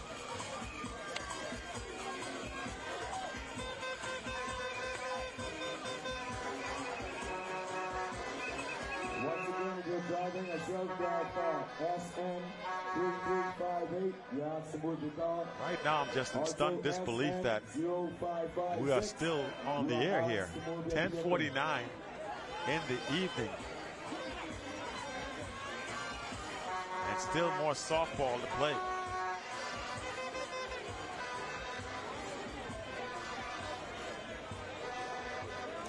Desmond Russell now will try to do what he did the last inning, which is get the offense going.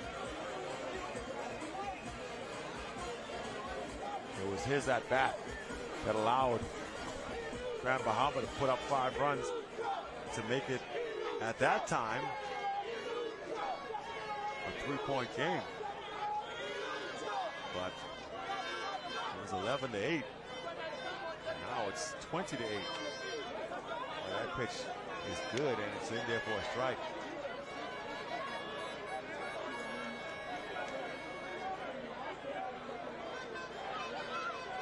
Nothing in 1 for Desmond Russell.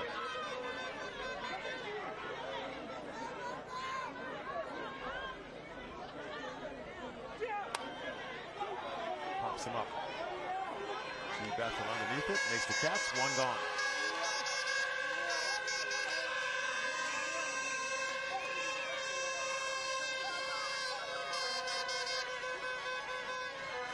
A quick out there as Desmond Russell flies out to the shortstop. Kinder's still trying to stretch out those legs a bit.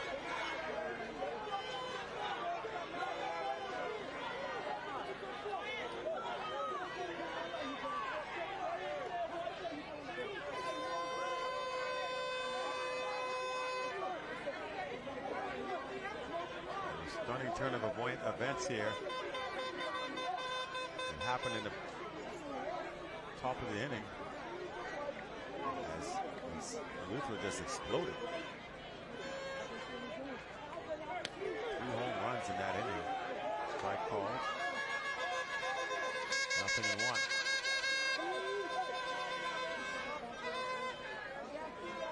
Right about here, you got to figure the strike zone might start to expand a bit as everybody's ready for this game to end, except maybe for the Eleuthero fans. Well, they probably want it to end too because they want to celebrate.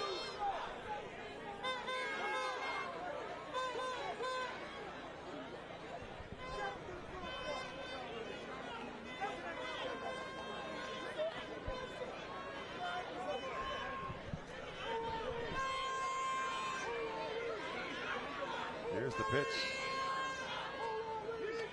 Strike 2. No, he's going to call that one a ball. Looked like the same pitch to me. 1-1 to count.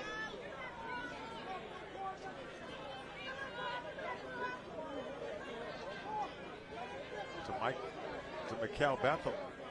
He had a home run his last time up. 2-run homer. This time it grounds out to the shortstop. Throw away in time. 2 gone. G. Bethel.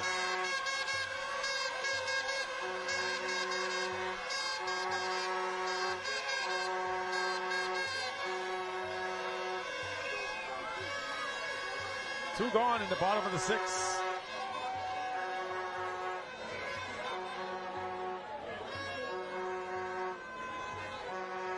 And here is Quinton Roll. Roll struck out his last time, facing off against, at the time, Norman Bastian. That's the first pitch off. Strike one.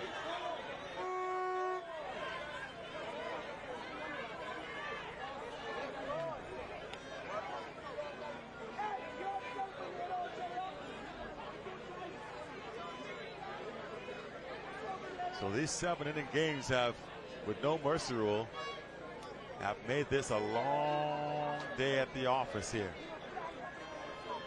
Bottom of the 6th still. Here's the 0-1 pitch. Roll does not chase. 1-1.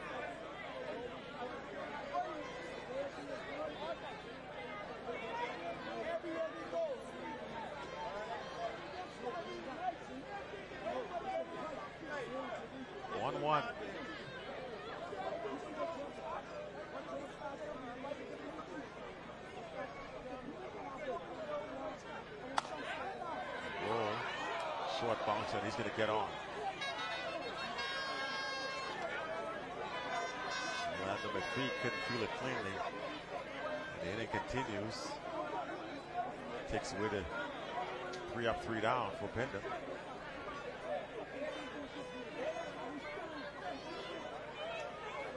So he's safe at first. And here comes Larry Russell. There are 2 outs. New batter comes to the plate.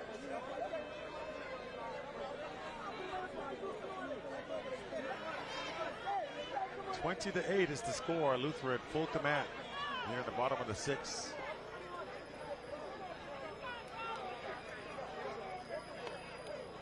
Larry Russell takes ball 1 high.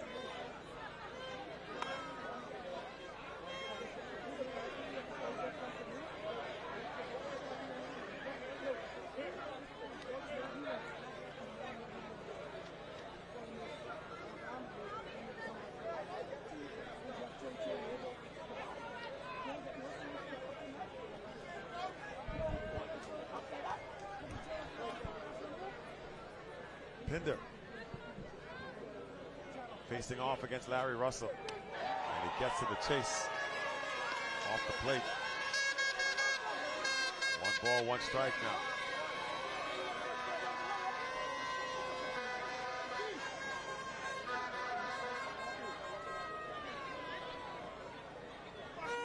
A ball and the strike now to Larry Russell here in the bottom of the 6th. 20-8. One-sided affair. Luther leading here in this gold medal contest. Did he go? No. 2-1. That's roll over at first base. Bahama doesn't even bother to try to bring in a pinch runner here in this situation. They're just going to let it flow. Down by this many runs. 1 run won't really make much of a difference. He tried to go with a changeup, but was going to go down to second.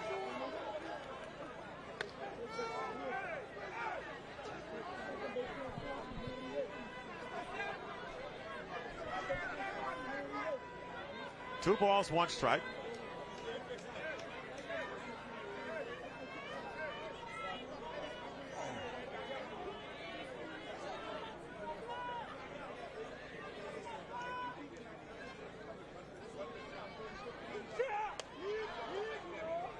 Did he go? No, he didn't. 3-1. Wait a minute, that's ball 4. So Larry Russell gets the walk. And they're at first and second. 2 outs.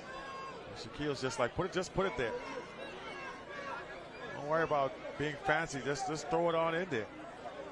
That's what we're saying right now. Just don't worry, we got this. We got a big lead.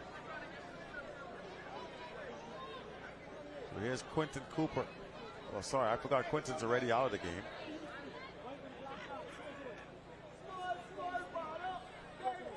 This is Johnson. A wild pitch. That's the runner's advance. So Lou Johnson batting now for Luther, and a timeout call. Timeout is called. I don't know where Roll's going. He just wants to stretch his legs.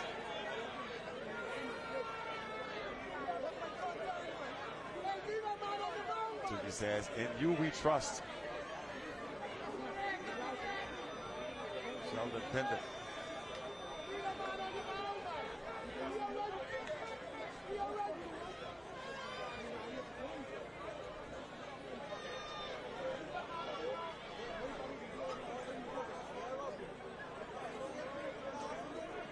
Here is Lou Johnson. Takes a strike.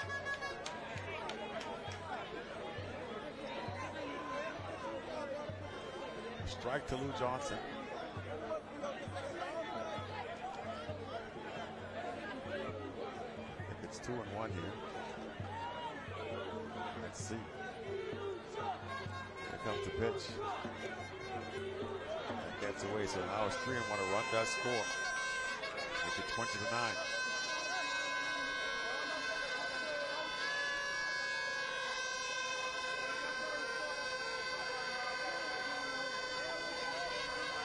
(20-9), bottom of the 6th.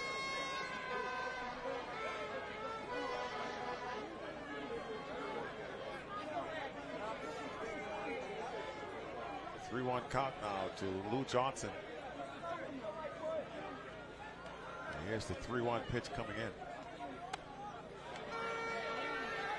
Throw it out a third. And they get back safely. So apparently that was not 3-1. Now it's 3-1.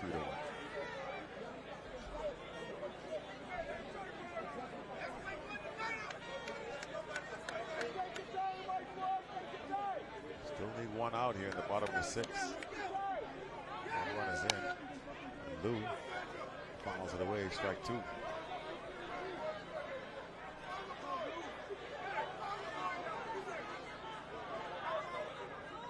So the count runs full here to Lou Johnson.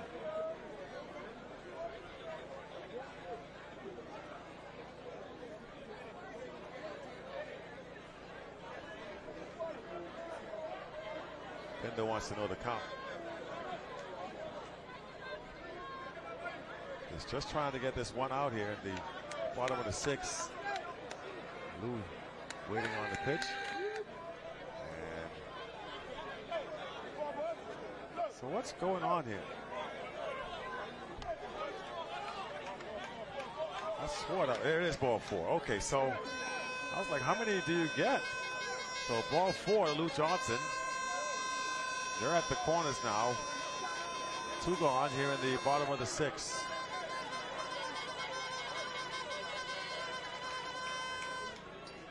This is if Bahamas may go with a pinch hitter here.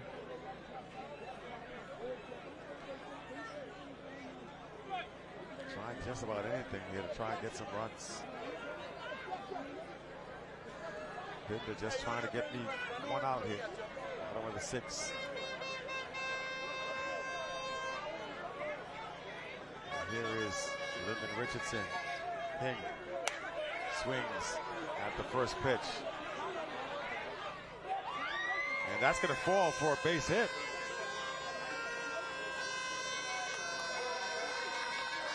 So a bases clearing double for Lyndon Richardson, and maybe not so fast.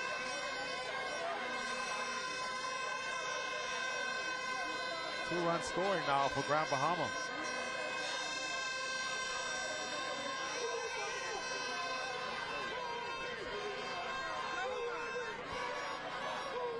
Makes it 20-11.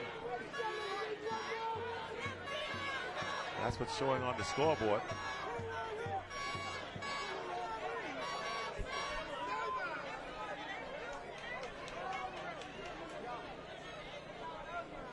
The scoreboard says 20-11. I thought 8 plus 2 would be 10. So he fouls it away. This is Turan Roll now at the plate. Once again, they got the courtesy runner in for Lyndon Richardson with 2 outs.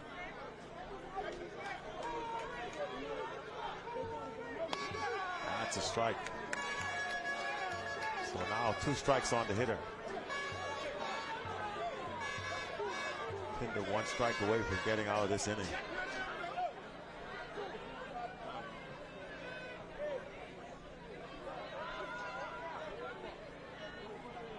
Bottom 6th inning. Pinder just trying to close this inning out here. And here comes the pitch. Gets him to ground. And this inning stays alive. And G. Bethel might be injured at shortstop. Slow to get up. And now Ninja's going to come out. As Pinder seems to be unable to close the deal here in the 6th inning. Remember, they still have a whole entire inning left to go.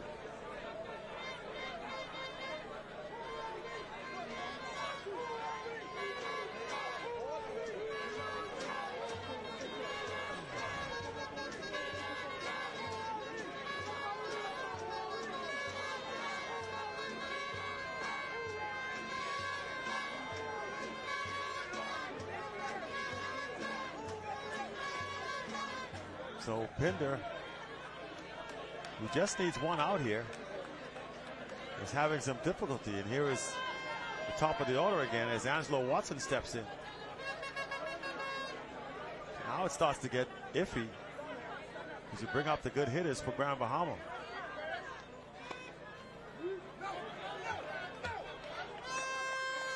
And the runner slides into second base.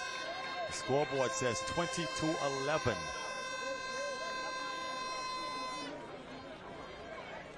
With 2 gone.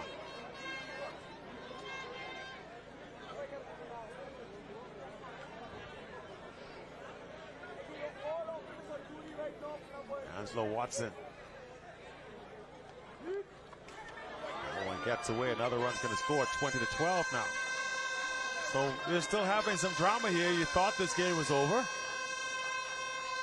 but Eleuthera seems intent on making this a ball game. 20-12 now. Runner at third base. Still playing for 1 out. 2 balls, no strikes to Angelo Watson.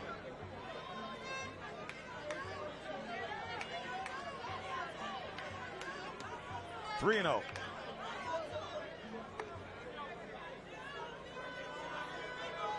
And you wonder how long they're going to try and stay with Pinder here.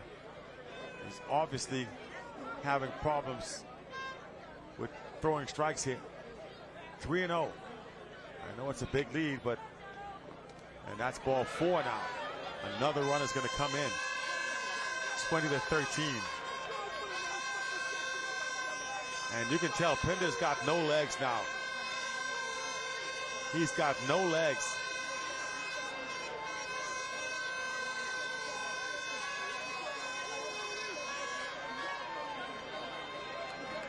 And he's really favoring that leg now. He's obviously got nothing left.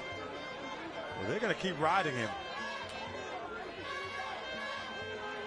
And remember, we still got an entire inning left to play.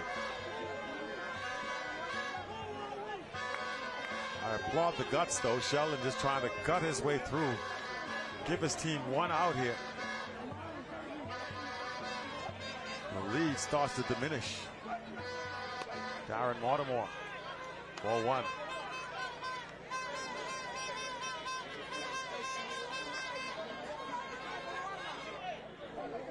Baltimore into the game for Michael Sweeting. Desmond Russell on deck. There's a strike. 1-1. My kingdom for an out is what Eleuthera was saying right about here. They've had 2 outs for what seems like an eternity. Grounder. Tougie comes up with it. And first base gets the out. A sigh of relief from Sheldon Pinder. Grand Bahamas come back to make it interesting again, though. 20-12. As we go to the final inning, top of the 7th, just around the corner.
the top of the 7th inning.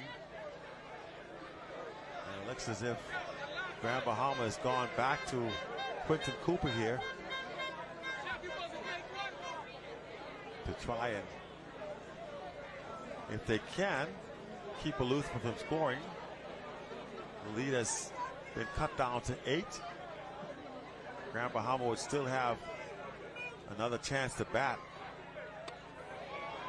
Good strike, 2 strikes on now. On Jeffrey Bethel. Now Bethel does have a home run. Now here comes the 0-2. Does not offer, and it's a ball. 1-2 here now to Bethel.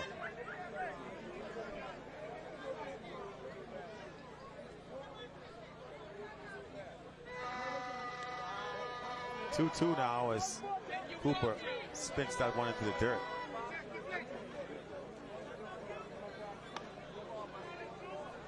So we are into the late evening now, almost into, we're past 11 o'clock, 11 p.m. here on a Saturday night. 2-2 count. And that's going to stay fair. Jeffrey hobbling his way around for a double at second.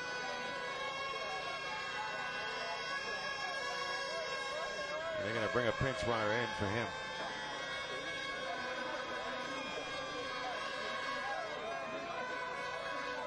So a correction on the scoreboard, it says 20-13 now in favor of Eleuthera. We'll make the adjustment on your TV screens. There we go.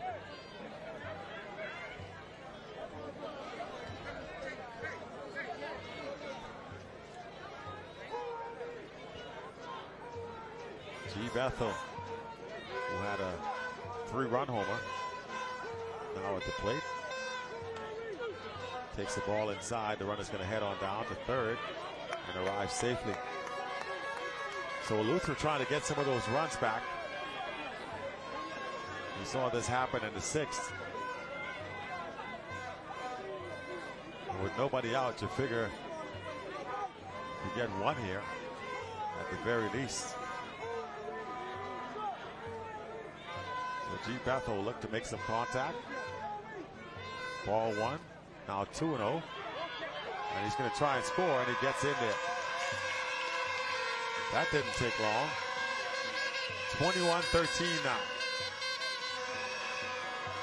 And you would say you didn't need any more insurance runs, but the way that last inning went, Pinder struggling that way, who knows, every run you can get counts, because nothing is for sure. Still nobody out, a 2-0 count to G. Bethel.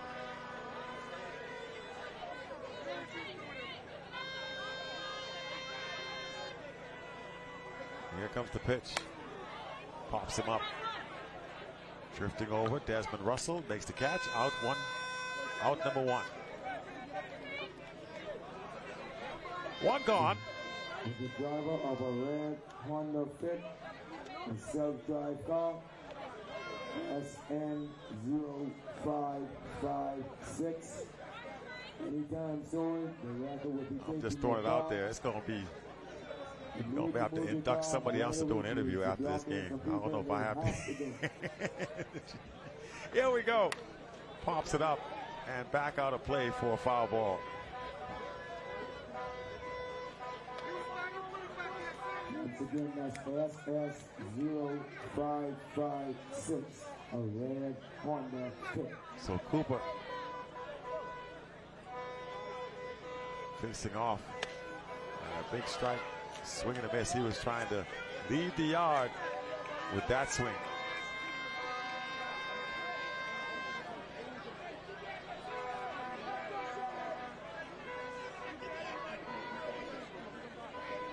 Sheldon Nemore takes strike 3 looking.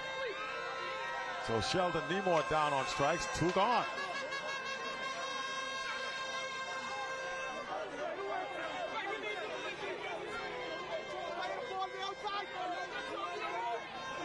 That looked like a good enough pitch for strike 3 to me. So here's Michael Bethel. Takes a strike.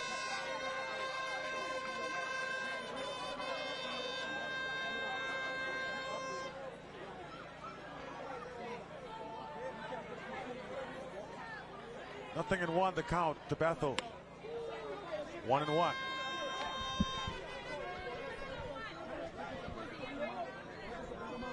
A ball and 1 strike to Micah Bethel here.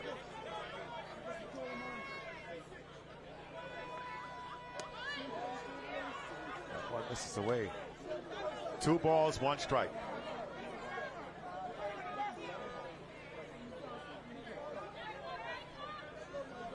To Micah Bethel. Here's the pitch from Cooper. Rolls over the top. Throw to first in time for the 2nd out. So that's actually the 3rd out. I knew there were 2 away. And so Grand Bahama will have one last chance here as we go to the bottom of the 7th inning. Score. Bottom of the 7th. Score is 21-13. 21-13.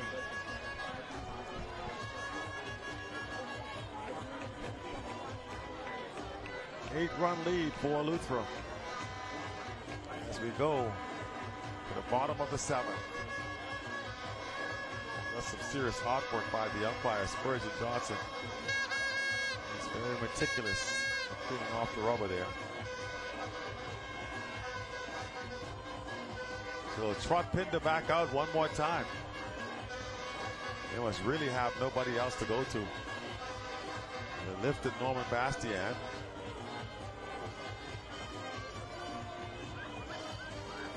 So he's out. So Pinder's going to have to try and find a way to finish this thing off here.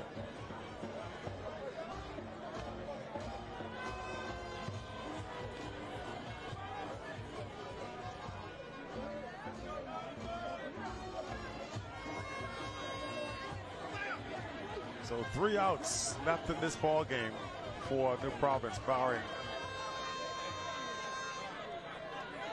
a miracle.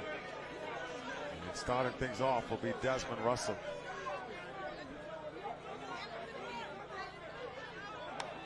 Russell swings at the first pitch, yanks it foul, strike 1. Desmond Russell trying to get it all back in one swing of the bat.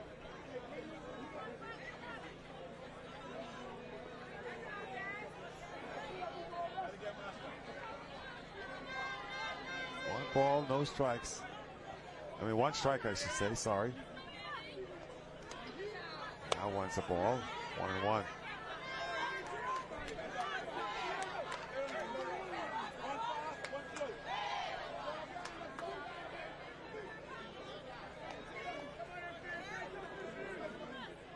And if I'm Grand Bahama, that would actually be the strategy I would take. Pinder obviously can't throw strikes here. Just have everybody come up and keep taking pitches. Just have to have the patience to do it, I believe. See, there it is, 2-1. I honestly don't think he can throw strikes here. He may get 1 or 2 in, but I think that you could actually walk and walk and walk until you get back into the game. They got no other recourse. There's nobody left to bring in. I would just force them to make a major change here. That is a strike, but again, I would play the odds. And now with 2 strikes, it does make a difference. You got to protect the plate, but remember, Desmond actually chased one that was out of the strike zone on the first strike when he fouled it away.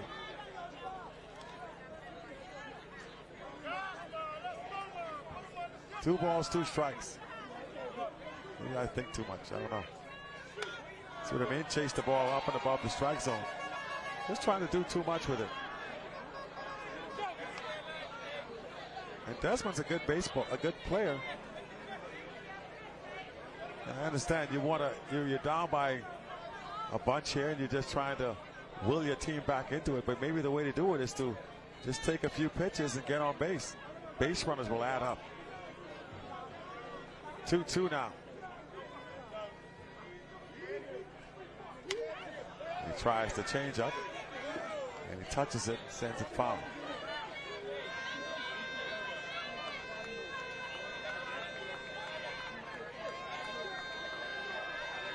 I think we may be out of softballs.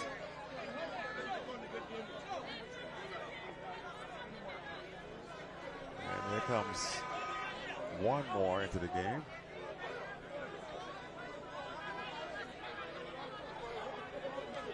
Softballs are at a premium. It's been a lot of foul balls going into the night that do not make their return. Fans used to bring them back. Now everybody keeps them. They've been watching too much Major League Baseball. You don't have the luxury to give away balls now. They're too expensive here in the Bahamas. You got to bring those back, guys.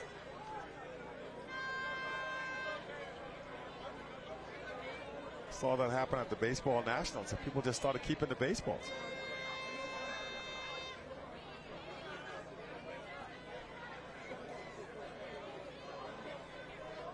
They used to get the kids blow pop, bring them back to the scorer's booth, but kids nowadays don't want a blow pop. You gotta give them something else. You gotta give them a cell phone or something.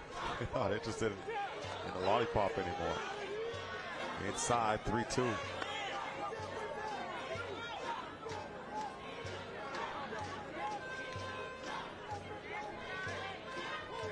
There's the strike force now with the defense force guys in the gate to keep the fans at bay. 3 balls, 2 strikes to Desmond Russell. Skies it high and back out of play.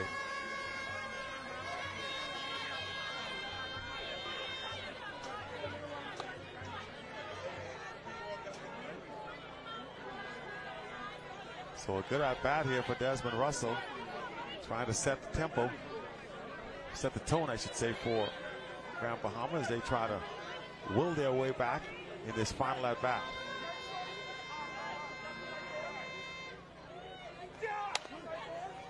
And again, a foul ball.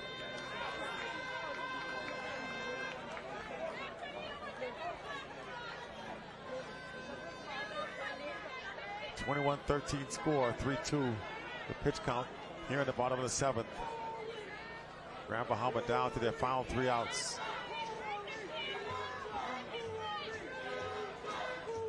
It's going to go crazy in here when this game ends. Pinder wants a new softball. Probably also wants a new shoulder right now too. You can see he's stretching it out.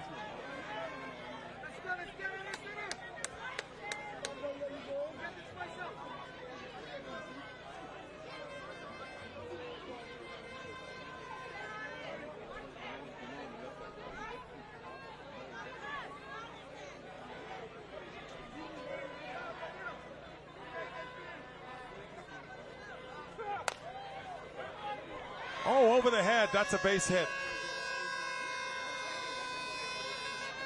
So Desmond Russell on board. Grand Bahama in business.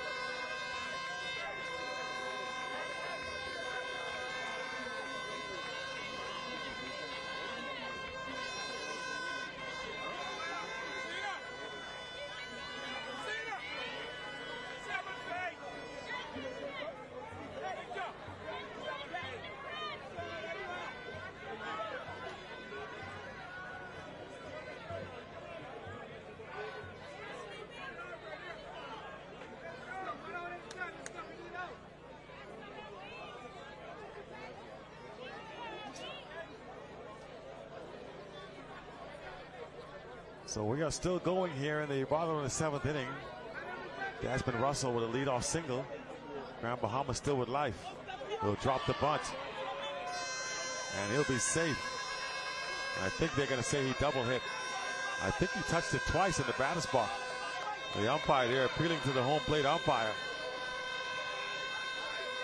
And they're going to say it's a legal bunt. They're on first and second now, with nobody out. Quinton Roll at the batter's box. And they're going to call and discuss this thing. The umpires are going to discuss this. I thought he touched it twice, which would mean he's out.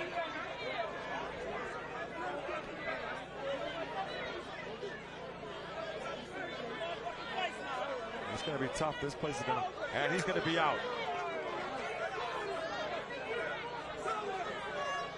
Well, he knew, not much of an argument there.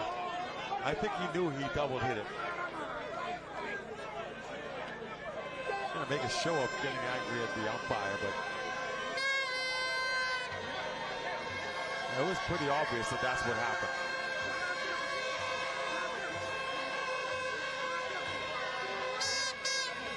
So one gone here in the bottom of the seventh.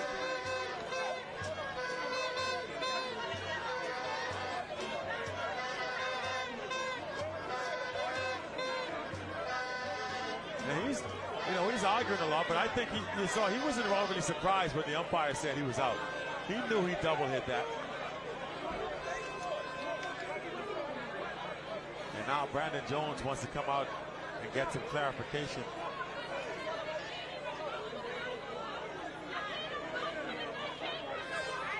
And from our viewpoint, as the play was live, I could see that the ball did do something strange.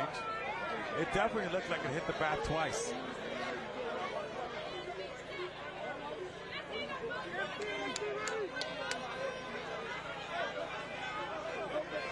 Anyway, it's one out. Now Grand Bahama down to their final 2 outs here in the bottom of the seventh. And here's Quinton Rowe. He's been trying to leave the yard all night long. Grounder. Knocked down by the third baseman, but Orlando McPhee unable to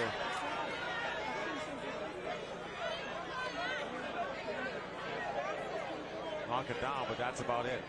So first and second now, one gone. Smitty normally a second baseman, playing third now. Not used to that position, really.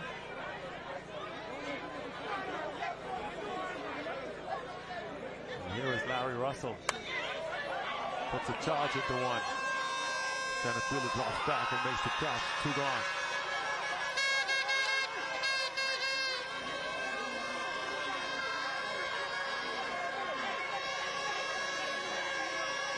And 2 gone now. And Luther can smell it. 1 out away.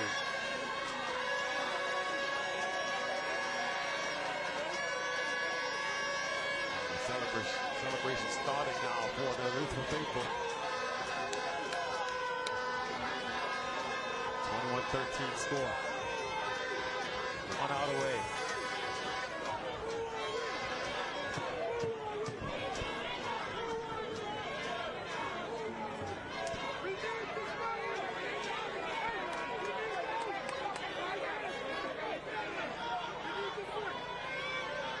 Just 1 out to go.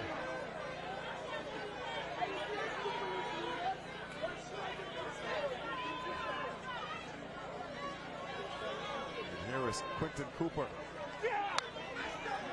fouls it away, strike 1.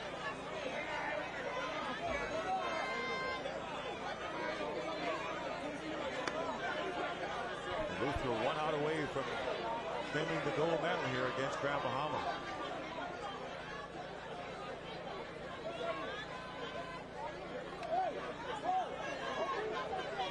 And that could be a trivia question. I'll have to check into that, sure. That's a strike. 2 on him now. Nothing in 2. Would this be the first time in Bahamas games history?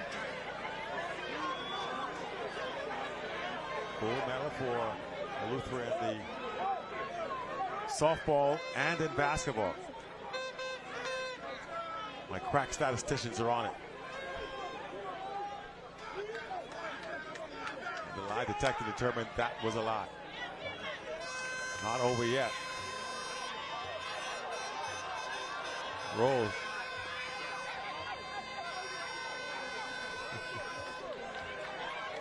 And Quinton Rowe diving into third base. I think he thought the throw was coming. Look, he's saying, Brandon, man, you could have saved me some dirt on my uniform. A run does score. 21-14 now.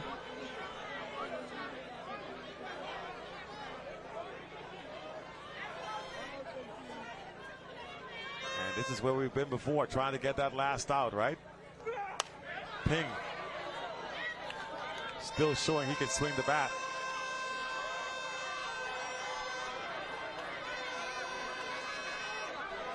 And still 21-15 now. Grand Bahama still battling.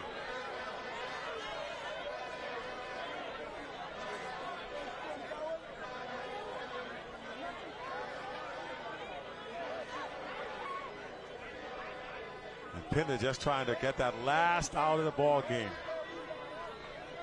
And here's Taranaro representing the last out here for Grand Bahama.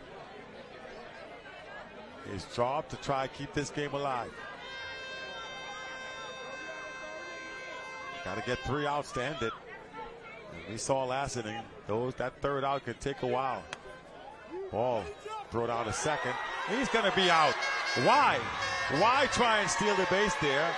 That 1 run means nothing, and the game is over.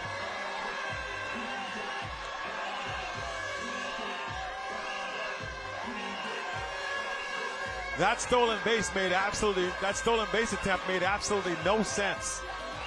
That 1 run would have meant nothing. That base meant nothing. You take the bat out of the hands of your hitter. But I tell you what, Eleuthera is not going to say you were wrong. 21-15 ends up being our final score. Championship for the young man from Eleuthera. They outlast Grand Bahama in a slugfest, 21-15. There's a celebration out there in center field.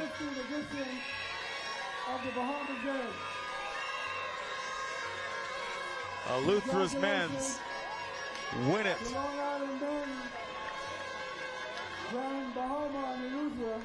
And finally, this one has been decided. Congratulations to Eleuthera, your gold medal winners.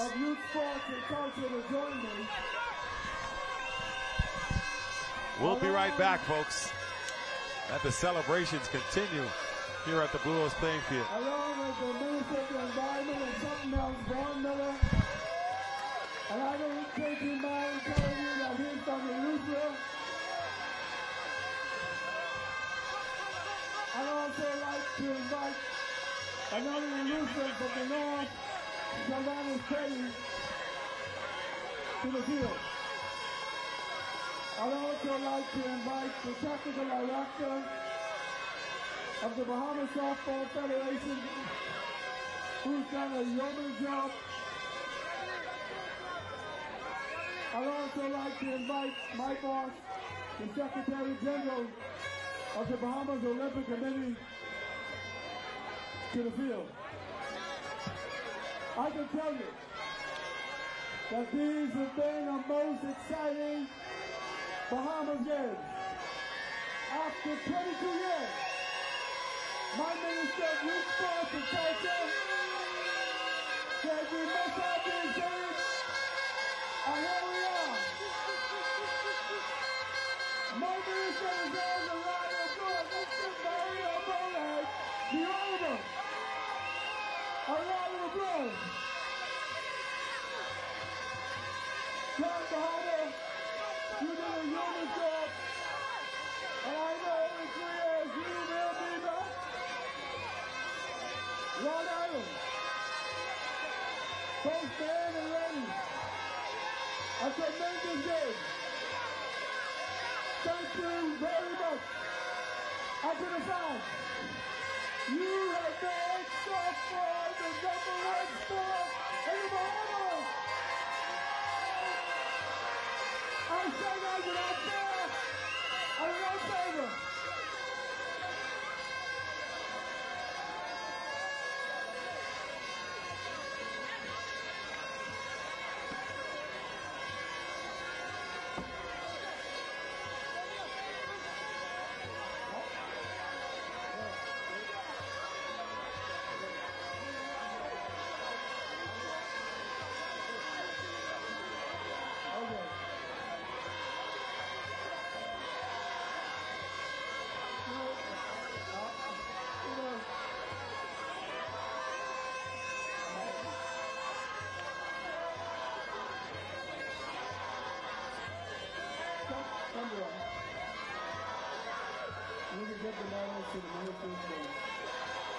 outside of the bronze medal.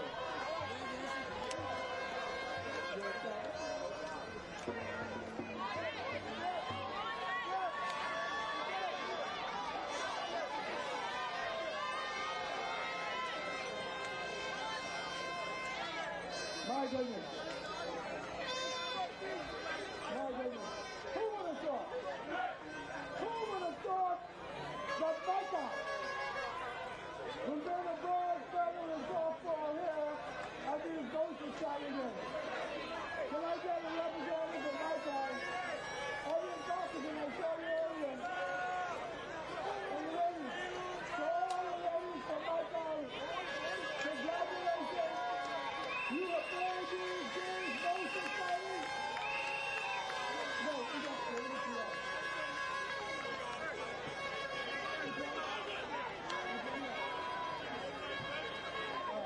So we have the member of Parliament from the ournews, my homeboy, Shalani Shetty. Minister, no one thought that my time would come here and win a medal in softball. But thank God you put it off.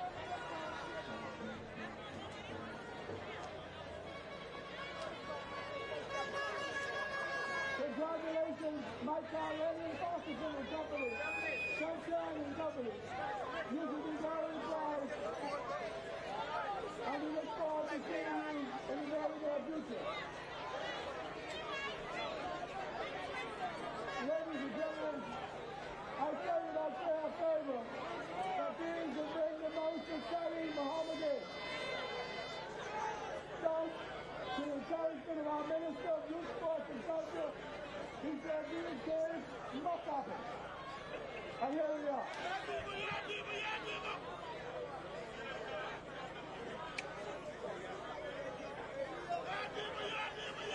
Who would have thought that in volleyball we had Columbia girls winning a gold medal? Who would have thought in Angus winning the tennis? My goodness. My goodness. That's why these Bahamas games are so important to our national development. And as the Prime Minister said, it will never take 22 years again. 2026 will be the next game, and I've been informed by our Minister. 2026, the very next Bahamas game. Let's give them a round of applause. That's good news.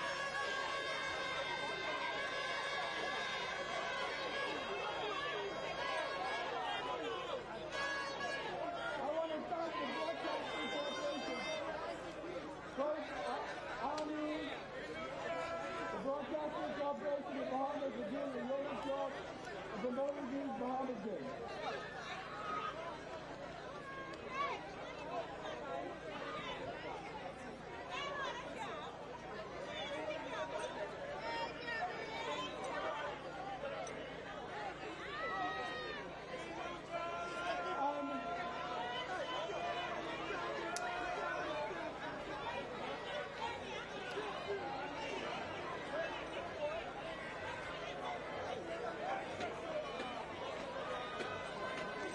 I'd like to invite all the medal winners to the field, collecting the silver medal.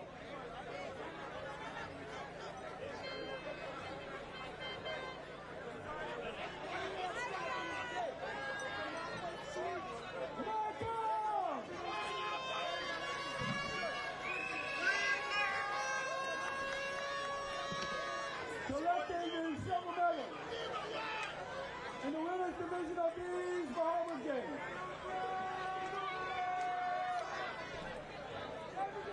Okay.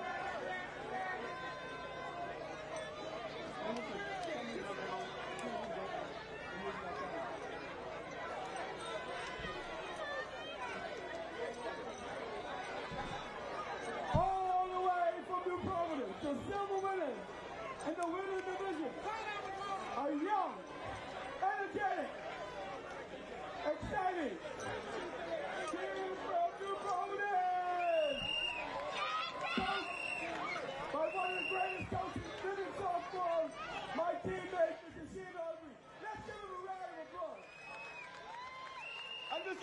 champions. I got a feeling that you're going to be back in the men's division very, very soon.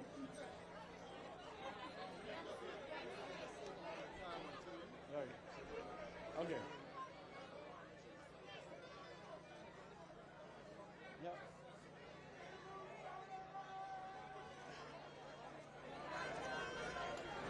But come this way, because the TV's over here.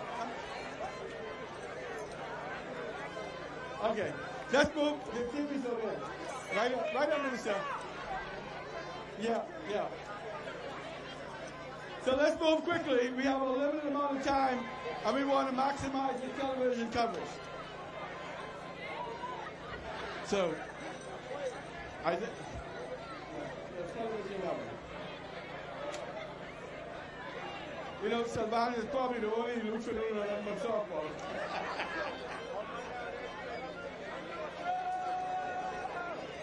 Move quickly. I want to congratulate the technical director of the Bahamas Softball Federation and these games, Mr. LaRon Burrows. Let's give him a round of applause for doing an awesome job. Just, I don't know if we have time to just give him all of it. Okay. Let's move quickly.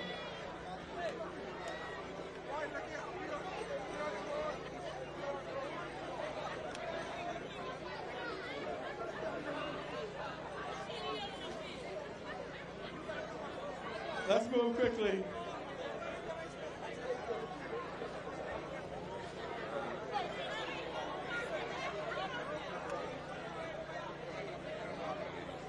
Yeah, no. You want to be okay. Let's move quickly. Let's speed it up. Let's go quickly. Yeah. And now, the gold medal winners from the north and from Grand Bahama. Let's welcome the champions in the women's softball division, who has a great history in softball, a great history in the Bahamas Softball Federation, Grand Bahama!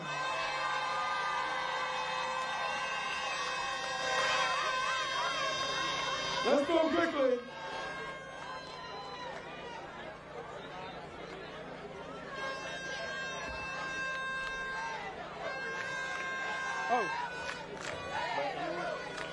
Accompanying me is the former ambassador for the Bahamas Games. This guy could shoot it all over the gym. Mr. Basil Sands.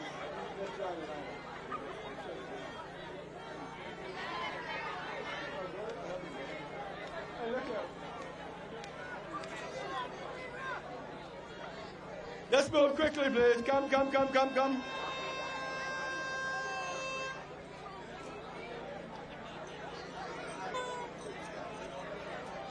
We call the Coach Soda.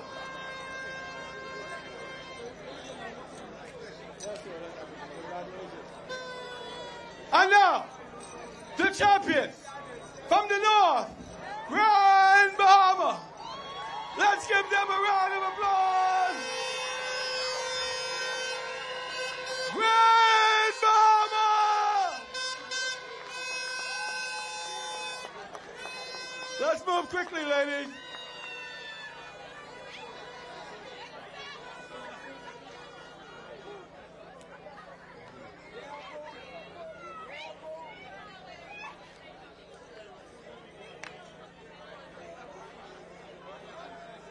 These have been the most exciting games, both ladies and men. They tell me that when it comes to sports in the Bahamas, softball, and if I'm biased, forgive me, softball is still numero uno.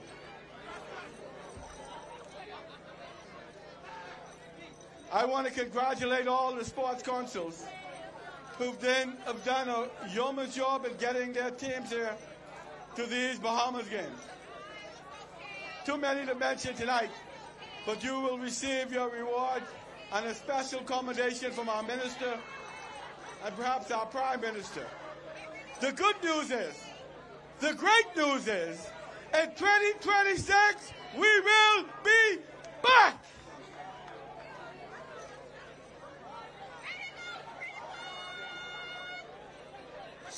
We won't wait 22 years again. Move quickly, ladies.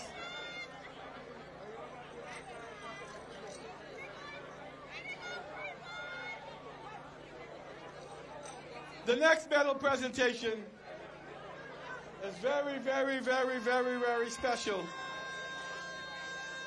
After about 20 years or more,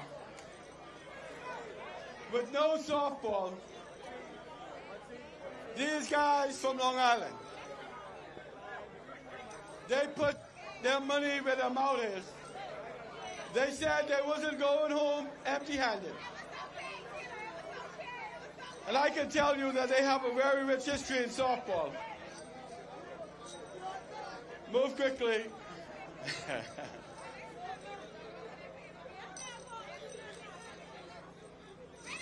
The next medal presentation will be the third place finish in men's softball. And they are.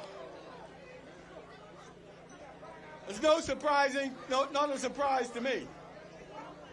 Because they live, eat, breathe, swim, fish, softball.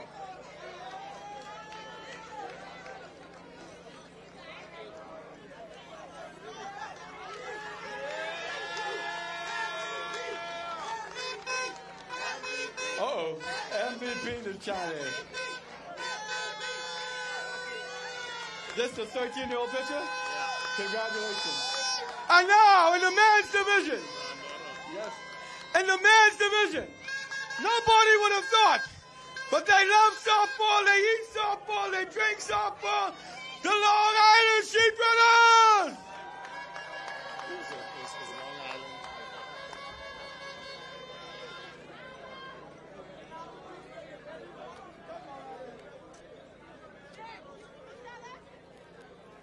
Taking the presentation is a member of Parliament from Northern Louisville.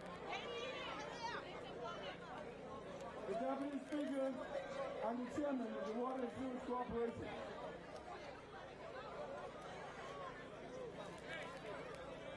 If the Grand Bahama men will take the field quickly, congratulations to those Long Island Sheep Runners.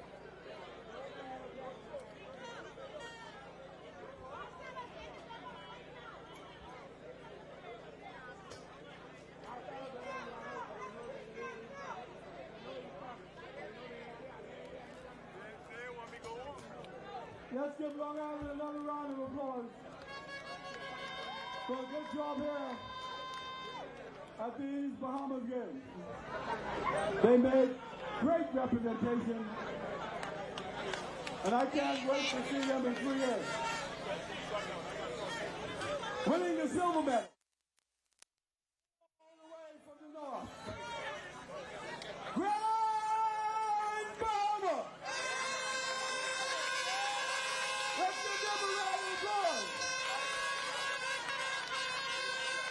Move quickly, Grand Bahama, let's go.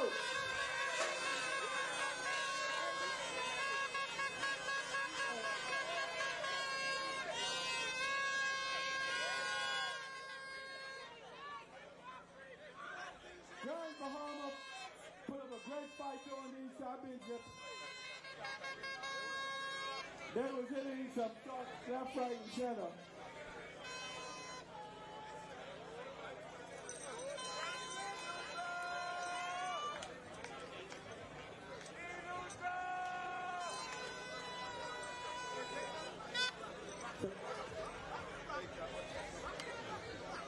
And so, my teammate, must be in the 1980s.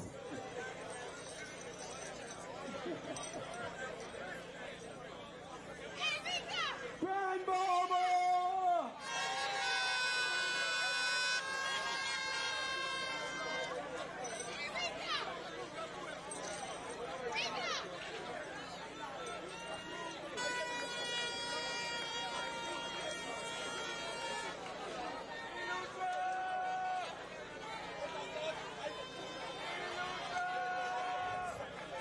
Let's move quickly. And somebody in the background talking food. This is Grand Bahamas time.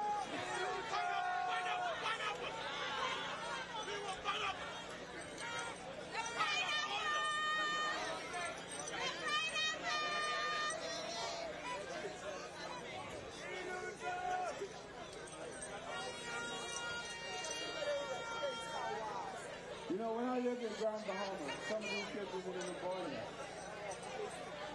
It's good to see Buffy's son, Max Sweeting's son, carrying on the tradition of softball in the family. My nephews, Larry,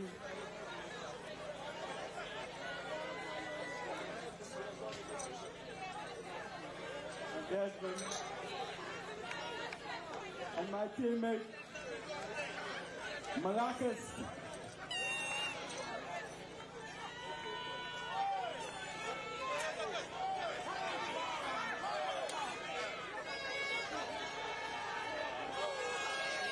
This is Max Sweeting's son.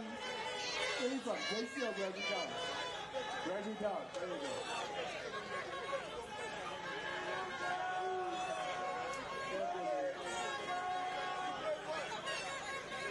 Let's move quickly.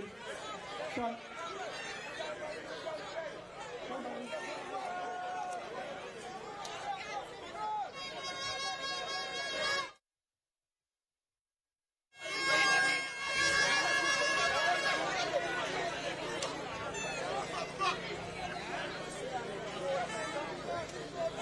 Grand Bahamas, Lillian Pinley, one of the great performers of softball, one of the greatest catchers, perhaps after Big Ben, Lyndon Richardson. Multiple ego introduction, he's been around softball for a very long time.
Let's give it up for a round of applause for a great championship.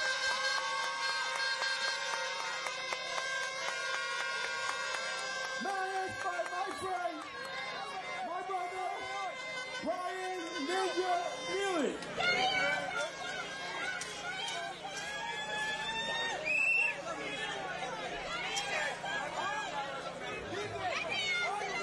And Ken Mackey is saying that the championship was so important to you.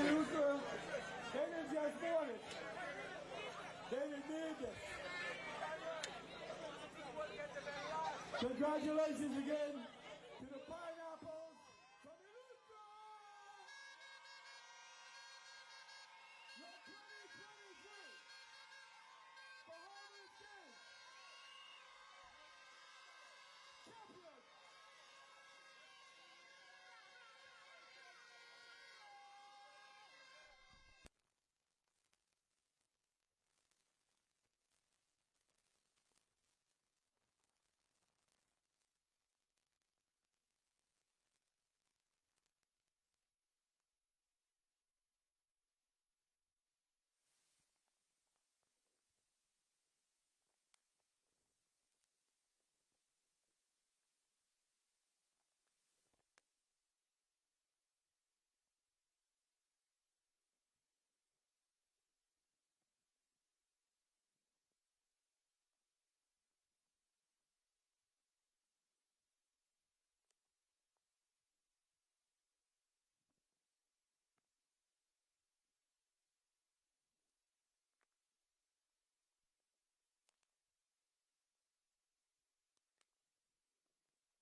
Mic check.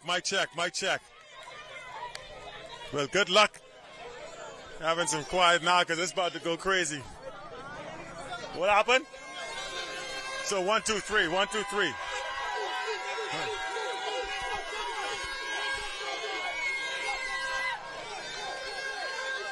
Yeah, buddy.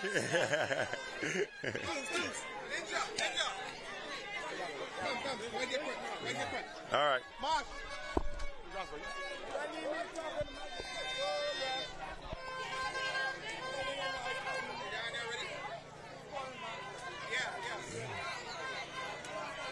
Yo, let's go.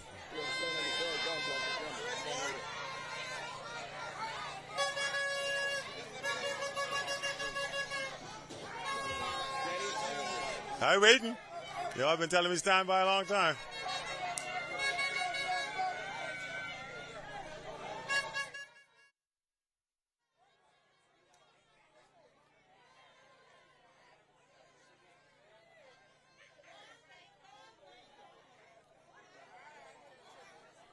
Facing that camera.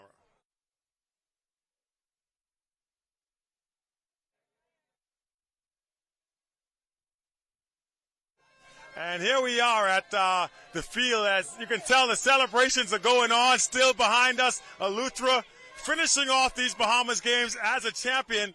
And we're here now. Ninja me ninja. Boy, huge win for you guys tonight. Boy, talk about a slugfest. It was back and forth, but you were able to pull it out at the end of the day, champions at the end of these games. Yeah, man, it was a rough road,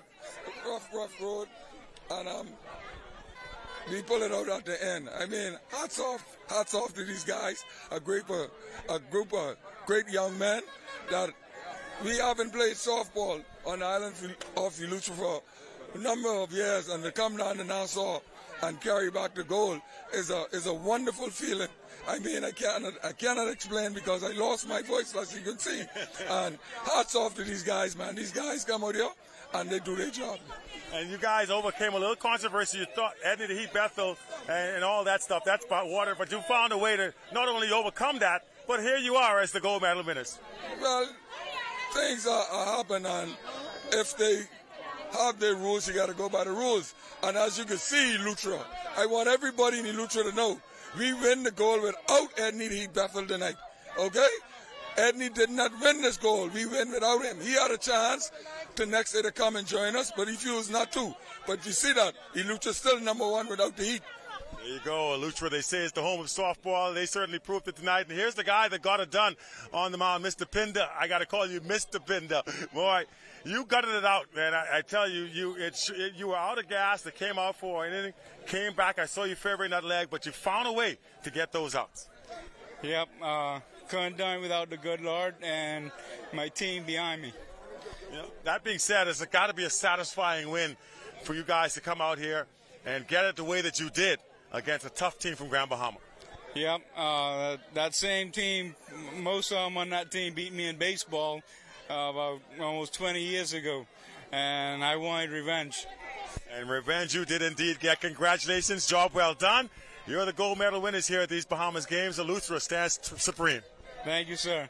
All right, so there you go. At the end of the day, it is Eleuthera. And we got the Minister of Youth, Sports and Culture now. Before we get out, we have the Minister of Youth, Sports and Culture, the Honorable Mario Bolag, going to be coming over to talk to us. And Minister, boy, talk about a way to end these games. You see the island of Eleuthera well represented, and this is exactly what these games are meant to be, right? A coming together of all Bahamians. Yes, you know, Eleuthera and men's softball, basketball tonight. You know, Columbus Isles won the volleyball gold, and women's. Exuma won the basketball gold and women's basketball. So it shows Long Island won the sailing, New Providence won track and field, Grand Bahama won swimming. So it shows that the talent is spread throughout the land and breadth of the Bahamas, and that's what this game is all about. Uniting the country together, not only through sporting disciplines, but showing that, hey, we have Bahamian pride. And I could tell you, it tells me that sports power, as we continue as per capita in the world, continue to allow us to maintain our space as per capita as the #1 sporting destination in the world. Sounds pretty good to me. Now that these Bahamas games are back, is this something we can look forward to seeing again? Without a doubt, I've been authorized by the Prime Minister to announce that the next game will be held every 3 years. So 2026, we want the teams of the islands to prepare themselves and get ready. In 2025, we want to have regional games where we have the central games, the northern games, and the southern games so that these teams can be ready. We want the family islands to know we have not forgotten them. Those facilities will be upgraded so that they can prepare themselves for the regional games. And come 2026, everybody will be ready. And we continue to see a lot of upset. There's no domination from the two teams of New Providence and Grand Bahama. But everyone is prepared and ready. Also, Andres wants the Gulf, so that tells you, hey, we are just a great nation with athleticism and sports power. And you heard it right there from the minister himself. Sounds as if everything is a go. The Bahamas games are back, and they're here to stay. That's it for us here at the Blue Hills Playing Fields. We're going to swing it back to the studio. Good night, everybody.